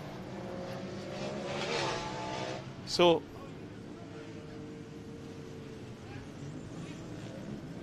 whoa, I think we're going to have a shakeup right here, Scott. I think with that little change at the end with Rich Raby going to the front and Mason Prater actually being in 4th, so that's actually going to put Charlie Stewart unofficially in the top spot for the overall with a 1-5. Okay, I'll go with that, man. There was just so much back and forth on that last lap. Obviously something happened with Prater, but Hank Hall moves up onto the podium. Nice finish for him. Rich Raby kept persistent. You know, it was right there the whole time, didn't go anywhere. Made the pass and took the win. But this is where you got to be a scoring expert. Sit down there and start crunching the numbers, and that's not my job.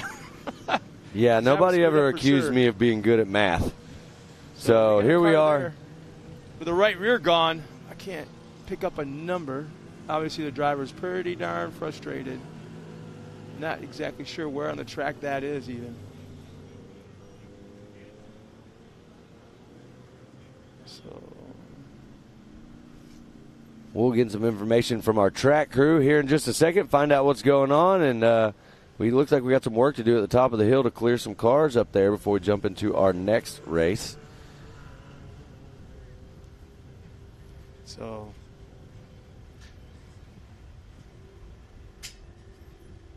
So we got Ariel Bawarski finishing 11th. Might possibly. She hasn't actually crossed the finish line, so it might actually be Ariel Bawarski. Is the first driver that didn't complete 4 laps. So it looks like that might be the 7:35 of Ariel Bawarski. Yeah, you're right.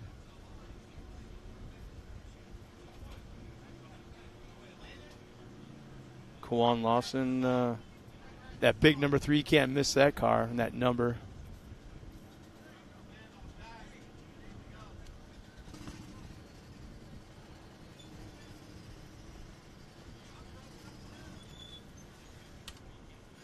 Well, there it is right there. We've got the handy unofficial results. So big shout out to Rich Raby hanging in there all the way to the end, capitalizing and taking that top spot. Parker Frank second. Hank Hall, 3rd position. Nice drive, Hank.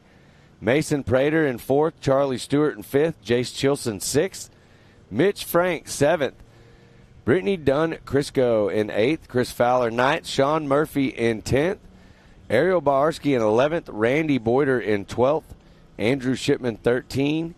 Brandon Jessen, 14. Kewan Lawson at 15th position. There's Justice Smider in 16. 17th spot, Kevin Hall. Taylor Haas in 18. Bruce Davidson in 19. Jeremy Chilson in the 20th position. So that is the unofficial results for Amateur Turbo race number 2. And it looks There's like something going on everywhere on the track. It was hard to stay aware of what was going on any given spot in that race. Yeah, here are the highlights right here. So check out all the action we just saw in Amateur Turbo. Lots of it right here. So that was the first incident.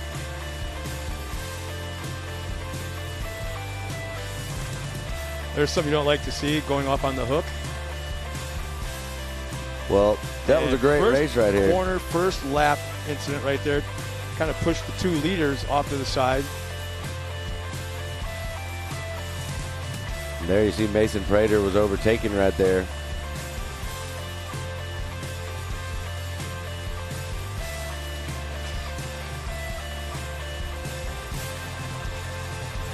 Well, let's step aside real quick as we get ready for our next race. It'll be the Youth 1000. A great day of racing, great weather. We're right here once again at Jay, Oklahoma at MidAmerica Outdoors.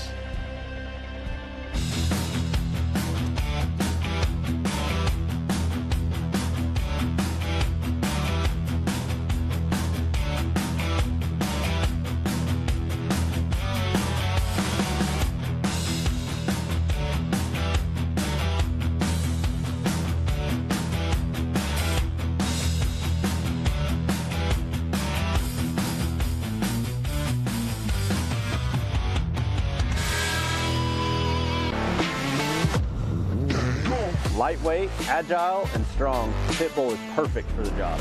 The Pit Bull is the first and only lift that can be used in the pits and in your garage. Elevate your racing with a Handy.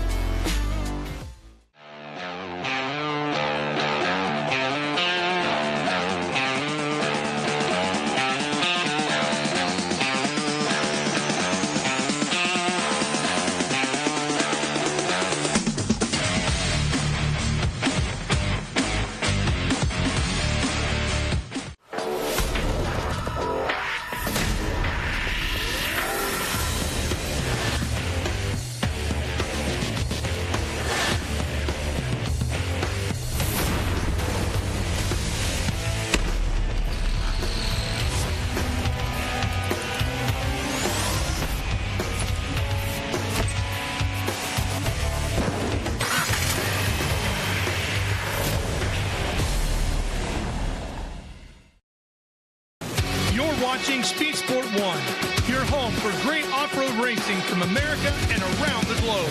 Woo-hoo-hoo! From Ultra 4 to rally. These guys are fighting for the lead. It seems very aggressive. Short course to desert race. Great move there. He is so fast. Whether on 2 wheels or 4, Speed Sport 1 has the off-road action you crave. Look at that move. Jumps to the inside. Speed Sport 1, the Motorsports Network. And welcome back again once everybody as we get ready for our next race. It's the Youth 1000, and this is a large field right here. 14 cars getting lined up, waiting for the track to clear, getting ready to take that green flag. Should be a good one. I'm excited to see this one. We got to see some great racing earlier. Once again, Seaver's back out there, RJ Tremblay. We've got Cotto, Jones. Man, there's a whole bunch of heavy hitters out here earlier. Cole Warner, we got to see him earlier, absolutely dominate in that 170 he's got, or the modified class actually. And then there's Quentin Arnold again. There's Ryder Van Beekum. So lots of fast drivers in this class coming up.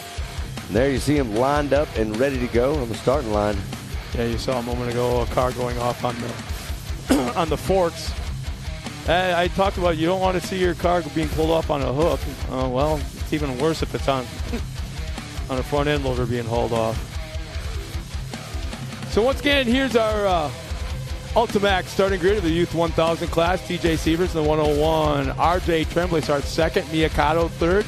Riley Jones fourth. Dylan Jackson fifth. Zoe Easton sixth. Seventh, Ty Luckmeyer. And eighth will be Cole Warner. And Damian Shamlin will start 11th. 12th will be Quentin Arnold. Chance Bodin in the 13th spot. And Ryder Van Beekum in that 14th. Let's see if he can put it together. He's had a rough day. 2 rows ready to battle right here. We see the track crew getting that cleared off, making sure everybody's safe, and then we will go racing. Youth 1K action. We're burning right through it, Scott. I've had a great day up here with you. It's been awesome racing. We still got a lot left. I'm excited to see some stuff coming up. What? It's almost too quiet, though. There's got to be something like just ram-banging, 3-4 cars just beating on each other. That's what I want to see today. Well, we've definitely seen some of that. As you can see right there, they're definitely clearing everything up on top of that hill. We've had some absolutely incredible finishes today. We've had a lot of action. I mean, between you now and our producer in my ear, I'm being told otherwise. So, yeah. I do remember that race. I hope so. It was only a couple hours ago. Yeah. I'm old, but not that old. So there you see track crew still working to get everything cleared. One thing about MidAmerica out here is we definitely care a lot about safety. We want everybody to have a good time, but we want everybody to be safe while they're out here doing it.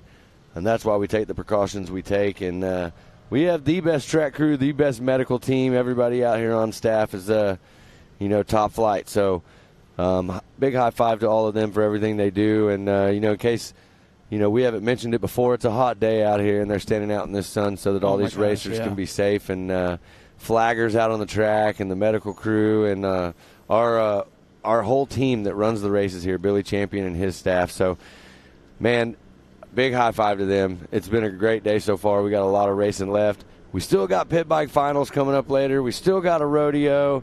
We've got all kinds of stuff. We got fun at Coconuts. I mean, surprised you named that one last. Well, that is the last thing we do every day. So, yeah, that'll all be coming up later. We're super excited. In case you don't know where the rodeo is out here on the property, it is new at location. The new entrance on the other end of the property. So go up to the top of the prairie and head to the other entrance back there, and you'll be able to find right off the highway, the rodeo arena right next to the highway. I mean, it's a perfect spot. If you're driving by, you literally turn right, you come right in the entrance, and you go right to the Can't rodeo. miss it So from the highway, yeah. if you're at home watching, you're local, you're around here somewhere around Jay, Oklahoma, come out tonight, hang out with us, watch TK Pro Rodeo, voted top rodeo in the U.S. This thing is quickly taking over and becoming one of the best shows out there. So that'll be coming up later tonight. We've had slack. We've had a couple of nights of rodeo stuff, and we've gotten to watch all that. And tonight it'll all culminate, and we'll have a really, really big event up there. So I think we're going to have a special awards presentation at the rodeo with our pro light top three finishers. That is what I heard. Over the championship, which would be kind of cool. Yep, that is what I heard. Drive right into the corral and. They don't know yet that part of that deal is the top three all have to ride bulls also. Oh, that's a given. If they drive these pro light trucks, I mean, a bull should be nothing. It's the same thing, yeah. They'll buck you. Yep. I'm going to go talk to TK and make sure they get good ones, too. So as I look at this field right now, I can't help but think if we had to I got to say the guy in the pole is probably the best. The guy in the pole is probably the one that I think has the best shot at pulling off a win this afternoon. Who do you got? Severs is going to be definitely one to hopefully get up there and battle. But I'm going to pull for my man RJ Tremblay. He had a great first race. RJ has the speed. He's had one of those seasons where he's always been right there up front. I want to see RJ get to the front and get a win, and I think it would be a huge confidence booster for him. He's got some big things coming up. I think it would really just, kind of elevate his racing right now and put him back where he needs to be. So I think we're going to see a battle between Severs and Tremblay for sure. But there's several people in here that we can't count out. There's several, really fast racers in here. So, I mean, it could be Miyakato, it could be Riley Jones, Dylan Jacobson. Any of them up in the front in this group could be leading this pack here in just a few moments. So yeah, I mean, we talked about quite a bit all the changes to this track, and I really, really like that change. I mean, it was neat to have them go up the hill at the start and then do a left-hander and come straight down the hill right at us, and then go into a right-hander. But I really like the fact that it gives them a chance to separate. I mean, it's a long straightaway up the hill and a long straightaway down to the bottom into that right-hander. So it gives them a chance to separate at speed. And again, when I say at speed, these cars are flying down that hill going to that little bit of a right-hander. Well, it sounds like we're getting pretty close right there. I see TW making his way off to the side of the track, and he will give these guys a green flag coming up here just shortly. But, yeah, you're exactly right. I mean, this is a really fast track. We've talked about it, over 2 miles long out here. There's a lot of sections on this track where you can see some of these guys build a ton of speed in the straightaways. They have a ton of power. They're making the straightaways, and there's other cars that are handling real well in the corners. And they know how to keep that momentum of coming down that hill, how to make those turns, yeah. So We're seeing, a few different strategies of the car here and how they're setting it up. In that expert turbo race, I just want to bring it up that Austin Dinger was absolutely flying. Mm-hmm. I mean, it was incredible to watch him in the straightaways and how fast that car is. He's so smooth. He's in such control of that car. I mean, he's on another level for sure, and that was a big win for him. But we got another round coming up. We're going to see if they can do it again. And right now we're waiting to get this Youth 1K race number 2 underway. 4 laps for these drivers. You know, some of these drivers also, they run multiple different series. And anything to get wheel time, more wheel time. But it's like MAO is their home base. It's their home series. Even though I'd say about a third of them run that Red Bull series.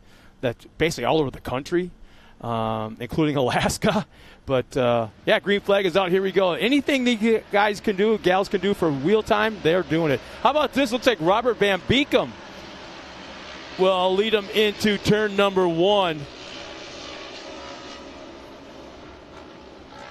Ryder Van Beekem right there. So Ryder jumps right out to the front. So and one car's pulling off already. 4th. Who is that? We can't see. There's the 16. 3 cars. So that is Caden Everhart that's on the side of the track, and it looks like the 124 of Zoe Easton. So both of those 2 cars getting tangled up in the beginning and on the side of the track. There's actually a third that's right to the right of those 2, a little bit further down the hill, and then headed down that back straightaway, there's one car pull off the track as well. You can see it way back in the picture. Well, back out front, you've got Ryder Van Beekem, Miyakato, RJ Tremblay, and TJ Sievers battling it out. Ryder leading the way in that very patriotic-looking car, leaving the inside wide open. He's going to try to rail the outside and carry a bunch of speed. Pays off right there. Goes back out in front. So I don't know who learned more on that turn right there. Was it Van Beekem or Mia? Well, the 101, that's actually TJ Sievers, it looks like. Is that who's running? Yeah, that's TJ Sievers. It's actually in second spot right now on the track behind.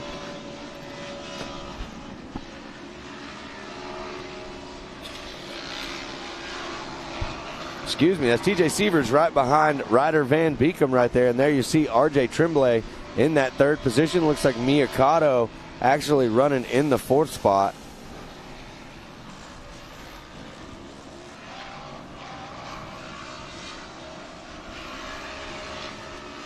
Yeah, 2nd, 3rd, and 4th right now. Close enough. They're keeping the leader, Ryder Van Beekem, true. But there he goes again, up into the high side, opening up that door to the inside. I don't think he can do that for too long. I mean, he's finding it right now. It's a fast line for him right now. But I think as the race goes on, they can't quite keep taking that line without somebody making that pass. Well, check out this Amsoil instant replay, Scott. This is what happened going up the hill on the start. You see 2 or 3 cars right there getting together. A couple collide. Nothing major.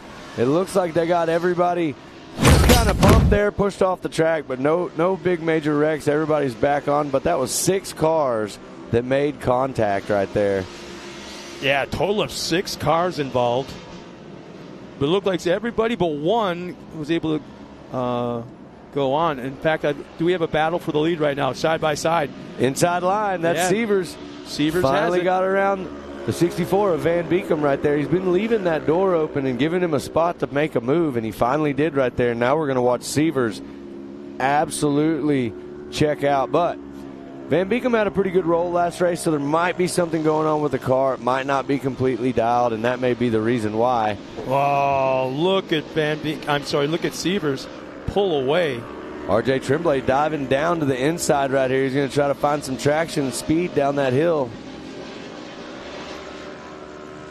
Sievers looking really good. Van Beekem also still looking good. Could have something to do with what happened in race number 1 in that accident, but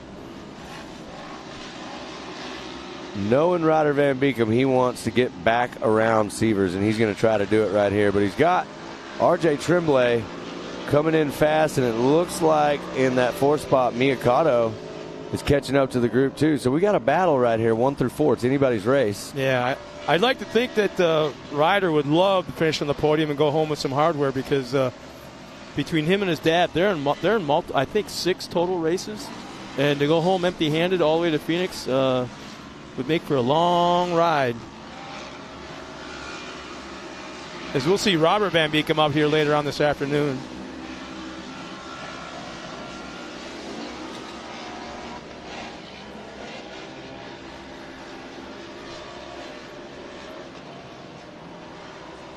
So TJ Sievers, Ryder Van Beekem, RJ Tremblay, Mia Cotto, and Riley Jones rounding out your top 5. There's Allie Hubler in 6th, Damian Shamblin in 7th, Quentin Arnold in 8th, Cole Warner in 9th, and Ty Lukemire rounding out your top 10 right now on the track. Couple laps left, maybe a lap and a half here, and yeah, it looks like the fastest 1K. lap of the race is going to, at this point, Ryder Van Beekem with a 1:52.1. And Sievers looks like he has the second fastest lap with a 1:52.5. So not a big gap, especially considering the fact Sievers is running up front and Van Beekem just having all kinds of issues trying to reel him in with, like what you said, just a lap or so left in the race. well, I got to give him some credit for having a rollover in race number 1. I mean, he's drove a great race. I mean, he's kept the car on the track looking good. He's run a solid second the whole time. He was in first. And honestly, Sievers is not getting away from him. It's still pretty close. And in the right situation, I mean, he could still get back around him. He's got enough time. All it takes is one bike. That's right. And interestingly enough, right where Van Beekem had issues in the first race where he rolled over, I think there was a total of 5 different races where cars rolled over in that same turn, including a Pro Light and Kyle Greaves.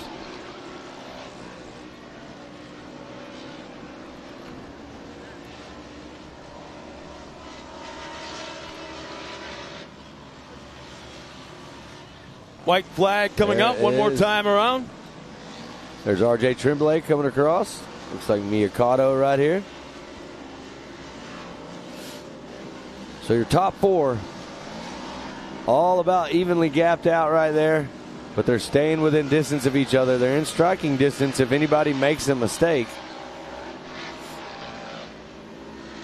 Yeah, I kind of thinking unless you said something almost catastrophic happens, TJ Sievers has got this in the palm of his hand, and Van Beekem just is running out of time.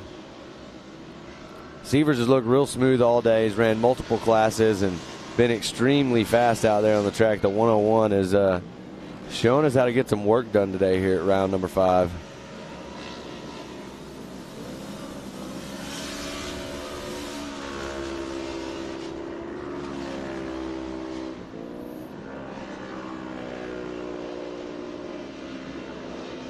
We still have one car crossing the line, taking the white flag. Well off the pace. Not sure who that is. They have a flat on the back. Is that I think it's Cole Warner. 11-19? Yeah, Cole Warner. Looks like he's got a flat right rear. So he's going to try to limp it through to the finish, salvage this race, get some points. Back up front with the 101, TJ Sievers. Finding it interesting enough, Sievers is now taking that super high line, way up on that banking and coming down and using that momentum and picking up that speed. That's the same line that was Van Beekem was using earlier on. Well, Sievers has got a couple more corners, and he's going to take the checkers right here. Ryder Van Beekem still close in second place. RJ Tremblay still running in third. So just a couple more corners. Actually go around this corner right here. Headed straight for the checkers. He put in work. TJ Sievers taking the checkered flag, the 101. Van Beekem will take second, but man, was there a charge by Tremblay in that last half a lap. Maybe 2 cars back in a gap at the finish line. So nice half lap for RJ Tremblay trying to reel in Ryder Van Beekem. As our podium finishers will be Sievers, Van Beekem, and Tremblay, 1, 2, and 3. Mia Cotto crosses the line, that 4th spot. Riley Jones in the top 5.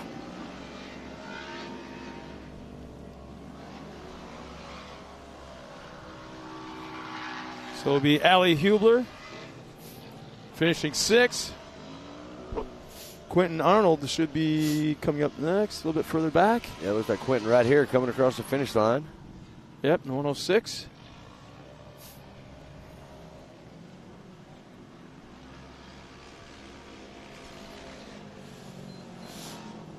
And there is the 39 of Damian Shamblin.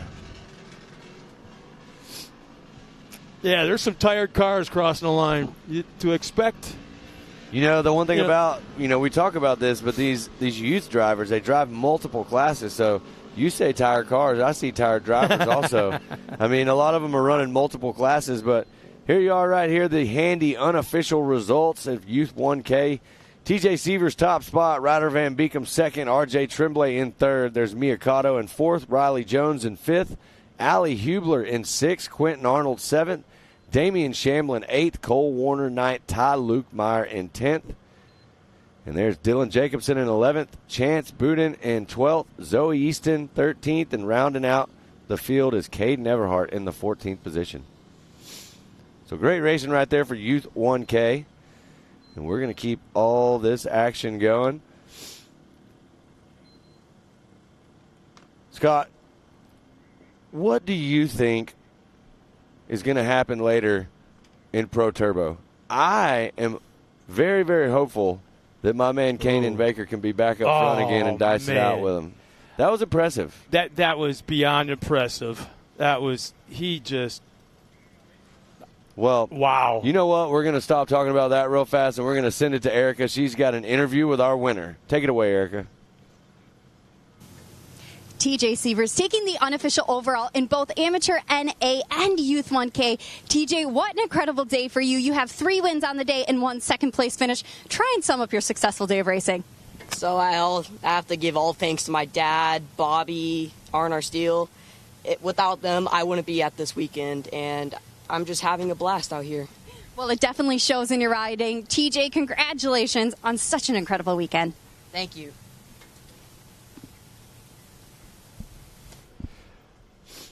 Well, thanks a lot, Erica. Sometimes interviews are just plain and simple Super and quick, to the right? point, and oh yeah, he's all business. Oh yeah, it's pool time, bro. Yeah, exactly. The sun is at its hottest right now. Everybody's headed up there to that pool where we're sitting right now. I can see tons of people up there hanging out, and it was just super, super cool. So, well, Scott, I know the other day that you got to hang out with some of our friends from the Gas Series, and I heard they videoed it. So we got something to see that and check it out? There was a camera there, I know. All right. Well, we are going to take it away and let them show us how about y'all's conversation with the people from the Gas Series. Hi, everybody. This is Scott Rain here with a very, very special guest here at MidAmerica Outdoors for the first time. His first visit, both he and his wife, Poppy Perfect, Lee Perfect. Welcome to MidAmerica Outdoors, and what do you think of the place so far? This place is unbelievable. We just got the tour, got to check everything out. It's just amazing facility. Back here meeting the team, getting to see the races this weekend. It's going to be a really fun weekend this weekend, checking everything out. We should also mention that you and Poppy are members of the team now as well, with Great American Short Course coming on board with MidAmerica Outdoors. Yes, the Robinettes bought the series out, and we're here talking about the future. We got some really exciting stuff coming up. Got 2 races in the Gas Series left this year, October and November. Finish off the year strong and be coming out with a lot more information about next year and what's going on. It's super exciting. Anything you can kind of tell us? Any teasers? Come on, man. I know you bank a lot of information. Nothing yet, but it's coming out, coming weeks, coming months. We're going to try to hit it hard this rest of the year, and the info's coming soon, and really try to get this series going. We've got a lot of help now with this new team we're meeting here to do a lot better things and bigger things, and it's going to be awesome. He likes to keep things really close to the vest, but I swear, by the end of the weekend, I'll get it out of him, and I'll let you know. Thanks a lot, Lee. Thanks. Appreciate it. Well, as we get ready for the next race, you have to experience a Great American Short Course race. It's very much like what we see here. Yep. But you throw in, I want to say 5 different truck classes, 2 different buggy classes. It's a smorgasbord of short course off-road racing. There's also side-by-sides, don't get me wrong. There's probably, I want to say 4 different classes. But what's neat about it is as day goes along, the races get faster and faster and faster and culminate with Pro 4s at the end of the night. 4-wheel drive, 900-plus horsepower. And if you're in the grandstands, you can feel the grandstands move. It's under your butt. You can feel it move, man. Well, I can see how you smile about that. I can tell that you're definitely feeling the vibrations when all that's going on. But it's pretty interesting. If I remember correctly, they ran one of those races at King of Hammers, right? Yeah, in fact, yeah. So you knew it's something when you had the guy that runs King of the Hammers, Dave Cole, actually come running up to all of us after the exhibition, after the race that we had, specifically in Pro 2, and hugging us all because it was just nuts. So that's very cool. I can't wait for everybody here to witness. It's one thing to see Pro Lights, but I want everyone to witness Pro 2s and Pro 4s. Well, we had an incredible finish in this race that's coming up right here. This is Youth 800, and we saw an absolute crazy finish, and I do believe we got a replay of it right here. So here's the Amsoil instant replay of this finish earlier with Coach St. Peter and Cole Warner. This is the last turn right here. Yeah, right here coming up to the finish line. I mean, they were side by side. Cole edged him out. I mean, look at that little bitty bit right there. Yeah. So I can tell you this right now. On the bumper. Code's probably not very happy about that, and he's going to be out to get some redemption and get that first place spot. So we're going to see what he can do right here. This is coming up right now here in just a second. This is the 800cc and under.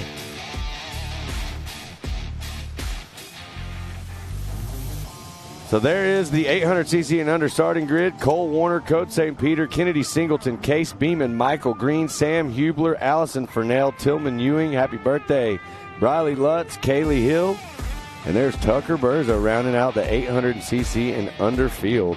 Yeah, before we take the green flag, there's one birthday that I forgot about, and that's Kurt Greaves, the dad of Kyle Greaves. I do believe the unofficial Pro Light Truck Series champion. His dad is here, and it's his birthday today. So happy birthday, Kurt Greaves.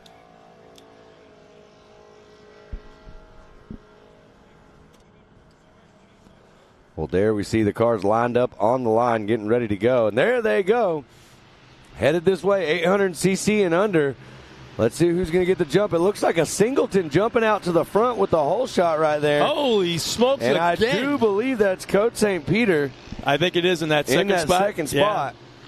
Much like what we saw in the first. A couple of cars tangled up there.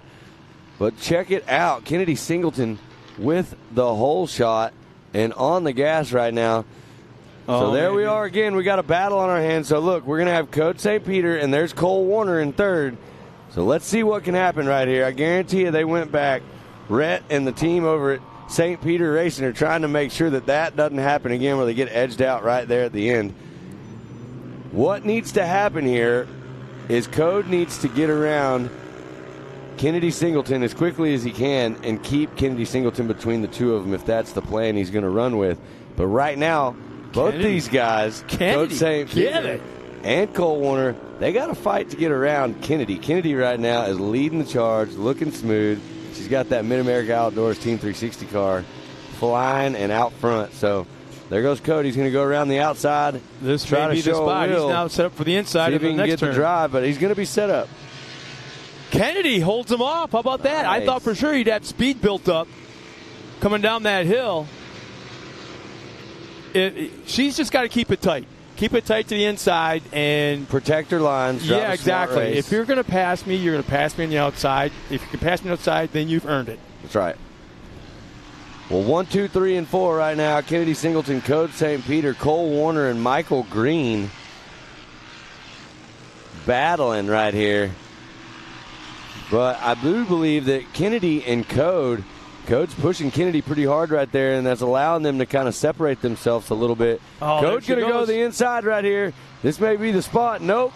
Kennedy got all the speed coming around the outside and still holds on to that top spot. So this is a great race right here. We got to see this earlier. I wonder how much. One thing we got to think about too is in races this tight, there's spotters involved. They're not having their driver block, but they're having their driver go to the line and taking the line away that you might want. Yeah, the driver's doing exactly what the spotter's telling them to do right now on the track, right? So whoever's spotting right now, I believe that's John Singleton. He's standing right up here. He's doing an absolutely phenomenal job right now for Kennedy. One of the things I want to say is if Kennedy can hold on, and it looks like Code's going to try to make the move right here on the inside. And as you see this, Cole Warner's trying to make the move on the outside. Now, Matt, watch how these cars are handling. I'm noticing that there's a little extra bounce in Kennedy's car. When she lands, it bounces like a basketball 2 or 3 times. Where Code's is actually, when he lands, it stays squatted and just kind of rebounds a little bit, and that's it. And that's what you want. You don't want the car bouncing. So watch these cars if you can pick up on it. I think that might be a little bit of the problem. Well, no matter what, I got to give a big high five to Kennedy. She's showing the boys how to get it done out here right now. You can stick your nose in there. Oh, hell yeah. Crazy fast race right now. There you see Tucker Berza in that 4th spot trying to show Kennedy a wheel and slide up into 3rd right there. Kennedy's going to have that inside line. But it's going to set Tucker goes around the outside and takes that position. Kennedy just got a little squirrely coming down that hill, so she's having handling issues. There's no doubt about that. Well, I can say this. Look at 1, 2, and 3. We got Code St. Peter, we got Cole Warner, and we got Tucker Berza coming in the mix right here. We saw 1 and 2, how they finished earlier. Can they provide us with any more excitement and put 3 of them up there and make this happen? Oh, man, look at that. Looks like Berza got a little loose coming out of the corner there. It's going to cost him a little bit of time. Code St. Peter driving a great race right now, holding off Cole Warner. Code really wants to get this win. It's not a normal thing for Code to get edged out right at the finish line like what happened earlier. So Code's definitely looking to come back and go 2-1 in this race class for sure.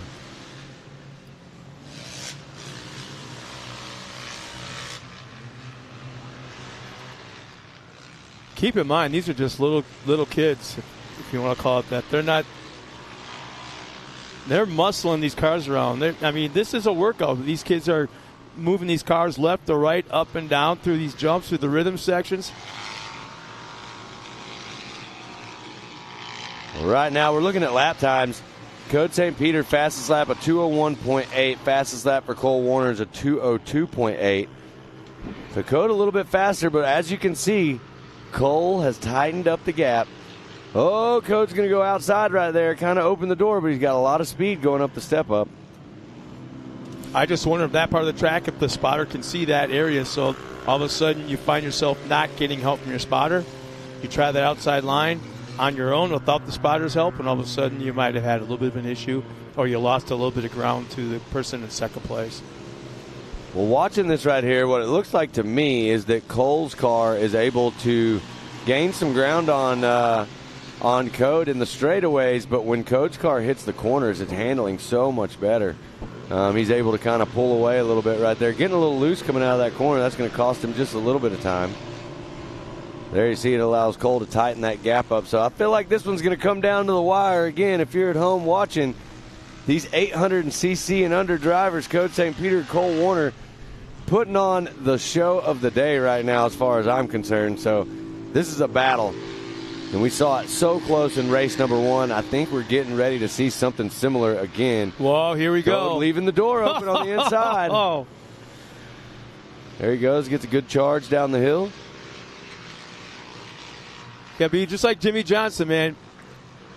Brake early, gas early, going into corners. Well, look at this. They're almost side by side right there. It looked like Code decided to go as a white flag. 1 lap left, Scott. I'm already getting excited right here. Getting thirsty? I don't know what's going to happen, but Code St. Peter's still in the top spot.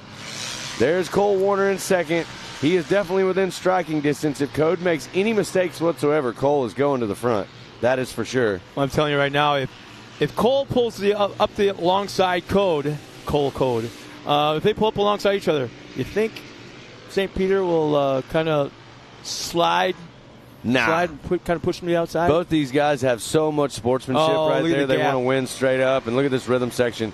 Code's found some speed going through here. But I will say this. I've seen Cole Warner in this rhythm section run him down right at the end and make some moves going into this sweeper. Not close enough right here to do it. Getting a little rough in the corner. Those little braking bumps you're seeing right there will definitely allow someone to gain some more time. It slows the car down a little bit. Oh, nice turn by Warner. Code right now is looking good. He's pulled the gap out just a little bit more. He's got about 4 or 5 cars between him, but it's not much time. If he makes any mistake, Cole is there to capitalize.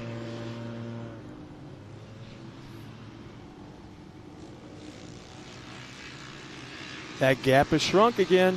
It is, but these are fierce competitors. We're going to see it all the way to the checkers right here. Code getting a little wide right there, straightening it up, looking good coming out of that corner. He's got a few more corners. He's got to make it through this back section. Cole is right there. He's all over him. I'm sure the spotters are telling him exactly where he is right now.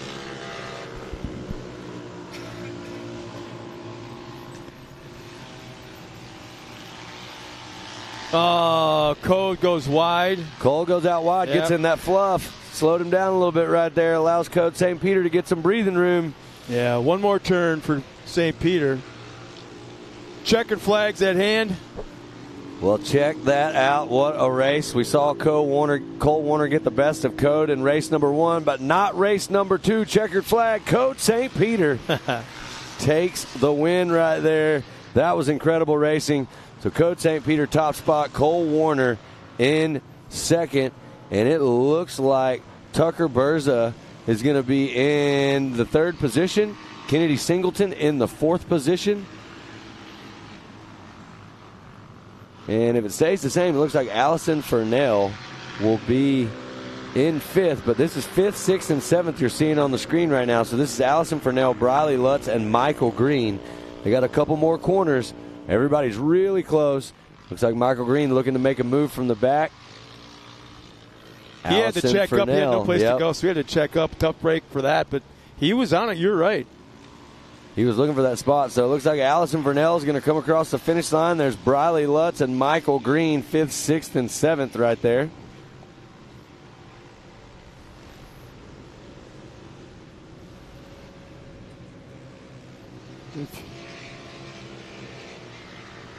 So Hubler's coming across.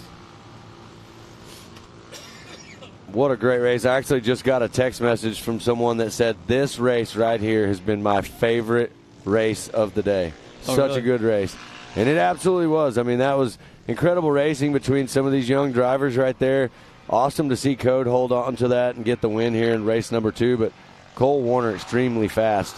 Looking really good out there on the track. So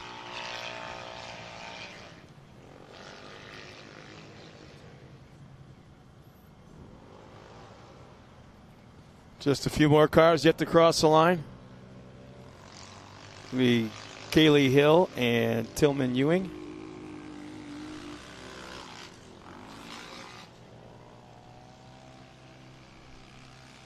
So Tillman crosses the line and Kaylee should be right there. And she'll cross the line in the 122, finishing in that 10th spot.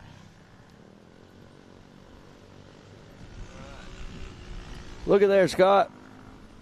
Turn around and wave real fast. I don't know if they can see us, but that's where we are. The handy thing just covered us up there, but here's the unofficial results sponsored by Handy for 800cc and under. Top of the podium right there, Coach St. Peter looking super good in race number 2. Cole Warner in second, Tucker Berza in third. Kennedy Singleton drove a phenomenal race right there, battling up front with the boys. 4th place, Allison Furnell also in that 5th spot. Briley Lutz in 6th. Michael Green in 7th. Sam Hubler in 8th. Tillman Ewing in 9th. Kaylee Hill in 10th. There's Case Beeman in 11th. And I do believe that will give Code St. Peter the unofficial overall top spot for this weekend. Yeah, it's not like you have never seen him up at the podium in the top spot before, have you? I mean, he gets up there all the time.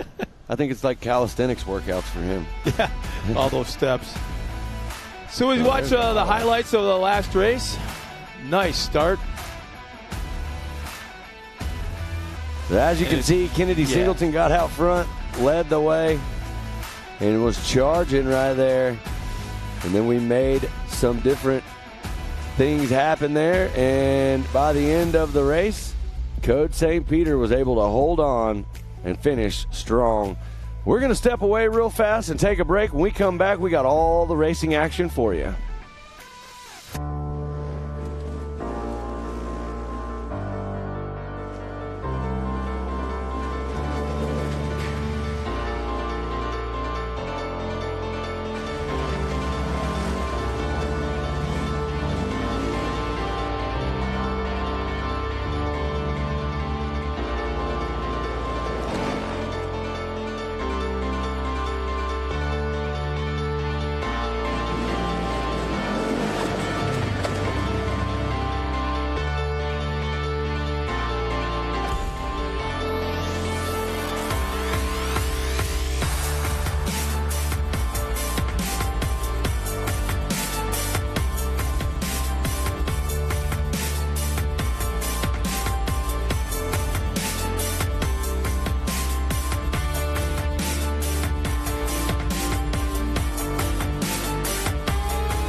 Welcome back, everybody, as we got a lot of racing to go yet here at Jay, Oklahoma at MidAmerica Outdoors. And there's a shot I'm sure that you wish you were up there waving back at the camera. I'll be there soon.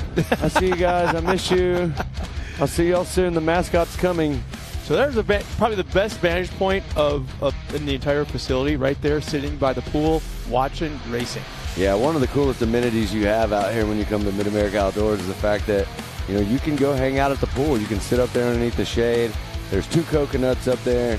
You can get food right across from the pool at the food truck court that's here. Ginger Jake's, everyone's up there. There you see the pool. Everybody's having a good time. You got 2 big pools and a lazy river. There's 2 coconuts across the side there, and that is the place to be. Splash pad for the kids in the middle right there. It is. It's an awesome amenity that we have here at the park, and what allows us. I believe that was a Miller brother we saw floating right there. I couldn't. That's one way to get ready for Pro Turbo coming up later. Grab myself an inner tube and go take a nice dip in the pool. There's a shot of the starting line with the Ultimax Youth 250 modified lineup. Here we go. That name again. Code St. Peter starts the pole in the 63. Paxton Yashimoto starts second. Third, Tanner Thompson. Kennedy Singleton out there again, and should start fourth. Maggie Flores in the 5th spot. Avery Side, 6th. Harper Willis starts 7th. Caden Graham, 8th. And 9th, Declan Shields. That is our youth modified 250s. Yeah, we saw Code St. Peter absolutely check out in this race earlier. We'll see if he can do it again. There's Avery Sides. Close-up shot with him in the car, ready to go.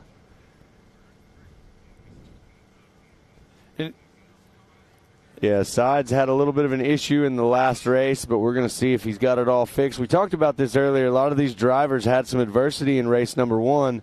They're back out there. The cars are fixed. They're on the line. We're going to see if they can capitalize in race number 2 and get a little bit better of a finish result to help their overall for the day. Yeah, that's a neat camera angle, real tight into the cockpit. You kind of get an idea of how safe these kids are. As the green flag comes out, we're underway, and yep, that crazy orange car heads its way up to the front. So Paxton Yoshimoto, Code St. Peter, and Tanner Thompson all up in the front right now. And it looks like Code St. Peter coming down the hill, absolutely flying, and going to take that top spot. Sending it over the big jumps in this little car, raking in some frequent flyer miles right now.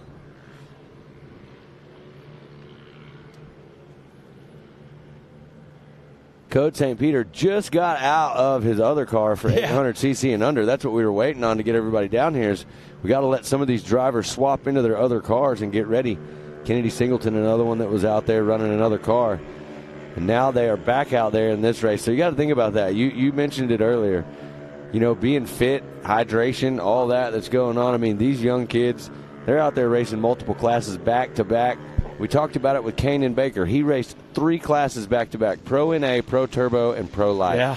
So, with the temperatures and what we're going through in summer here, you definitely got to be fit to be able to make it through and be competitive. He's probably got about 2% body fat.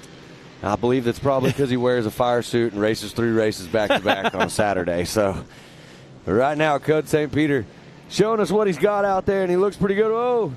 Looks like Tanner Thompson got a little wide right there at the bottom of your screen. You almost saw him clip that blue barrier on the outside, but he is good. If they ever sell that car, that will have probably the biggest price tag on it of any youth modified 250, I think, in the country. That you talking about Code's car? So many wins on it. Wait a minute. You got a funny look in your face. What are you not telling me? No, what are you not telling me? I don't know. I feel like, Code's getting older. He's getting faster. He's going to move up one day, and I could probably talk Tom out of that thing for about $20 and a cheeseburger. But I don't know. We're going to try and find out. It's a fast car for sure. Maybe a ski boat. Oh, I don't know about that. Well, there you go. Code St. Peter, the 6'3", in that orange car, looking good. Paxton's still running in that second spot, lap time of 2:03.7 to a Code St. Peter, the 2:01.8. That's after lap number 1. Tanner Thompson, 2:09. So he's a little bit further back. Needs to work his way closer to our leaders. But they're all getting separated in the first lap or two. And we saw this happen in race number 1 for these guys and girls out here. It was definitely one where everybody got gapped out quite a bit. Code St. Peter is absolutely running away with it out front with incredible lap time, a 2:01.8 for the fastest lap time. Next fastest lap time on the track is a 2:03.7. So Code is spreading that gap out every lap he comes around right here. So great drive for Code St. Peter. Going to be a joyful ride back to Texas with some more hardware to hide to. You know, I will tell you this. I actually got to go see his. You made a statement earlier that someone was going to need to build a new trophy room because of all the trophies. Yeah, what's his wall look like? Oh, well, I can tell you that I went into the trophy room, and it is awesome. So he has a legit room inside of their race shop that's just for Code. And Tom himself is a big-time racer, and so he's got one, too, out there. I want to go out in a 6100 truck. Yeah, they go racing out west in that thing. And so Code following right in Dad's footsteps. He's looking really good, really sharp out there. I did get to talk to Tom a little bit, and I will tell you this. There's going to be some big changes come next year for Code and his program. I think that from what I'm hearing from St. Peter Racing, they're really going to dive deep into this thing and put a lot of focus on trying to help cultivate Code into the next biggest thing. And I think that he's definitely on the right track. Well, I think that they'll do great, and I think that he's got the best people backing him, you know, especially with Tom and Rhett. And I believe Code is 9 or 10. I'm not sure. Okay. I was going to guess 11, but yeah. Somewhere right there. I'm not very good at guessing ages, and most people aren't very good at guessing mine. Yeah, I was one of them, man. Yeah. You're probably the coolest cat, 40-year-old that I've ever met. Yeah, I would never would have guessed it. Yeah, nobody ever knows that I can actually go race the vet class if I want to. There you see Tanner Thompson still looking good right there. Running in third. So Code St. Peter leading the charge. Paxton Yoshimoto. Then you have Tanner Thompson in third. Caden Graham in the fourth spot. Kennedy Singleton in the high sun. Kennedy actually just moves up into the fourth position. So looks like we got Caden maybe having a problem back there because I see Avery Sides has moved up into the fifth spot also.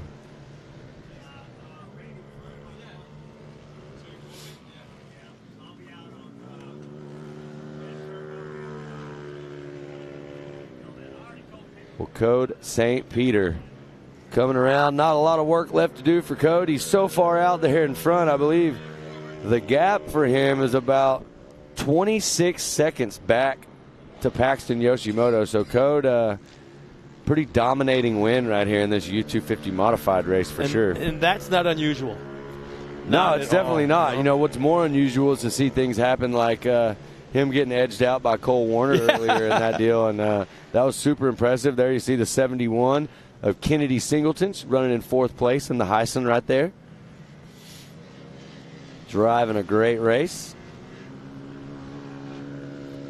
You know, talking about Paxton Yoshimoto, you know, it's how do you keep yourself motivated? It's like running second. Yeah, I'm excited for second. I'm going to be on the podium, racing for the podium. And then you get up to the podium, and then you talk to some of these kids, and like, second sucks. You know, kind of thing. You know, they have that tough winning attitude, that mentality that only the top spot matters to them. Hey, which is kind of cool, though. I mean, there's one truth about it. Second place is first loser. So nobody wants to be that, right? Yeah. You always want to be on the top step of the box. And the one cool thing about these kids is they come back out here, you know, they get upset.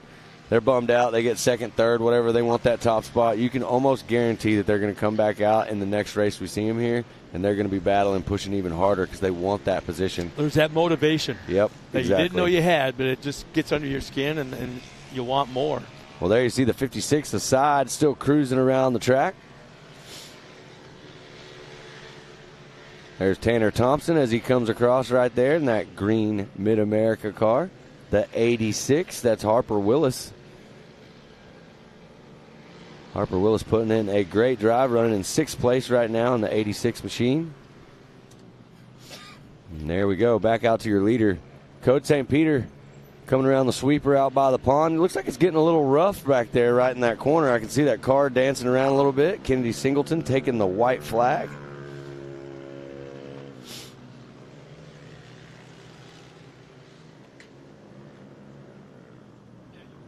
You mentioned that how the cars are dancing around a little bit. It's like just like any big car, these shocks, when they're just the pistons go up and down, up and down. You got all the fluid and the nitrogen inside just being pumped back and forth, up and down inside there.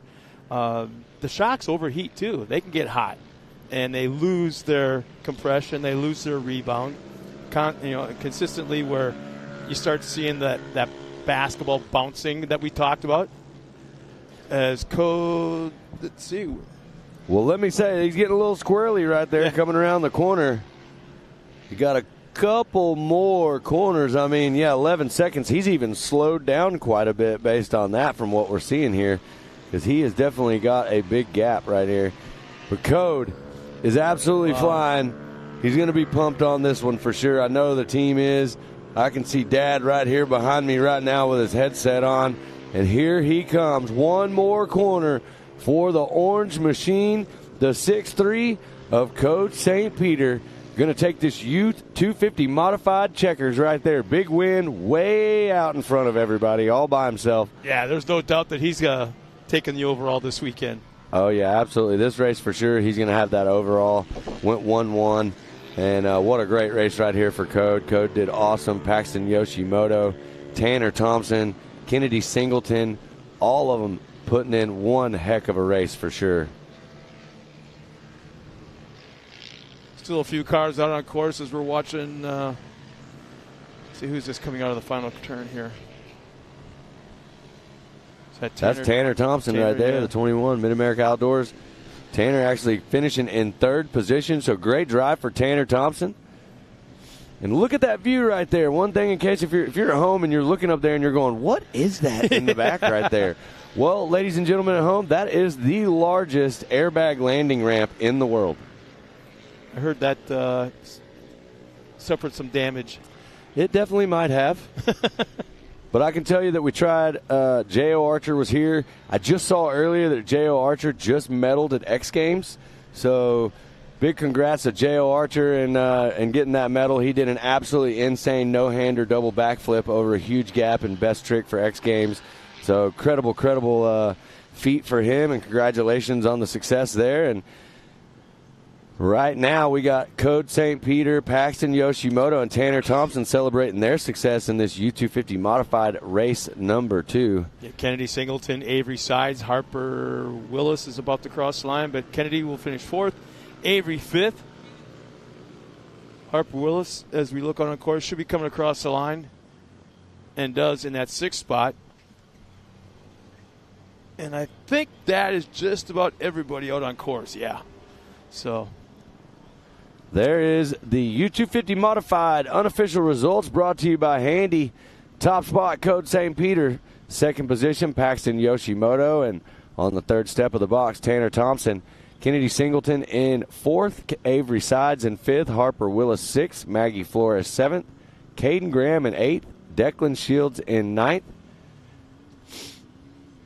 And that is your Youth 250 modified unofficial results for race number 2. So congrats to your winners there, Code St. Peter, putting on an absolute show. And it sounds like we got Erica with my man straight out of Texas, Code St. Peter. Code St. Peter continuing his dominance in our youth classes. Code, this marks 3 wins on the day and 1 second-place finish. What was working for you today that allowed you to find the top spot so many times?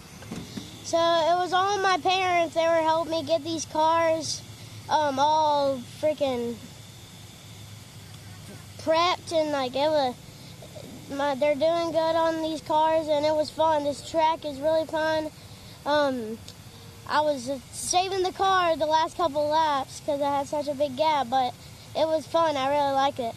Well, that definitely showed in your driving today. Code, congratulations. We look forward to seeing you in our next round, bud. Thank you. Well, I'm going to go ahead and throw it out there. I'd like to take some credit for Code's amazing interview skills. That was awesome. He definitely thanks his mom and dad and team for keeping those cars together. They've done a great job. And, man, Code is just the funniest kid ever. Like, everything he was saying right there, I was cracking up laughing at, and I'm sure his mom and dad are also. But, man, he's got his grandparents out here. He's got a big support system out here, and I bet they're all super pumped for Code. Code's going to go back, and I'm going to try to talk him into possibly going out doing some surfing to celebrate this when we get back. Oh, no kidding. Yeah, that'd be cool. Yeah, great drive right there for Code St. Peter. Congrats to Paxton Yoshimoto and Tanner Thompson real fast. So, well, we got a really special thing that we want to show everybody. We have a feature that we did with Rusty Pipes and Lee Knowles, and they're coming up next. But watch this real fast and get to know these guys a little bit better. Yeah, that's something that we saw a second ago. I'm not sure if everybody at home got to see it, but I want to point this out. One of our park ambassadors and racers, we got to see him in the Dad Jokes commercial, Lee Knowles. I'm going to tell you right now, he was the first person out of his car in this Vet 40 Plus Turbo. There you see his car right there. There's nothing wrong with that car. Literally pulled to the side, got out of that car to go make sure that his fellow racer was okay over there. So that is a huge high five to Lee Knowles. Huge shout out to him. That was some incredible sportsmanship. That's what we like to see right there. That's the MidAmerica Outdoors ambassador that we absolutely love. So my name's Rusty Pipes. I've been racing since I was 6 years old. I've had a lot of instances around racetracks and a lot of good things and a lot of bad things. I've been racing side-by-sides for going on 8 years now. My buddy Lee Knowles. Lee Knowles, how long have we known each other? Since probably around 95 when we were sprint car racing. We've raced together a lot. Yeah.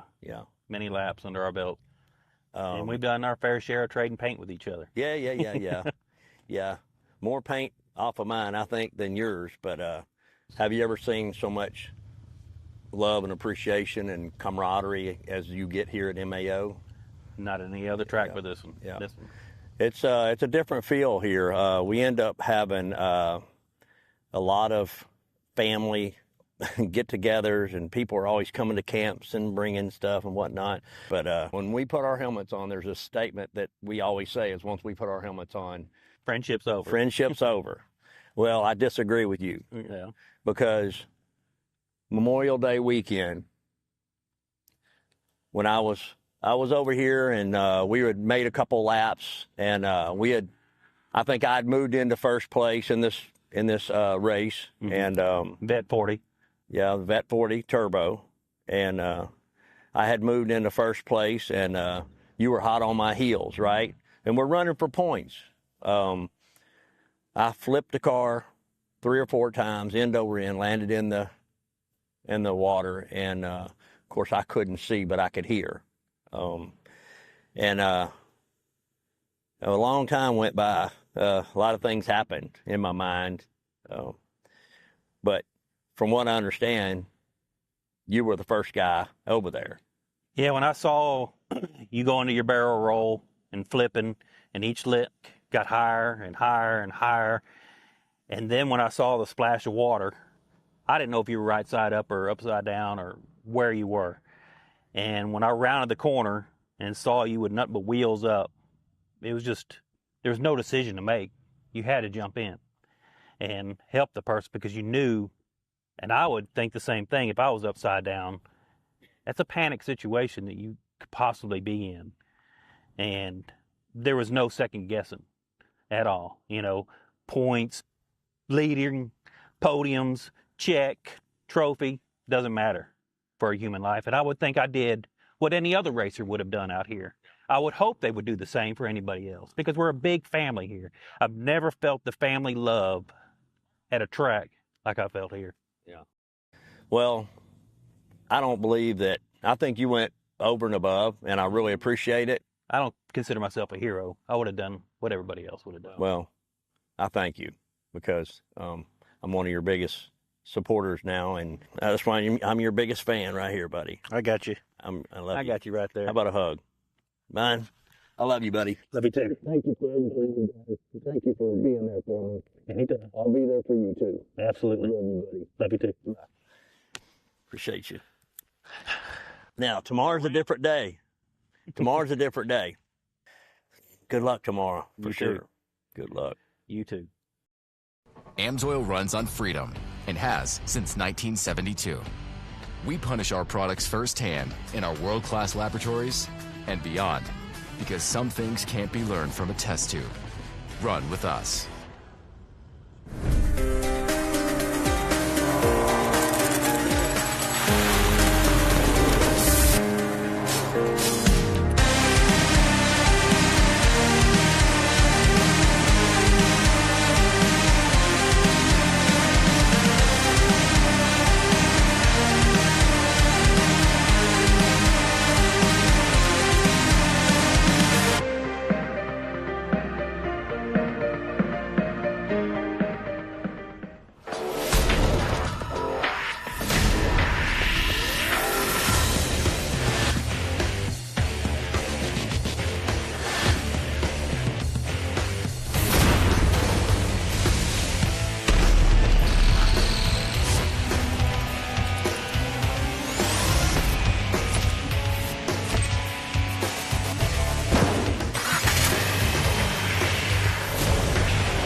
Ready for any challenge.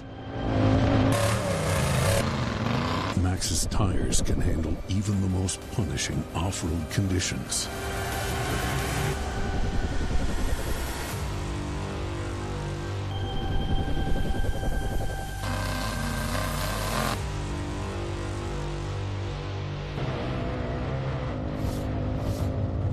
Maxxis tires. Tread victoriously. Speed Sport has been America's motorsports authority since 1934. Get news, results, and commentary from the most connected experts in the business, covering all forms of motorsports from flat track to NASCAR and everything in between. Bookmark speedsport.com on your mobile device now, or follow Speed Sport on social, and be sure to subscribe to the Speed Sport Daily. Speed Sport is your one-stop shop for all things racing on 2 wheels and 4.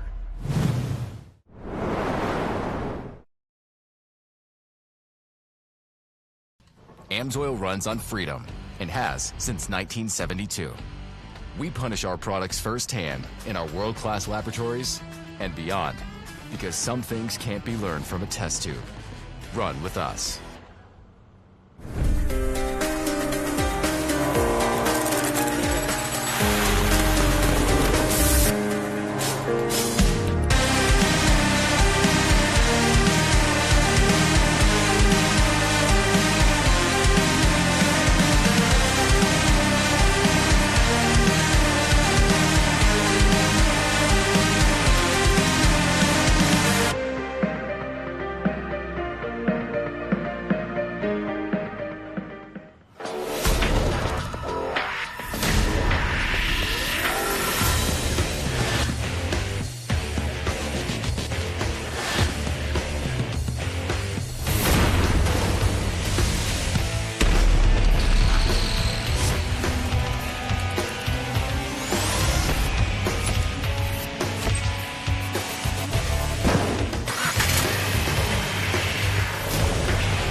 Ready for any challenge.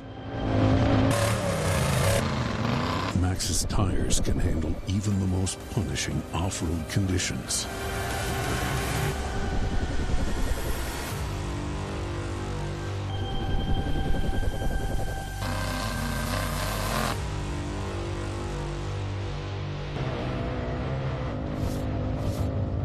Maxxis tires. Tread victoriously. Speed Sport has been America's motorsports authority since 1934. Get news, results, and commentary from the most connected experts in the business, covering all forms of motorsports from flat track to NASCAR and everything in between. Bookmark speedsport.com on your mobile device now, or follow Speed Sport on social, and be sure to subscribe to the Speed Sport Daily. Speed Sport is your one-stop shop for all things racing on 2 wheels and 4. Welcome back, everybody. You know, there's so much involved. We talk about family quite a bit, but Pam Hall, one of our broadcasters, one of the members of our broadcast team, her son also races out here. And it was kind of cool because he just recently became a member of the rookie program, in what is called the King of the Hammers, one of the biggest off-road races in the world. And Jessica Allred caught up with him about that. Erica caught up with him earlier, and they discussed this whole deal about the King of the Hammers. One of our amateur turbo frontrunners, Hank Hall. Hank, you recently learned that you will be a part of the King of the Hammers rookie program. What does this opportunity and program mean to you? It means a lot, going out there to the desert, learn how to race in the rocks more. I've been out there before. That's where I grew up. So getting back out there, feel great. And what kind of experiences will you get out of this program? I'll learn a lot more on how to run in the rocks. There'll be a bit of desert, I think, and just technique. And how do you feel like this will help you overall as a driver? I think it'll help a lot because I'm used to flat track, circle track. I'm used to a lot of things, but not rocks so far, so it'll be good. Well, Hank, congratulations. We look forward to witnessing all your future endeavors in this KOH rookie program. Thank you. Well, he didn't seem too excited about it, but I can tell you, I know for a fact he is. That is, King of the Hammers is known as the toughest off-road race in the world. And I've been there for, I want to say, the last 10 years or so, and it is just that. You'll have out of about 120 cars in the 4400 class alone, which is the big dog class, maybe 30, 35 finish. And it is almost, I'd say, a 14, 16, 18-hour race. So it's for him to be involved in that, and some of the biggest names, they come from all over the world. That's a true global event. I can't tell how many times we've been up on stage and doing the broadcast, and there'll be a group from Japan, all in the same uniform. And over here, a group from Australia, all in the same uniform. It is really a neat scenario.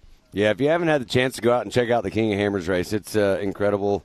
This year, we were all out there, and it's not only extremely hard on the drivers and the racers and all that stuff, but just overall, it's one of those places when you're on the lake bed, it's just an overall hard environment after a few days of being out there.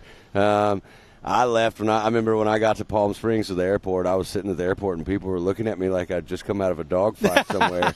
And I was like, well, I've just been at King of Hammers for the last 5 days. So it's actually an absolutely incredible experience. I was blessed to get to go out there this year with, Joey Beck and everybody, and Joey and Ryan Camp. We all had this little hodgepodge team of guys that jumped out there, and Joey and Ryan did a great job, and actually, they raced it. Yeah, did a great job, and the car did great, and it was a great experience. Overall, we had MidAmerica out there. We had a great hospitality area, and so super cool to see Hank. I mean, I'm old, he's young, and I think it's so cool that he's getting to do these experiences, and he's got the family with his mom and dad. They are supporting him in every way and putting him on a pedestal, and I think it's so cool. It reminds me of when I was young and racing, and my parents were totally in. So that's awesome, man. Congrats, Hank, and we look forward to watching that as it goes down the road and we'll see where you go. Hank out here every race. Yeah. He's been doing real well. He's got a brand new car, but just a couple of bugs that he's working on. Like this morning, had the fuel line pop off, and I think he was running in third at the time. But incredibly smart what he did when that fuel line popped off to pull over and shut that car off. There are people out here. I think I would probably almost be one of them that if I was in third, it would be, man, you'd have to make me pull over to the side. But, we had to, he did an absolutely incredible job out there. So it looks like we are getting ready for some racing. We're seeing him come down. So it looks like we're getting ready for our next race, which is the Bet 40 Plus Turbo, Women's Turbo combined. This is one of those combined races we talked about, 2 races in one. Here's the Bet 40 Plus lineup. Rusty Pipes is out there in the 47. Kevin Hall in the 46. I believe it's Lee Knowles. Will not be coming out because his car did not make the call. Pablo Jimenez starts third. Fourth will be Jeff Johnson. Matt Hecker's fifth. Dan Hill will be 6th. 7th will be Sean Murphy. 8th, Mike Buccafusco. Bruce Davidson will start 9th. And then John Haas will be out there in the 10th spot. Brandon Jessen in the 11th. And rounding up the field of Bet 40 Plus Turbo. As we go into the Women's Turbo, we Josie Watkins starting on the pole in that 237. Kendra Hoop starts 2nd. Ariel Boyarski 3rd. Morgan Vanover 4th. Jennifer Mayo 5th. 6th. Brittany Dunn Crisco. Alyssa Graham will start 7th. As we get ready to go, they're at the line. This will be 2 separate green flags. The Vet 40 Plus will take off with 1 green flag. About 30 seconds, I believe it is, 30 seconds later. The women will inch their way up to the starting line where the men were, and then 30 seconds later, they'll take their own green flag. Yeah, and I want to point something out. I'm almost positive. I think I see Lee Knowles' car out there. I think it's actually Rusty Pipes' car that got damaged. Yeah. He let someone borrow it. The car's broke, so he is not going to make the call to be back out here in this race. But here they go. There is your Vet 40 Plus Turbo drivers. Look at that inside hole shot right there. Not exactly sure who that was, but it was definitely a Can-Am. And, man, I know I say it a few times, but shot out of a cannon. That's exactly right. There you see him coming right there. It looks like Lee Knowles going a little bit long there over the tabletop, but he is running that second position right now on the track. Here comes the ladies.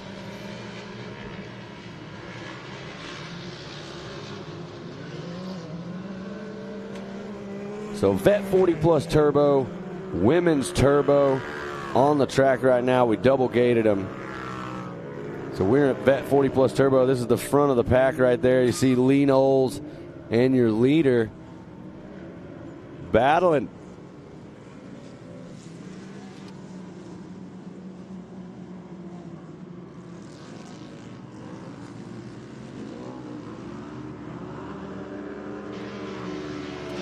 So I believe that's Kevin Hall right now. Kevin Hall, then you got Lee Knowles. Yep. Previous race winner.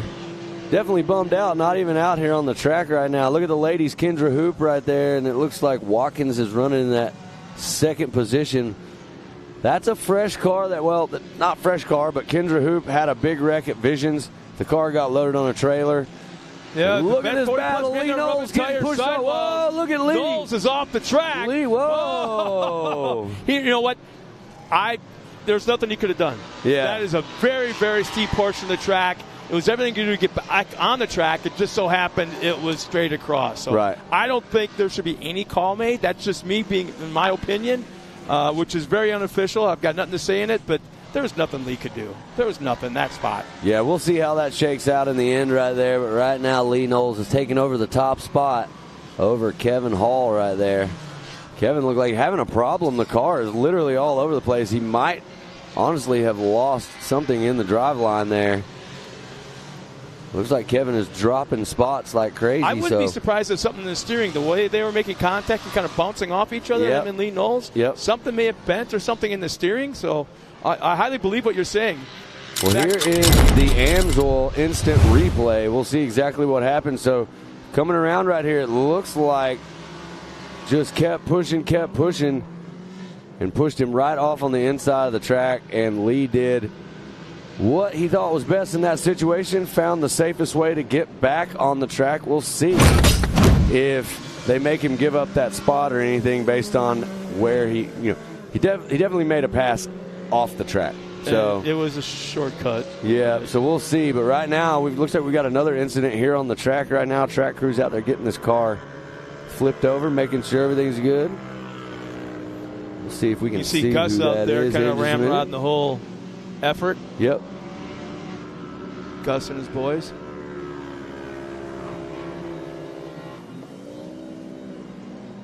Can't tell if there's damage to the right front or if it's just that the way looks like the 107? 707 of Brandon Jessen. So I think that is right there on the track.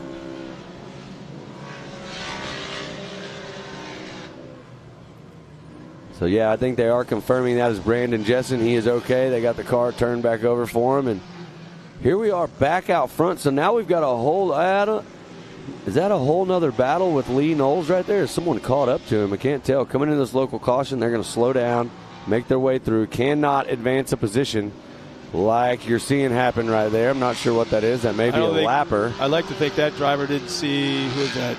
Is that Pablo? Kevin Hall dropped back to fourth. Yeah, you see that right there. That driver gave that spot back because you cannot advance a position under caution. So that was a heads-up driving right there by that driver to back it off, give the spot back up. and get back in there and battle it out again. So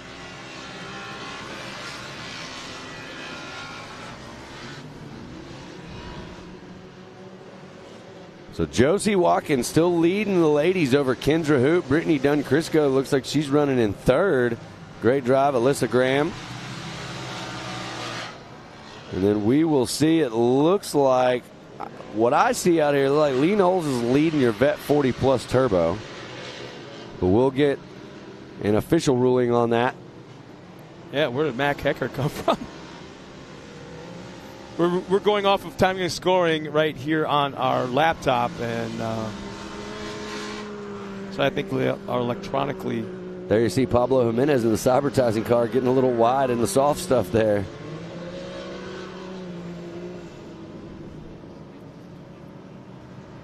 Looks like Pablo Jimenez is running. Matt Hecker running in 5th. Pablo Jimenez running in 6th.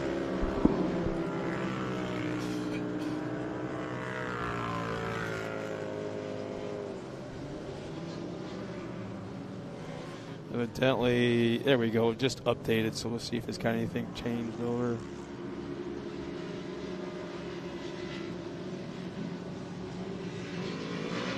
Oh no, Lee Knowles on the side of the track. It looks like he's lost a shock or something on the back right. That car is collapsed left rear back there. is just sitting, like you said, a busted shock mount, broken shock. Something has that car sitting squatted all the way on the ground.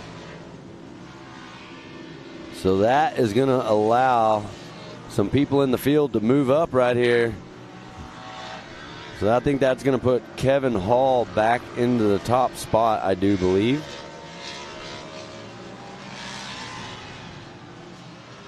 And there you see the 96 of Alyssa Graham coming by right there.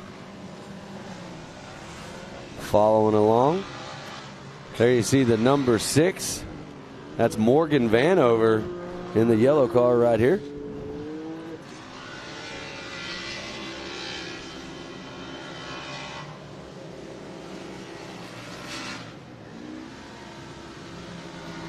So time and scoring has Kevin Hall running up front, Pablo Jimenez in that 2nd spot, Matt Hecker in 3rd, Sean Murphy in 4th. Not exactly sure if that's what we see on screen, but I think that's what we got on. Well, there on our you laptop. see the ARD machine right there. So white flag is out. Well, they'll be coming around. Vet 40 Plus Turbo and Women's Turbo right now going down on the track. Not much time left out here, so if you're going to make some passes, you need to make it happen now because you got 1 lap remaining. Kevin Hall out in front on the gas, looking good, trying to get this win right here.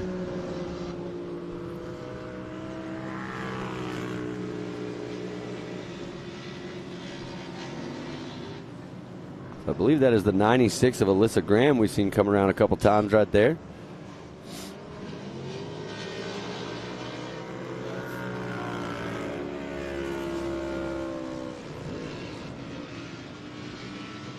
There's the number 6, Morgan Vanover, coming through, taking that white flag. As you see, some moves being made right here. The ladies, looks like Kendra Hoop is actually in front of Josie Watkins at the moment.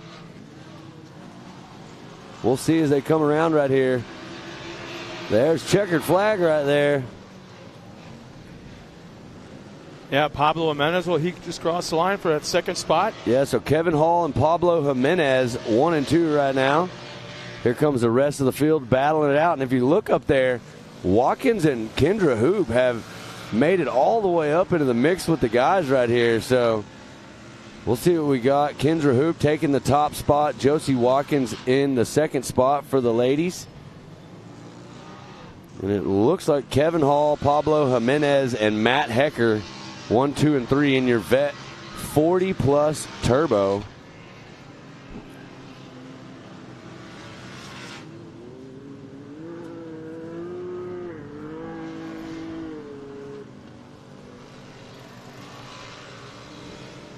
Still getting the track cleared out there. We still got some drivers making their way around. Yeah, Looks Kendra like Hoop. Brittany Dunn Crisco. There's a 96 machine coming through the finish line. And then here comes Brittany Dunn Crisco, the 22, going right across that Yokohama finish line right there. Yeah, I think we're starting to see a little bit of obvious attrition after having run a few times. Some of these cars have been out there quite a few times, and so the finishing is not quite what we're used to, and the attrition has kind of reached up and grabbed some of those. Kendra Hoop will take the win. Josie Watkins on the podium again. Alyssa Graham will finish in that third spot with Brittany Dunn Crisco fourth.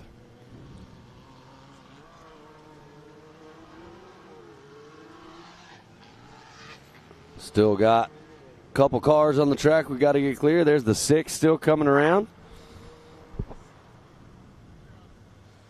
So a great drive from Morgan Vanover. Does your wife ever check in and watch you on the live stream? So my wife is working today in the ER, and I would hope that she's not watching TV. Yeah, I can tell you right now that if it was me and I was in there to try to get any kind of, medical attention and she had a TV show going, the TV show would trump me for sure. But if you came in, you're going to get the best treatment in the world, buddy. Well, it sounds like we have the results for the 40-plus turbo right here. So Kevin Hall, Pablo Jimenez, Matt Hecker, 1, 2, and 3. Dan Hill, 4th. Sean Murphy, 5th. Jeff Johnson in 6th. Mike Buccafusco in the 7th position. Lee Knowles there in 8th. Rusty Pipes, I don't believe he made the call at all. And Bruce Davidson, neither did he. We saw him wreck earlier. There's Johnny Haas, Brandon Jessen, and Michael Pritchard in your 13th position. And it sounds like we have Erica Allred with our winner for a post-race interview. Erica, take it away. A tired Kevin Hall, as he just said, after that unofficial overall win. Kevin, what amazing drives by you. You went 2-1. So what was the difference maker for you in this race, too? Oh, the cars just together, right? You know, the ARD team did everything to get this car prepped, and it's on rails, man. It's fast. And who helped you out with this win here today? ARD, UTV Race Shop, Motul, George White with the suspension, Cryptic side-by-side, just everybody on this ARD team. Well, Kevin, congratulations. A well-deserved finish here today. But we've got Kendra Hoop back here. Kendra, after Visions, you were not happy with what transpired, considering the round was worth double points. So you said simply the strategy here today was to stay out of chaos and keep the car on all fours. Yes. How did you work out those gremlins to find this top spot and overall? We've been trying. We've been working hard. So, it went our way today. Josie did a great job. That was a good race. I'm happy to come out on top and just need to see what I can do from back mid-pack in the men's race.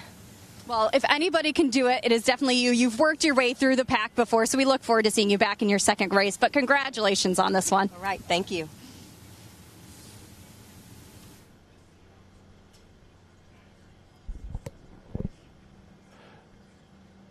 Well, thanks a lot, Erica, as we get ready for the unofficial women's results. At the Ultimax unofficial results, we got Kendra Hoop in that top spot. Josie Watkins, another podium for her today. And finishing second, Alyssa Graham will round out the podium with Brittany Dunn Crisco in that 4th. 5th, Morgan Vanover. Jennifer Mayo will finish 6th. And Ariel Boyarsky will round out our field in that 7th spot. So not a bad day of racing for everybody up to this point. There's a little bit of a replay of what we just watched, both races. Again, we got one more race, I believe, with 2 combined classes. In the meantime, we're going to step aside real quick as we'll watch more footage of the last race. And we'll be right back with more racing here from MAO.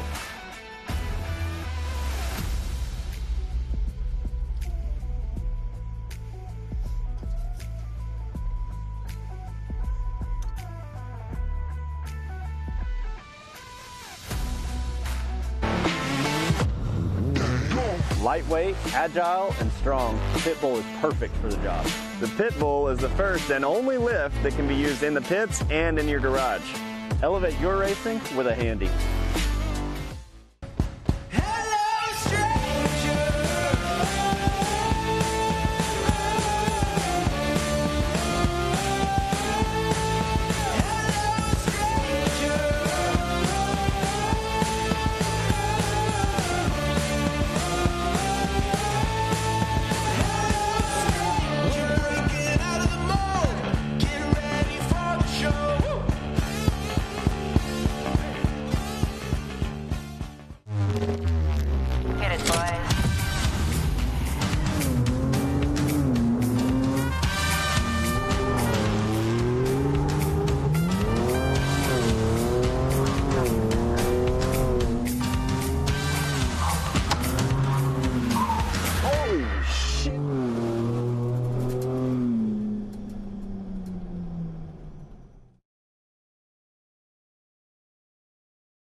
Welcome back, everybody, as we go here for our next race. It's going to be a good one.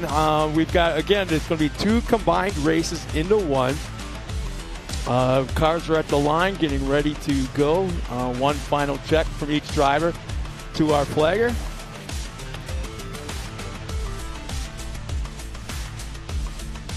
Some shots of our racetrack as there was a little bit of track prep going on just a moment ago.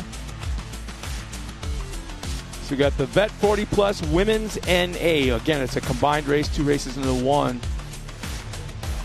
Total of, it looks like 17 cars. Here's our Vet 40 Plus naturally aspirated Ultimax grid. Terry Lackey starts in the pole, along with Jason Everhart, Mitchell Truitt, Rick Schroeder, Austin Sides, Justin Moore, Dan Holmes, Jeff Johnson, Todd Remereed is in the number, starts 9th, and Randy Clifton will start 10th, along with Randy Holm in the 11th spot. And then we have, and then coming up will be the Women's NA starting grid as well. Josie Watkins in the 237, she'll out on the pole. Camber Kirchmeyer, Brooklyn Singleton, Alyssa Graham, Crystal Rowden, and Leslie Yoshimoto. So we're getting ready right now, moments away from the green flag.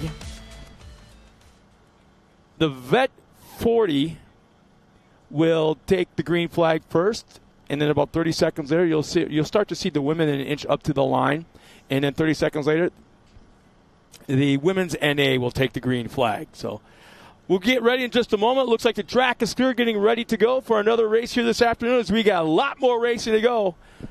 Beautiful weather here in Jay, Oklahoma. Few puffy clouds, beautiful blue skies. Grass is green. The trees are full and leafy. It's just a beautiful, beautiful setting for an off-road racetrack.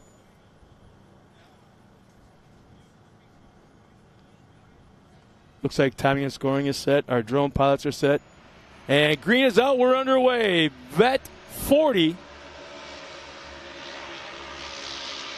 3 wide at the top of the hill. They do a little bit of a left dog leg down into a right-hand turn down that long back straightaway. But for a moment, man, they were 3 wide going up that hill.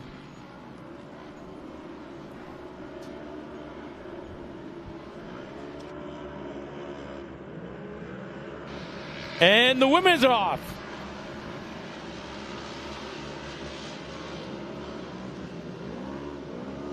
So it looks like Terry Lackey jumped up to the hole shot. Jason Everhart in second, and Mitch Truitt round up the top 3 at this point. Nice repeat of what he did in the first race. Terry Lackey flying out there again. It looks like Josie Watkins pulls a hole shot. Camber Kirchmeyer second. Brooklyn Singleton early on. First half lap of this race. So Vet 40 and Women's NA. Both of these classes are NA classes out there. And look at that. Josie Watkins is absolutely on the gas right there. She is trying to check out and be done. Yeah, I think she's going to fill up her trophy room just in one day here this weekend. Yeah, it's been a really good weekend of racing for some of these drivers. They're going to take home hardware in multiple classes. We'll have awards coming up right after racing today, about 5:30. And we are also going to have our pit bike finals coming up. But right now, we still got a lot of short course action. We're looking at a really good shot right here in this corner as you see all these ladies coming down the hill right here. Big divot at the bottom of that hill. We've seen some cars that have hit that thing coming down the hill with speed, rocked up on 2 wheels. Some have saved it. Some have gone over on top of the roofs. Right now, it looks like everybody's got it figured out pretty well. Terry Lackey definitely, and Josie Watkins leading your charge in the 2 classes right now on the track. Good to see Mitch Truitt out there having a good time. Yeah, Mitch right now running that 3rd spot, our final podium position.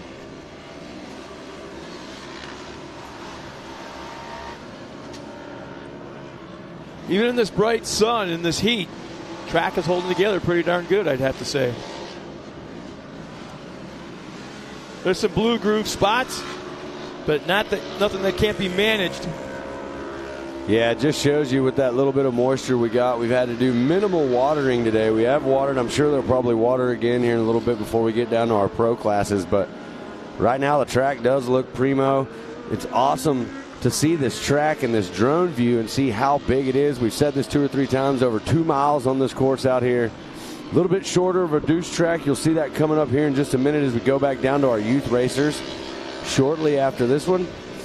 But right now, Terry Lackey in that Truett Racing machine, the 04, he is on the gas right now and looking to take home another victory. Everhart's not very far behind. No, Everhart's battling. He's pushing him. He's pushing Lackey right at the moment. And that's what we want to see, right? Like, we like to see the action. Everhart's getting in there and dicing it up now. You can see it. They're on the same lap. Everhart can see him. Mentally, when you're in a position to where you can see the car in front of you, you're going to push so hard to try to latch onto the back of it. And Everhart's doing that right now. He's making up time as we watch him go around the track. That's what's cool about this racetrack here at MAO is the fact that you're racing your competitor, you're watching your competitor, but then also one eyeball's on him, but the other eyeball's got to be on the racetrack because you're racing the racetrack as well. And there's so many obstacles out there, the ups and downs, the bank turns, rocks popping up. It doesn't really matter. There's something going on everywhere on this racetrack, and the drivers really got to be aware of what's going on.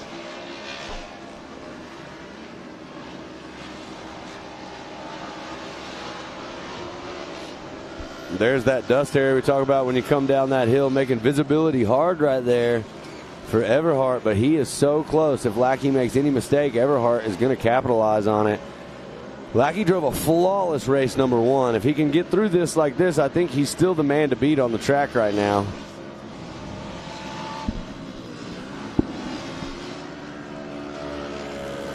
Josie Watkins still maintains that top spot in the women's NA. Brooklyn Singleton right there in second, and Camber Kirchmeyer running in third.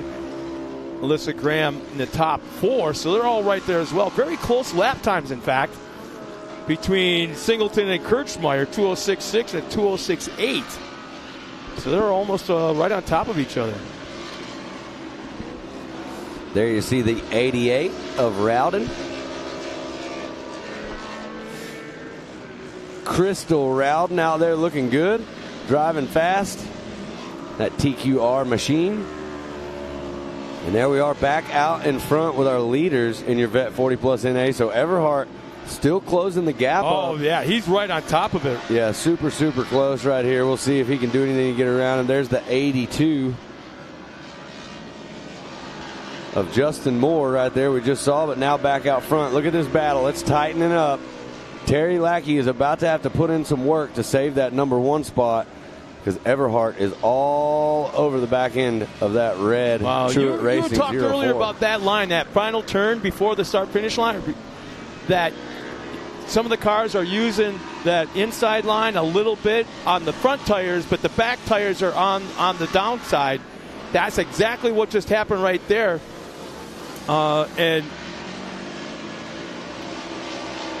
let's see, Everhart used it to his advantage. Yeah, Everhart closed the gap just a little bit right there. And this is the white flag lap. So if he's going to make a move, he's got to make it happen now and get around the number 1 driver out there of Terry Lackey. There we see Josie Watkins at 237.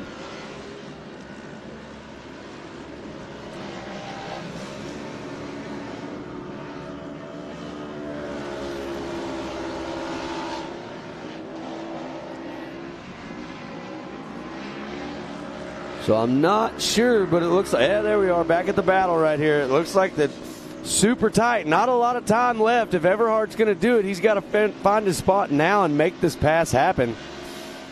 He's going to dive to the inside right here. He's going to see what he can do. Lackey's got the speed around the outside. He can't make the pass happen right there.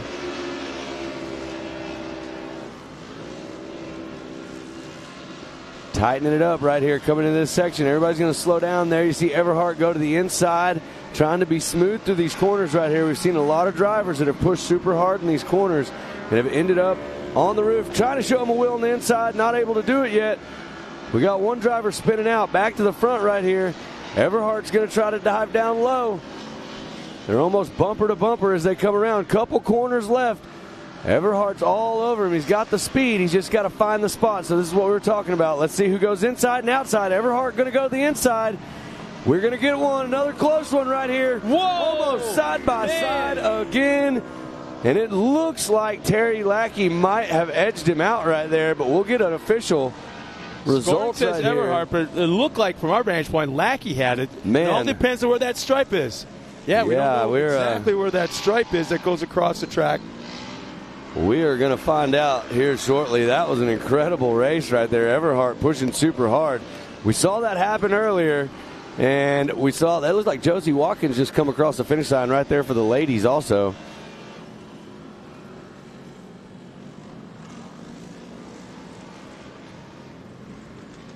What a race right there. Jason Everhart, if he edged out Terry Lackey right there at the end, that was absolutely incredible.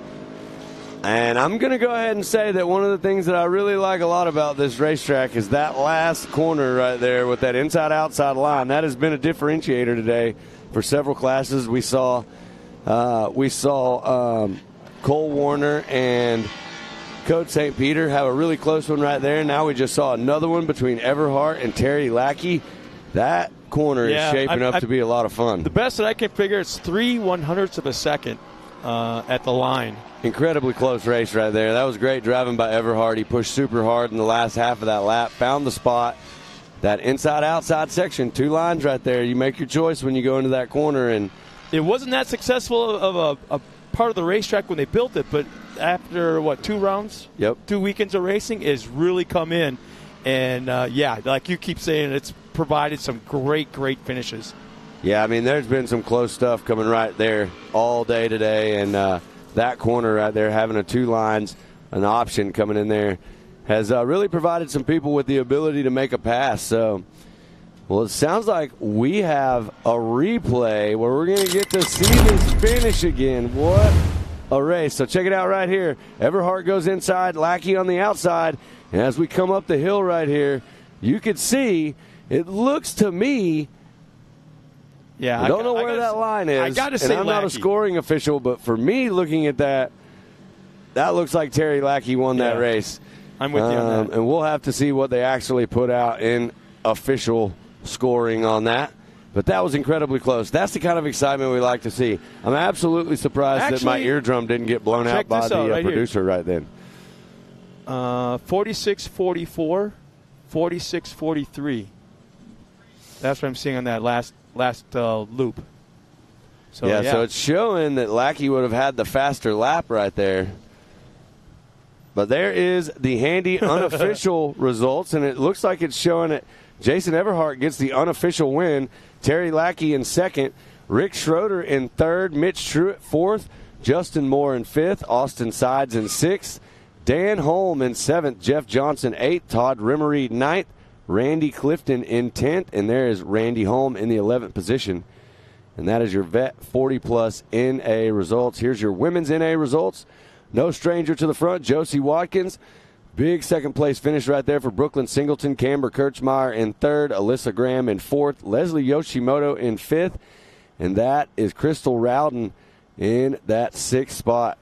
So, and I do believe that's actually, I'm not sure if that was Crystal or Ashley driving that car, but either way, the TQR Rowden team did great right there. That was awesome. So Vet 40-plus NA and your women's NA results right there, and we are going to quickly move into our next class. I do believe now we're moving back down to our youth drivers again. Yep, I do believe so. I don't see anybody in staging yet coming down to the line. That will be, I believe, a rolling start for our next class. We are getting ready to go. Have a great day out here. There's still tons of action. If you're tuned in at home watching with us, we still have the expert classes and the pro classes that'll be coming up here in just a little bit. So that'll be a lot of fun to watch. We also have our awards will be coming up right after we get done with racing. We do have a special award ceremony tonight for our Pro Light truck drivers. We'll be giving those awards out during the TK Pro Rodeo Championship up in awards the Prairie. With big checks. Big checks. They're the big ones that, I just really want these guys to carry them to the bank and just try to deposit the big checks. Try to cash it. Yeah, for sure. So, but that'll be coming up later. We got a lot of fun. We still got, like I said, the rodeo, pit bike finals, and then tonight you can come hang out with us if you're here on property at Coconuts. Another awesome venue here on the property. But it sounds like we have an interview with Erica Allred and Jason Everhart, edging it out, getting the win. Let's hear what he has to say. Wait. This was on it. All right, well, it sounds like we are still trying to get that interview up. And as you see right here on the track, we've got our youth drivers making their way out here right now and getting ready to do some battle. Actually, this is a class that starts right on top of that tabletop jump. So, again, this will be an abbreviated lap. They won't run the whole course, so basically cuts the track in half, I guess you'd almost say. Youth stock action right here. It's going to be a fun one to watch. Taking it back to the kiddos, putting them in stock cars and sending them out there on the track to do some battle. This is always a lot of fun to watch. We had a great race here earlier. And it sounds like we now have Erica Allred with our winner from that last race, Jason Everhart. Take it away, Erica. Jason Everhart just edging out Terry Lackey. We're going to have to review that one. It was so dang close, but what were you finding late in that race? Because, man, that one was one for the highlight books. We were about the same speed everywhere, and there was only like 2 spots on the track that I had more momentum than him, and I used both of them. On the way, he passed the bike on one, and I used the last one to edge him out at the line, I think. We've had a good race. He's a clean racer, and we lean on each other, but we never took each other out yet. Well, even Terry said that one was just so much fun, regardless if you got second, first, anything in between. So congratulations to you. What a race. But, guys, we've got Josie Watkins over here. Josie, not only did you score 1-1 finishes, but you were matching some of the vet 40-plus guys' lap times, and you just seemed to get faster as the race wore on. What were the main ingredients in stringing together these wins here today? I mean, honestly, last week I had practice in Ohio. Jody Hickman drove my car up to Ohio, and I did over 500 laps last weekend in one day. Went through 35 gallons of fuel, and I just feel like seat time is key, especially in like this car because it's brand new to me and everything. So I just feel like seat time's key, and then trying to figure out lines and stuff with Travis Pointer. I feel like that's like the spot to be. Well, all of the hard work certainly paid off for you here today, because not only did you get wins in this class, but other ones as well. So congratulations to you and your team. Well deserved. Thank you.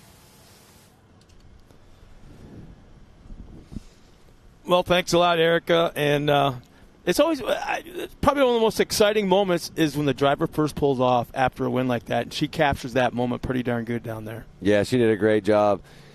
Erica Allred, part of our production team, and she is awesome. So here we see youth production stock grid lineup. Carson Hill, Emily Fowler, Caroline Claire Ewing, Waylon Coates, Hayden Vanover, Harper Hess, Lane Plummer, Piper Doublehead, Ellie Lindemood, and a few other ones in that class in youth production stock. And it sounds like we got them ready to go down there. I see TW. He's got that green flag in his hand. Everybody's lined up, and youth production stock is ready to go. 12 cars strong, getting ready to take the green flag. You can see them lined up right there on camera. And yeah, throw the green and run. He's getting really good at that. Well, we're going to see if we can get back out here with Carson Hill. Carson Hill winning it in the first race. He's going to try to get back out there in the front. Looks like he's on his way right now. Dive into the inside. That's the 126 of Carson Hill. He's trying to take over that top spot from Emily Fowler. And there is Caroline Claire Ewing. So 1, 2, and 3 on the track just as they finished in race number 1. You always get, every once in a while, get kind of crazy messages. Just got a message now from Aces Wild, the band playing tonight, saying that they're on our way. On their way here. Headed this direction, yep. Well, I can tell you that if they're on their way, there's going to be a good show tonight. So Aces Wild Band, one of our favorites out here. We love having them here at the park, and I look forward to a night of fun music with them. But right now, we're watching the 126, Carson Hill, show us how to get it done right here. He did it in race number 1. He's going to try to do it in race number 2 and be clean, take home the top spot right here. Well, you had one car go off the track, down an embankment, slowly worked its way back on track. Not exactly sure who that is at the moment. I want to say it's the 301. So if everybody's watching, yep, and you were sitting there wondering, looking at the replay just like we were, how Terry Lackey did not win that. What actually happens is if you see where the flagger is standing on the finish line, the timing line is actually about 3 feet before him. So Everhart had that great drive, and as Everhart came around the inside line right there, Everhart got to that timing line before Terry Lackey, therefore taking it. Yeah, and you can see the 2 poles right here. These are the markers right in front of that red dirt bike right there. You'll see those 2 poles that go straight across the track. So it actually looks a little bit further, more like probably, 5-10 feet between those 2 markers and the flagger. So that's what we were trying to get some clarification on, so we knew exactly how that win was accomplished. Now we know, if you're at home watching, there's the answers right there. Right now, youth production stock. There you see my man, 126, Carson Hill, looking real good. Not making any mistakes, looking real smooth, trying to get to that checkered flag. One of the cool things about this youth stock class is everybody's racing a stock car, so they're almost identical. Very, very minor things you can do in this youth production stock class. You just send these kids out here. A lot of these kids will race. Some of these kids are new racers that are in this youth production stock class. My kid will actually be racing this class probably next year or whenever he decides he's ready to go. But I will tell you, Scott, they did deliver his race car today while I was here. So very cool. Right now, Carson Hill leading the way. Excited to see this right there, and that looks like we get the number on that car right there. Well, you mentioned that this is a stock class. yellow. One of the things that you can change is the roll cage. Yep. But you don't have to. So I'm seeing a lot of cars out there that had done that. They have changed the roll cage a little bit, maybe fit the driver a little bit more. And there's some cars out there that are right off the showroom floor. That's right. Outside of some safety features. Yep. But so that's kind of cool. Not a lot of investment, I guess you'd say, initially, right off the get-go. Probably more so in the driver's fire suit, the helmet, the communication, that kind of stuff, maybe the seat. But other than that, there's not a whole lot of big dollars being thrown into these cars. Yeah, bone stock cars for the most part right here. A lot of stuff more based around safety, like you said, Scott. And as we're watching this right here, these cars are not slow. They're fast, and these kids are getting around this track no problem. As you see the white flag coming out there for the 06 coming across the finish line right now.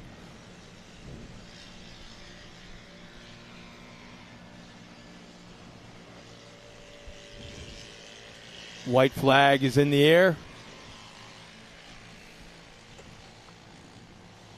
We got Heston Hess just crossed the line there a moment ago. So one more lap. Yep, Carson Hill right there. He is our leader on his final lap. Like you said, he's repeating. Oh, that's a 381. Okay. Yep. Piper doublehead right there coming across.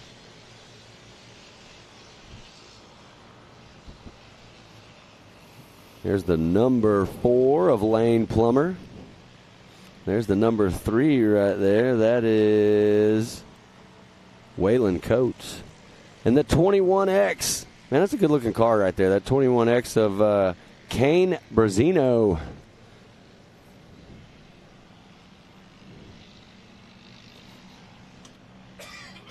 So here comes the winner, the 126, Carson Hill, taking the checkers right there. Big shout-out to Carson Hill. Great, great race right here. He goes 1-1 in this class. There's Emily Fowler. It looks like Emily Fowler is going to take the second position. I do believe Emily was in that second spot in race number 1 as well. So congrats. And it does look like Caroline Claire Ewing right there in the third spot. So big shout out to Caroline Claire. Great driving right there as well. Checkered flag is flying as we see Waylon Coates come across the finish line. And there is the 22 of Caden Vanover and the 24 of Harper Hess. So we got a couple more drivers out there on the track. There's the 127 of Tyson Raby. Making his way one more corner. He's going to hit that checkered flag. Finish right here. That is the 381 that just came through. Piper doublehead. And I do believe we have one more car on the course coming across the line in a moment. Got a couple out there. I believe that's Lane Plummer and Kane Brazino.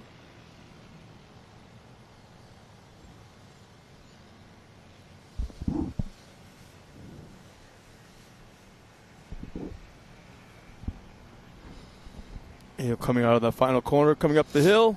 Checkered flag is waving.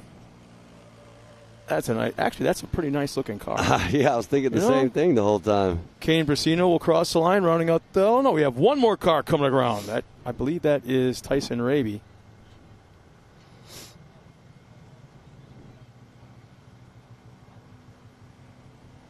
Yeah, I think he did an extra lap because he got lapped right before the finish line by Carson. Here's our handy youth production stock unofficial results. Carson Hill at that top spot, finishing second. Emily Fowler rounding out the podium with Caroline Claire Ewing. Fourth, Waylon Coates, Caden Vanover fifth. Sixth, Harper Hess. Piper Doublehead will finish seventh. Eighth, Lane Plummer. Kane Brazino will finish ninth. 10th, Tyson Raby will come across the line. And then we got Heston Hess and Ellie Lindemood. I don't believe made the call in this final round for them here this afternoon.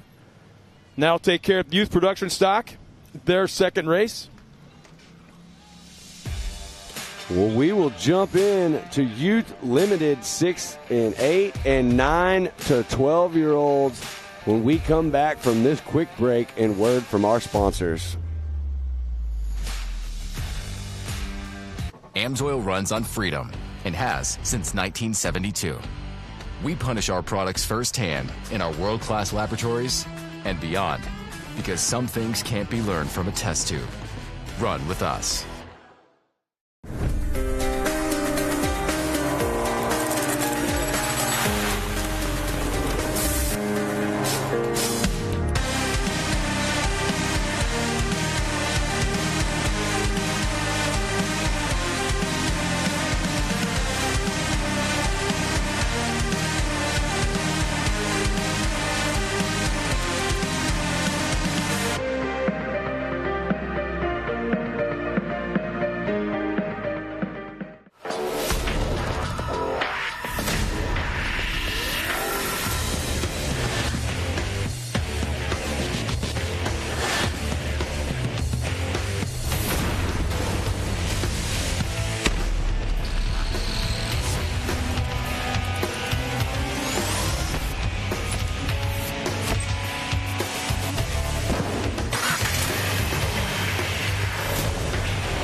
Ready for any challenge.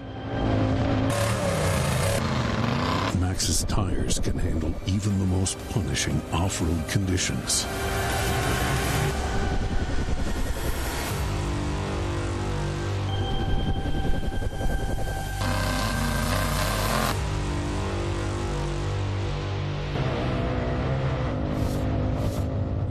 Maxxis tires. Tread victoriously. Speed Sport has been America's motorsports authority since 1934. Get news, results, and commentary from the most connected experts in the business, covering all forms of motorsports from flat track to NASCAR and everything in between. Bookmark speedsport.com on your mobile device now, or follow Speed Sport on social, and be sure to subscribe to the Speed Sport Daily. Speed Sport is your one-stop shop for all things racing on 2 wheels and 4.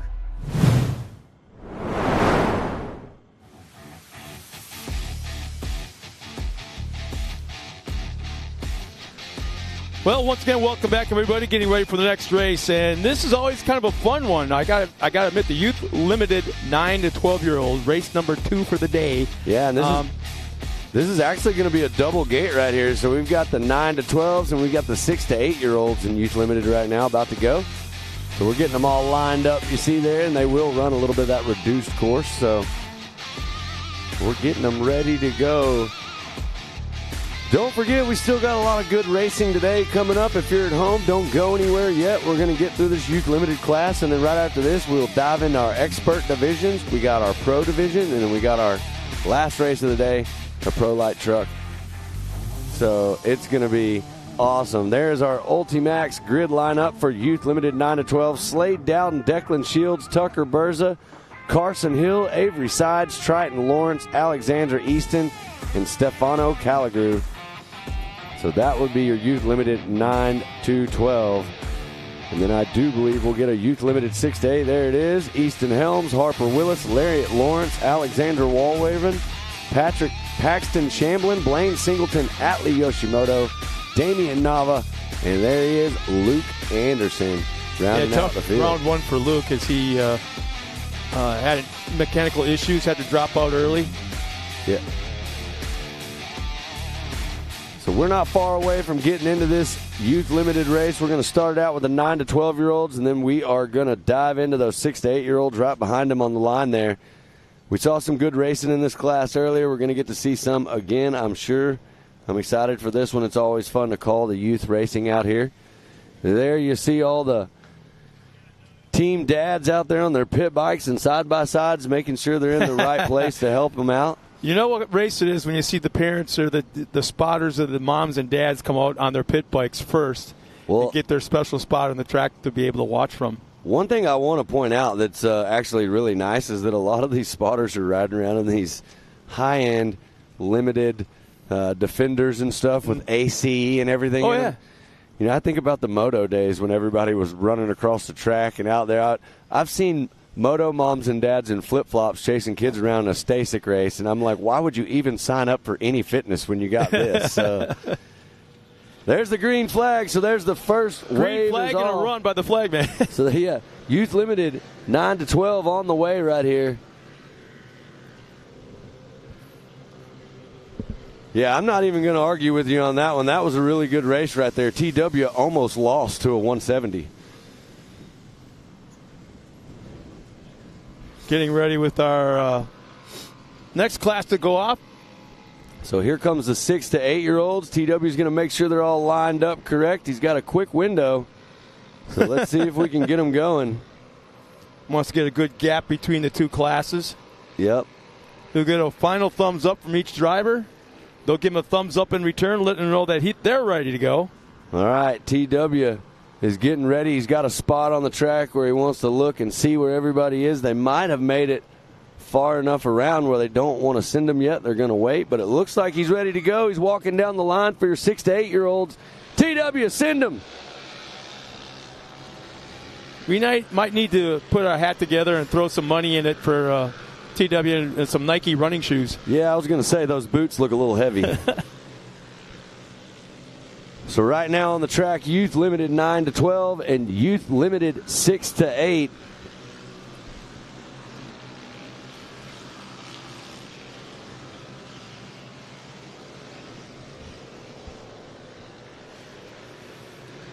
Easton Helms is out front early on. Harper Willis and Paxton Shamblin, 1, 2, and 3 in their respective classes.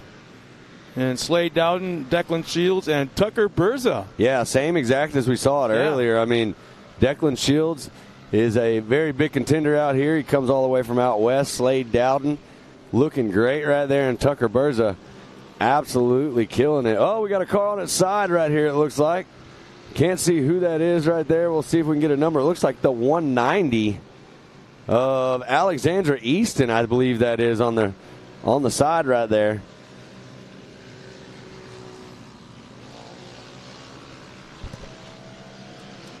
So it looks like we've got Dowden, Shields, and Berza, your leaders in one class, and then you've got Helms, and it looks like Shamblin and Lawrence. Or there's Willis in the mix in there too. We'll get an official reading on this as they come around. So Easton Helms, Harper Willis, Paxton Shamblin, 1, 2, and 3. And then you've got Slade Dowden, Declan Shields, and Tucker Berza, 1, 2, and 3 in their class. There you are on board with the 118 of Alexander Walraven and the 144 of Lariat Lawrence.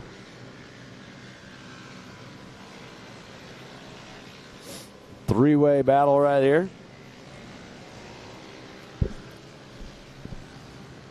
Looks like the 37 of Paxton Shamblin right there in the front trying to hold them off. The 118 and 144 right here battling it out. Wow, 4 cars rolled together right across the finish line. Yep. Looks like they went right around. That looks like possibly a lapper already. Dyson, and look at him trying to find a spot right there. The 126. That's going to be Carson Hill in that Heisen trying to get around. So the white flag is out already. Not much time left. We got some action on the track right here. Look at everybody bunched up together. They're going to be fighting all the way to the checkers. I do believe that is a 360 car right there that just came through. That's Blaine Singleton. And then there's Luke Anderson is who I believe I saw right there. One of my favorite guys out here at the track. Look at this. We got them stuck in there all together. There you see Luke Anderson in the back in that 11. 6 cars all together, bumper to bumper. Who is it going to be right here? All right, checkered flag. All right, I do believe when they come across right here, we're going to throw this checkered flag.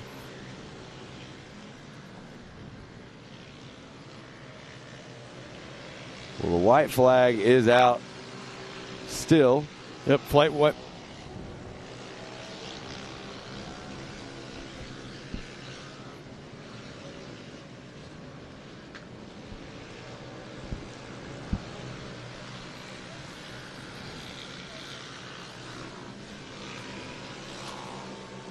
Well, there we are on board, riding right along with some of these drivers. Here comes the checkered flag for Easton Helms, it looks like, taking that top spot right there. And here comes the rest of them charging to the finish as they come through right here. 4, 5, man. Looks like racing. Harper Willis, Lariat Lawrence, Alexander Walraven, Paxton Shamblin, and Luke Anderson coming through right there. And as we come around, we're going to get ready. It looks like there is Slade Dowden taking the checkers right there. Declan Shields right behind him.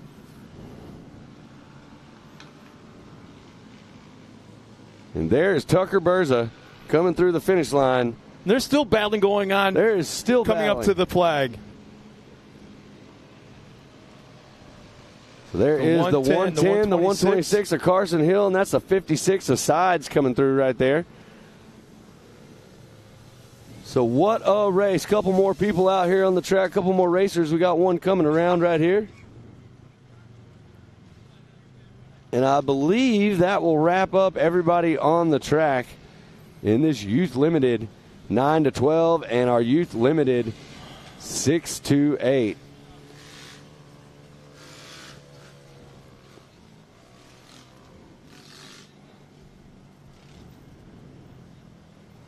Well, there is the handy unofficial results. I believe this is 9 to 12 Youth Limited. Slade Dowden, Declan Shields, Tucker Berza, 1, 2, 3. Triton Lawrence in 4th. Carson Hill 5th. Avery Sides in 6th. Stefano Calagru in 7th. Alexandra Easton in 8th. And I believe we'll get one more of the unofficial results. There it is. Easton Helms, top spot. Harper Willis in 2nd. Lariat Lawrence in 3rd. Alexander Walraven in 4th. Paxton Shamblin 5th. Luke Anderson, 6th place. Atlee Yoshimoto in 7th. Damian Nava in 8th. And Blaine Singleton in the 9th position right there. What a day of racing, Scott. I've had a lot of fun. We are coming to the end of our broadcast time here with you guys at home, and we're going to let Ken and Pam step in. They're going to call the rest of these races. We got to go get ready for awards and pit bike and the rodeo and all the rest of the stuff that we have to do today that's action-packed and fun. So we got that coming up later. But, you know, Scott, I had a blast with you again today. It was fun calling all this action. It was great racing. They put on a show for us, and we loved it. It was a blast. So we're going to step aside here just shortly, and we're going to let Ken and Pam take over. Scott, how do you feel about today? Oh, I just love watching you right now and the enthusiasm that's in your voice. With all the action still to come. Yeah, and all the pro classes, like you say, all the events going on later on today. again, this is a destination. You got to come out here at least once to MidAmerica Outdoors here in Jay, Oklahoma. Experience this just walk around the property. Hell, hang out with us at the races. That's right. Or just hang out at the pool. Or just go to the rodeo. It doesn't matter. There's so much going on. Again, like what you said, thank you so much for joining us. Our part of the broadcast is coming to an end. We're going to turn it over real quick to Pam and Ken Stout and enjoy the rest of the day's racing. Yep, we'll see you guys later at the Pit Bike Finals, and don't go away. Lots more action still coming your way.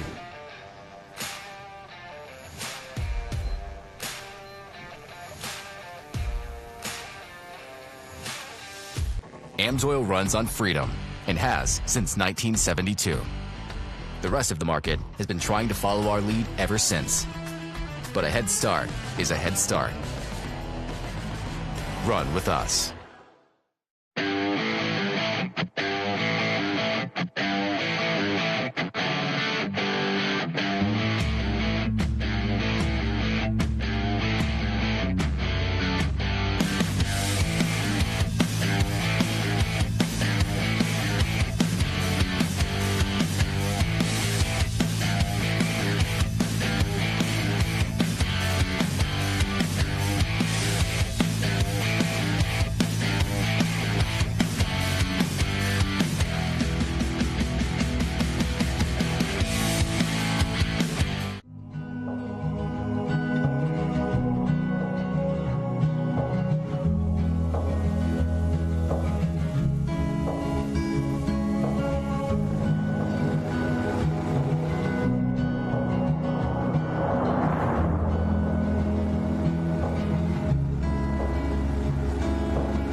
Hello, ladies and gentlemen. Welcome back to MidAmerica Outdoors. I'm Ken Stout. Pam Hall sitting right alongside. We have the pros that are prepping now, getting ready to go. We'll have that racing coming your way here in just a couple of moments. In the meantime, we have to set up and do some what they call cold opens for the TV show that will air on Speed Sport 1. So you'll see some funky stuff. It'll seem a little weird for a little bit, but hang in there with us. We'll go racing in just a couple of moments when we're done with the logistics.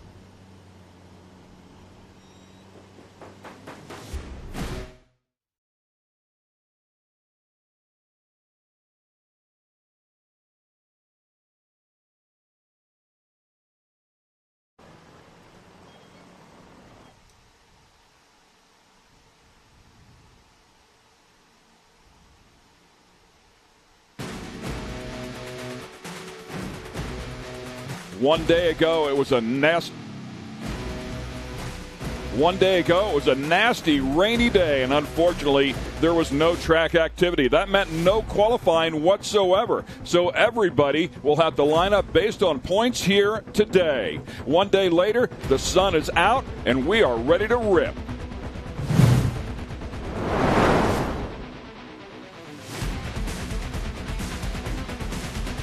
Welcome, ladies and gentlemen, to MidAmerica Outdoors. We're in Jay, Oklahoma. It's a 1,600-acre complex. It is an absolutely gorgeous place with a lot going on for sure, including a lot of racing. I'm Ken Stout. Pam Hall sitting right alongside. We have a condensed version of what should have been a two-day weekend now into one day. So we'll have two races each category all day long. Of course, we will focus on our pros here, and certainly Pro Light is going to be a topic. Yes, and that weather yesterday, I mean, it put on a good, track for us for today's event. But right now, we are getting into the big boys, the big dogs, the guys that everybody wants to come out here and watch.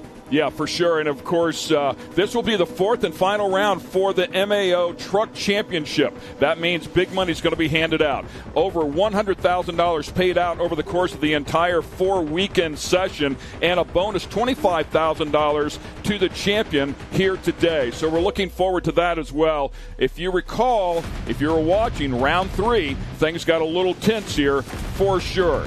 It happened between Kyle Greaves, our points leader, and Johnny Holter, who's second in the points. Well, there was some action between the two of them, and after everything was said and done, including tech, it was Connor Berry that ended up with the win. Let's show you what happened.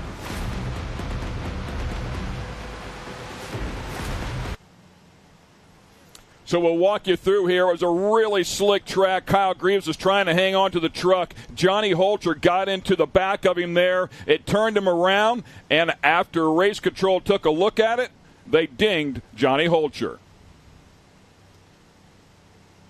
I tried to stick it in there, and I just kind of tapped him a little bit, and I braked to let him straighten out to see if he could get back going straight. I was going to let him keep it, but I mean, at the end of the day, contact or not, that's not how I want to do it. That's not how I want to race. I think what happened was a little much, but that's out of my hands. Right when the race was over, I was out saying sorry to him when he's all hot, but that's not how I want to race at the end of the day, and just go out there this weekend and bang some doors, and hopefully we can get another win, kind of redeem ourselves. The problem that we had was when we came into that corner, I rotate and I drive down the hill, not in the blue groove, and he drives through the corner.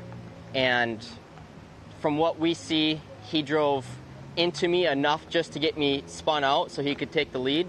For him, it was he couldn't get it stopped soon enough, and he just ended up getting into me. The problem with us that we saw is he did it the day before to somebody that he could have passed easily. It was probably a good thing that the series made a decision and took a spot away from him, because now he will learn from that experience that, okay, if I keep doing this, they're just going to keep docking me, and I'm never going to win. So there's the remarks from both sides, and of course that jostled up the points here just a little bit. We come into this final round here, Pam, as we take a look at the points here, just 17 points between the two of them. Kyle Greaves up top, Johnny Holter there, just 17 back. Kanan Baker, a distant third there, not a factor here for this championship, but it's going to be tight. It will definitely be tight. I mean, these guys, Johnny Holter and Kyle Greaves, they don't only race here at MidAmerica, they race elsewhere as well. So they have a lot of seat time in their pro lights. They've got a lot of experience in them. So coming out here, going for the championship, right now Kyle Greaves is pretty much got it in the bag. And, of course, they'll be here on a track that they have not seen yet this weekend. They'll also be using a land rush start, which is also exciting. So they'll line all 5, 6 of the trucks up there side by side on the front row and turn them loose with the green flag. Now, a little bit earlier today, as we take a look at this track here, I know you had a chance to spend some time with Carson Vale talking about this track. It's very complex. It's very tricky. And it was great to hear what he had to say with that as well. So let's check in with Pam, who a little bit earlier today spoke with Carson Vale. Hey everybody, I'm Pam Hall here with Carson Vale. We're out here at MidAmerica Outdoors for round 5 of the Side-by-Side Championship Series. Carson Vale, you race in the Pro NA class. That is definitely a class that everybody is definitely, it's a challenge, I should say, because there's so many in the class, so much talent in the class. But right now, we're standing over here at the over-under jump here at the track. What do you think about this over-under jump? It's really fun. There's a specific line you can hit it, but there's many lines over there that you can come up to this thing. There's a lot of more of a comfortable line over there, but then there's also the line that some people will need to take. But when you end up over here, you go straight to the left, and that's probably one of the easiest sections on the track. You go straight up and off to the rhythm section you go. All right, Carson, we are out here on the rhythm, non-rhythm section out here on the race course. This is I call it a challenging section, a difficult section. Drivers take this in a different aspect when they're driving. speed. Give us your rundown of what you think about this section right here on the race course. As you look at it, it's really rough, but it changes throughout the race. It changes all day long. I mean, you got practice, qualifying, all of it that goes down through this section, through the rest of the track. Tracks change like that all the time. But this section's definitely weird because they call it the rhythm section, but there's not very much rhythm to it. You have to carry different amounts of speed through it at all times. There's that first one. And last round at Visions, it was really rough because you could barely hit it at all or you're landing in the flats. And then the second one and this one are actually really nice. They're not as bad, and they're actually really smooth if you hit them with the right speed. You can go from that end to that end perfect. Okay, now we're out here. Carson, we are in the S-turn section. This is definitely a technical section out here. It's completely different than last year. Last year we had the 80-foot tabletop jump that you guys had to go over. Basically, I call it like a full send jump. But now we're in this other area. Tell me what you think about this section compared to last year's section, now this being so technical. Last year was all about give it the gas. We had a way more open setup out here, which, yes, it was fun, but I feel like what they did this year with the chicane section and all that, it gave us a lot more technicality. It gave us more driver battles, it tightened us up, and it figured out who's the driver out here. Right, because this section is definitely about driving skill because you're on the gas to get up these hills, but now you have to learn to set up your car for the turns. Yeah, you can be a fast driver all you want in a straight section, but when it comes to turns, the fastest driver in the turns is always going to come out first. Definitely, and you were saying also people are setting up their cars for, different tracks, different sections. Gearing is key, so setup is definitely important out here, but is that something you changed from last year to this year? So last year we were running a lot more open setup. We were running stiffer suspension to have a more comfortable landing off the jumps, and we were running a bigger gearing to have a more top end because there was a lot more breathing room to let your cars have it out here. And this year we've got obviously the hills behind us, and we need lower gearing, and that will help us get more torque to climb the hills. Well, I'm super excited to be out here for round 5 of the Side-by-Side Championship Series. Carsonville, thank you so much for giving us our track preview and our track walk this weekend. Can't wait to see you out on the track. Thank you. Great stuff, guys. Nice job there, Pam. And, of course, great to get some insight from Carson Vale as well. So we'll go racing when we come back here. The track looks great. We have a great day ahead. And, of course, that championship to be settled. Stay with us here at MidAmerica Outdoors.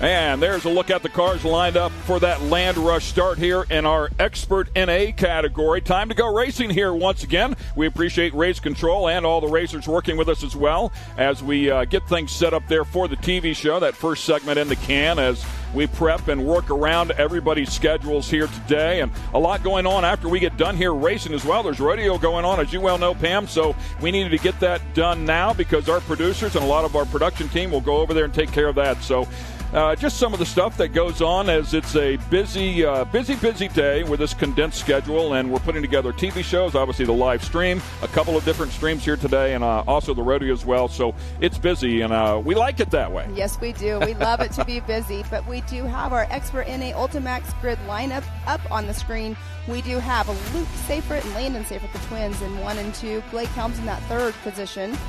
Yeah, and that top 3 in the points just as they finished up there. And Kate and Isabella as well, also 4th in the points, and she finished 4th in that race. So funny how it goes, right? Everybody right in line, pretty much where they need to be. But I think it's the Seyfrieds that really put on the show. The brothers were really duking it out, and it was a lot of fun to watch them go at it. The lead changed back and forth a couple, 2-3 times. So we'll find out what they have for us here in this second race of round 5, and of course looking forward to who's going to win the overall here. So far the overall has been won by the Seyfrieds, either or Luke or Landon all season long. Yes, and here we go. Green flag is dropped. I'm so sorry I interrupted you on that. Luke Seyfried does have a big moment right there. One of them gets turned sideways, goes across in front of a couple of other cars there. Oh, the 611 taking a big hit right there. What a shame. That is Edward Mangus. And the 4:31 of Bree Seek also suffering part of that fate. She finished 13th in the first race. The rest of the field out here battling. You can see they put some water down. We started to get some dust at the end of the first race round, if you will. So they put a little bit of water down to keep that dust to a low roar, and these first couple of laps will be a bit tricky. So it goes in short course off-road racing. It looks like the Saferts are going to have a little bit of competition here so far. Yes, and it looks like we do already have Luke out in that front spot. They did have some competition right off the front there, but you can see their tires are spinning just a little bit more than they should be because of the water that they just put down on the track. But we have to stay on top of the track or we'll lose it, and we do not want it to be a dust bowl out there. But so the water is key. It's just unfortunate, they're the next race up. And you can see a couple of the cars getting offline. They're looking for some dry grip, of course. You can see just how slick it is. You've got to have some quick hands. I think the 31X in there, if I'm not mistaken, of Blake Helms. And everybody's stacking it up. Good battles going on here. Look at that battle. Second, third, fourth, fifth, sixth, all right there. Once they cross that line, that's where it's going to be interesting to see. It looks like we do have Landon Seyfert just as dropped back a few positions. And the number 82, it looks like he's already back almost in 5th position. So hopefully he does not have an issue going on since he is running second in points. But that's what happens when racing things happen. But the water on the track, you can see what you were saying. They're trying to find a dry spot to go on to. Yeah, I think he was just struggling in the wet there and missed a couple of the turns. And they started swallowing him up, tried to get things done. Somebody pulling off there that was in the top 2 or 3. Yes, it was. And we'll see if we can get a number for you, see if we can figure out who it is. I'm guessing it would be Caden Isabella. Caden Isabella. She came across stripe second, right? Yes, I think he did because being on the Optima grid is saying that he was in second position, and now he's not up there. So Caden, by the way, I think I've made this mistake more than once and referred to Caden as female. Caden is a male. My apologies there if I did that. Trying to get a look here on the numbers to figure out who is where now. So we have Luke in that one spot, but that is Blake Helms, I believe, running in that number 2 position. Trying to get a look. Blake Helms is the 31X. If we get a look at that number plate. And the 28 out front, Luke Seyfert. And you saw him go to the outside just a little bit there because it is a little bit drier ground. But and that was Blake Helms, the 31X right there. Gets out there a little bit loose in the slick, rotates it all the way around. They are all-wheel drive cars, and they do have a fair amount of grip even in the slick, but these first couple of laps are a handful. There's only so much you can do whenever it's very slick out there after a fresh water. Yeah, Luke really slinging that thing in there, kind of backing it in like a Pro 4, if you will. Trying to make out these numbers here for everybody, but this is definitely a race that has a stacked field, as we were saying earlier, and we do have a lot of talent that has been moving up into that, but we just saw Blake Helms got going again. He just went by our camera guy right there. And this so the top, go ahead. Oops, sorry. That's a very tricky area right there, talking with racers when we were actually on break, and that's technical for them to that left-hand turn right there because it's kind of like a flat spot on top, going back into that left-hand turn for the chicane. But we do have, that is Luke Seyfert still out front. Keegan Cummings there in second. Keegan took the shortcut over the jump there through that final turn, closed up the gap nicely on Luke Seyfert. Definitely has a good car here, hanging tough with one of the best in this category. All right, so Luke Seyfert in that number 1 spot, Keegan Cummings in second, and Darren Green's running in that number 3rd position. Caden Isabella is now up into 4th. So we have a lot of stuff all over the map here, but we do have Landon Seyfert. He has not came across, but he has back into that number 10th position. Yeah, really, really deep. So a tough outlap there for Landon. Came in here second in the points. Tied up with Blake Helms, by the way. So there's a look at the 611. We saw that on the opening lap there. Unfortunately for Mangus, just went sideways right across in front of a couple of cars and took a couple of them with him as well. And that looks like Darren Green in the 242s trying to make a pass on Keegan Cummings, but didn't quite make it around him. They're on that back stretch over there. That's where we used to have that table. Wow, tank slapper right there. gathered it back up, though. That was a lot of fun to watch. Great driving. And now taking a look at the inside to see if he can get that position away from Keegan Cummings. And here they are going to be neck and neck. They have a lot of distance between them, which is good. They're not running right side by side. But Luke Seyfried, he is just on it again this race. And he had issues in practice earlier. Now he's out here running in first, but he's got people on his tail. It looks like he got Darren passed. Green, I think that was that Derek Green that got all the way up in there to battle for first? It is, and Keegan Cummings now is out in the lead here. This is just all over the map here, isn't it? All over the race course. Yeah, and you put a little bit of water down, and, tire choice is huge. How your tires are grooved are huge. So these first opening laps here, you just want to hang on. The track's going to come back to you if you have that dry setup on there. But in the meantime, it might open itself up for somebody else. I think I just saw the white flag fly right there. Keegan Cummings out front, so one lap to go here. Darren Green now in second. Luke Seyfried in third. If, in fact, this were to hang on as it is, it would be the first race of the season that a Seyfried did not win.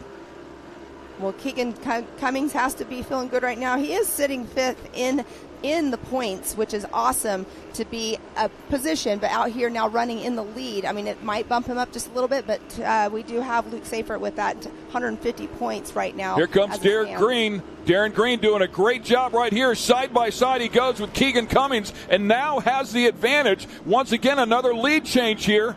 Back to the inside goes Keegan Cummings. Well, they have a great race between the top three going. Keegan Cummings in that first, but Darren Green in that second. He just keeps trying to find that window open to where he can slip in and he can just get into that number one position.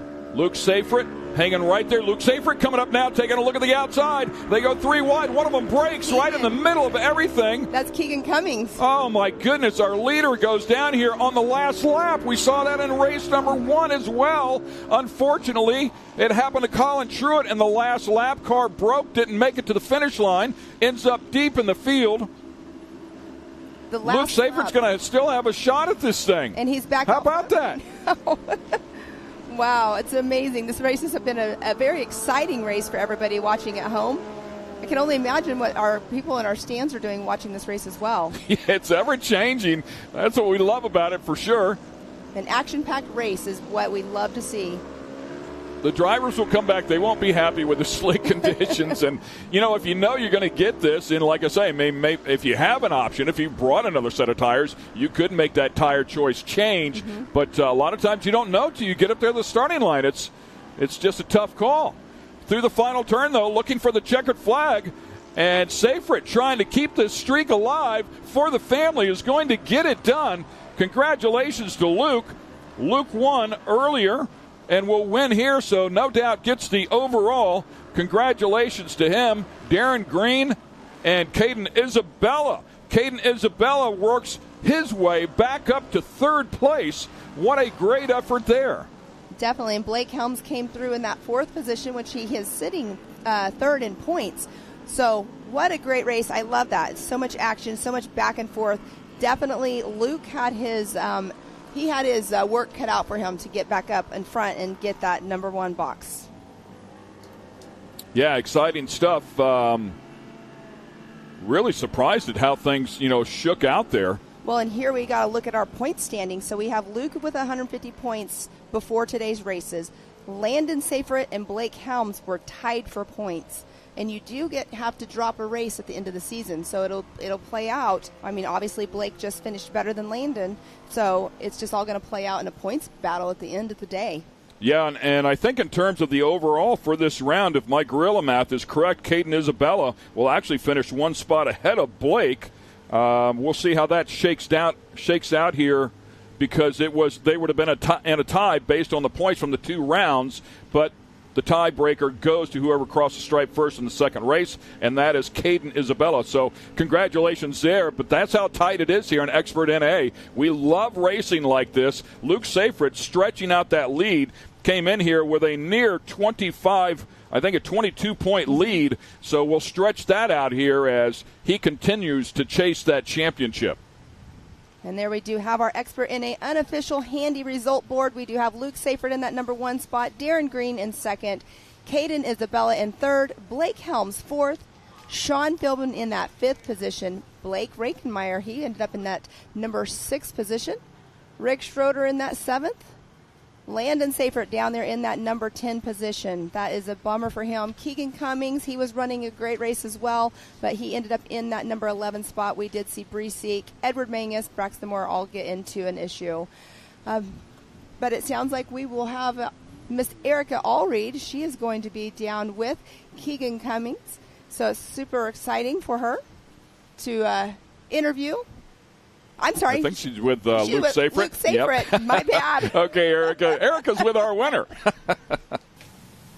Luke Seifert with the unofficial overall yet again. Luke, you seemed unfazed by all of the chaos that was going on around you. It seemed as though you were leading that race and then got held back, and then Blake had that crash on the last lap. What was kind of going through your mind, and describe the intensity of that one from the driver's seat? Yeah, I really didn't get a good jump off the gate like I wanted to, and I got the whole shot, but after the rhythm section, the last table chop, I overjumped that, and I was just making way too many mistakes, and definitely won't do that one again. Well, despite making mistakes, you were able to rebound quite nicely and keep your and your brother's win streak in this amateur NA division alive. So congratulations on that drive. We look forward to seeing you in the next round. Thank you. Not much good video out of that GoPro, by the way, on the front of that helmet. Definitely not. He was in the thick of it there. A little bit of mud, a little roost, eating a little bit of roost. That's always good stuff, man, for sure. Hey, our expert turbo category is lining up here. In the meantime, we're going to show you some highlights. And as you can see there, we talked about that turn number 1 right off the bat. We had an incident. 3 cars collected up inside of that one. But then a great battle for the lead.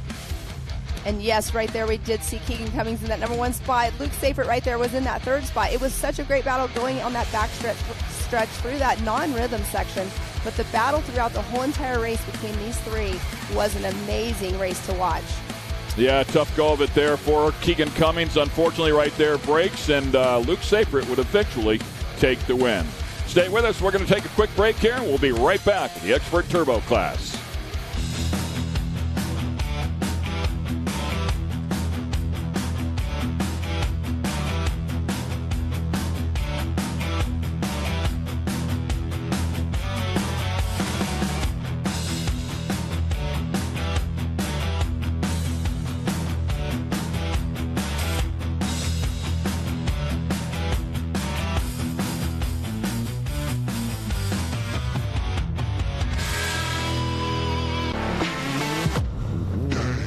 Lightweight, agile, and strong, the Pitbull is perfect for the job.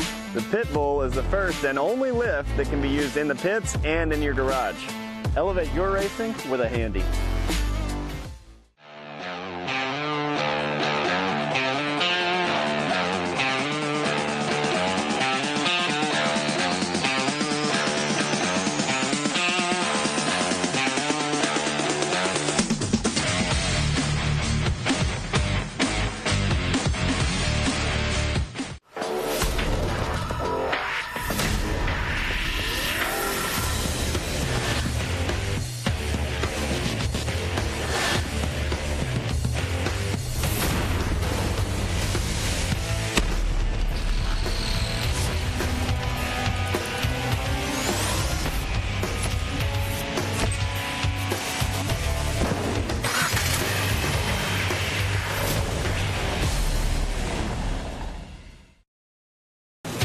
Watching Speed Sport 1, your home for great off-road racing from America and around the globe.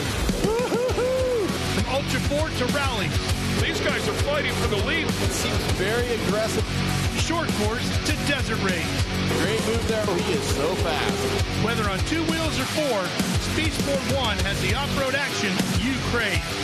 Look at that move. Jumps to the inside. Speed Sport 1, the Motorsports Network.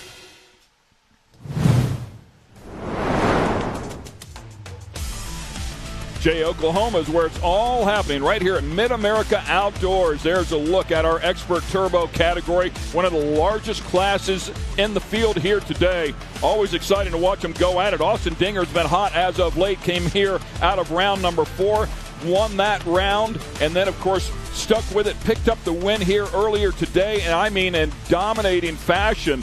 How about the big surprise behind him? John Calligaroo finishes up in second place, right rear tire trying its best to fall off, but it hung on, and he hung on. Congratulations to John of Johnny K's, a sponsor here for the series. We appreciate everything he does from that angle, but happy he was able to hang on there and grab second place. And then Jake Frederick, also a season best for him, finishing up in third place as they roll them out here. They'll start them side by side here, but both of those guys doing a great job. John had finished fourth a little bit earlier, round 2, first race, finished fourth, but that second place finish on the podium, his first one of the season, as was Jake Frederick. So congrats to both of those guys on a great first race. Yes, and then we do have Blake Helms in that number 4 spot, who just got out of racing in our Expert NA class. So now he's fresh off the race course. We were talking about this earlier. Now the track conditions are different because they watered right before the Expert NA class. Now he's out there. There's not water freshly put down on the track, but he's also warmed up and ready to race again. So he's running, great. He ran great earlier. Obviously, he's in that 4th position right now. So kudos to Blake Helms, and we'll see how this ends up with him in this Expert Turbo class. As Ultimax brings us our Expert Turbo starting lineup, we want to talk about points here for a moment. Mickey Schroeder finished down in 5th. He came in here with a 3-point lead over Austin Dinger, who won it. Austin Dinger with back-to-back wins. We have 2 more rounds after this race, of course, for the championship. So there's a lot of racing to be done, but as it stands right now, Austin Dinger has a real shot at leaving here with the points lead. It's going to be exciting. And right behind Dinger, by the way, just another 6 points back, is Donovan Willis. However, Donovan Willis with a disastrous race, I should say, finishing up in 20th place. So we'll see how it shakes out, but Austin Dinger certainly standing in a great place to move forward here in this hunt for the championship. Yes, and now we do have Rusty Pipe starting that 12th position. He's somebody out here that everybody is always reckoning with. You guys have seen the piece with him and Lee out here this weekend, and it's awesome to see. Kendra Hoop in that number 16th position. She's one of our MidAmerica ambassadors. Had some dinner with her and her husband last night. Wonderful people. Great to have her out here, and of course battling with everybody as we take a look at the end of this large 25-car field. Pace vehicle has pulled off out of the way and handed the field over to Austin Dinger, who's hoping he can go 2 for 2 here. Yes, and when that green flag waves, it's all go. You go no matter where you're at. You want to get past your people in front of you, you can. But going into that turn number 1, that's a right-hand turn. It's a tight turn, but they automatically go into a left-hand turn up that race line bridge here in just a moment after they go over the over jump. And Austin Dinger already out front. John Calgrew in that 2nd position. Yeah, they were 3 wide there for a little bit. Blake Helms right in the middle of the fray in that one with the number 111 car. String them out just a bit here. And again, Dinger with a great start here. Really put some gap between himself, and I believe that's Johnny K. Yes, he was running in 2nd once they did go up that race line ridge. But yes, it is him still in that number 2 position. Rest of the field working their way through there, and you give Dinger a chance to get out here in clean air. We talked about that before. He's clearly on fire, really in the groove after coming off of round number 4. Puts a big gap between himself and 2nd place. That buys him a lot of time here in this shortened race because of our condensed schedule. It's only 4 laps, so, he's got a lap. If he just runs a clean pace, he's got a lap worth of distance right there from somebody that might be faster than him. Exactly, and Austin Dinger just not taking that high line in that. It's a horseshoe-shaped turn that we are new to this round with last month at Visions. It was, we did not run that one, but it is at a 45-degree angle. That is quite an angle for these cars to have to maneuver themselves around and learn how to drive that corner. You see how light they get coming over that, and then, of course, down into that right-hander. Looks like they tightened up that tire stack just a little bit from where it was earlier for race number 1. Opened up the bottom of that turn. Now, it might have been really wet and soggy earlier today, which is why they had that tire stack out there and now have moved it back. Track looks great. It's really coming in nice here for this 2nd race. Exactly. Doing the watering that we have been doing. Yes, it's unfortunate for the drivers that have to go out right after the water, but it makes it for great track conditions. It's pretty funny to me to see, though, dust out on the race course after all the rain that we had yesterday. Yeah, it doesn't take long with, there's the better part of 200 cars out here shredding this place. So pretty exciting. Great car count here once again. Large fields. You can see the inside of turn, I believe that's turn 2 or 3, really starting to dust up there. But some of it is different dirt compound, too, that the water just doesn't soak into. Exactly. And coming through the start-finish line, it was Austin Dinger in that number 1 spot, John Calgrew in second, and Austin Braden actually is up in that 3rd position with Jason Roper in that 4th spot. Austin Braden finishing up in 6th in race number 1. Jason Roper, part of a pro team as well, a representative from Paget Brakes, and great brake company, great brake pads, great brake products. So he's one of those reps, but he also gets in here and throws it down with the gang, which is really cool to know that you can work with a rep that has some seat time out here, knows exactly what you're talking about. Yes, and you can see Austin Braden is trying to look for that window open closely behind John Calgrew, but it just has not quite happened for him yet, but he is definitely not letting him get too far out of his sights.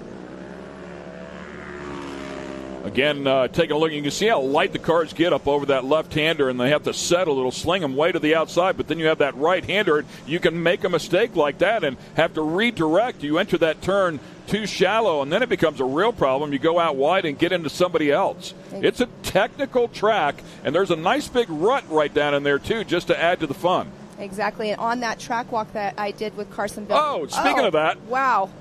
That is turn number 9 right there. That is where it is that off camber where they're going downhill, and it's an off camber right-hand turn. Yeah, and it's digging out. It's just all the weight from that left side is digging into that track right there, created a nice big rut. So you have to be careful with it. You can see the cars here really slinging them in there. It can definitely knock a tire off of a bead, bend a wheel. The number 57 just absolutely throwing it down in there. That is John Calgrew trying to hang on, and that might have been what got a wheel earlier in race number 1. He's got a handful of competition now, though. Yes, he does. Austin Braden still following closely behind him, but this track right here, like you said, is coming together there, but you can also see somewhere on the track as well, there are some spots where they're trying to avoid the ruts, and that can also mess with the line that they've been taking throughout the days as well during practicing or through race 1. So I think Braden might have got the spot there from John Calgrew. As we take a look at the 894 now, is 1 spot ahead. So that moment there that Johnny K had checked him up just enough and gave Austin Braden a little opportunity to get around. Austin Dinger out there throwing it down on the field, by the way. 155.7 second lap time. Closest one to him in the 158s. So, I mean, just absolutely driving away. Wow, that is an amazing fast lap, and it's awesome to see the expert turbos out here throwing down fast lap times like that. They're not too far off from our pro turbo classes. 57 of Johnny K sitting there in 3rd place. Jason Roper back in there, and Blake Helm still doing battle. Jacob Frederick, who was on the podium in race number 1, in 6th place, still inside of the top 10, could have a great overall. Be better yet if he could pick up a couple more spots. You can see that little kicker right there launches him up in the air just a bit. Yes, and Austin Dinger right there, he kind of cut that. You have 2 different lines right there as he gets the white flag, but there are 2 different lines right there. You can take an inside line that has a little bit of a hump to it, or the outside you can do more of a drift style, and it looked like he kind of scattered between the 2 of them is what it looked like on that last lap. So as you mentioned there, white flag is out. Final lap here for our expert turbo category, race number 2, round number 5. And like I was talking about earlier on that overjump, you can kind of see it. That was a great angle just now by our drone footage. They put like a little kicker at the beginning of that because it helps them jump over that concrete bridge, I should say, that goes to the under. But Austin Dinger right there back on the non-rhythm section going into our step up. Yeah, just a massive lead here, so he'll really be able to back off here and take it easy. No point in risking anything here. No, just keep good pace as he's doing, and just don't risk it through the turns. Exactly. With that white flag coming out, that's where you don't want to take any chances whatsoever. But we have seen quite a bit throughout the day, the last lap, no matter what. He'll bite you. Exactly. There's something on the last lap and today. There's something to do. It seems like it happens right here for some reason. Of all places, I mean, one of the easier spots on the track, if you will. Yes. You would think it would happen up in here, you know, where it really stresses the car. You've really got to be on point here to drive this part of the track at speed. Yes, exactly. You're exactly right on that. But how cool is it that they're doing that big 45-degree angle U-turn up there, the horseshoe? That they didn't get to do that at Visions, and the drivers were super excited about getting to add that to the track. So that added just a little bit of distance to it, but it also sets them up better for this S section turn on the back stretch of our track. Touching on the points here, Mickey Schrader, as we talked about, finished up, I believe it was 5th in the first race, is back in 9th. He was a points leader coming in by 3 over this guy who's looking to put together a first place overall. He's just a couple of turns away from getting that done and could leave here with the points lead. There it is. Checkered flag is out. So congratulations to Austin Dinger. This is the weekend he was hoping to have. And this championship points lead will change now. Austin Braden across in second. How about Johnny K? No podium finishes all season. Boom, back-to-back podiums. So congratulations to Johnny Caligaroo as well. Great job. Yes, and he had to work for it today, having that issue in race 1 with that rear tire on the last lap happening. But Blake Helms in that number 4 spot. Jacob Frederick in that 5th, but what a great race by our expert turbo class. We had 25 cars that were in that race just now. Actually, 20 cars. I'm sorry about that. Austin Braden, by the way, a 156.5, quickest lap of the race for him on that final lap. So he was closing the gap in terms of speed to Austin Dinger. Congrats on that as we take a look at the rest of them rolling across here. Large class, a lot of competition. Points battle changing here. 2 rounds yet to go. That's a total of 4 races. We'll keep an eye there on the number 23 as well of Perry Mahaney out of Arlington, Texas. And if I'm not mistaken, this might be Perry's first weekend with us. So Perry out there looking to just finish this one up, and there's something said for that as well. And notice he is in a RS1. RS1s are a NA car, and you can run an NA car in the turbo class, but you cannot run a turbo in the NA class. It's good for seat time, if nothing else, right? Exactly. Get out here and get some seat time. So here's a look at our handy unofficial results for the Expert Turbo category. Congrats to Austin Dinger. Excellent weekend there. Back-to-back wins will give him the overall. Austin Braden there in second place. John Caligaroo with back-to-back podiums here in round number 5. Blake Helms and Jacob Frederick inside of the top 5. Yes, and we had Mickey Schroeder end up in that 9th position, as we have been talking about earlier. Lee Knowles ended up in 13th position. We have Cooper Stewart in that 15th position. Kendra Hoop, she came out there. She's been racing a lot. She's in that 17th position. But Donovan Willis, he ended up in 18th position. Perry Mahaney in 20th. So it's been a lot of fun racing today. Take a look at the rest of the players. Yeah, too, Bree Seek just with a tough weekend here. Unfortunately for Bree, 23rd and I think 20th here. A tough go of it this weekend, and she was doing really solid inside of the top 10 in points. So it goes. All right, down with our winner. That is Austin Dinger and our Erica Allreed. Austin Dinger with his 3rd consecutive win. Austin, you and I chatted after your win in round 4, and you said you weren't quite satisfied with your car, but since then you said you made small changes to the suspension and brakes, and they had big implications. Do you feel like those paid off today and contributed to this overall? Because, must I say, you looked incredibly comfortable up front.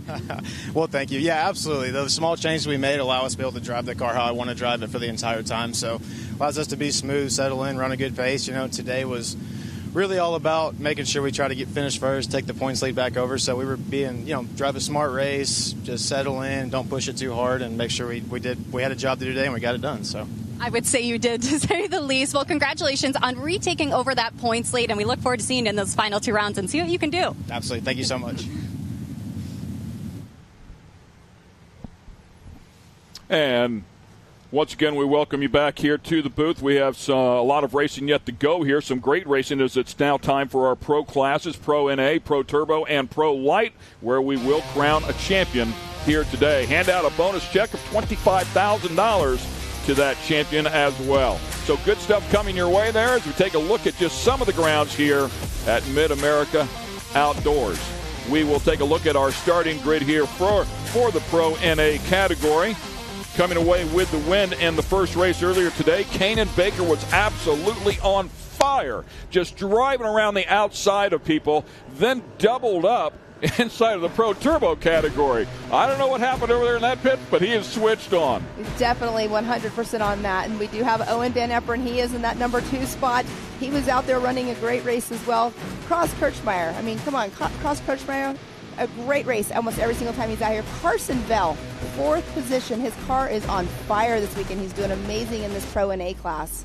Yeah, as we look back at that race as well, I mean, Chase Carr was up in there, was leading for a while. Owen Van Eperen was leading for a while. Sean Hess had a moment, ended up on his lid there with the Honda. Kanan Baker had to go around a couple of people to get up to the front. Aliana Baker finishes up inside of the top 10. It was a busy race. It was really exciting for sure. We had a lot of fun. You talked about Carson Vale having a great run. Another young, talented driver. I mean, a number of 15-year-olds and 16-year-olds. Colin Truitt, by the way, was either in second or third, and on the last lap had something go away. So a tough round for Colin Truitt, who had a fast car. Very tough. And Tyler Rimreed, he ended up on his lid as well, got back on his wheels and kept going.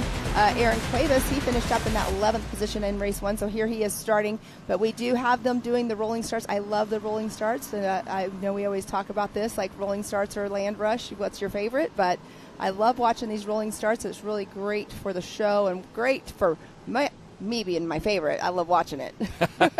Well, everybody has a favorite. I love the land rush starts, but I love it when they stretch them out some 10 wide. That's an exciting start as well. So either way it goes, it's a lot of fun, and the best are going to come out here and throw down right now as they go through the final turn here. Pace vehicle has pulled off out of the way, handed the field over to Kanan Baker there in the white Baco-sponsored machine. Green flag out. Here we go. Second race here, round 5. Colin Truitt already way down on the inside, trying to find some room. Can he get through that turn? He's way back in the pack, scrapping up. I don't know if he was able to or not. They would have been 3 wide easily.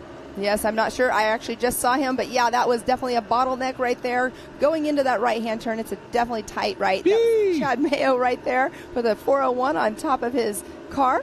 Makes it very visible, but look at this. This right here, this is where the adrenaline is pumping. And you know, Kanan Baker right now is going, okay, I know I'm out front. I need to keep this position because I don't want to be in the dust. I want to keep my number 1 spot for the day.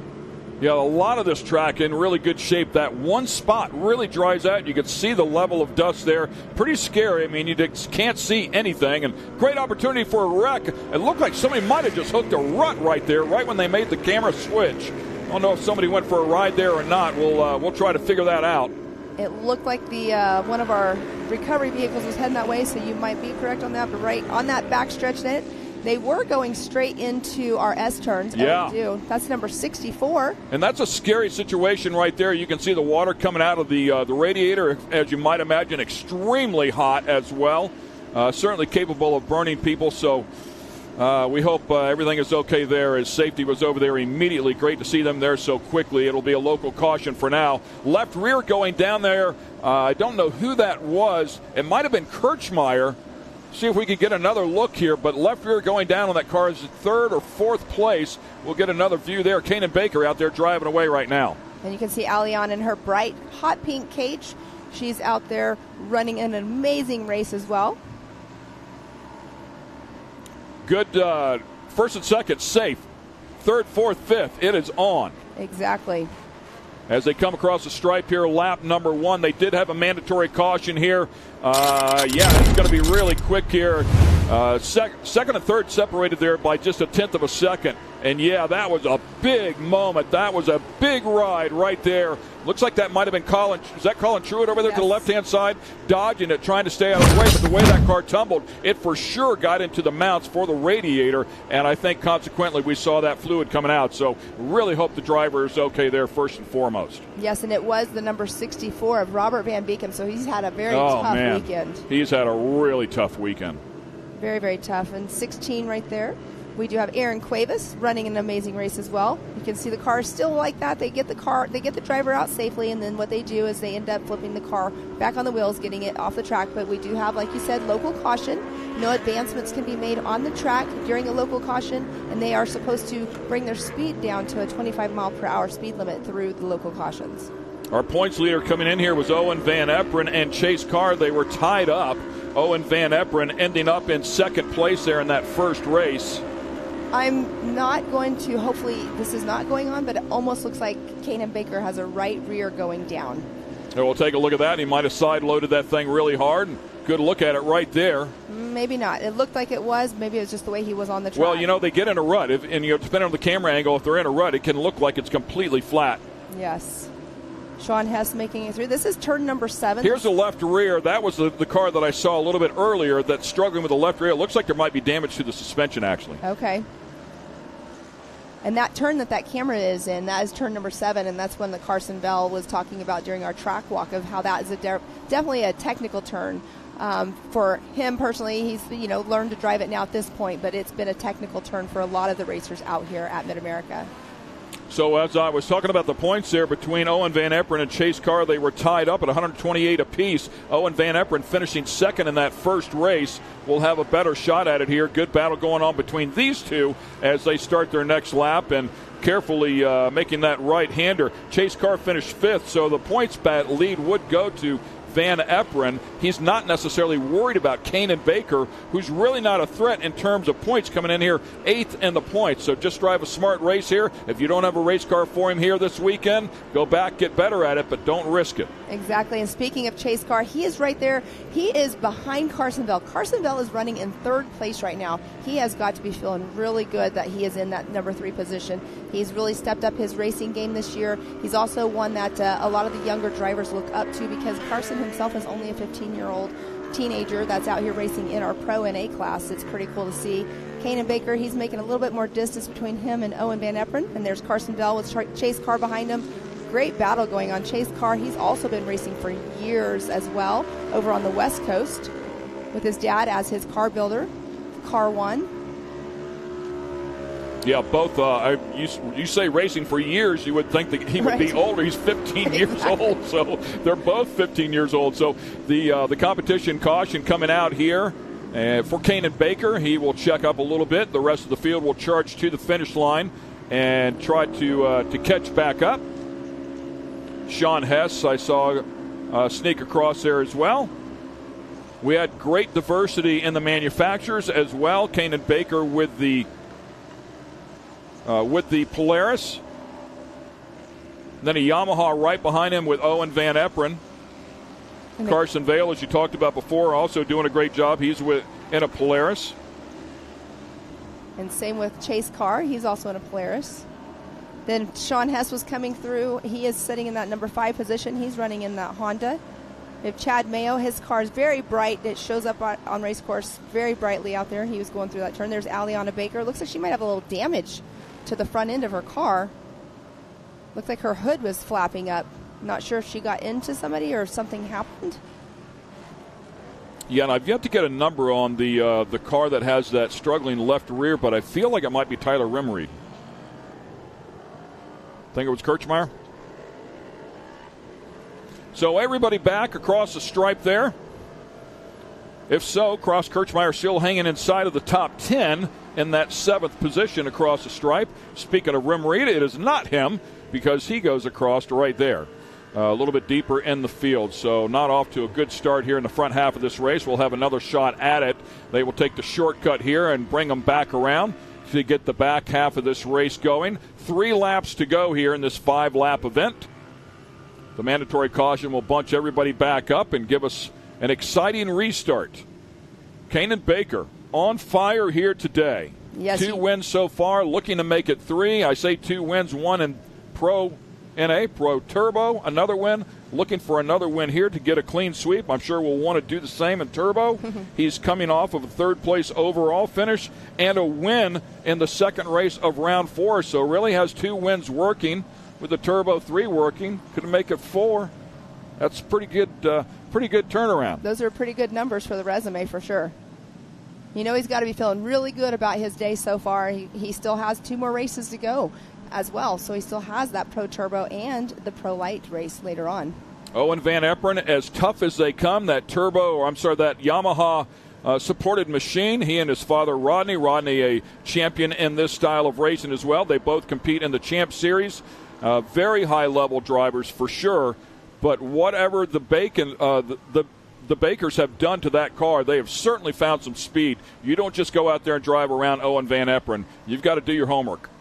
Yes, and Baker has found it, and he is not letting any of it up. He is definitely staying on it, and green flag waves for the second half of this race for today of the Pro NA class. Curious to see if Chase Carr can get around Carson Vale here. Vale's having a great run. He's there in third. Here comes Chase Carr. Speaking of that, Chase Carr with a big run around the outside and just takes the spot. Yes, and you saw Carson Bell. He knew that he did not have the upper line on that, so he made sure that you could see he checked up just a little bit, because if he wouldn't have checked up, he probably would have got into Chase Carr, and that would not have turned out very good at all in that turn. Owen Van Eperen got off to the right-hand side looking for a little bit of fresh air, if you will, or clean air, so that he could see where he was going down the hill. A lot of speed there for that Yamaha. And right now, separated by just one car length. We'll see if Kanan can deal with it here. He's going to have a bit of pressure from the 5 car. Does a good job through that left-hander and gaps him just a bit.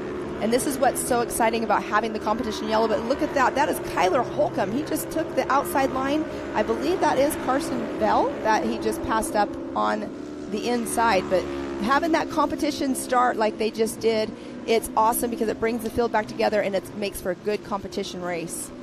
Yeah, it was kind of a good view there from that drone shot, because you started to lose vision and the dust just from the drone. Imagine being down at their level. You sit low in these cars, the vision is limited at best. Yeah, struggling right there, right? Yes, there's definitely a little lip right there that people are, when they're jumping into it, it's definitely kicking their car the wrong way. But Carson Bell has dropped down into the number 6 spot there. Sean Hess in the Honda, number 22. Sean Hess, who inverted in race number 1, tested out the roll cage. Everything's good clearly. Back here in race 2, trying to make a run at it. Currently in 4th place, so nice job for the Honda. Polaris, Yamaha, Polaris, Honda. White flag out.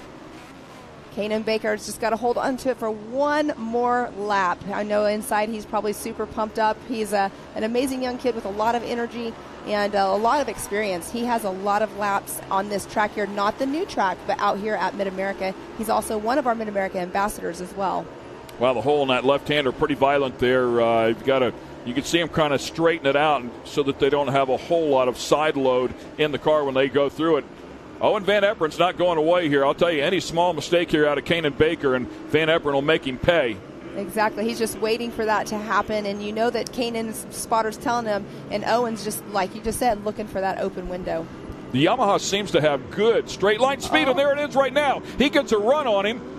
Kanan Baker able to hang on to it. Owen Van Eperen driving him clean. He could have drove right into the side of the car. Did not do that. Very respectful move there.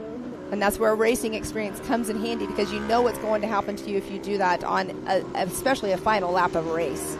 Yeah, and if you hand it out, guess what? It's probably coming back at some point. Exactly.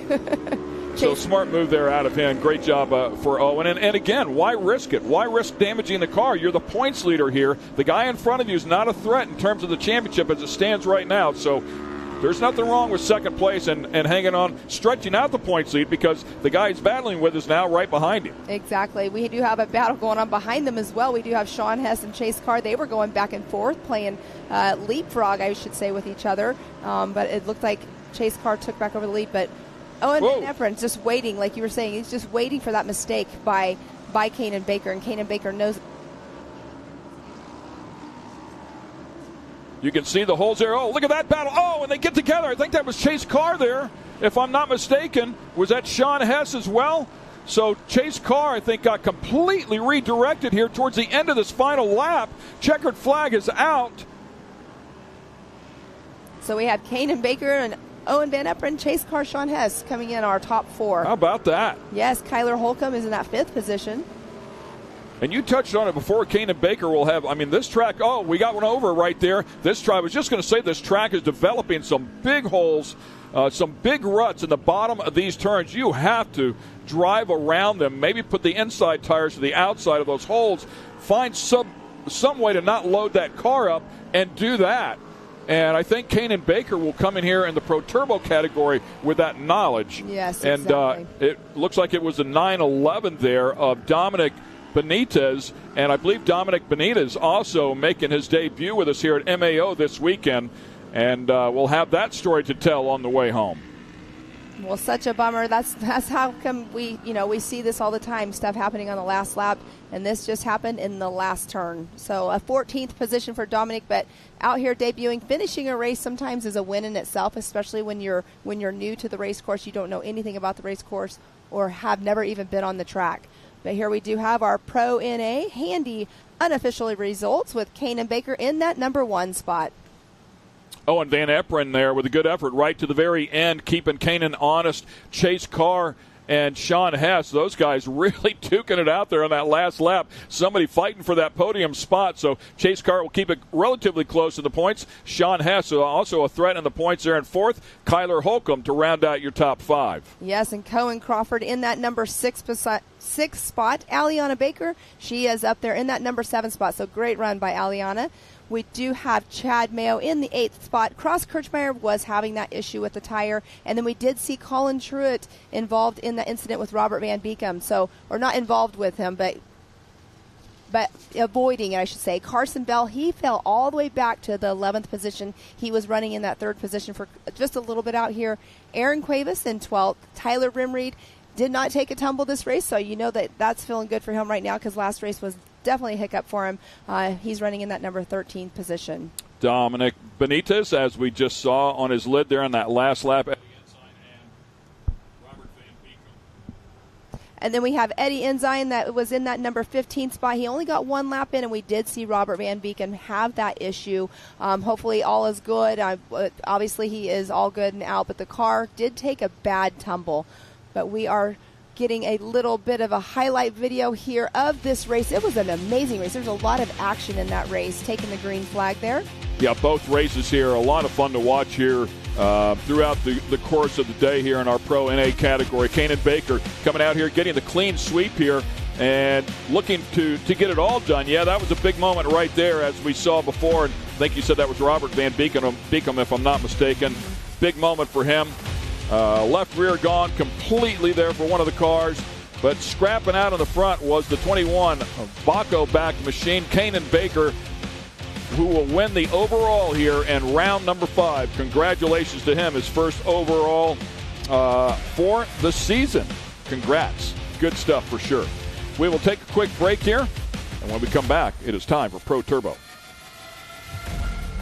Speed Sport has been America's motorsports authority since 1934. Get news, results, and commentary from the most connected experts in the business, covering all forms of motorsports from flat track to NASCAR and everything in between. Bookmark speedsport.com on your mobile device now, or follow Speed Sport on social, and be sure to subscribe to the Speed Sport Daily. Speed Sport is your one-stop shop for all things racing on 2 wheels and 4. AMSOIL runs on freedom and has since 1972. The rest of the market has been trying to follow our lead ever since. But a head start is a head start. Run with us.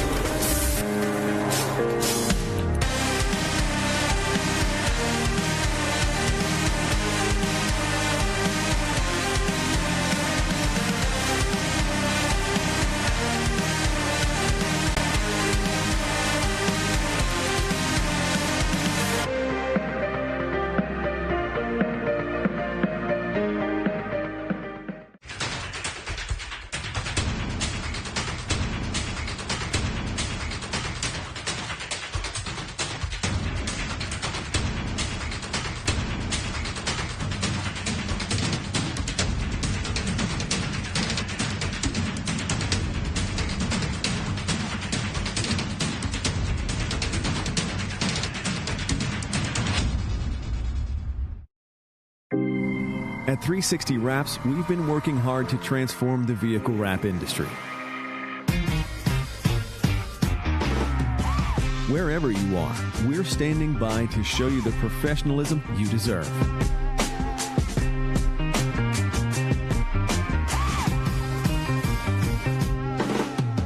With a dedicated account manager, you'll always feel confident and in control the entire time. Providing nationwide service to the top brands in the industry. our team will confidently handle any project you give them.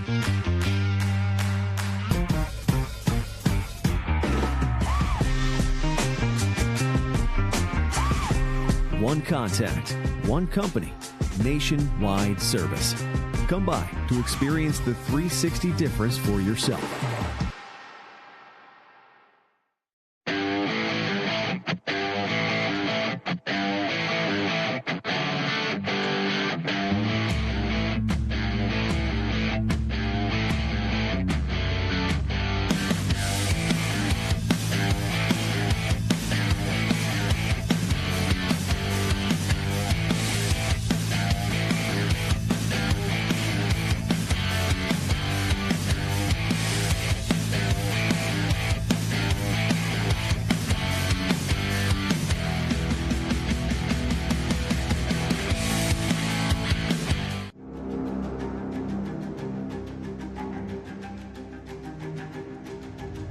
Connect with the Wild is about off-roading with your buddies.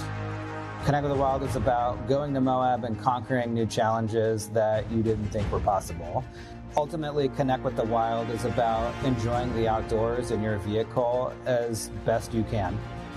We're treating it like we know it's something special that everyone will remember.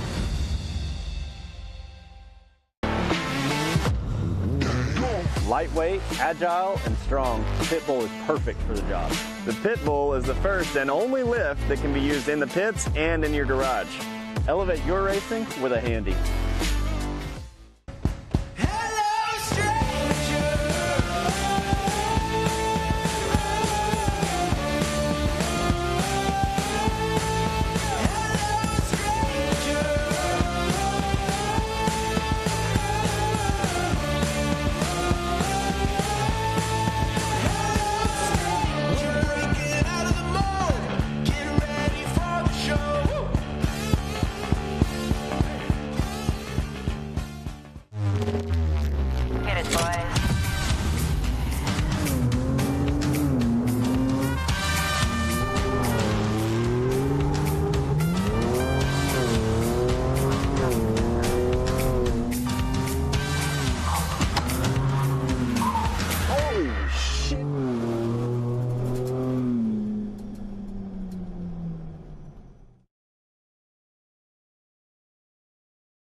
Once again, we welcome you back here to MidAmerica Outdoors. This is the side-by-side championship round number 5. We will settle the championship for the trucks here. Next race after this one, it is round 4 for them. Let's focus here on Pro Turbo. They are on the track and ready to rip right here. Kanan Baker, as we already talked about, came out here, grabbed his first win of the season, 1 race to go. Right behind him in second place was Hunter Miller, and then it was Cody Miller. Great battles going on there. Kyle Cheney started off with the front row because they started off based on points, but Cheney had a problem, pulled off the track, looked like he had shut it off for a moment, got it fired back up, and took off again, was way deep in the pack, scrapped his way back up to 9th.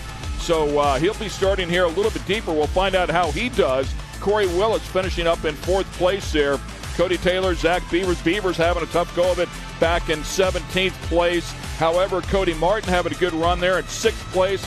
Nice job for him. And Jacob Geisendorf inside of the top 5 as well. Yes, we do have Scotty Champion. He's our 2022 reigning champion. He is out here running in that number 8 spot, starting off here today in that number 1 Can-Am.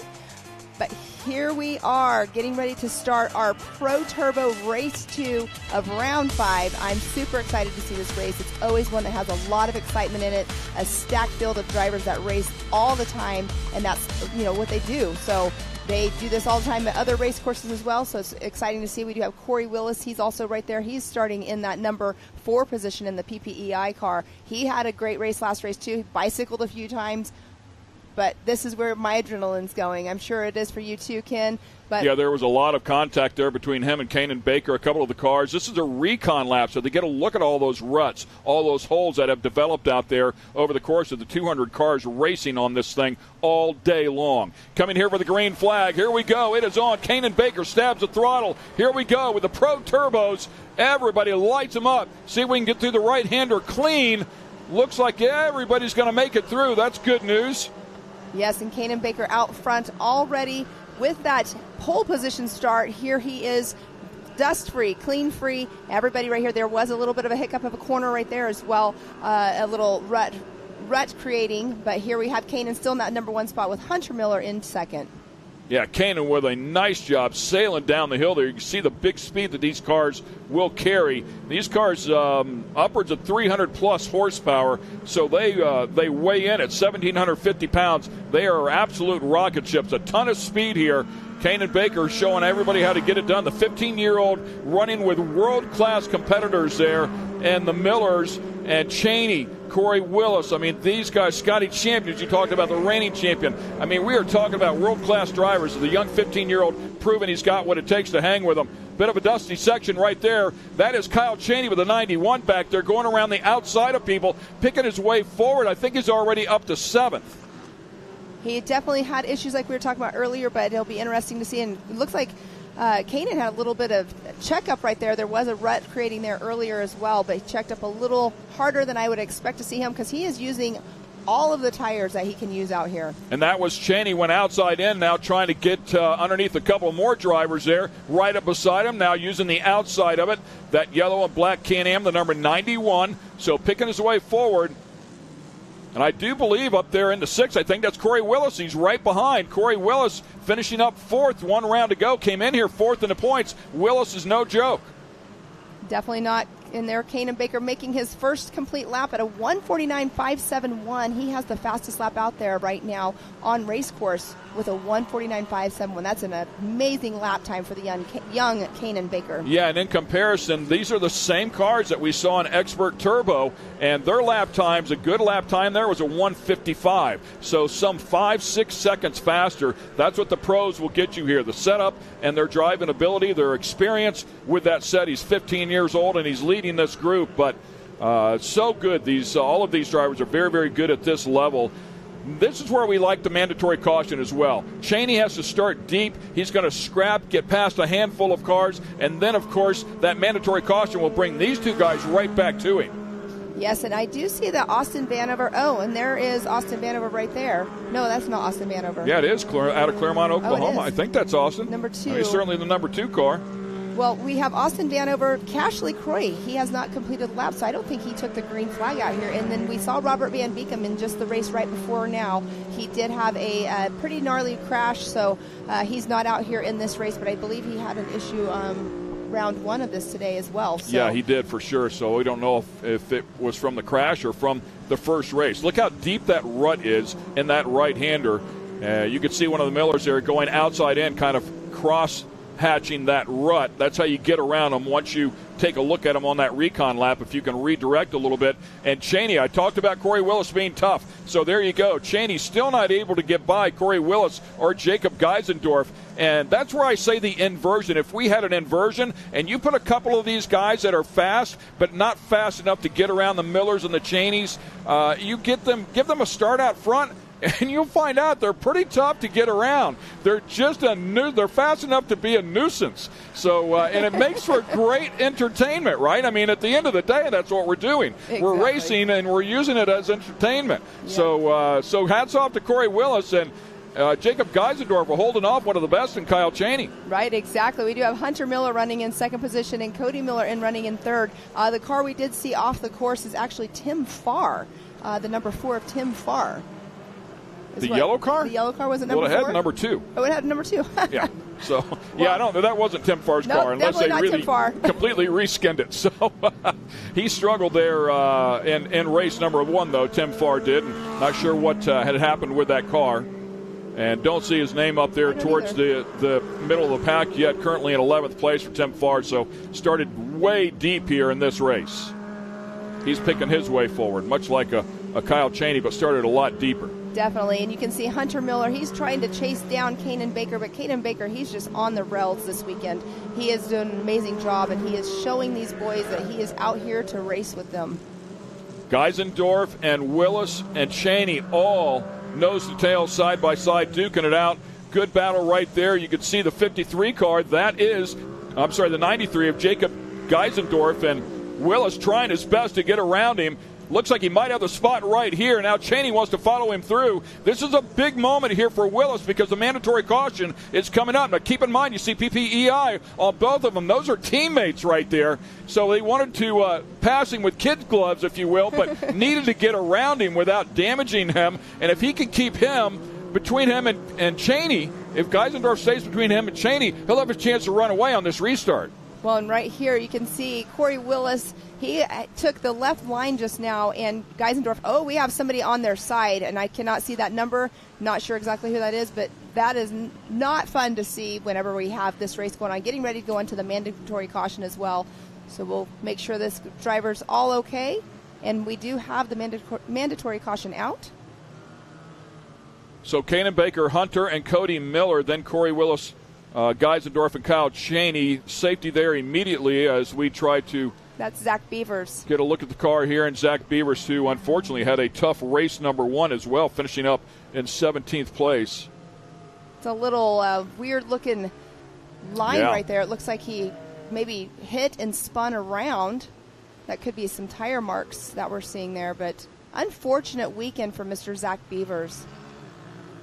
Yeah, really tough weekend for him. Usually a front runner. Comes in here 6th in the points. Was actually tied up with Kanan Baker with a total of 97 points coming in here. Kanan comes in here. We talked about him. You might be thinking 8th in the points. I just said he was 8th in the points. Well, he was in Pro and A. Here he's 7th in the points in Pro Turbo. So scrapping his way forward in both of these categories. And, boy, he's having a great run here. We'll see if he can hang on. Mandatory caution, so we'll have 3 more laps to go when they get it back around here. This is a good opportunity for them to get Zach Beavers turned back over. Not sure if Zach will be able to continue here or not. We'll fill you in as we learn more. But it would be wonderful if that car is not damaged too badly and he is good to go, and let him tag the back of the field here. Yes, and they did get him put back on all fours. He did drive away, but like you said, his car, it's all going to be if his car is okay. And him, and of course, he's okay, or they would not have let him drive off, that's for sure.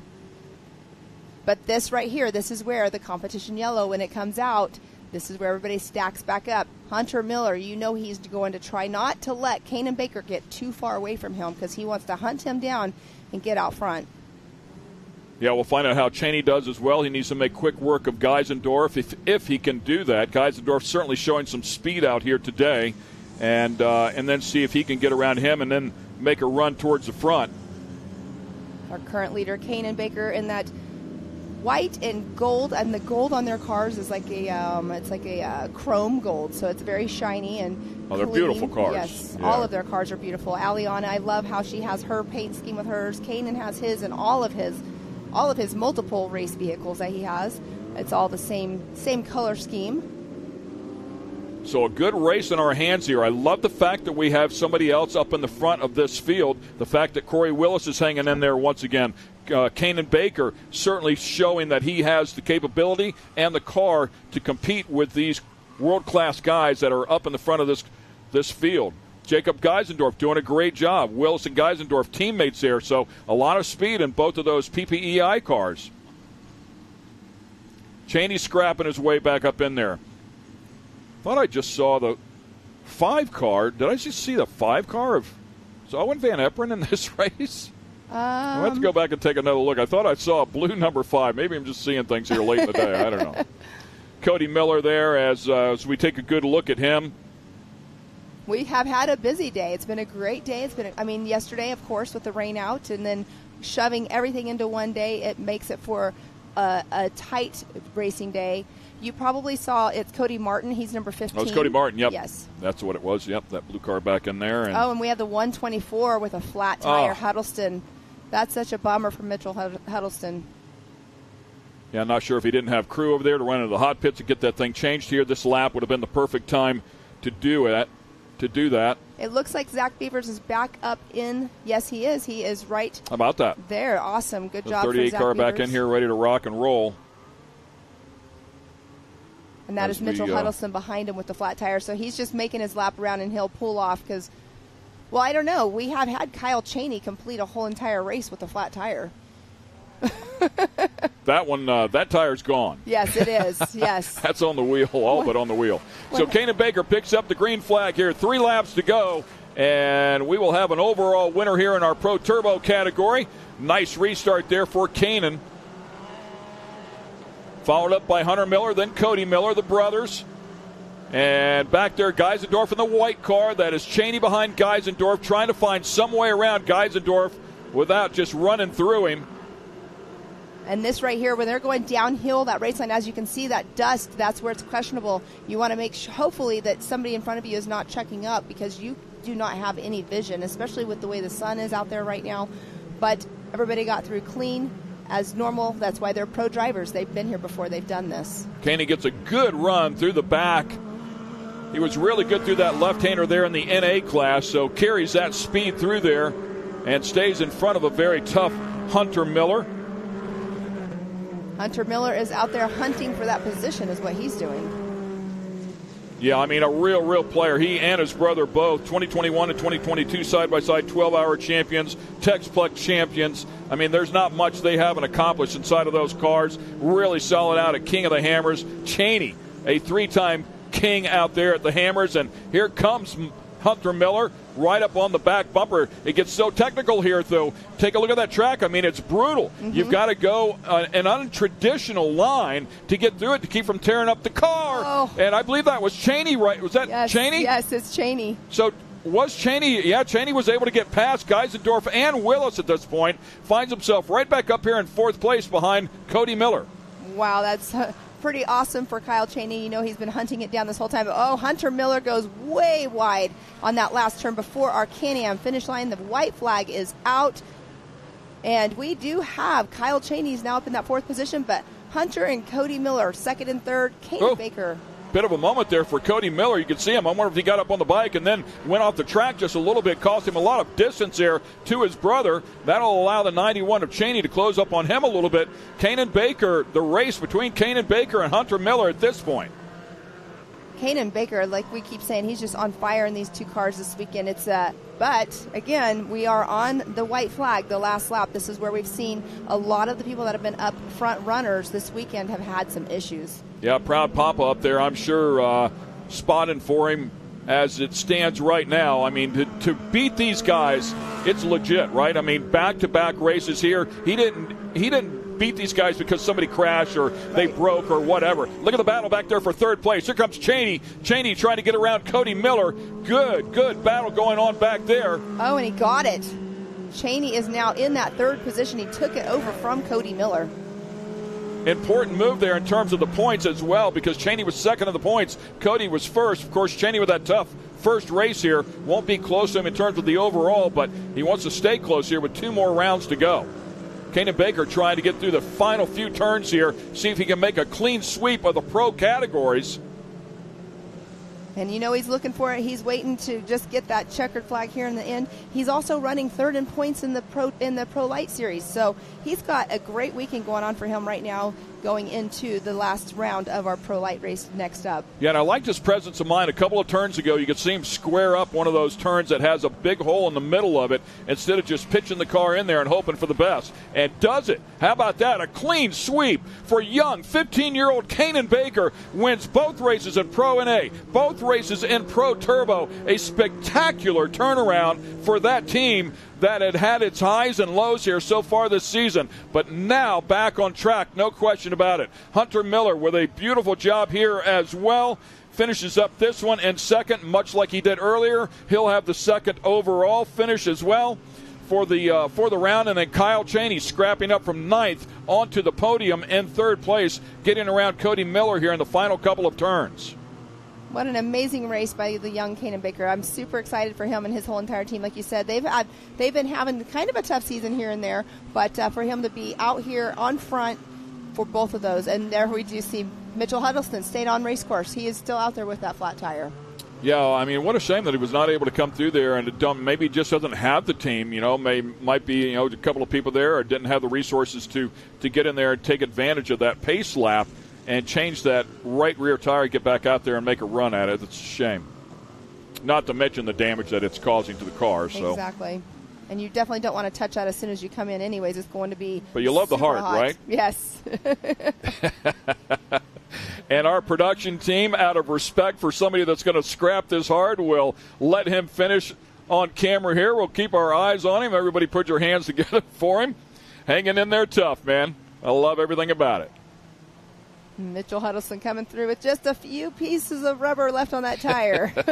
They are doing nothing but causing harm, but they are still there. Exactly, and there is our Ultimax Pro Turbo unofficial results board with Mr. Kanan Baker. Congratulations to you in that number 1 spot this weekend out here unofficially, and you got Hunter Miller number 2. We do have Kanan Baker doing in the background of our Ultimax unofficial results, doing some donuts, so he's having some fun out there. Take that thing out of 4-wheel drive, put it in 2-wheel drive, and rip some donuts out. You think they're excited? And rightfully so. We talked about it. He hasn't even been on the podium in this category. Comes out here, gets back-to-back wins, does it in dominating fashion. As we talked about, he absolutely beat the best in the business out here today, straight up, and hung on with plenty of pressure, courtesy of Hunter here in this race, but had to pass those guys. And was passing them around the outside. So hats off to him and that team for getting it done. Mitchell Huddleston, as we talked about, coming back there with that flat tire. By the way, Mitchell finished in 7th in the first race, so he had a great first race, but it went sideways for him here. And take a look at the rest of them. Cash LaCroix, Robert Van Beekum, as we talked about. Austin Vanover, unfortunately, not able to make the call. Yes, and Cash LaCroix, I'm not sure exactly what happened to him on race number 1 as well, or Austin Vanover, but obviously we did see, like we were talking about earlier, Robert Van Beekum did have a crash beforehand, had an incident in this race earlier on as well. But that was an amazing race by our Pro Turbo class with our highlights here. They threw the green flag. It was Kanan Baker who was leading them all to the stripe, and it was Kanan Baker who led this one flag to flag the entire time. An outstanding accomplishment for the young 15-year-old. He scrapped his way up there the first race. Zach Beavers went for a ride, turned it back over, and he made it to the end as well. So stay with us here. We have one race yet to go, and we will crown a champion in Pro Life.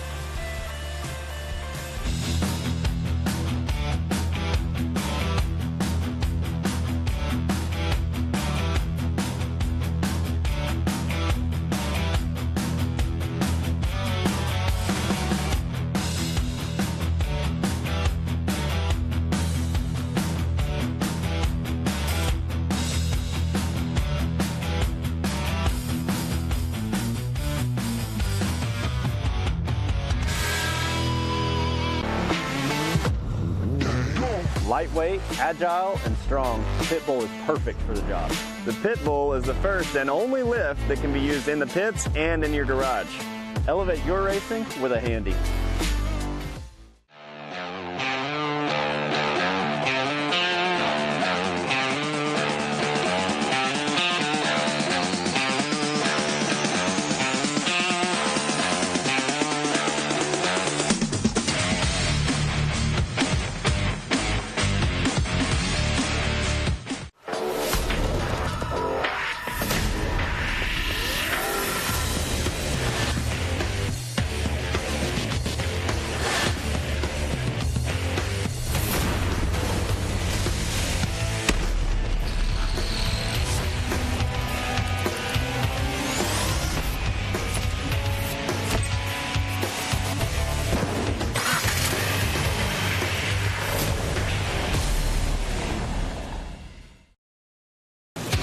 Watching Speed Sport 1, your home for great off-road racing from America and around the globe. Woo-hoo-hoo! From Ultra 4 to rallies. These guys are fighting for the lead. It seems very aggressive. Short course to desert race. Great move there. He is so fast. Whether on 2 wheels or 4, Speed Sport 1 has the off-road action you crave. Look at that move. Jumps to the inside. Speed Sport 1, the Motorsports Network.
Welcome back to MidAmerica Outdoors. It is round 4. This is the MAO Truck Championship weekend, and we will get things going here in just a moment. We're going to show you our starting lineup here, the 5 trucks. We will crown a champion at the end of this race. We'll take a look at them here. Connor Berry, Johnny Holcher, Tyler Rimreed, Kanan Baker, and Kyle Greaves. Kyle Greaves comes in here with the points lead. Johnny Holcher second, was just 17 points back. Kyle Greaves had a moment in the first race, got down in a rut. It loaded up the truck. He went to counter steer, and it broke part of the suspension, so he couldn't counter steer it. Consequently, it flipped the truck over, and he finishes up in 5th place. Johnny Holcher there in 2nd place, no doubt closed up that points gap. We'll find out if Greaves can hang on here and collect a $25,000 bonus check at the end of this one for winning the championship. But it is all but on. $100,000 plus is the payout here for the ProLite trucks. $7,500 to win the race, $25,000 to win the championship on top of that, along with the rest of the payout. Great stuff. The 21, Kanan Baker, out there in the second row. 43 over there, that's Rimreed. The 34, the 44. The 34 is Kyle Greaves, and the 44, there it is. That's the battle between those two right there. Connor Berry in the number 2 truck won earlier today, backed up his effort from the last round where he won based on technicalities or penalties, if you will. But it is on right now. Johnny Holcher goes out and grabs the early lead. Yes, he is. Johnny Holcher in that red truck. We do have 5 trucks that'll be out here on course. We did see Tyler Rimreed take the green flag as well. But Johnny Holcher out there in that number 1 spot. You can see there is a rut right there that they are going to be hitting in that turn. They're going to have to change up their driving style just a little bit. But Kyle Greaves is not going to let Johnny get too far away. Yeah, important to note here that they did not get a recon lap, so they don't know this track. They haven't seen this track since early today. It is definitely way different. A lot of big holes, a lot of big ruts, stuff that will bite these trucks. They are narrow, short wheelbase. There's a lot of weight to them, and you really throw them in. As you can see, Holcher there up there at the top of that bowl turn. So it's going to be interesting here. This first lap is going to be pretty testing. Exactly. 100% agree with you on that, Ken, for sure. They do have some areas that they're going to probably try to avoid now that they have seen one lap. But we do see Tyler Rimreed. He's running in that 4th position. And what an amazing roost that these trucks throw up. We just saw it on that camera in turn number 7. It is such a high roost, a hard roost, because these guys, they don't let up in the gas. They are drifting that truck as fast as they can through these corners. Yeah, the big difference being an all-wheel drive side-by-side versus the 2-wheel drive. You can see them driving a completely different line, so a lot of the holes that the side-by-sides developed, these guys are not getting in the middle of. A lot of times just because of the sheer weight of the truck, centrifugal force sending them to the outside of the turn, out there in the fluff, if you will. On the cushion, Johnny Holcher gets up on the bike. It's going to cost him a spot. Maybe not. Can he hang on here? Side-by-side they go, and Greaves checks up just a little bit to make sure that there was no big contact there. Smart move. Wow, and that is also a good save by the young Holcher as well. He has a lot of seat time under his belt. He's been racing for years as well, but definitely getting back on the gas helped him out tremendously to get back into that number 1 spot. A little dusty right in there. That is Connor Berry there in 3rd place, who won the first race earlier today. And unfortunately, it looks like Kanan Baker back here struggling. Is that Kanan? Yeah, it is Kanan. Yeah, tough go of it, but he's had a phenomenal weekend. Yes, he could pull that one in right now and just be happy with the weekend. The top 3 here are going to duke it out. Holcher in the 44 truck, giving it everything he's got. Pro 2 seat time, wins in Pro 2, and also obviously in Pro Light. Greaves right behind him. Greaves a champion inside of this category. Connor Berry doing a great job as a young driver inside of this category, I believe 18 years of age. Down to the bottom goes Greaves, trying a different line. And that line and it's going to cost him. Berry gets the momentum and drives around the outside of him. Exactly. You took exactly what I was going to say, that momentum, that lower line. You have to let up just a little bit, and you are just hoping that the person that took that high line makes a mistake or doesn't get on the gas quick enough, and that's the only way you're going to get around somebody in that horseshoe 45-degree angle turn. Holcher can certainly close it up here now that Greaves has fallen back to 3rd. I don't know that it will be enough for him to take over the points lead and that championship from Greaves. But we've got a lot of racing yet to go. 8 laps total in distance, mandatory caution after 4. And you can see Connor Berry's trying to hold on to that number 2 spot now, but you see Kyle Graves taking the outside line right there, throwing up that dirt. Like I was saying earlier, you're going through these turns. They're using the rear basically to turn these trucks. They're having to set up a certain way to make the turns and keep on the gas. Yeah, exactly right. Driving with the rear tires, a lot of time people will say, and Holcher has a moment. And now Connor Berry finds himself back out in the lead. A little bit of contact there as Greaves just barely touched the back of Holcher, who's trying to get things sorted back out. I am not sure what happened with Holcher, but he's fallen back just a little bit, so he could be having an issue. Who knows? But, wow, that was a little scary there for a second because they were all coming up with the high speed over a little bit of a jump over the concrete tunnel. And we'll see what happens here. We're hearing that Holcher might have hit the wall there on the over-under. See if we can find out what happened. Keep an eye on him. And, oh, yeah, got way wide. Just tagged that K-rail a little bit, enough to scrum, enough speed for Connor Berry to get around him. It didn't look like a big enough moment to really damage the truck, but it certainly got him out of sorts there for a couple of turns. And both Berry and Greaves were able to get around him, and he is certainly off the pace. So it must have been a little harder than it looked. You know, and hitting the K-roll like that, it might have been a little harder than it looked like what we just saw on the replay. But tagging the wall like that, it can also make your tire go down. So hopefully it's not a tire issue because he'll be having to do a tire change when we go to our mandatory caution. I mean, maybe it broke some of the locator arms in the back of that thing. That I don't know. We'll see if the diff is moving around just a little bit. In the meantime, this is all Greaves needs. He just needs to finish in front of Holcher here. It's a lock. I mean, a long ways to go here. Anything can happen. We saw Greaves flipped a little bit earlier. We were talking about that moment, and got it up on the bike right there. That was a big moment for sure.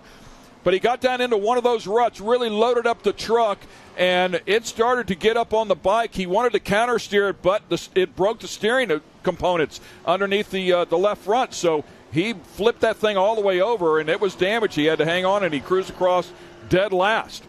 Yes, and he's just trying to get around Connor Berry, but, we do have that mandatory caution coming up as well, too, so that will definitely, give him another chance to get around Connor Berry. Watching these two are certainly the class of the field right here, and first year for the Pro Light trucks, so just getting their feet wet out here at MAO. 4 rounds. 4 races here. They started things off a little bit differently, but now just a single race, much more conventional style in terms of short course off-road racing with that mandatory caution in the middle. And you can see when they're going through those turns, their tires are rotating over just a little bit. They're using as much as their tire as they can, and this is another thing. With the track being the way that it is out here, tires are key out here this weekend because you don't only have, the blue groove that you're going on, you also have some water areas, and it's interesting to watch these trucks work and watch their tires work, the suspension work, and see how these drivers adapt to the track changes. So as it stands right now, 4 weekends of racing there for Kyle Greaves, the KGB team. He had 2 overall wins. That's a total of $15,000 alone. Outside, inside, working hard here on Connor Berry, trying to get around him here before the mandatory caution. He is definitely applying all the pressure he can. Going somewhere where Berry isn't. Up beside him right now. Can he make it work? Man, he is definitely going to work on the cushion, get some grip, goes around the outside of him. Well, a spectacular driving job out of Kyle Greaves right there. That is a solid effort as they work their way back around here for what should be the mandatory caution. We'll see if it's out here. And there it is. He'll have clean air on that restart. Spectacular effort out of the 34 truck, but he's already picked up $15,000 through those first 2 rounds of racing. If he wins this championship here, a bonus $25,000 on top of that. So he's made a ton of money over the course of the 4 races that they've competed in out here. And by the way, that was open to everybody. This isn't an invite. Right. So all the Pro Light people that are out there had that shot. We're going to see if we can get in touch with him here. Kyle Greaves, Ken Stout here. Can you hear me, brother?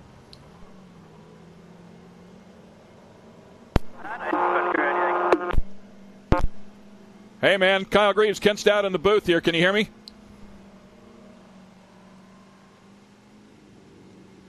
Was talking on top of him. That was his father, Kurt, in there. They're trying to communicate so they can win a championship. Well, we want to talk to you too, man. Can you hear me? Hey, buddy, great effort, man. Great driving display there at the end of that last lap coming to the mandatory caution. You're sitting in the catbird seat here. A lot of money on the line, brother. What do you do here in the back half? You going for it or just take care of it? Connor and I are having actually a really good battle right now, and we're racing clean. So, we're just going to go out, race, and have fun, and hopefully not put it on its lid again. So we're just going to see what happens from here on. Copy that. I'll let you get back on the radio there with your dad. Great job. Great job all season long. Best of luck here to finish this thing up.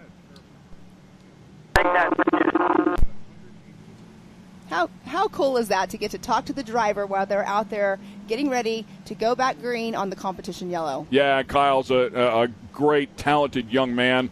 We documented the fact he now has 19 wins inside of this category, tied up there with one of the best of all time, the late Rick Huseman. Also, Robert Naughton, extremely talented, went on to win a championship in Pro 2. Of course, his cousin is C.J. Greaves, uber talented, one of the best of all time, future Hall of Famer, no doubt. His uncle Johnny Greaves. I mean, I don't know if he's in the Hall of Fame yet, but he should be if he's not. So he certainly will make his way in there. And of course, his father Kurt, working on these trucks all along the way, taught his son everything he knows, and his son has taken the reins proudly.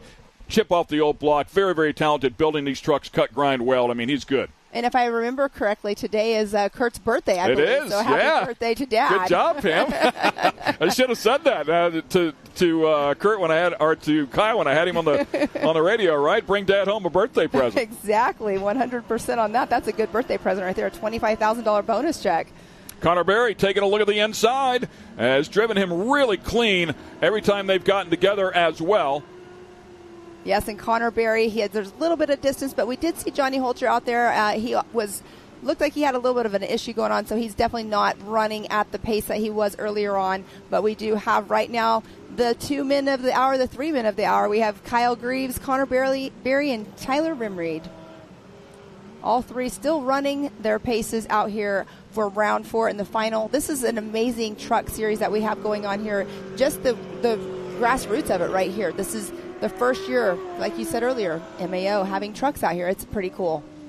Yeah, focusing here on the first two, of course, we need to talk about Tyler Rimreed a little bit. There's a look at Johnny Holcher back there, just wanting to finish this one up. But how about Tyler Rimreed? He was running in Pro Turbo and Pro NA, now running in just one of those categories, traded in, I believe it was the Turbo car, to get this truck. This is a truck that C.J. Greaves won in when we were at Wheatland earlier this season. Wants to work his way up to Pro 4. That's where he wants to go. And you talked about all the racing that he does with Ultra 4 here, chasing the Champ Series as well. Made his debut inside of the Pro Light Series last weekend at ERX. Had a couple of top 10s right off the bat. Congratulations to him for that. And now out here with us here at MAO, making his debut in the Pro Light category. So good stuff, good on him. Another young, talented guy who works really hard to be out here. Yes, and he's definitely somebody that you want to talk to. He's got a good head on his shoulders. Big moment right there for Greaves. Goes off the track. We'll hand it over to Connor Berry. Looks like he over-rotated a little bit too much going in that turn, and once you get off of the track right there, it's really hard to just really hop back on because there are some of the little hills and the lips right there you have to be cautious on. Just one turn really ties in with the next on this track. Certainly that section towards the end of the lap. And if you get out of sorts on any one of those turns, it'll affect you for the next 2 or 3. And, yeah, you got a little bit loose there. And this is where we saw Kyle struggle a little bit in the last round. If it was tire, if it was setup, I'm not going to get in the middle of that. So that's all on those guys. But this track goes dry slick at the end of the day, and it becomes a handful for Kyle. And he nearly over-rotated and was protecting that at the end, towards the end of round 3. And here again, gets a little loose, trying to close back up on Connor Berry. Yeah, when you're driving hard, sometimes, you start over-driving is what we call it. You're over-driving the car, and that's when you're going to start making those mistakes. But he's closing the gap just a little bit. That seems to be his section right there, right here in this 45-degree turn. Earlier on, we saw him take that lower line, and it was no advantage to him. So he is taking like a midline now on that horseshoe turn.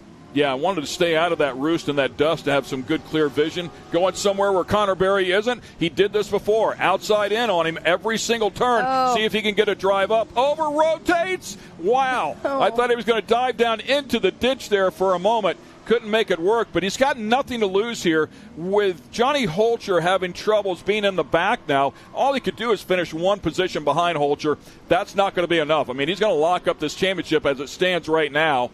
And he can go out here and have some fun, right? Right. Hang it out. Exactly like he told you on the radio. He goes, him and Connor, they're having a good race. They're having a clean race, and they're having fun. And just go out there and finish it. And there we do have Connor still in that number 1 spot. And Kyle, right here, you want to get that win, but it's not always going to happen. Racing's racing's. But there we do have Johnny going slowly on race course, but he is still out there trucking along, just getting those points to finish up the season out here at MidAmerica. Yeah, the Yokohama-backed machine, Holcher Brothers, and race-driven along with Impact, helping him get out here, put it together. We talked about him, a very talented young driver as well. Glad to have him out here. Connor Berry, and now Connor Berry's getting some company. Here comes Kyle once again, not going away. Last lap here, and Kyle's coming after him. This turn right here, too, is a tight left-hand turn. There is that little bit of a divot that Connor will be hitting right there because he is on that lower line. So Kyle Greaves definitely took over the lead just now going through our backstretch on our step-up turn. Connor Berry with 2 wins working here was looking to make it the hat trick and get 3 in a row. It's not over yet, but right now Kyle Greaves works his way back up to the front, and it looks like Connor's off pace a bit. Yes, I was going there next, too. He's having some kind of issue. It looks like he might be having something going on in that front left. It looks a little funny. Yeah, and pulling off out of the way, maybe it's an overheating issue, doesn't want to hurt the engine, maybe transmission issue. Whatever the case is, he's going to roll that one in slowly. That was not good to see. But then we have Kyle Greaves out there making this 1 lap remaining here in the race today.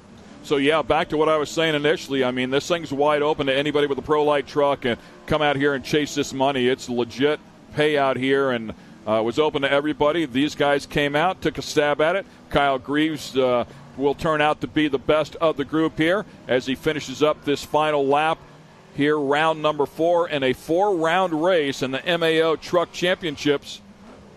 Well, 1 more lap to go here.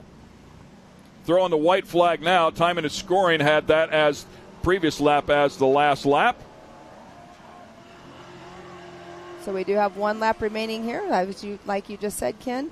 And look at that nice launch that Tyler Rimmery just did. He's having fun out there learning this truck. He literally just raced it for the first time last weekend. So this is only his 2nd time in that truck out here at MidAmerica this weekend.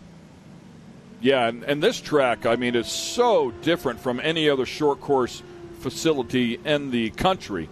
So all the elevation changes, a lot of times it's difficult to see on camera, but massive elevation changes, off-camber turns, the rhythm section there in the back, or the lack of rhythm section in the back, will certainly put everybody to the test here as the KGB Customs truck comes sailing back by. And KGB, of course, representative of the company that Kyle Greaves owns. KGB built, or Kyle Greaves built. And as I talked about, cut grind, I mean, he's a fabricator. He's very, very good at what he does. He builds these trucks and very hands-on. And that makes a good driver. I always say this over and over to people that are working on their own vehicles or building their own vehicles. It only makes you a better driver because you know exactly what you need to change on your car to make it, or your race vehicle, to make it your style, to make you drive better. So that's a definite advantage that Kyle has out here by building his own truck, working on his own truck, being the mechanic also on his own truck with his whole entire crew. So Greaves trying to close this one up. Final lap here this time. We know they threw the white flag. So coming around here, just a final couple of turns, $25,000 to the good. Happy birthday, Pops. 59 years old to Kurt Greaves. Congratulations to him. His son, a very talented driver here as well. The number 34 brings it home. I don't know if we can get him on the radio. What do you say? You want to try it? Here, let me turn it on. I turned it off. I didn't want to interrupt him in some way. All right, now you can try. Hey, brother, congratulations, man. You're going to go away here with a championship. That's quite a birthday present for Dad.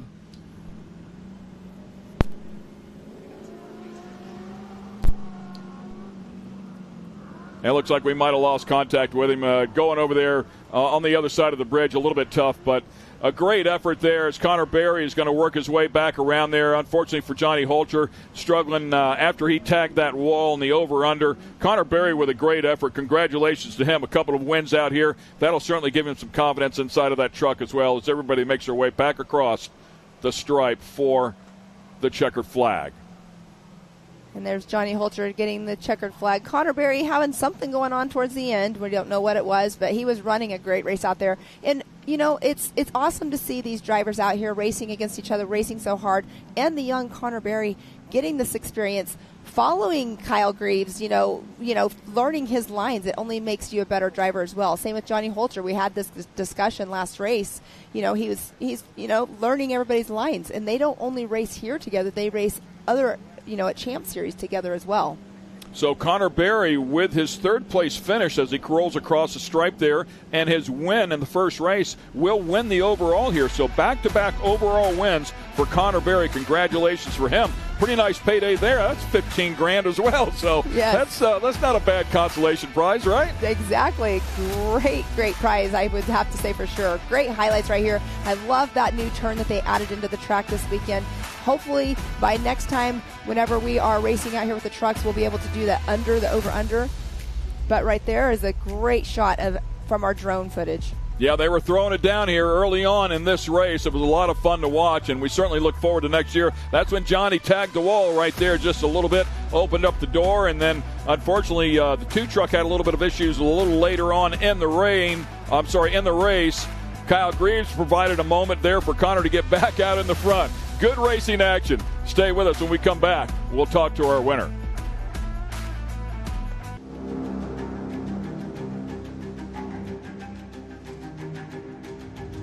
Connect with the Wild is about off-roading with your buddies. Connect with the Wild is about going to Moab and conquering new challenges that you didn't think were possible. Ultimately, Connect with the Wild is about enjoying the outdoors in your vehicle as best you can. We're treating it like we know it's something special that everyone will remember.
Watching Speed Sport 1, your home for great American grassroots racing. It's time to rumble! Whether you're into sprint cars or stock cars, at the line! Modifieds or midgets, down to the low side, retake the lead! Dirt lane models or demolition derby. Oh! Speed Sport 1 has the grassroots action you love. Are you kidding me? Speed Sport 1, the Motorsports Network.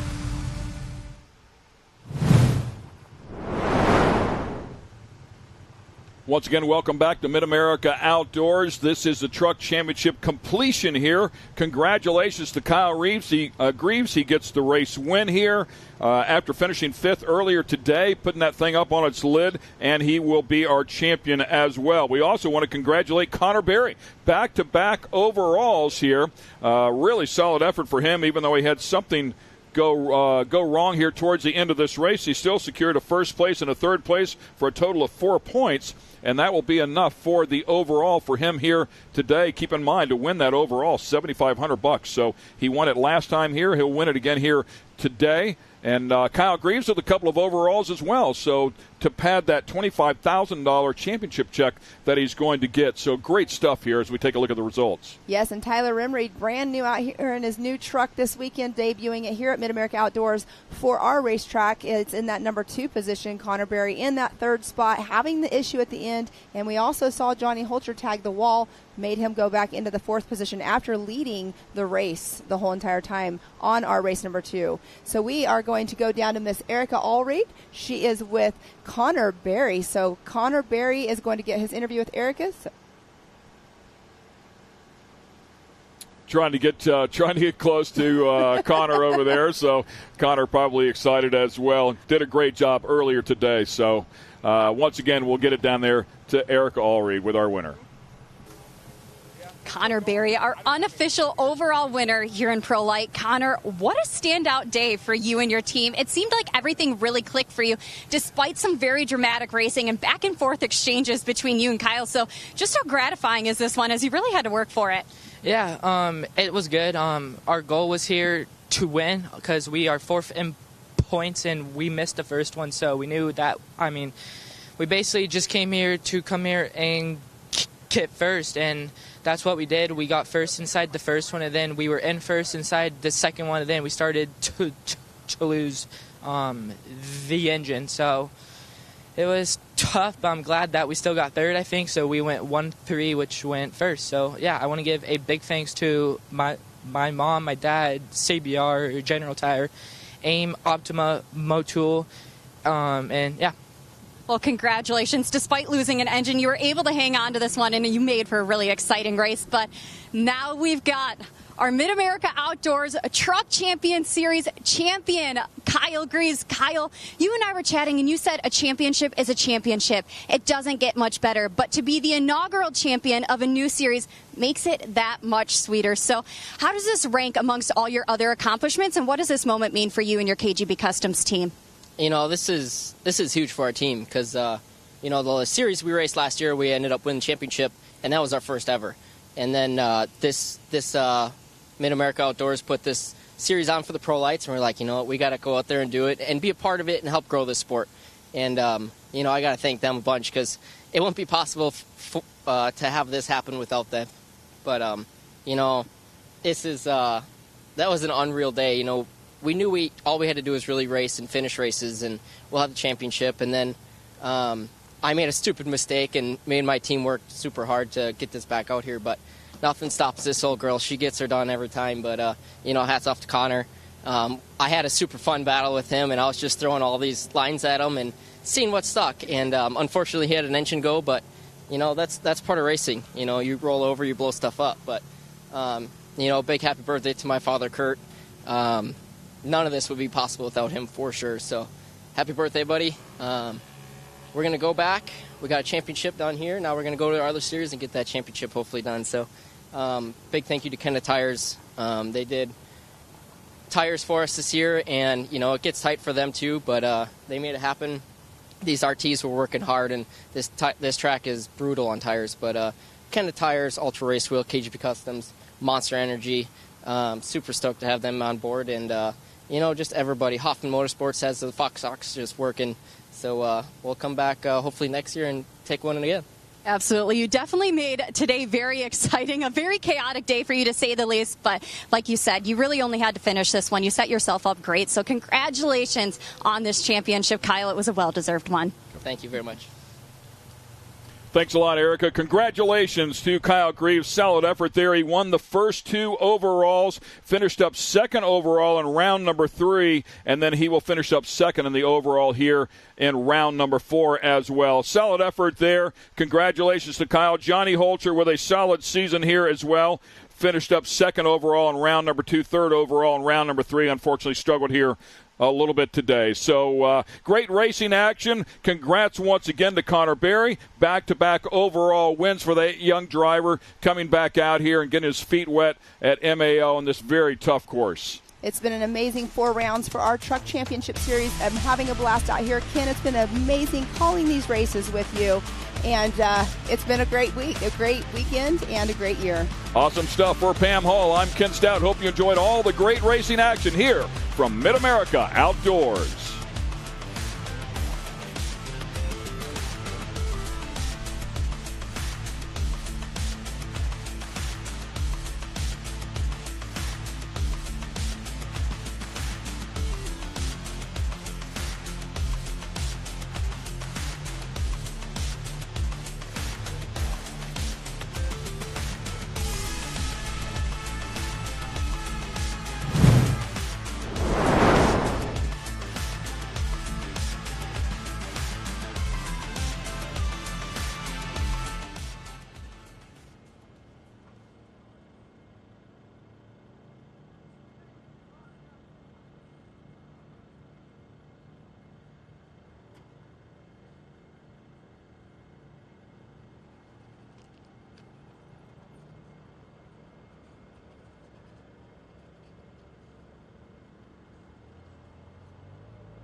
So once again, congratulations to Connor Berry. We also want to congratulate Kyle Greaves. What a great season here as he earned back-to-back overall wins in the first 2 rounds, second and round number 3 for the overall, and will end up second here again. That is solid enough to win the championship here at MAO for 2023. Let's go down and talk to the champ.